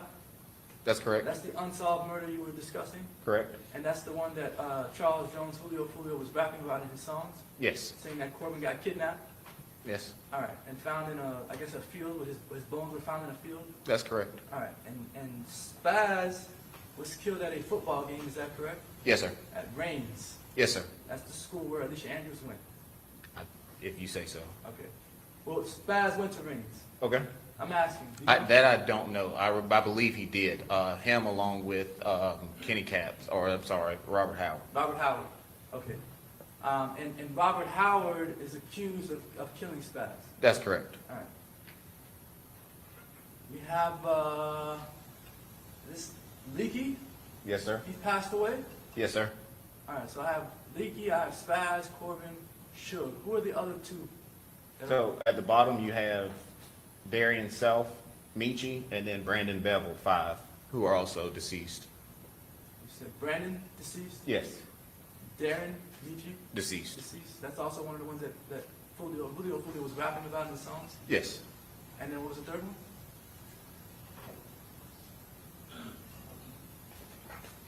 No, that should be I think six. you mentioned 3 on the bottom, did you? They said Or just two. Two. Okay, so just those 2. All right. And the others, are they still in 1,200 that are on this chart? They're still, yes, sir. Well, so J Dot, not so much. He will be J-Dot, associated to a different gang now. J. Dot, is this Jacory Rivers? Correct. He's in a different gang now? Yes. What gang is he in now?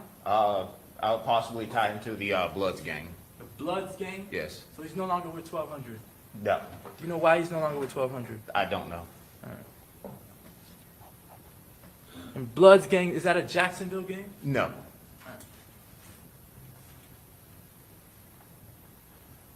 These are young men, right?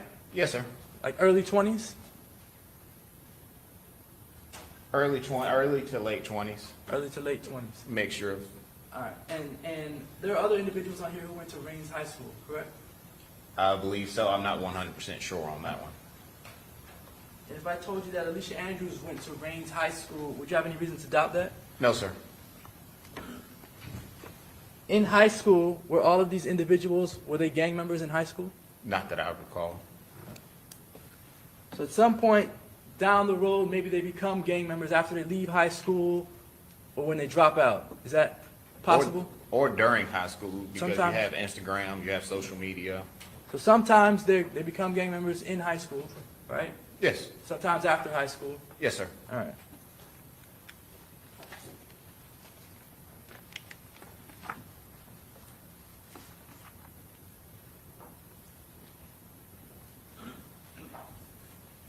You know of Alicia Andrews to use any hand signs? No, sir. You know of Alicia Andrews to be in any music videos? I've never seen her in one. No, sir. And did you know of Alicia Andrews prior to this case? No, sir. But you knew of these other individuals in 1200 prior to this case, right? Yes, sir. All right. I don't have any further questions. Thank you. Okay, redirect? No, Your Honor. May this witness be excused? Yes. Thank you, you're free to go. I appreciate it. Thank you, ma'am. All right, who's your next witness? Detective Christopher Drayvick.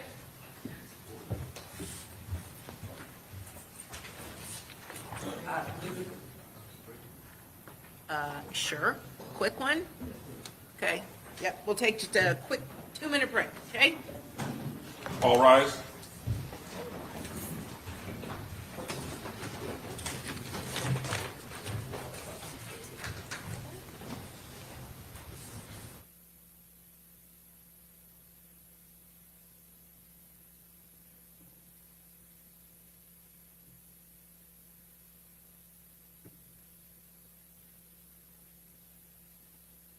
I don't know. So let me ask you guys why they're taking their little break. So far, what do you think? Like, I mean, because I thought that was very good, the cross.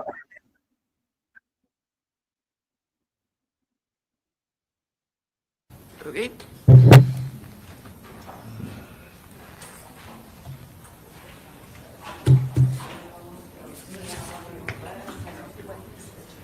I got it already. Oh, you already? Yes, thank you.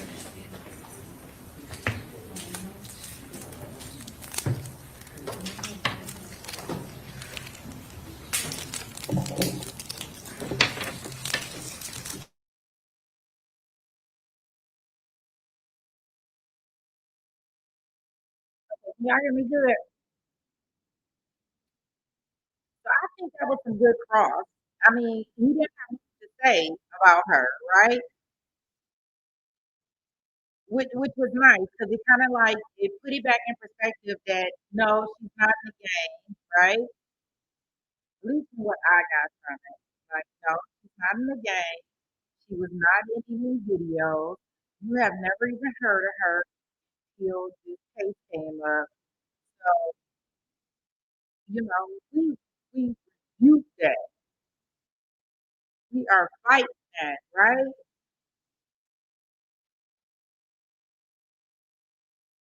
I wanted to know. You can't hear me still? It sound like I'm up underwater. I don't think I got nothing. Do, do, do, do, do, do. Gotta make sure.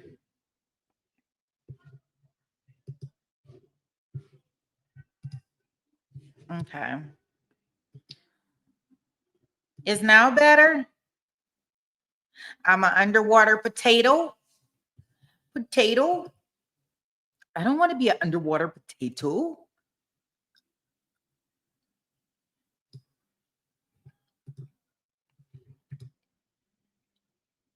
Okay.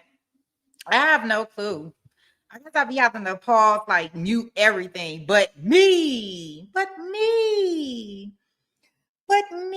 It only wants to hear me, which is fine, right? Okay. So I was saying when y'all listen to what's going on in the courtroom, and now we done heard the ME, right?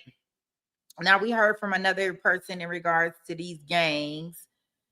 Another gang specialist. I mean, he wasn't dropping, breaking down the lyrics or anything to us, but I mean, like none of this really. So the only thing that we gonna have that she knew about this is she rode down there with him and they saw her on video surveillance at some clubs. I mean, do y'all think that's enough to put her away for life? Because that's basically all they have.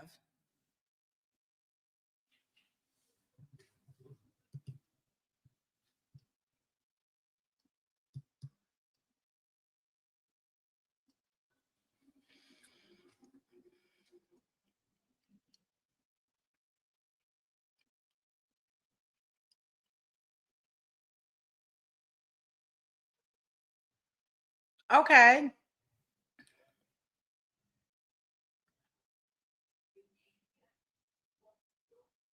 Okay. So let me ask you. So when we looking at this as a whole, and we say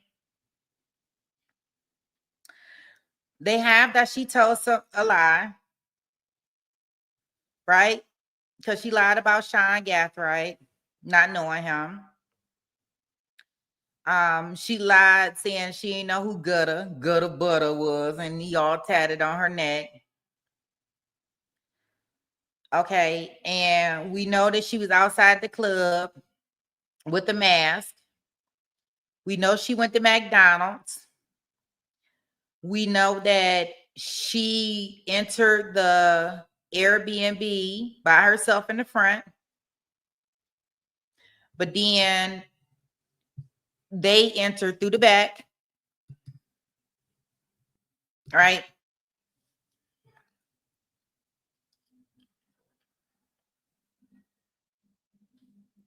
We don't have her on any weapons. We don't have any DNA. We don't have any photos of her showing that she had any type of beef. We do have one text message that came in from her friend stating that she doesn't like him and he needs to go. But she was in high school. It was 5 years ago. Like, I mean, do we take that for what it is? Like, I'm asking.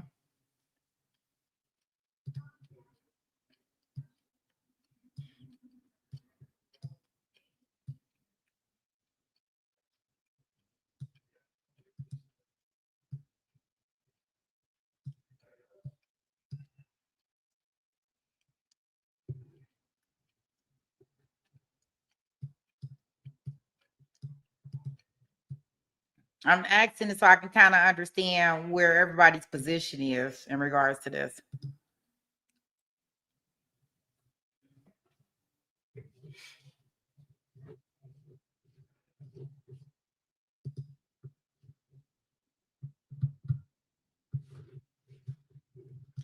So I'm gonna put another poll out there because I want to know now, are we still, she guilty or not guilty, or where are we at?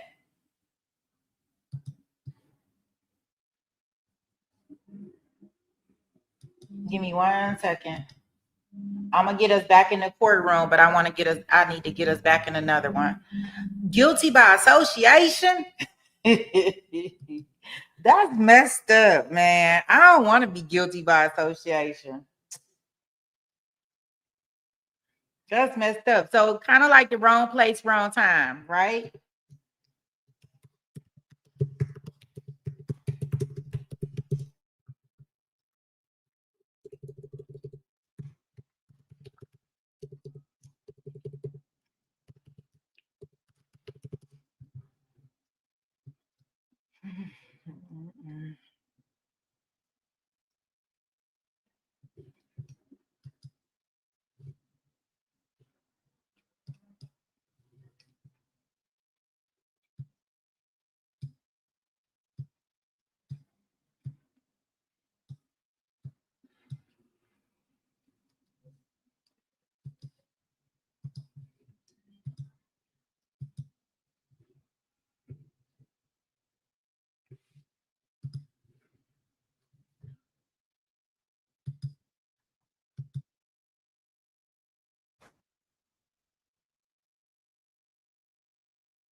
Okay.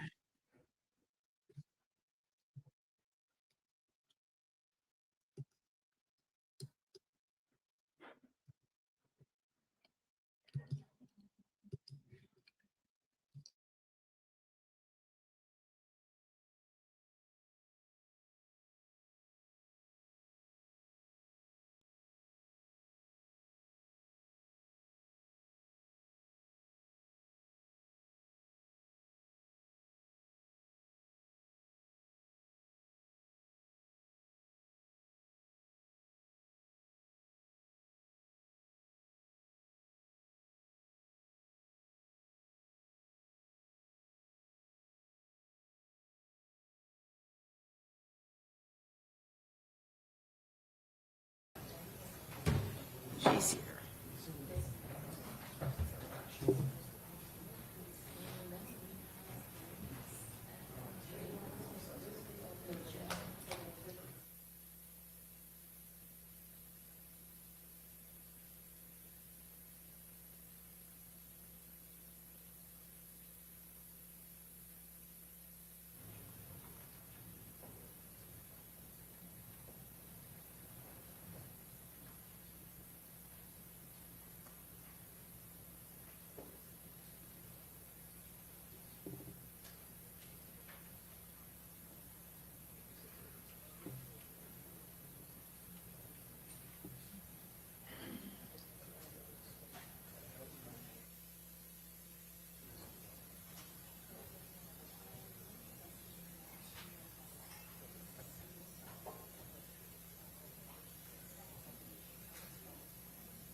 Okay, we ready?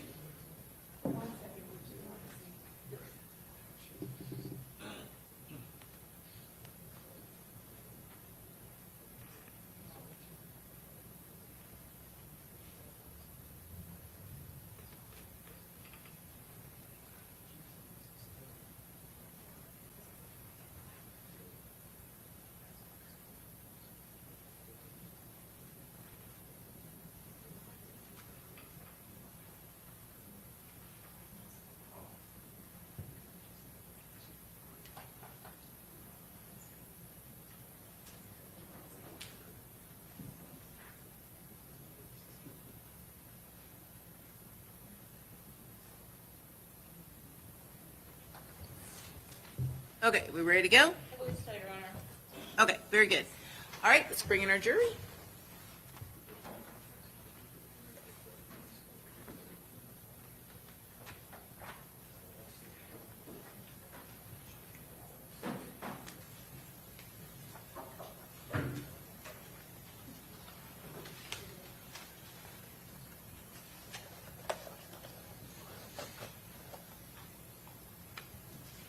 All rise.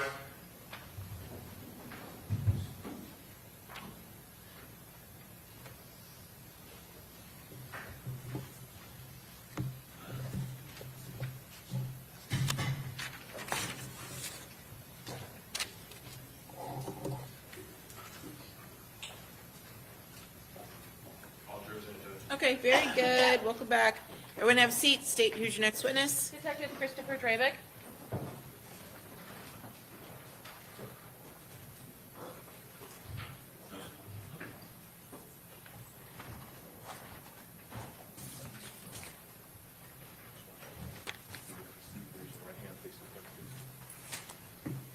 You swear or affirm that the testimony you're about to give will be the truth, the whole truth, and nothing but the truth, so help you God? I do. Thank you, sir. Okay, you may proceed. Good afternoon, sir. Please state your full name for the jury. My name is Chris Drabeck. And where are you employed? I work for the Jacksonville Sheriff's Office. Are you also a member of the Jacksonville Sheriff's Office Gang Unit? I am. How long have you been employed with JSO? Going on 9 years since May of 2017. And are you also assigned a specific gang or gangs in the unit? Yes. Who are you assigned? I'm currently assigned a criminal gang called 21st Street and another criminal gang called Rack Chasing Family. So not any of the ATK, 1200, or 6 block gangs that were referenced specifically in this case? No. Are you familiar with those gangs? Yes, Do you work alongside the detectives who are specifically assigned to those gangs? I do.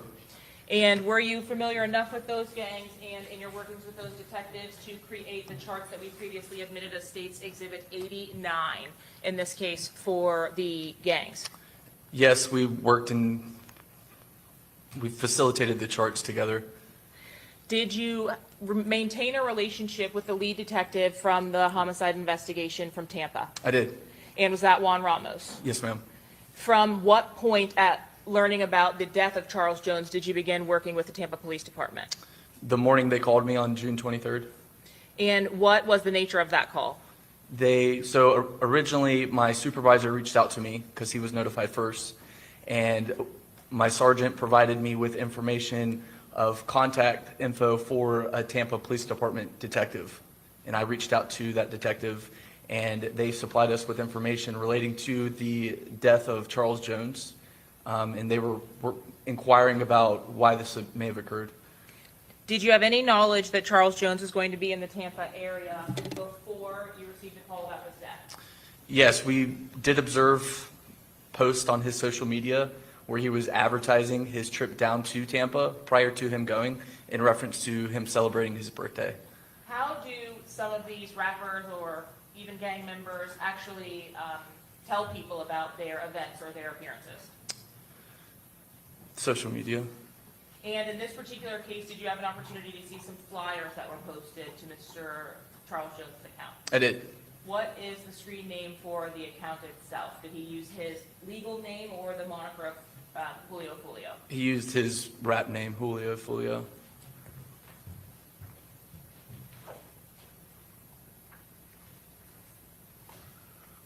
I'm showing you what's been marked as 95B, 1 through 10, and 95C, 1 through 4.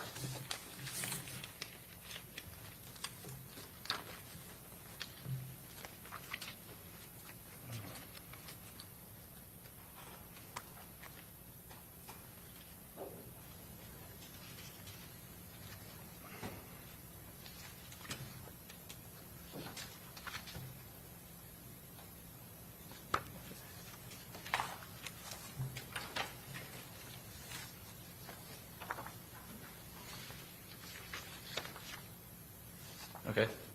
Did you have an opportunity to view Charles Jones's Julio Foolio Instagram account in advance of him coming down to Tampa? Yes, I routinely would monitor Julio Foolio's Instagram account prior to this. Even though he was not one of your assigned gang members, you would be monitoring his account? Yes. Why is that? Just, I think it's imperative for detectives assigned to the gang unit to have information and knowledge about gangs, especially a person as prominent as Julio Foolio was. Even though I'm not assigned the 6-block gang, it is important to have working knowledge outside of my assigned gang, so I am able to assist in the event that I was called upon, for example, this instance. So. And in this particular case, after you were notified of the death of Charles Jones, did you have an opportunity to visit his Instagram page as well? Yes. And is what was depicted in States 95B indicative of the recordings or screenshots that were taken from that account after the homicide? Yes. Was Mr. Charles Jones's Instagram account public? It was. So you were able to access it by just searching the name, essentially? Yes, sir. At this time, Your Honor, the state seeks to admit States Exhibits 95B and 95C. Any objection? Okay, 95B and 95C are admitted. As it relates to the flyers that went out for Mr. Jones' birthday, I'm showing you 95C. Is this the flyer that you mentioned was posted that notified you at least that there was going to be some kind of club appearance in the Tampa area? Yes. Do you recall when this post made it to social media? I know it was sometime prior to June 23rd. I believe it was a week or so before. And did you have an opportunity to see from the flyers at least the location, exact location of where Mr. Jones was expected to appear? He's advertising the club teasers. Was the information that you had regarding 6-block members being in Tampa only limited to Mr. Jones, or did you receive information that additional members would also be present at that time on June 22nd? There was an additional post that he had made in reference to his travels down to Tampa, and we did see another person in that post, and it was Robert Howard. Showing you C2. Is this the post that you're talking about? Yes, the gentleman on the right with the yellow hoodie, that's Robert Howard. He goes by the nickname Kenny Caps. He's a 6-block gang member.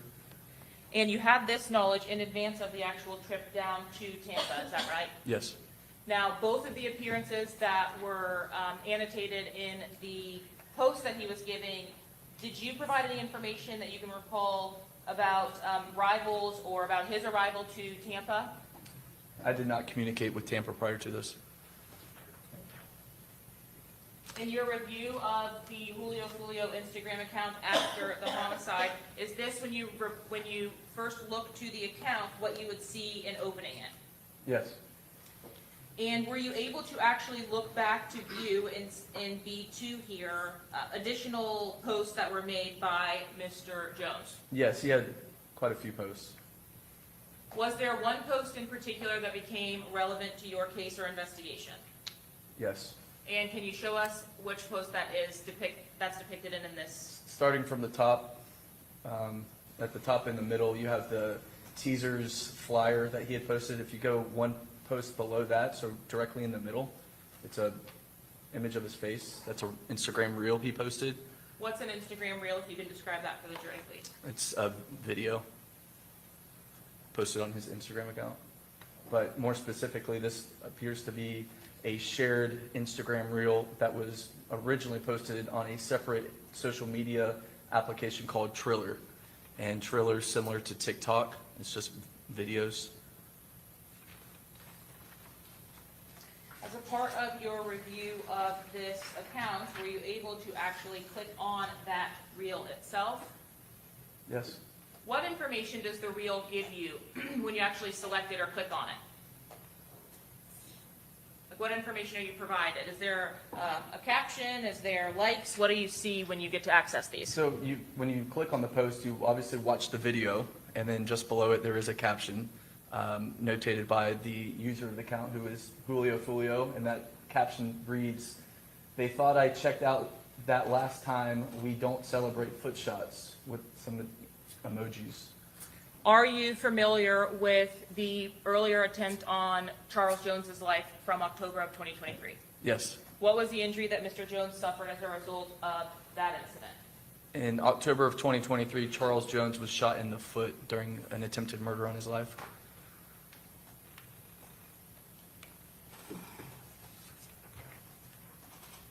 As it relates to this particular investigation, did your involvement also include the impounding of a device related to Alicia Andrews? There was a cell phone device seized from her, yes. Did you have an opportunity to review some of the contents of that device upon its impound and extraction? I did conduct what I would describe as a preliminary review of the cell phone device, so I wouldn't suggest it was a full review of the download, but I did look at it. Does the sheriff's office also have digital forensics analysts that will actually help to go through that data with you or for you? We do, yes. And did those individuals provide you tips or information about items of potential evidentiary value that can be found on these devices? Yes.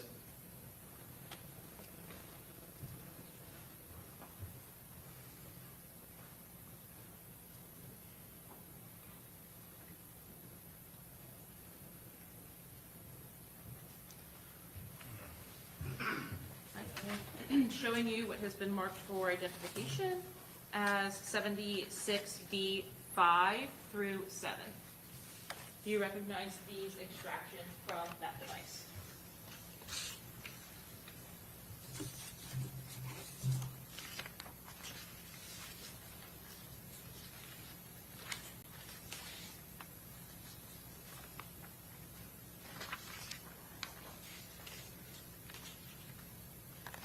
Yes, I do.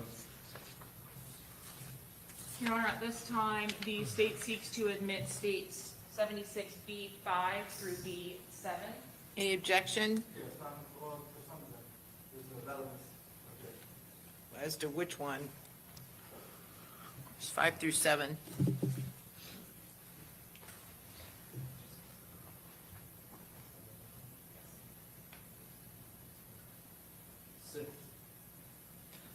Okay, come on up.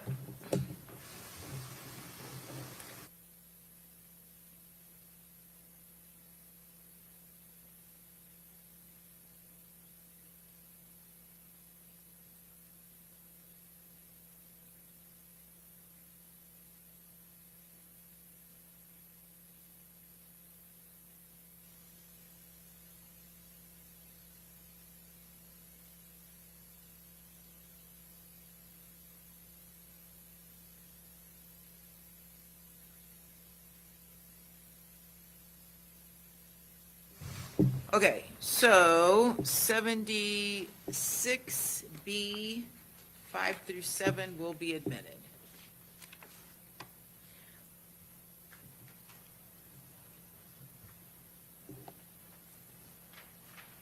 In publishing 76B5 was there a screenshot from the post that was referred to on the reel from Charles Jones's Instagram account retrieved from that device? Yes. And this is the device that was identified to the defendant, Ms. Andrews? Yes.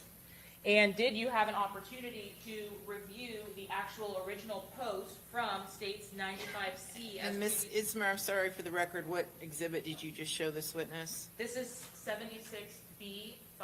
Thank you.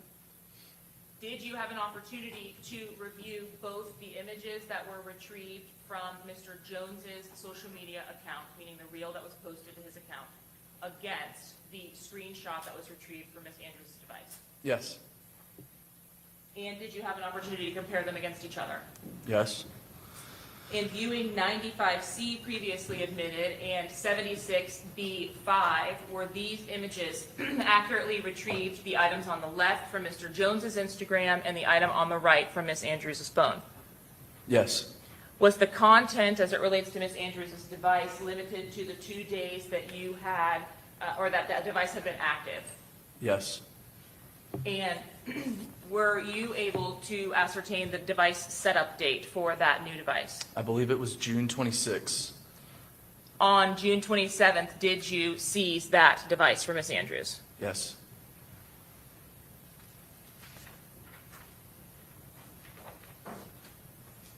Were there additional items of potential evidentiary value retrieved from that device for Ms. Andrews?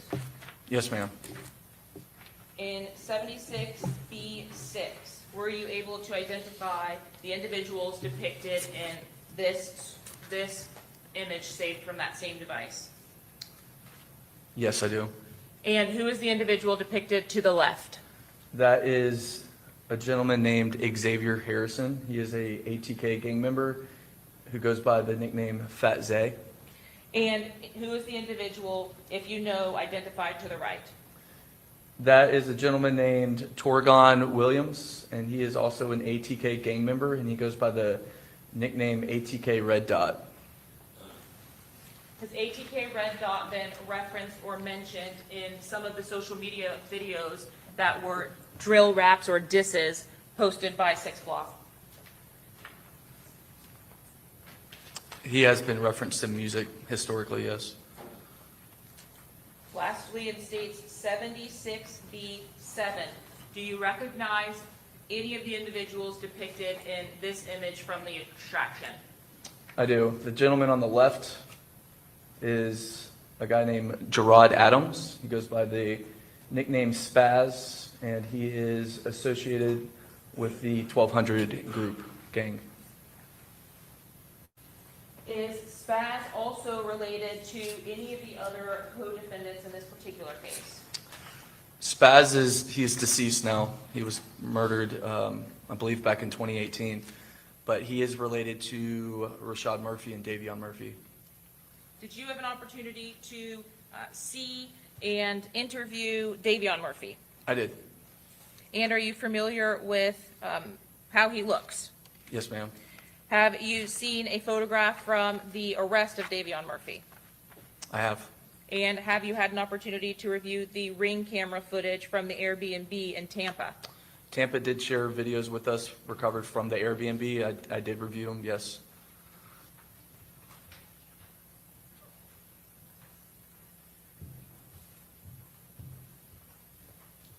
I'm showing you states 38A and B as well as 90C.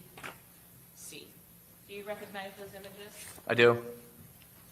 And do they fairly and accurately represent the individual that you know to be Davion Murphy? Yes, ma'am.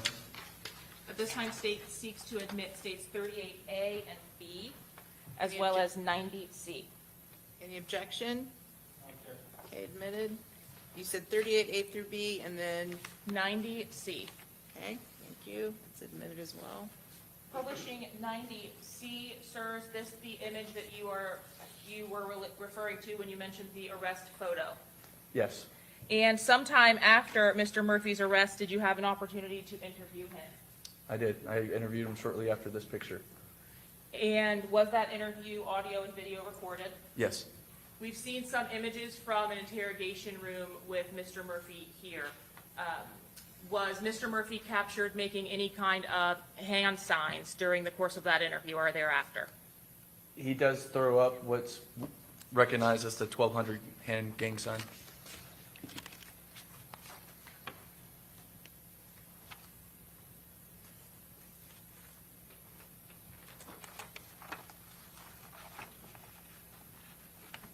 Are you familiar with Rashad Murphy? Yes. And does Rashad Murphy have any nickname that you are aware of? He goes by the nickname Ghost.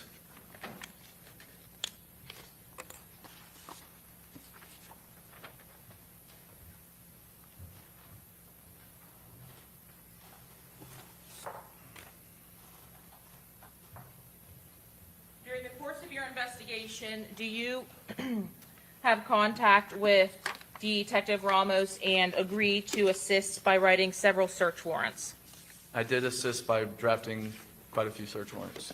Did your involvement in this case actually begin on the day of the homicide with the assistance that you provided to Tampa? Yes.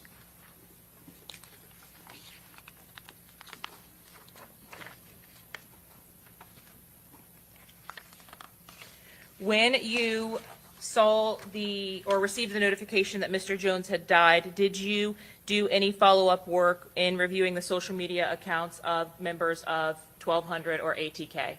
Yes. And after it was relayed to you that Mr. Jones had died, were there members of both groups taking responsibility for this homicide? They were doing what we commonly see when a prominent gang member is murdered. They were trolling on social media by posting laughing emojis and other related celebratory posts. So when you are actually notified, is that by Detective DeJesus from the Tampa Police Department? Yes. In starting with your involvement, did you have any information about a possible suspect vehicle?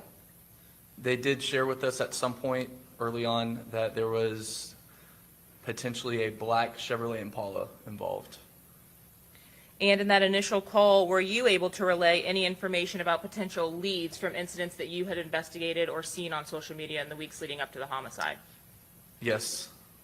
What information was it that you were able to obtain in your day-to-day duties related to the homicide or leading up to it? During the conversation I was having in the first day that they were reaching out to us, I did share with that detective that I had screen recorded a conversation that Julio Foolio was having approximately 2 weeks prior with another person named Isaiah Chance on Spaces, which is the formerly known as Twitter. It's an open chat room where people can enter and speak to each other. Is it a video of the person speaking when you're in Spaces, or do you just hear voices? It's just their voice. So they log into Spaces, which is previously Twitter. They'll log in with their account and join these open chat rooms and just communicate. So you're only hearing their voice as they talk to each other. Did you actually document that Spaces communication between Isaiah Chance and Charles Jones? I screen recorded it and preserved it, yes. And would that have been on June 6th of 2024? Yes, yes it would have. Without telling me the contents of it, were you ultimately made aware of a communication between Sean Gathright and Rashad Murphy on the same date regarding the Spaces conversation? I was made aware of that, yes. In the hours after Charles Jones's death, did you see posts made to social media by Isaiah Chance? Yes. Are you familiar with the handle associated to Isaiah Chance's Instagram account? Yes, it's Gutazay with a bunch of G's. And do you know the social media handle for Rashad Murphy? Yes, it was Ghost187. Had you, in your review of Isaiah Chance's Instagram account previously or since this homicide, documented any interaction on social media between Isaiah Chance and Rashad Murphy? Can you ask that again? Yes. Was there a social media post to Isaiah Chance's Instagram account tagging Rashad Murphy? Yes, there was. And would it have been tagging his handle? Yes, his username.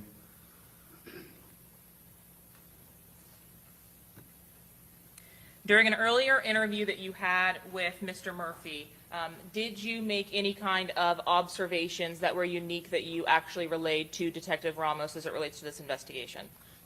Yes, when he was signing his constitutional rights form, which is just a form we go over with people prior to interviewing them on a criminal investigation, there's a portion of this form where they have to sign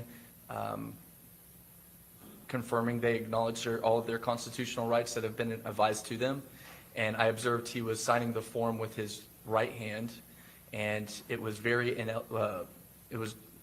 I couldn't read it. I asked him if he was okay, and then it occurred to me later in the interview that he was doing that on purpose because one of the shooters in this investigation is left-handed, and I was able to obtain a separate interview where Rashad Murphy was read his rights and he signed that form with his left hand. So it was apparent when he was signing the form in front of me, he was signing it with his right hand. I couldn't read anything he was writing. So in your earlier, or in the earlier interview of Rashad Murphy, would that have been before the death of Charles Jones in an unrelated investigation? Yes. What, Overruled, go ahead. were you able to observe the hand that Mr. Murphy signed his documents with? He signed Overruled, go ahead. it with his left hand on that occasion. Then, during the course of your investigation or assistance to the Tampa Police Department investigation for the homicide of Charles Jones, was Rashad Murphy interviewed? Yes. And did he utilize a different hand in signing those forms? He was attempting to sign it with his right hand.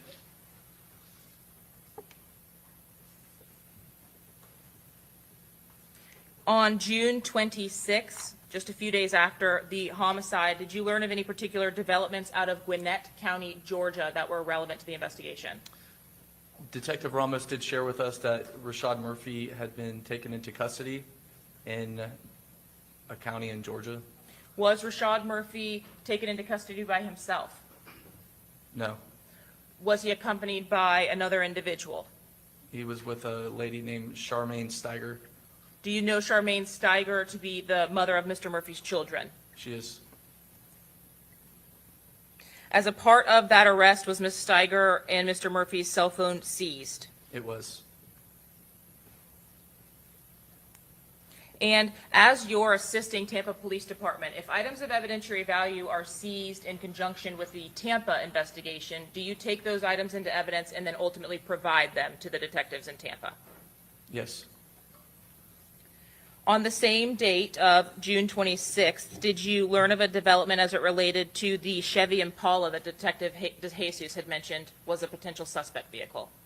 Yes, there was further communication that that black Chevrolet Impala had been dropped off in a separate county in Florida and by Sean Gathright, and he switched it for a gold Toyota 4Runner.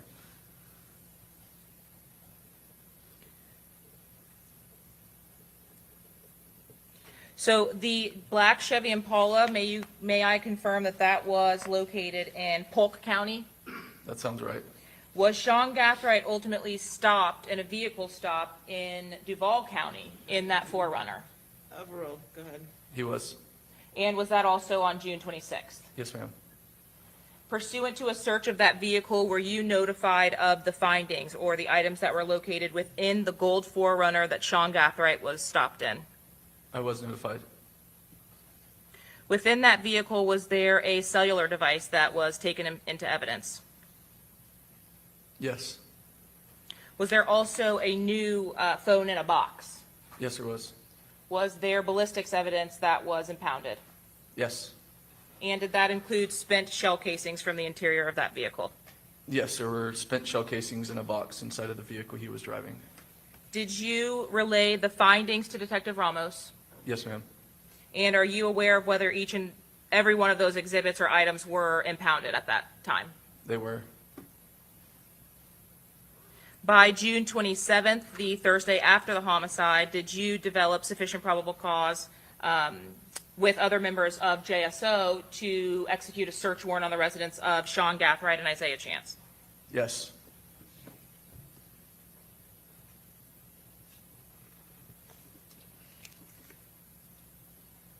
Was there any evidence of potential or any potential items that you were specifically searching for based on a lack of evidence at the original homicide scene?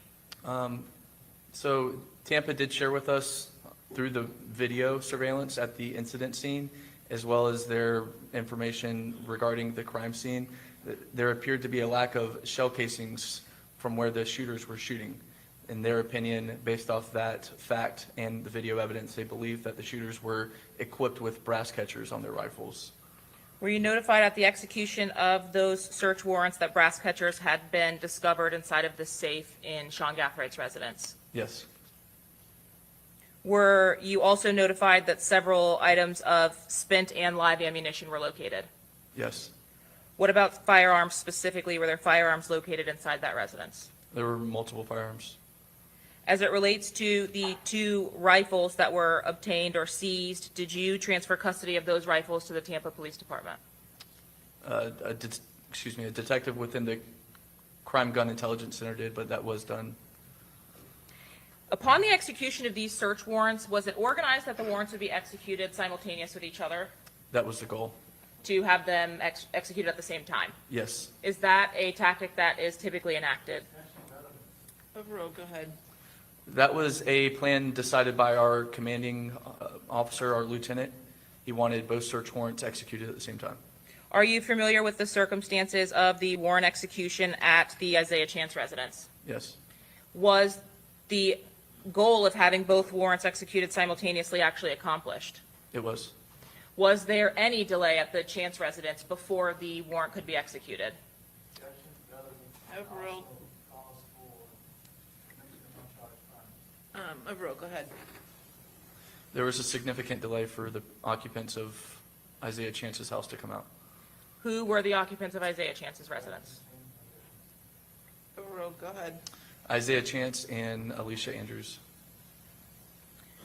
Upon the execution of the search warrant, once they actually exited the residence, upon the execution of the search warrant, is this the day in which the device from Ms. Andrews, from which we've seen the extraction reports, came? Yes.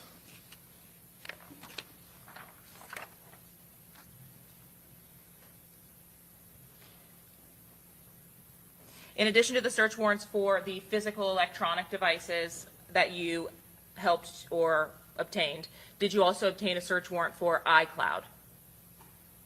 There were additional iCloud warrants completed. Would that have been for Mr. Chance, Davion Murphy, and Ms. Andrews? Yes.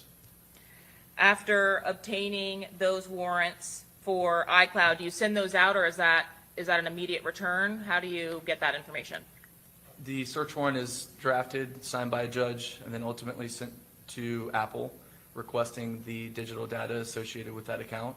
And then at some point following that, it's typically 2 to 3 weeks, Apple will provide a digital return, which we can download the files and review the accounts that way.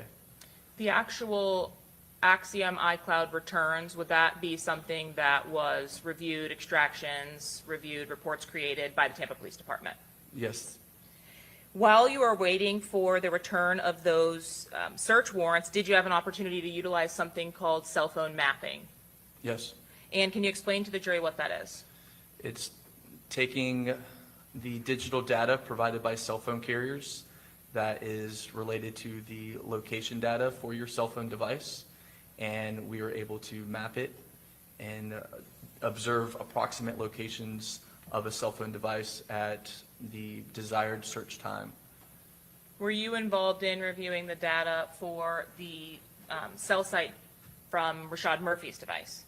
I did. What, if any, information did you learn from that data? We observed that Rashad Murphy traveled to a Walmart on the Jacksonville's south side area and was there for a short period of time and then left. So we knew the date and time that he went there. It was the day before, it was June 21st of 2024. And so we traveled to Walmart, made contact with one of their associates and requested to view their video surveillance. You also have an opportunity to save the video from the Walmart visit. I did.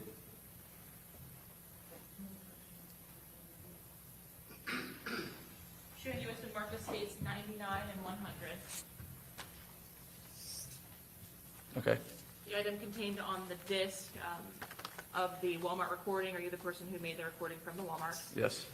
And is the item in 100 a fair and accurate representation of a screen grab from that recording? Yes.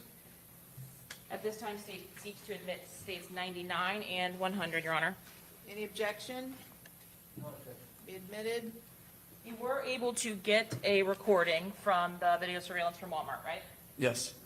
And from that were still shots created of Rashad Murphy inside in states 100. Yes. Did you provide this information from the June 21st, roughly 11 p.m. visit to Walmart to Detective Juan Ramos? I provided him the video, yes. Had you had an opportunity at this point when you received this cell site data to review the videos from the Julio Foolio murder? I had observed the video of the murder prior to obtaining this, yes. And was there a reason that you provided these particular images to the detective? Yes. What was that? The clothes that Rashad Murphy is wearing in his trip to Walmart appears to be the same clothes that he's wearing when he kills Julio. Were you also able to see the device that Rashad Murphy was using in his Walmart trip? Yes, he's using the cell phone device that's ultimately seized in Georgia. For the surveillance footage that you saw from Walmart, was Mr. Murphy by himself? He was walking around the store by himself. Did you also obtain the receipt from the transaction that Mr. Murphy had at this time? Yes.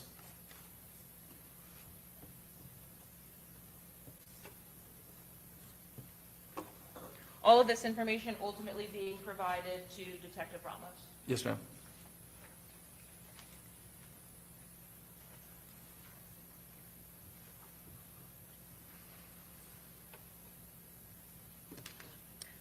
Lastly, was it confirmed by you that arrest warrants had been obtained for all 5 of the defendants by July 27th of 2024? Yes. We'll pass the witness, Your Honor. Okay, Cross?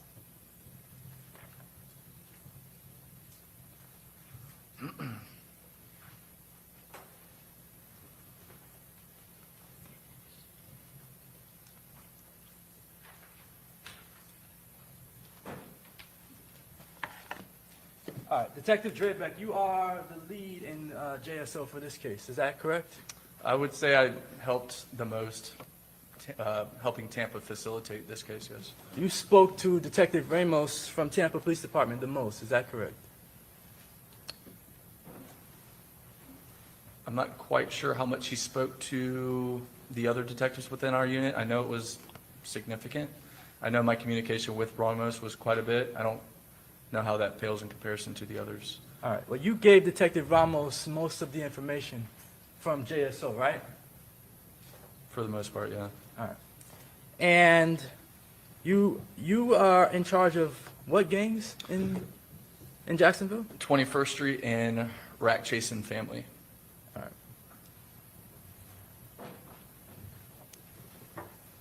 Are any of those two gangs associated with in any way ATK or 1200 or 6 Block?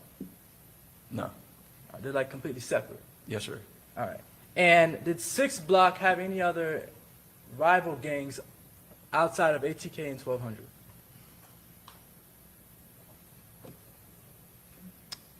I would say those two were the most noteworthy. Most noteworthy, but were there other rival gangs to 6 Block?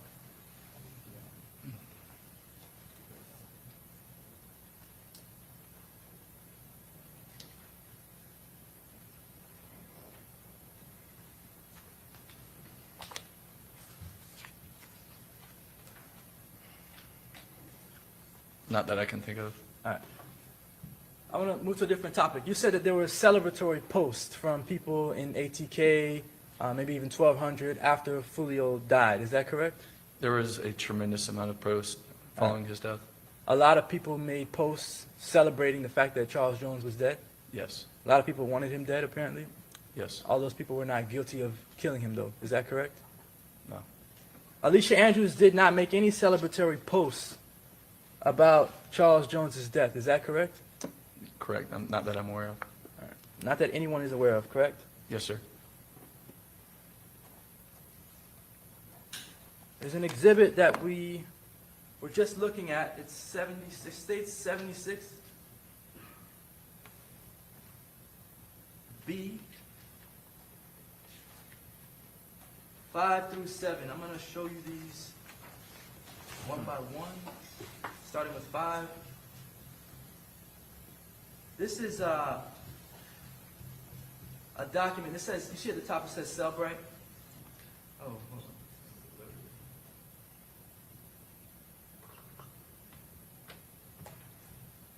You see at the top it says Cellbrite? I see that, yes. All right, and Cellbrite is a cell phone reader software. Is that correct?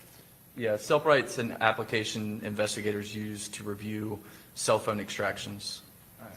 And so this Cellbrite report here is an extraction of, or at least a portion of an extraction of Alicia's phone. Is that correct? Yes. And this little photo here, that's a photo of Julio, Charles Jones? Yeah, so that's a thumbnail of what the data to the left is referencing. All right. And this thumbnail, that thumbnail was created on June 26th? I can't say yes or no to that. Is that what the extraction says, that it was created on June 26th? That's what the extraction But you're not notates. sure if that's how, if that's the way to correctly read that or interpret that extraction? Sure. The best way to describe this is that this is, from what we know, because the device was activated on June 26th, it appeared that the user of this cell phone device was backing up their prior iCloud.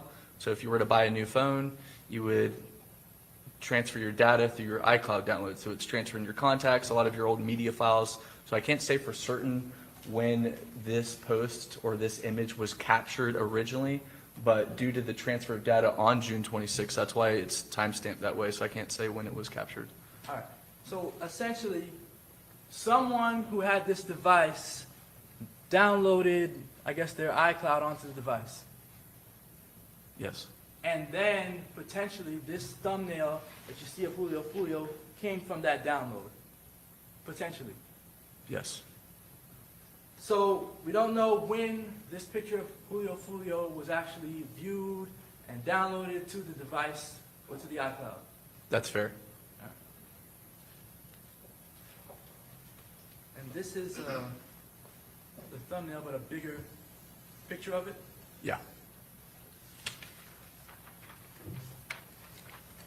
Do you know if Alicia Andrews, so let me tell you, you don't know if Alicia Andrews accessed this photograph? I can say that the device she possessed, the iCloud that is downloaded onto that device and where this image came from was from her iCloud, but specifically, did she personally view it? I can't say that. You're aware that her boyfriend used to use her phone, is that correct? Yes, sir.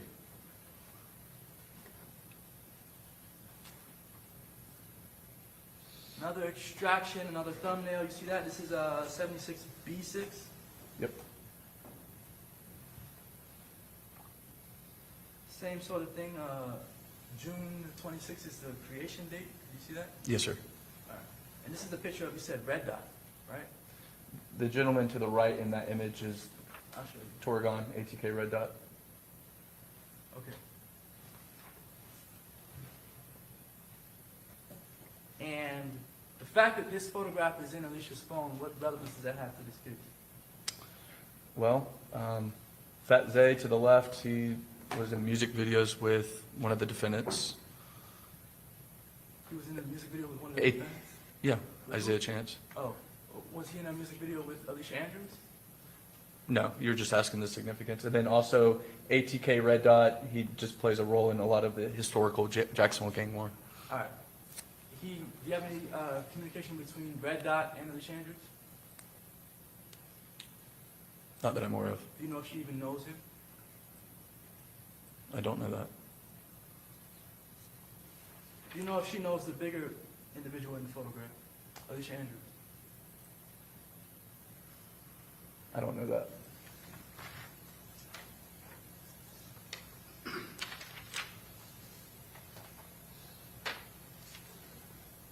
Another self-right extraction report.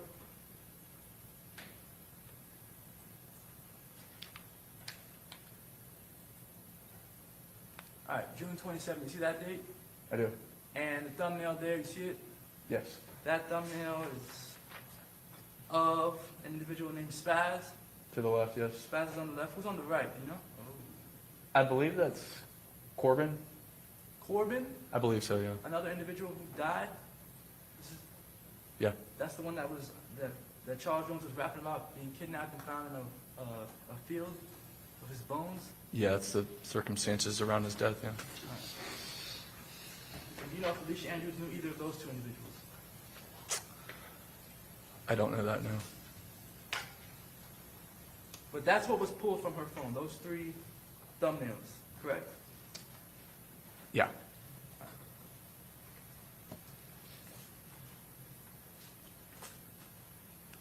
You also mentioned that you got the iCloud return for Alicia Andrews, is that correct? Yeah. And what I mean when I say iCloud return, or when you received the iCloud return, that's everything that was in Alicia Andrews' iCloud, you got a copy of it. It was provided, yes. All right, like over 100 gigabytes worth of data? I don't recall how large the data was. All right, but it was a large file? I don't recall. You remember it took a long time to download? I don't remember. All right. And you don't recall finding anything noteworthy in that iCloud? No, those data files were provided to the Tampa Police Department for review. All right, so you didn't look at them at all? No. You searched, or at least you were involved in the search of a few different homes, is that correct? Yes, sir. Did you actually search, or were you present during the search warrant of Sean Gathwright's home? I was present when we made contact with his mother. I read the search warrant to her, but I was not present during the actual search of his home. Where was his mother when you read the search warrant to her? outside of the house. And you read the search warrant to her before the search? So it was previously discussed, we were facilitating 2 search warrants at the same time, one at Isaiah Chance's house and also one at Sean Gathwright's house. Once both scenes were secured, I went to Sean Gathwright's house, made contact with his mother because I had previously met her before, so I had a rapport with her. I read the search warrant to her, which is a common practice we do before we enter someone's home. And then upon reading her the search warrant, I, for lack of better terms, passed off that search warrant to other detectives. And then I traveled back to Isaiah Chance's home to help facilitate the search of his house. Okay, so you searched Isaiah Chance's home, but not Sean Gathwright's home? Yes. All right. Who actually searched, which detective searched Sean Gathwright's home? The affiant, Detective Parker. So he'd be the one to ask about where the items inside the home were found? Or the crime scene detectives. All right. Do you know if the firearms in Sean Gathwright's house, the ones that were in the rifle, that were in the safe, do you know if those were found in his mother's room? I was informed that the safe was his mother's room. So the rifles and the shotgun, those are in his mother's room? Correct, in the His safe. His mother is former military. She is. She also had access to a bunch of ammunition, is that correct? I did learn that there was an abundance of ammunition inside of their home.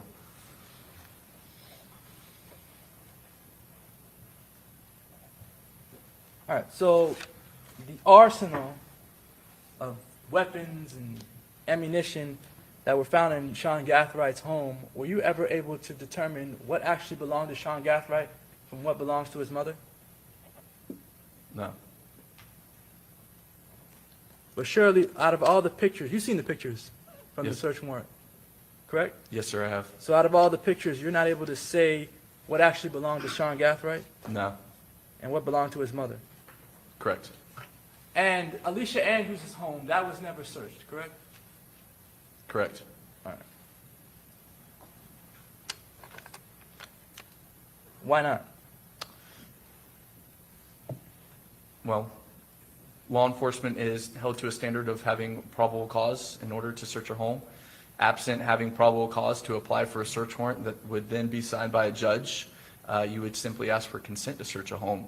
I do not believe that probable cause ever existed to search the residence of Alicia Andrews, So there was never even probable cause to search Alicia Andrews' home? as far as I'm aware, no. All right, not even till this day? Correct.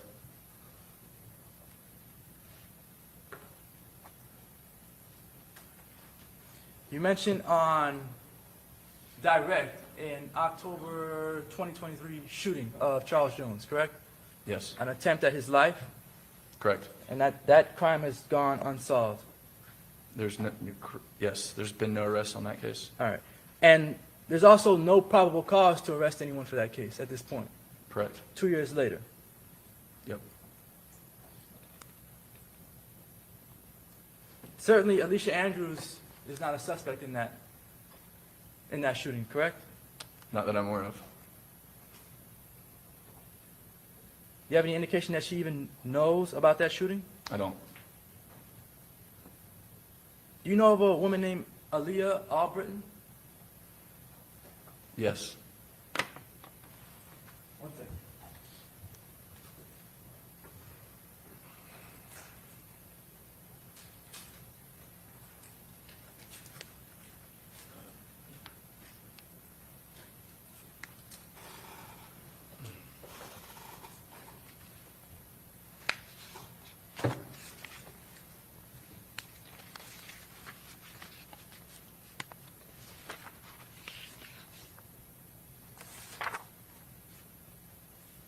Showing what's in evidence is State's Exhibit 84C.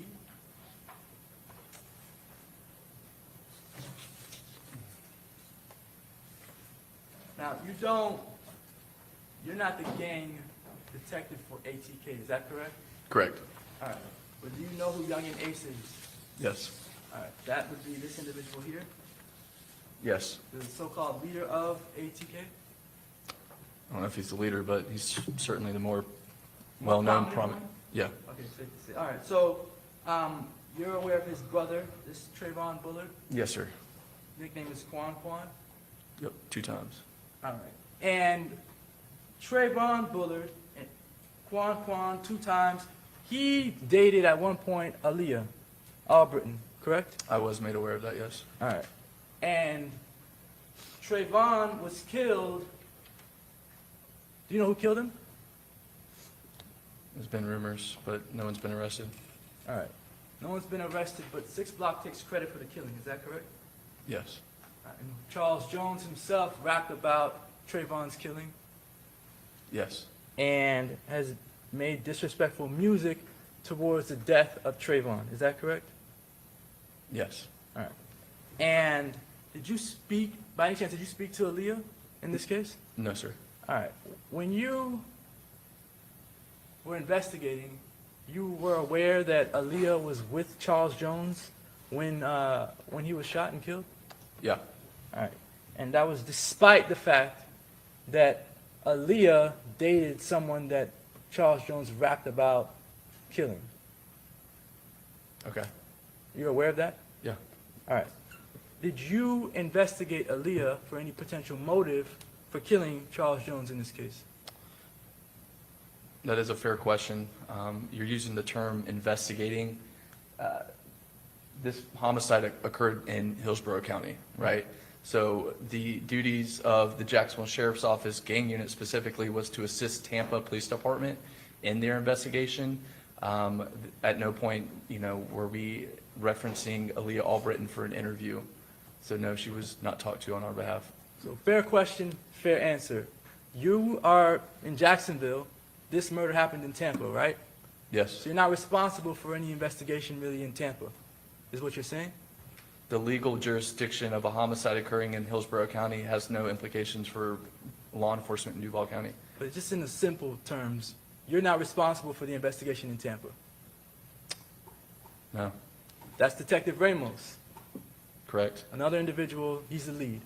Right, and he's employed in Hillsborough County. Understood.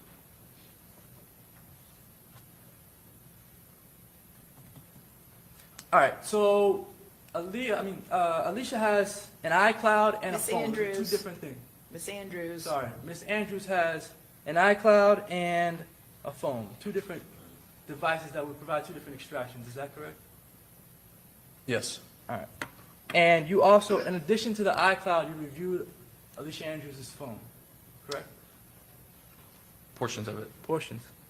All right. In the portions that you reviewed, there's no agreement in the phone that shows Alicia Andrews agreed to kill Charles Jones? No. No message showing that she's involved in some conspiracy to kill Charles Jones? No. No indication that Alicia Andrews knew Davion or Rashad Murphy prior to the killing of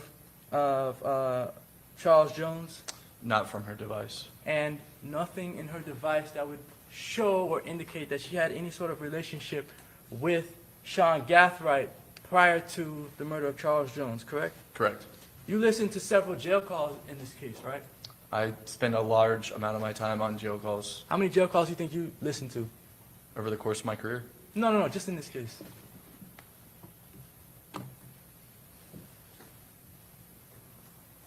I would estimate 50 to 100. All right. And you began listening to those jail calls in the early stages of the investigation, correct? Yes, sir. To try to figure out maybe if there's someone in jail talking about who killed Charles Jones. Yes. You did get some information pertinent to this case through listening to the jail calls, correct? Yes. All right. That information led you to Isaiah Chance.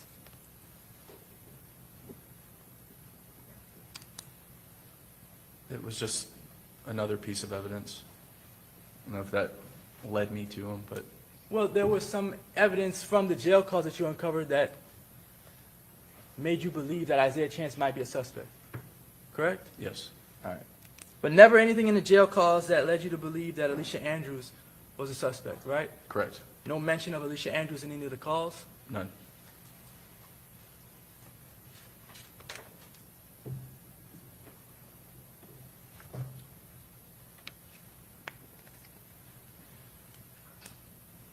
You've watched several music videos with all this gang activity back Ye- and forth? Yes, sir. Alicia Andrews is not in any of those videos, correct? Correct. She's not seen holding any weapons in any of these videos? Right. She's not seen throwing up any gang signs in any of these videos? I already said she's not in the videos. All right. She doesn't have any photographs online, throwing up any gang signs, correct? Correct. Alicia Andrews is not a documented gang member, is that correct? Right. She's also not even a gang associate, correct? Correct. No further questions.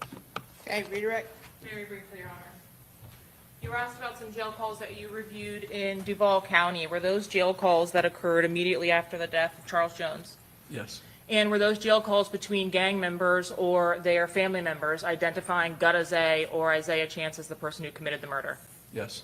Were any of those jail calls with Isaiah Chance or Gutazay talking about committing the murder? Like how he committed it? No, specifically to Isaiah Chance. Made to Isaiah Chance, or were they made between other gang members? Other parties? Specifically as it relates to the search warrant executed on Sean Gathrights' residence, you were asked about the safe in the mother's room. Okay. Did you also intercept a jail call as it relates to the safe that was located in the house? Say that again? Did you locate a call that was made by Sean Gathright to his mother about a safe located in the house? It was Isaiah Chance. To SeanGathright's mother? There was a jail call following a search warrant between Isaiah Chance and his mother. And what was the nature of the call? What were they talking about? He was inquiring if the law enforcement had found something, and she told them on the phone that we had not. So we went back out there to search again. And pursuant to the details of that call, was the item that was described located in that location still? No. You were asked about the contents of Ms. Andrews' physical device. That is the download for which you had access and could review. Is that correct? Yes. Is it also correct that that device was active for less than 24 hours? Yes. So from the time that that device was turned on for the first time and the time that it was seized by law enforcement was less than 24-hour period? Yes. And that would have been between June 26th and June 27th? Correct. Now, you are not able to date, based on the impound of the items that were collected and the upload of the iCloud, you are not able to date most of those photos because they would just reflect the date that the iCloud was downloaded to that device, correct? That's correct. Are you at least able to date the image that depicted the reel from Mr. Jones's Instagram account based on the records from Instagram and publishing states 95C3? So we do know that that post was made to his account in February of 2024.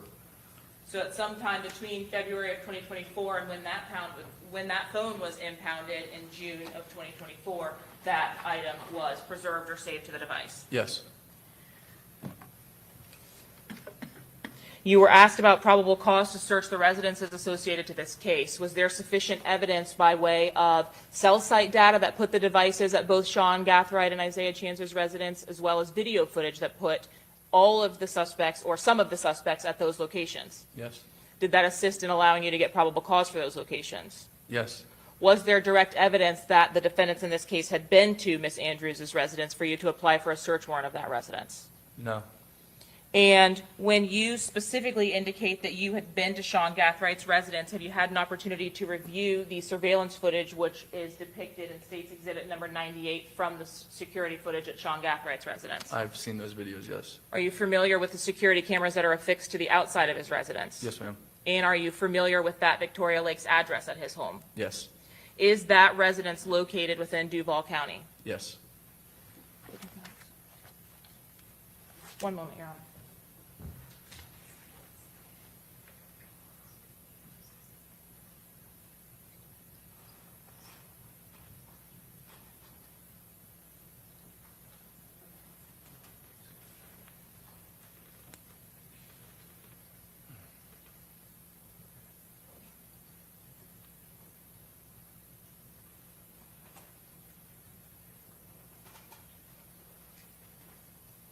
As a part of your review of the video surveillance from Sean Gathright's residence, are you able to say that it fairly and accurately represents the exterior of that home? Yes. And lastly, from your involvement in this case with the execution of the search warrants, as well as the work of the crime scene detectives and other officers from JSO, have your contacts with Mrs. Andrews always been at Mr. Chance's residence as it related to this case? So for the execution of the search warrant, the impounding of the devices, et cetera. Yeah. Did any of those contacts happen at Mrs. Andrews' residence, which would allow for a potential for probable cause to search there? No. Nothing further, Your Honor. Okay, may this witness be excused? Subject potentially to recall, I don't know. Yes, Your Honor. Okay, all right, thank you. You're free to go. Thank you. All right, so members of the jury, we worked a little late, but as you can see, when we get a witness on the stand, we try and wrap it up.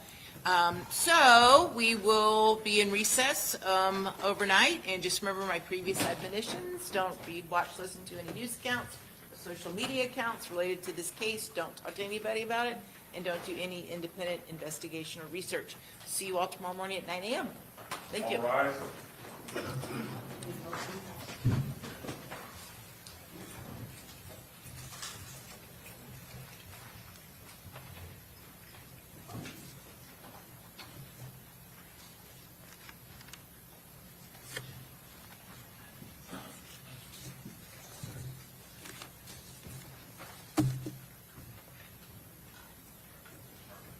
All jurors are out, Judge.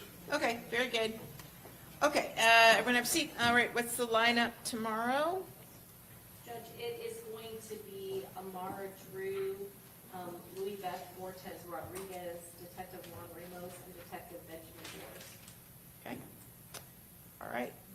And then, are those your four last witnesses? Okay. So conceivably, you could rest tomorrow. Conceivably, but I believe Ramos is going to be somewhat late. Okay, so we'll see. Okay. Judge, if we don't, can we get a lineup from the defense? It mean if you do rest. I mean, if we do, yeah, Yeah. we get the first 3 or 4 witnesses, and then intend on calling tomorrow. Tomorrow? Yes, tomorrow, in the event.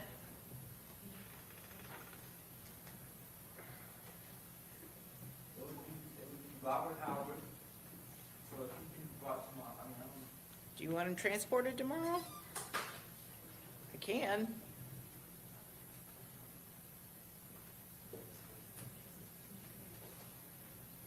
What I'm contemplating in my head is not having somebody sit in the back all day long. I Right. guess that might not matter to anybody else, but, if the state thinks that they're gonna rest tomorrow, if that's actually possible, then yes, I would have to come. Okay. Well, I'm brought over. Are we So- able to make that decision at noon, Your Honor? I don't know. Sorry, who's that? How much advance notice does the sheriff's office need to transport It's some? probably best for him to be transported in the morning. Yeah. And then by noon, if we know we're not gonna get to him, then we can Send him back. Okay, let's do that then. It's gonna be busier with traffic. Yeah, and all right, let's get him transported over here in the morning. If it looks like we're not gonna get him on, then we'll send him back, but, I'll make sure he's here in the morning when I get here. yep, okay. All right, and then, anyone else, or is that it? Everyone is pretty much slated for Wednesday. I'll take Anthony Alava, Joel Jordan, Kayla,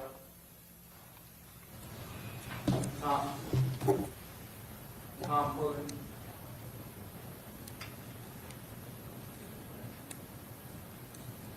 Okay, Oh, Detective Campbell.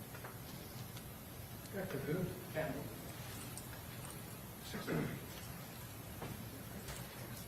okay, very good. All right, see you guys tomorrow, 9 a.m. Court's adjourned.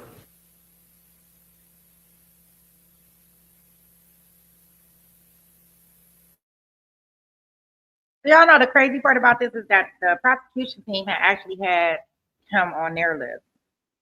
For some reason, they didn't. For some reason, they didn't, call him. I don't know, Marilda. It's not. I know it ain't Whopper with the chopper, but that's my name.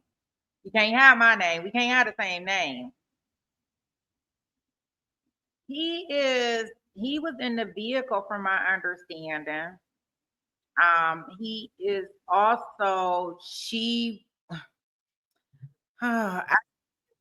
was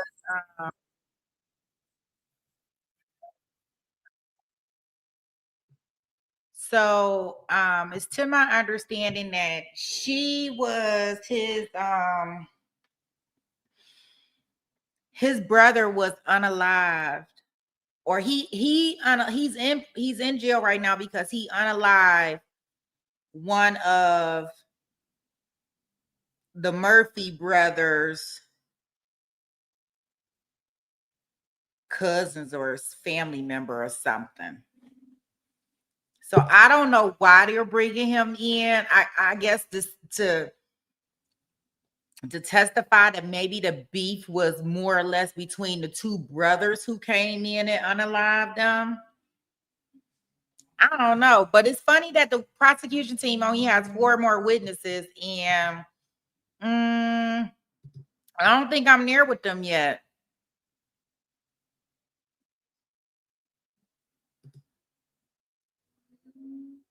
Me personally, I don't think I'm there for a life without parole, a LWAP. I don't know. I mean, that's a lot. The burden of proof has to be very, very high when you talk about somebody going behind bars for the rest of their life. Like, come on. Like, you got to meet the highest standard, right? I don't think they got it. And if they talk about 4 more witnesses, I don't think they got it. Yeah, she facing LWAP. Yeah, so unless they got something really spectacular tomorrow, I don't see how we get there. It's a whole bunch of shoulda, coulda, wouldas. And could have been, should have been, but she wasn't then. Like, what are we supposed to do with that evidence? So just looking at the stuff that's been brought into the courtroom, yeah, I think that, I mean, yeah, she could have known. But she could have also not really known. And I do think that she definitely has accessory after the fact, but they didn't charge her with that.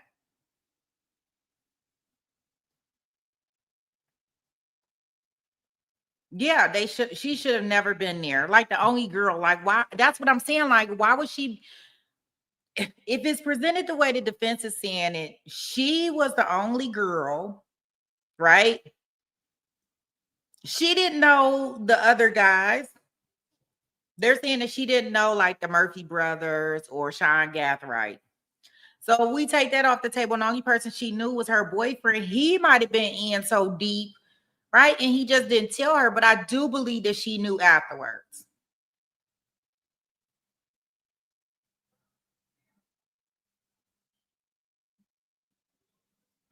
So I just don't know. And I guess that's the hard part about this, when and depending on what they bring in tomorrow. But right now, I'm like, I told y'all, every day I'm probably gonna be like, one day she guilty, one day she not guilty. And then yeah, it seemed like a lot to go down for first when you wasn't the trigger person, right? And you're gonna be the first person found guilty of it. Like, that's disrespectful all in itself.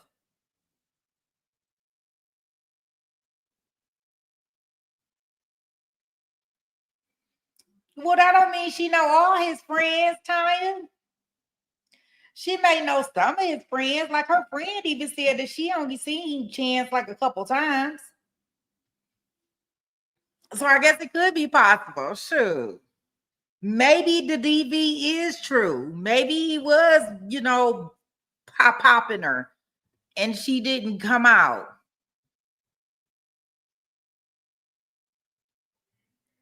I mean, I believe she knew that he was, I believe all that stuff. Like, she knew that he was out here, dirty. I do believe that. I believe that, but I don't know if I truly believe that when they were riding up there, because remember, they took a 3-hour drive. It's her, him, and the homie, right? They got 2 rooms because the homie, he going out there to kick it. Maybe he said he going to go get him a little boo thing while he out there. And he just wanted to ride up there with them, even though they was having them a little getaway. You know, she ain't paying no mind, you know, because the other guys, they travel in a different car.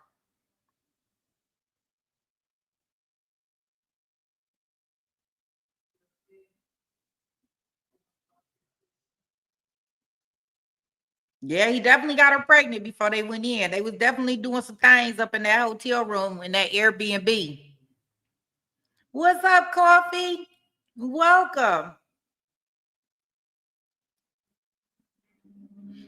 Yeah, and that's what I'm saying. Like I just think that it's a lot. It's a tall task to ask somebody to put them away for the rest of their life.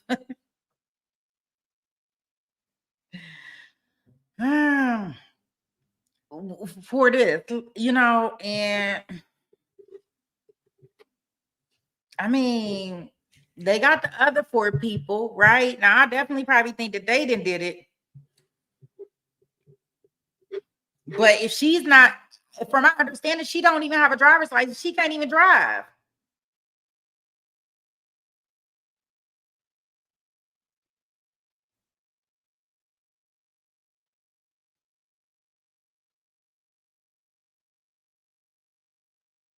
You say you want her to walk now, since you know she facing the long ride. Yeah, like she yeah. And the bad part about it is, y'all, that they never even offered her a deal. I guess whatever they told her, hey, you can proffer. We'll see what you got. Like, so that's really not a deal. So it's not saying, hey, you tell us this and we gonna give you this. It was kind of, you tell us what you know. I mean, you're gonna still get some time or whatever, and we'll kind of go from there. And then I heard that she really didn't know much.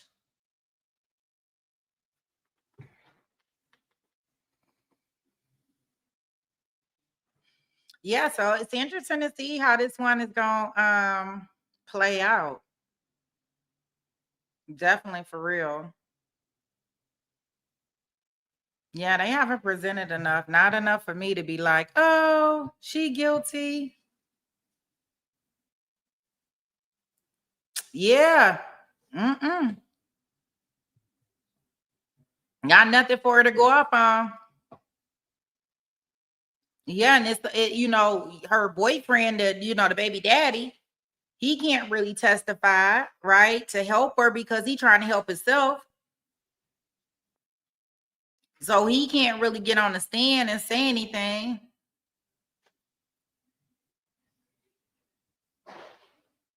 If anything, they should have been offering her a deal so she can make it easier for everybody else. But I guess because she told them that she was I guess because they feel like they see the video footage of her going out of the house with them, her getting in the car with them, her at the Airbnb, all of that stuff, that they saying, hey, you can infer that she knew. Like, she was not sitting at no table, like planning out, hey, we gonna follow him such and such place, such and such, and we gonna do this, we gonna do that, we gonna do this. I don't believe that. I believe that she don't have a driver's license. She was down there with him. He asked her to come down there and kick it with them. They was going out. They went to all these different places, right? Because she thinks she kicking it with her dude. And then that's what happened. Yes, that's what I want her to have. Accessory after the fact. That's what I think that she should have. But I don't think they're charging her with that. I could be wrong.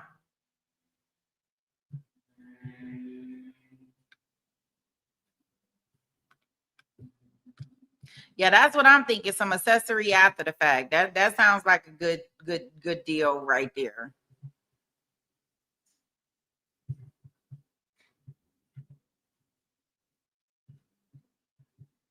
I think.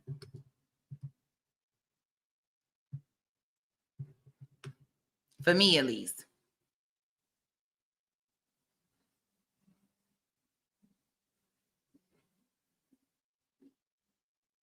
But let me see.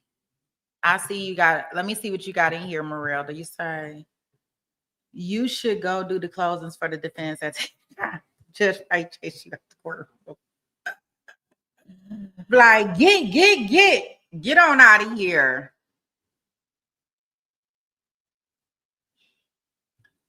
You said they didn't watch Ghost. Well, definitely they did not do the rules of Ghost, right? I have a wild imagination. You'll believe that? You can't go with my story.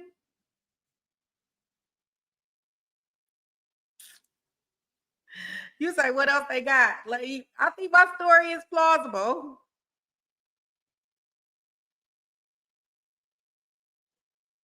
I think it's plausible. I mean, I'm just putting myself like, I mean, of course, you know, all the little silly things that I probably did have not been on camera, but you know, of course.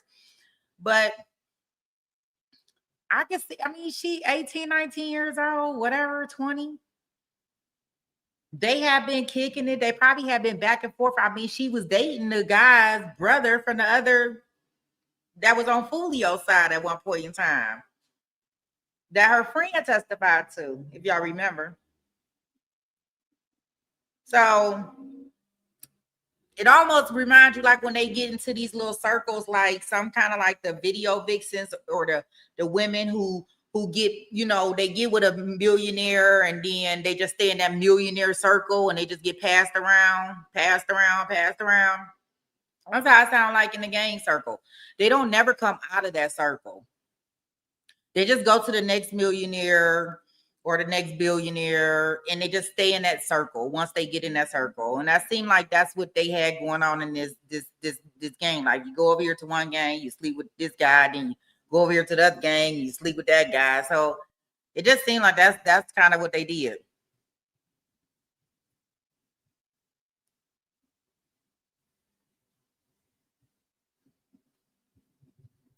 See, I think the defense, I think they did like, because if I keep hearing him repeat, was Alicia Andrews, was she in the video? Was Alicia Andrews, was she throwing up any gang signs? Was Alicia Andrews, you know, in the gang? If I keep hearing all that stuff as a juror, you wouldn't be like, okay, well, no. And remember, he gonna get up there and he gonna bust some rhymes. Hey, Maddie, where you been? He gonna get up there and he gonna bust some rhymes, right? So we know that he gonna be like, she was hanging with her boo. She was not in the crew. She can't be in the loop if she not in the group. So he gonna do some rhymes.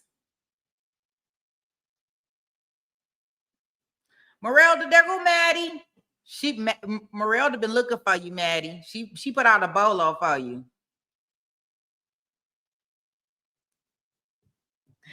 They working you hard.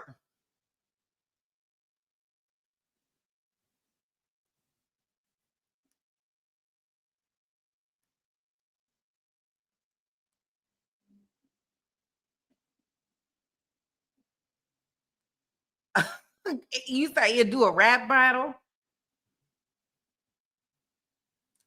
Yeah, I think that they keep reminding, they keep putting that evidence in that nobody. Did you know Alicia? Have you ever seen Alicia before this trial?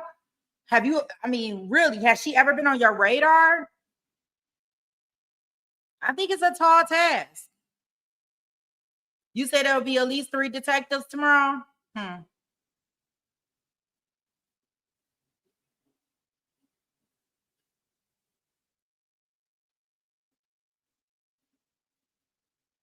Yeah, Detective Ramos, he's the lead detective on there. And you know, the defense attorney really caught him up in some stuff too. Remember when they were going for the bond hearing, he got the detective caught up in some stuff. So if it go anything like that, like, I mean, I think that she may have a chance. Either way, I think she got a chance. like like in regards to the following, like they had came down there, from my understanding, if I remember correctly, her and her crew, they had came down there before the other guys.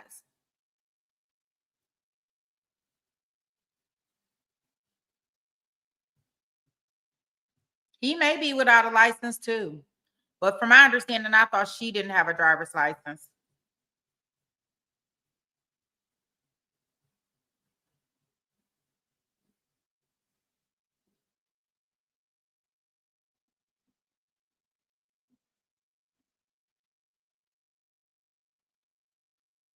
Yeah, and so I guess we'll see. But yeah, his testimony is going to be crucial.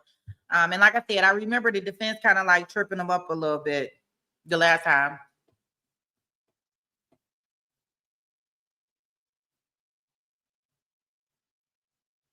I don't really know if I heard that she was driving at all.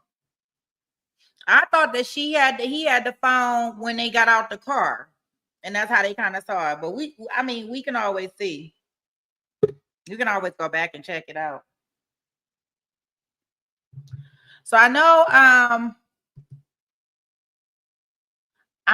that I do have the premiere for the opening statements and the day one testimony for our new trial. I am going to premiere that, so we'll be able to live chat for that one. I'm waiting for it to finish loading up for us.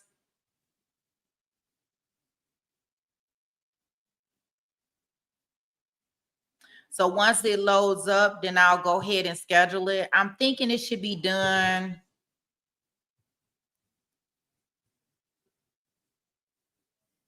maybe about 4:30ish. About 4:30ish. So if you want to chat while we watch the opening statements,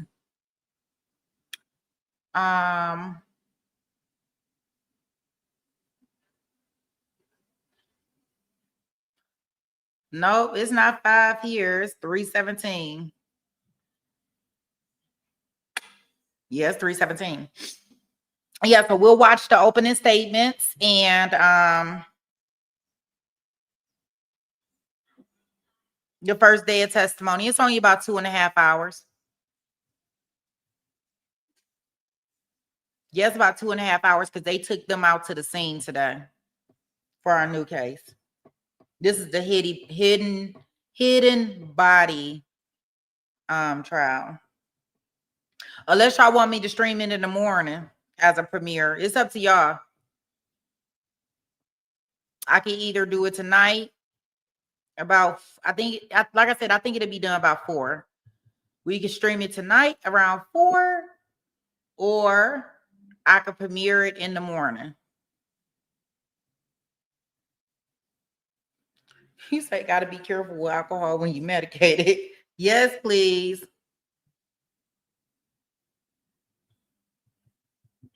You say you late for the fake happy hour? Say it ain't so.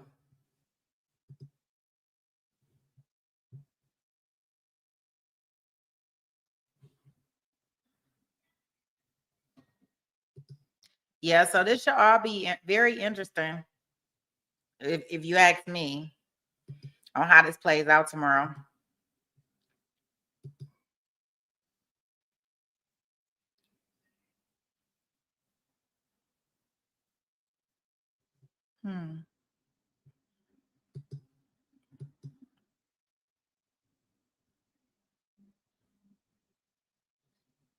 I thought they stopped doing that fall back and spring forward.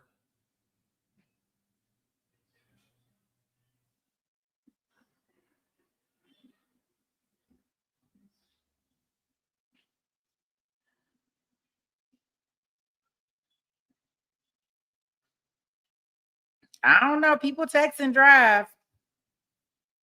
Baca. They probably not supposed to, but they do it.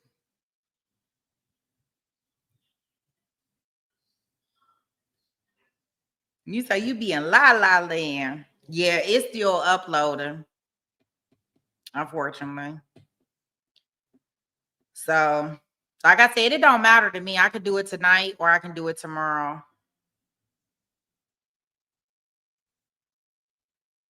Really? Y'all still falling back, huh?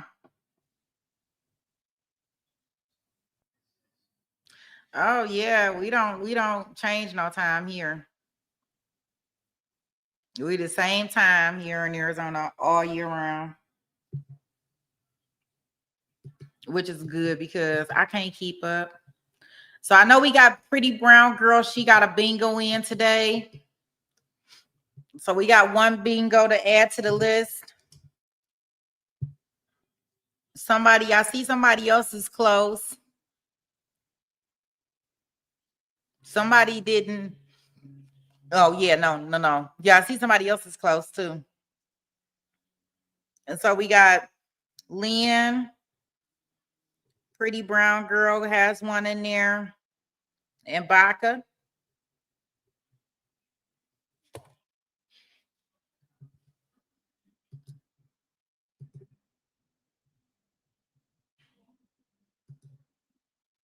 And we'll see how these sheets go tomorrow.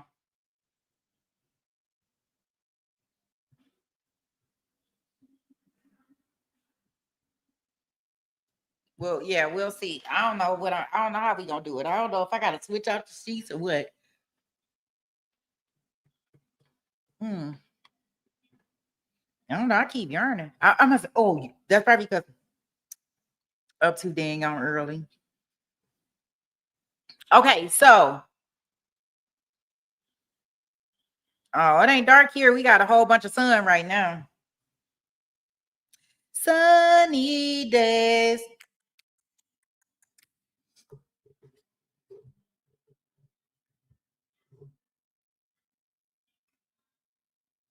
I heard it. I thought he was.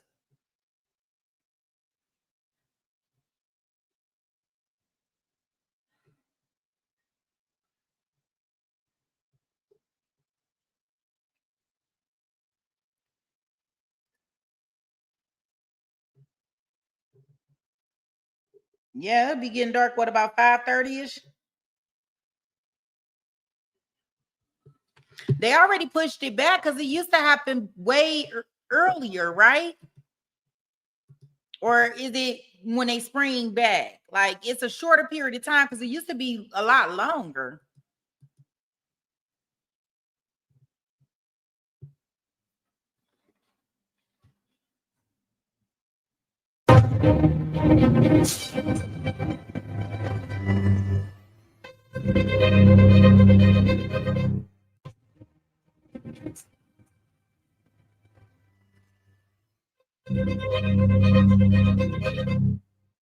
Okay, a little bit late start, but we'll just move forward.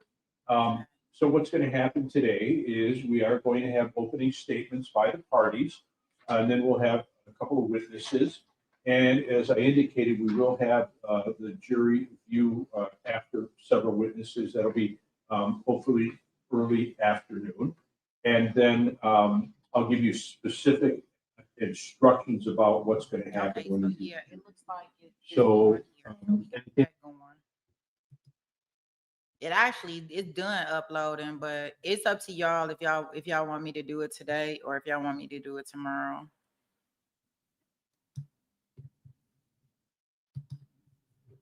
Yeah, I just seen it is finished.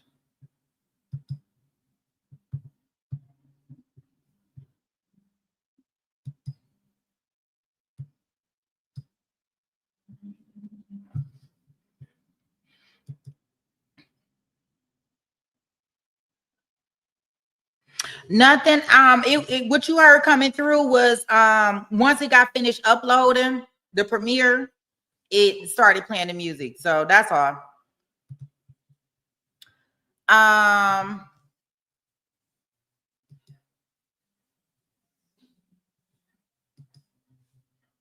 Let me see here.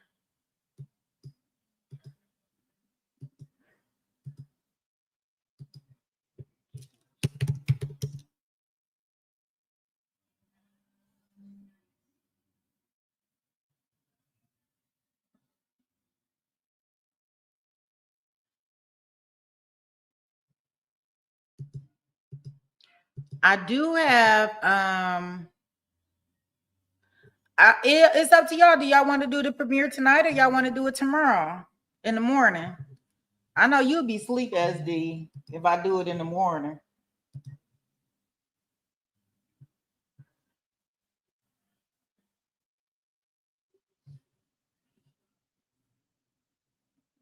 Or y'all can listen to Dustin. Y'all can listen to Dustin for 2 hours. Him talking us to halfway to death before the closing arguments. I think, let me see if closing arguments are tomorrow. Let me check.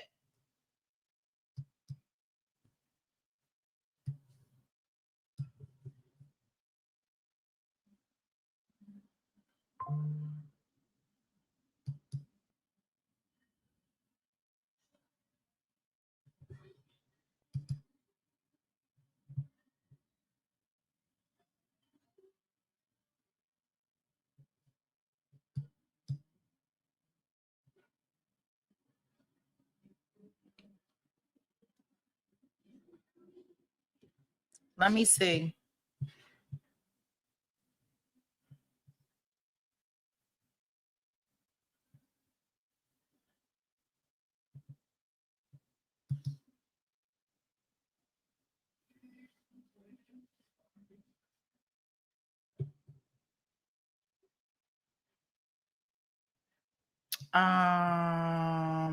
One second. Let me check. What am I looking for? Amber Alert. Day 5. Let me see. I know they did the charge conference.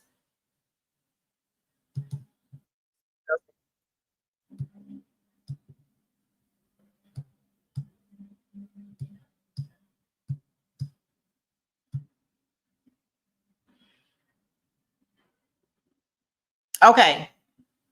So with Dusty, just so y'all know, we must be going into closing statements tomorrow. So they did do the charge conference today. He did come back on the stand today and continued his old, whatever testimony you want to call it. So maybe I should premiere that one.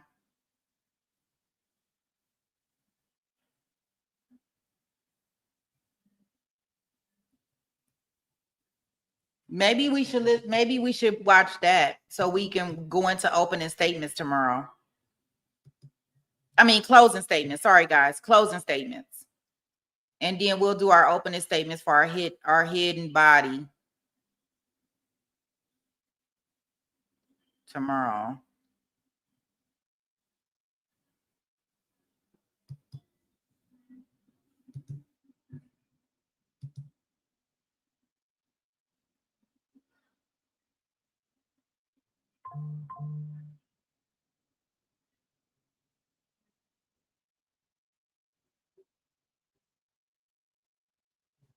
Okay, yeah, I think that's what we'll do. So I'll set up a premiere for tonight. So anybody that wants to come chat and look at Dustin's remaining portion of his testimony, you can come hang. If not, cool. Tomorrow we'll have closing arguments for him. So we might as well go ahead and get that together.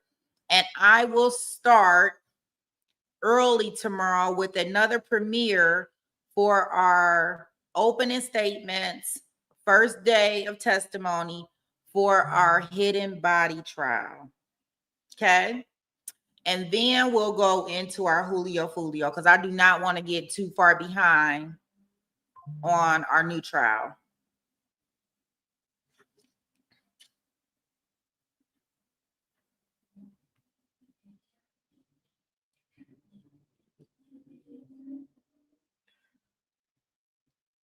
Yeah, so if anybody wants to hang and listen to old Dusty, Rusted, Dusted, Musty, Dusty, whatever y'all want to call her. That's your. I'll put the premieres out there, okay? You said it's working very well. I know it's just a beeping. It's about to get on my nerves. About to get on my nerves. That's what it's gonna do. I gotta figure out how to change some stuff on it.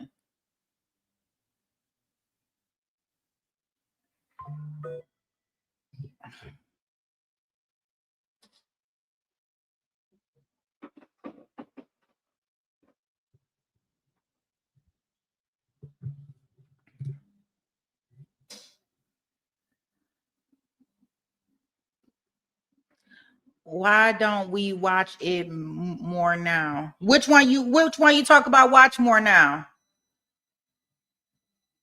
Which one? The dusty one or our new one?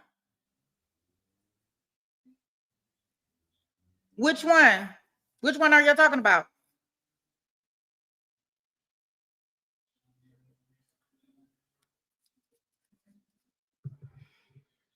Oh, Dusty, y'all want to watch that now? Okay.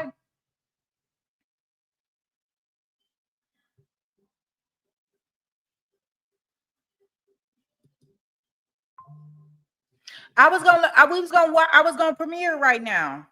I'm just gonna put it in a different room.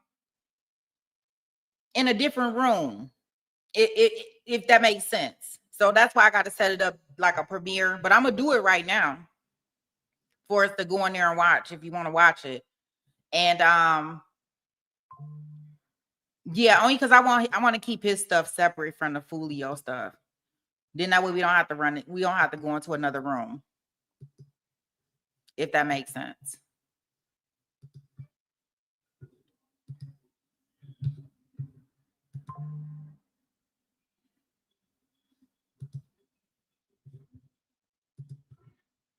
Okay, so I am going to, let me get it set up for us.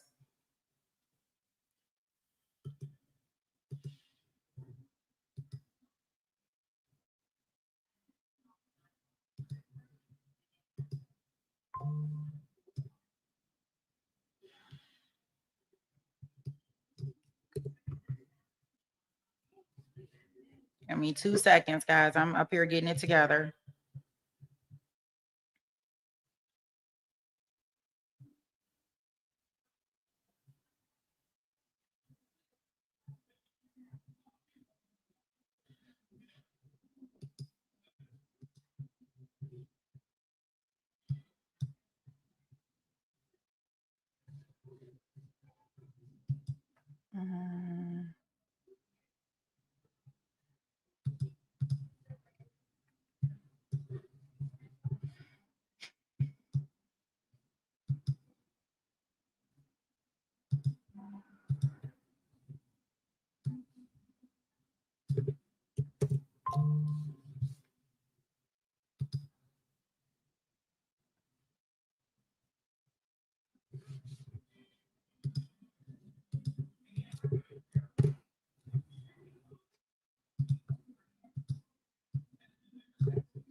Okay.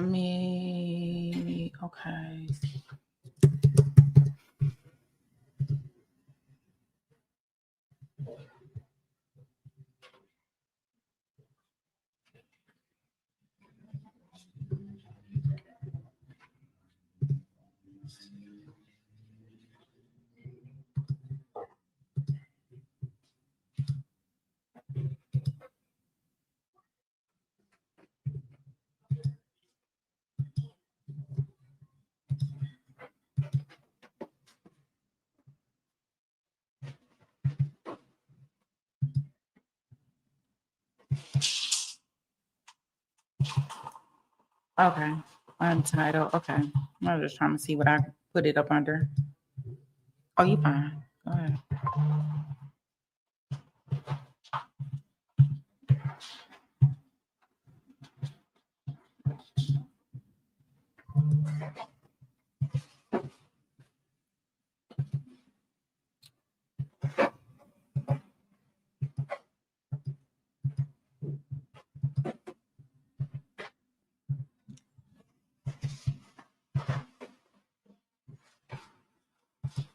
Okay, so I am going to put the link for the premiere in here for you guys.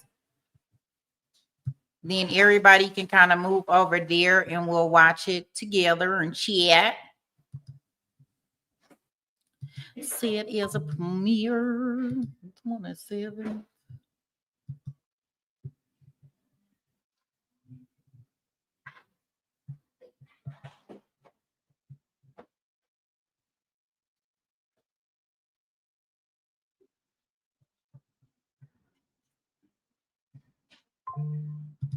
Okay, the earliest they'll let me set is for 3:45. So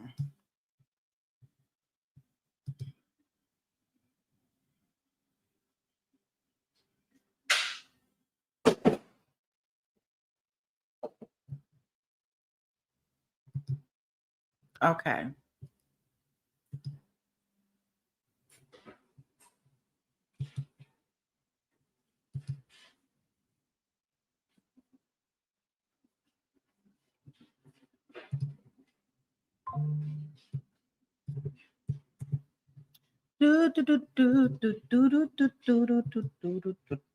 Okay, so this is where the premiere is going to be held at.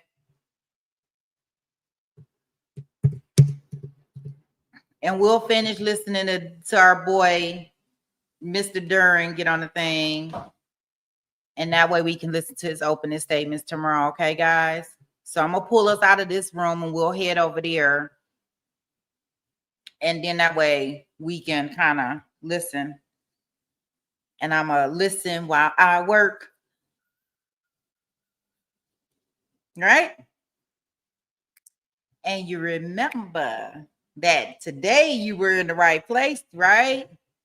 Where there's no filters, no fluff, just facts.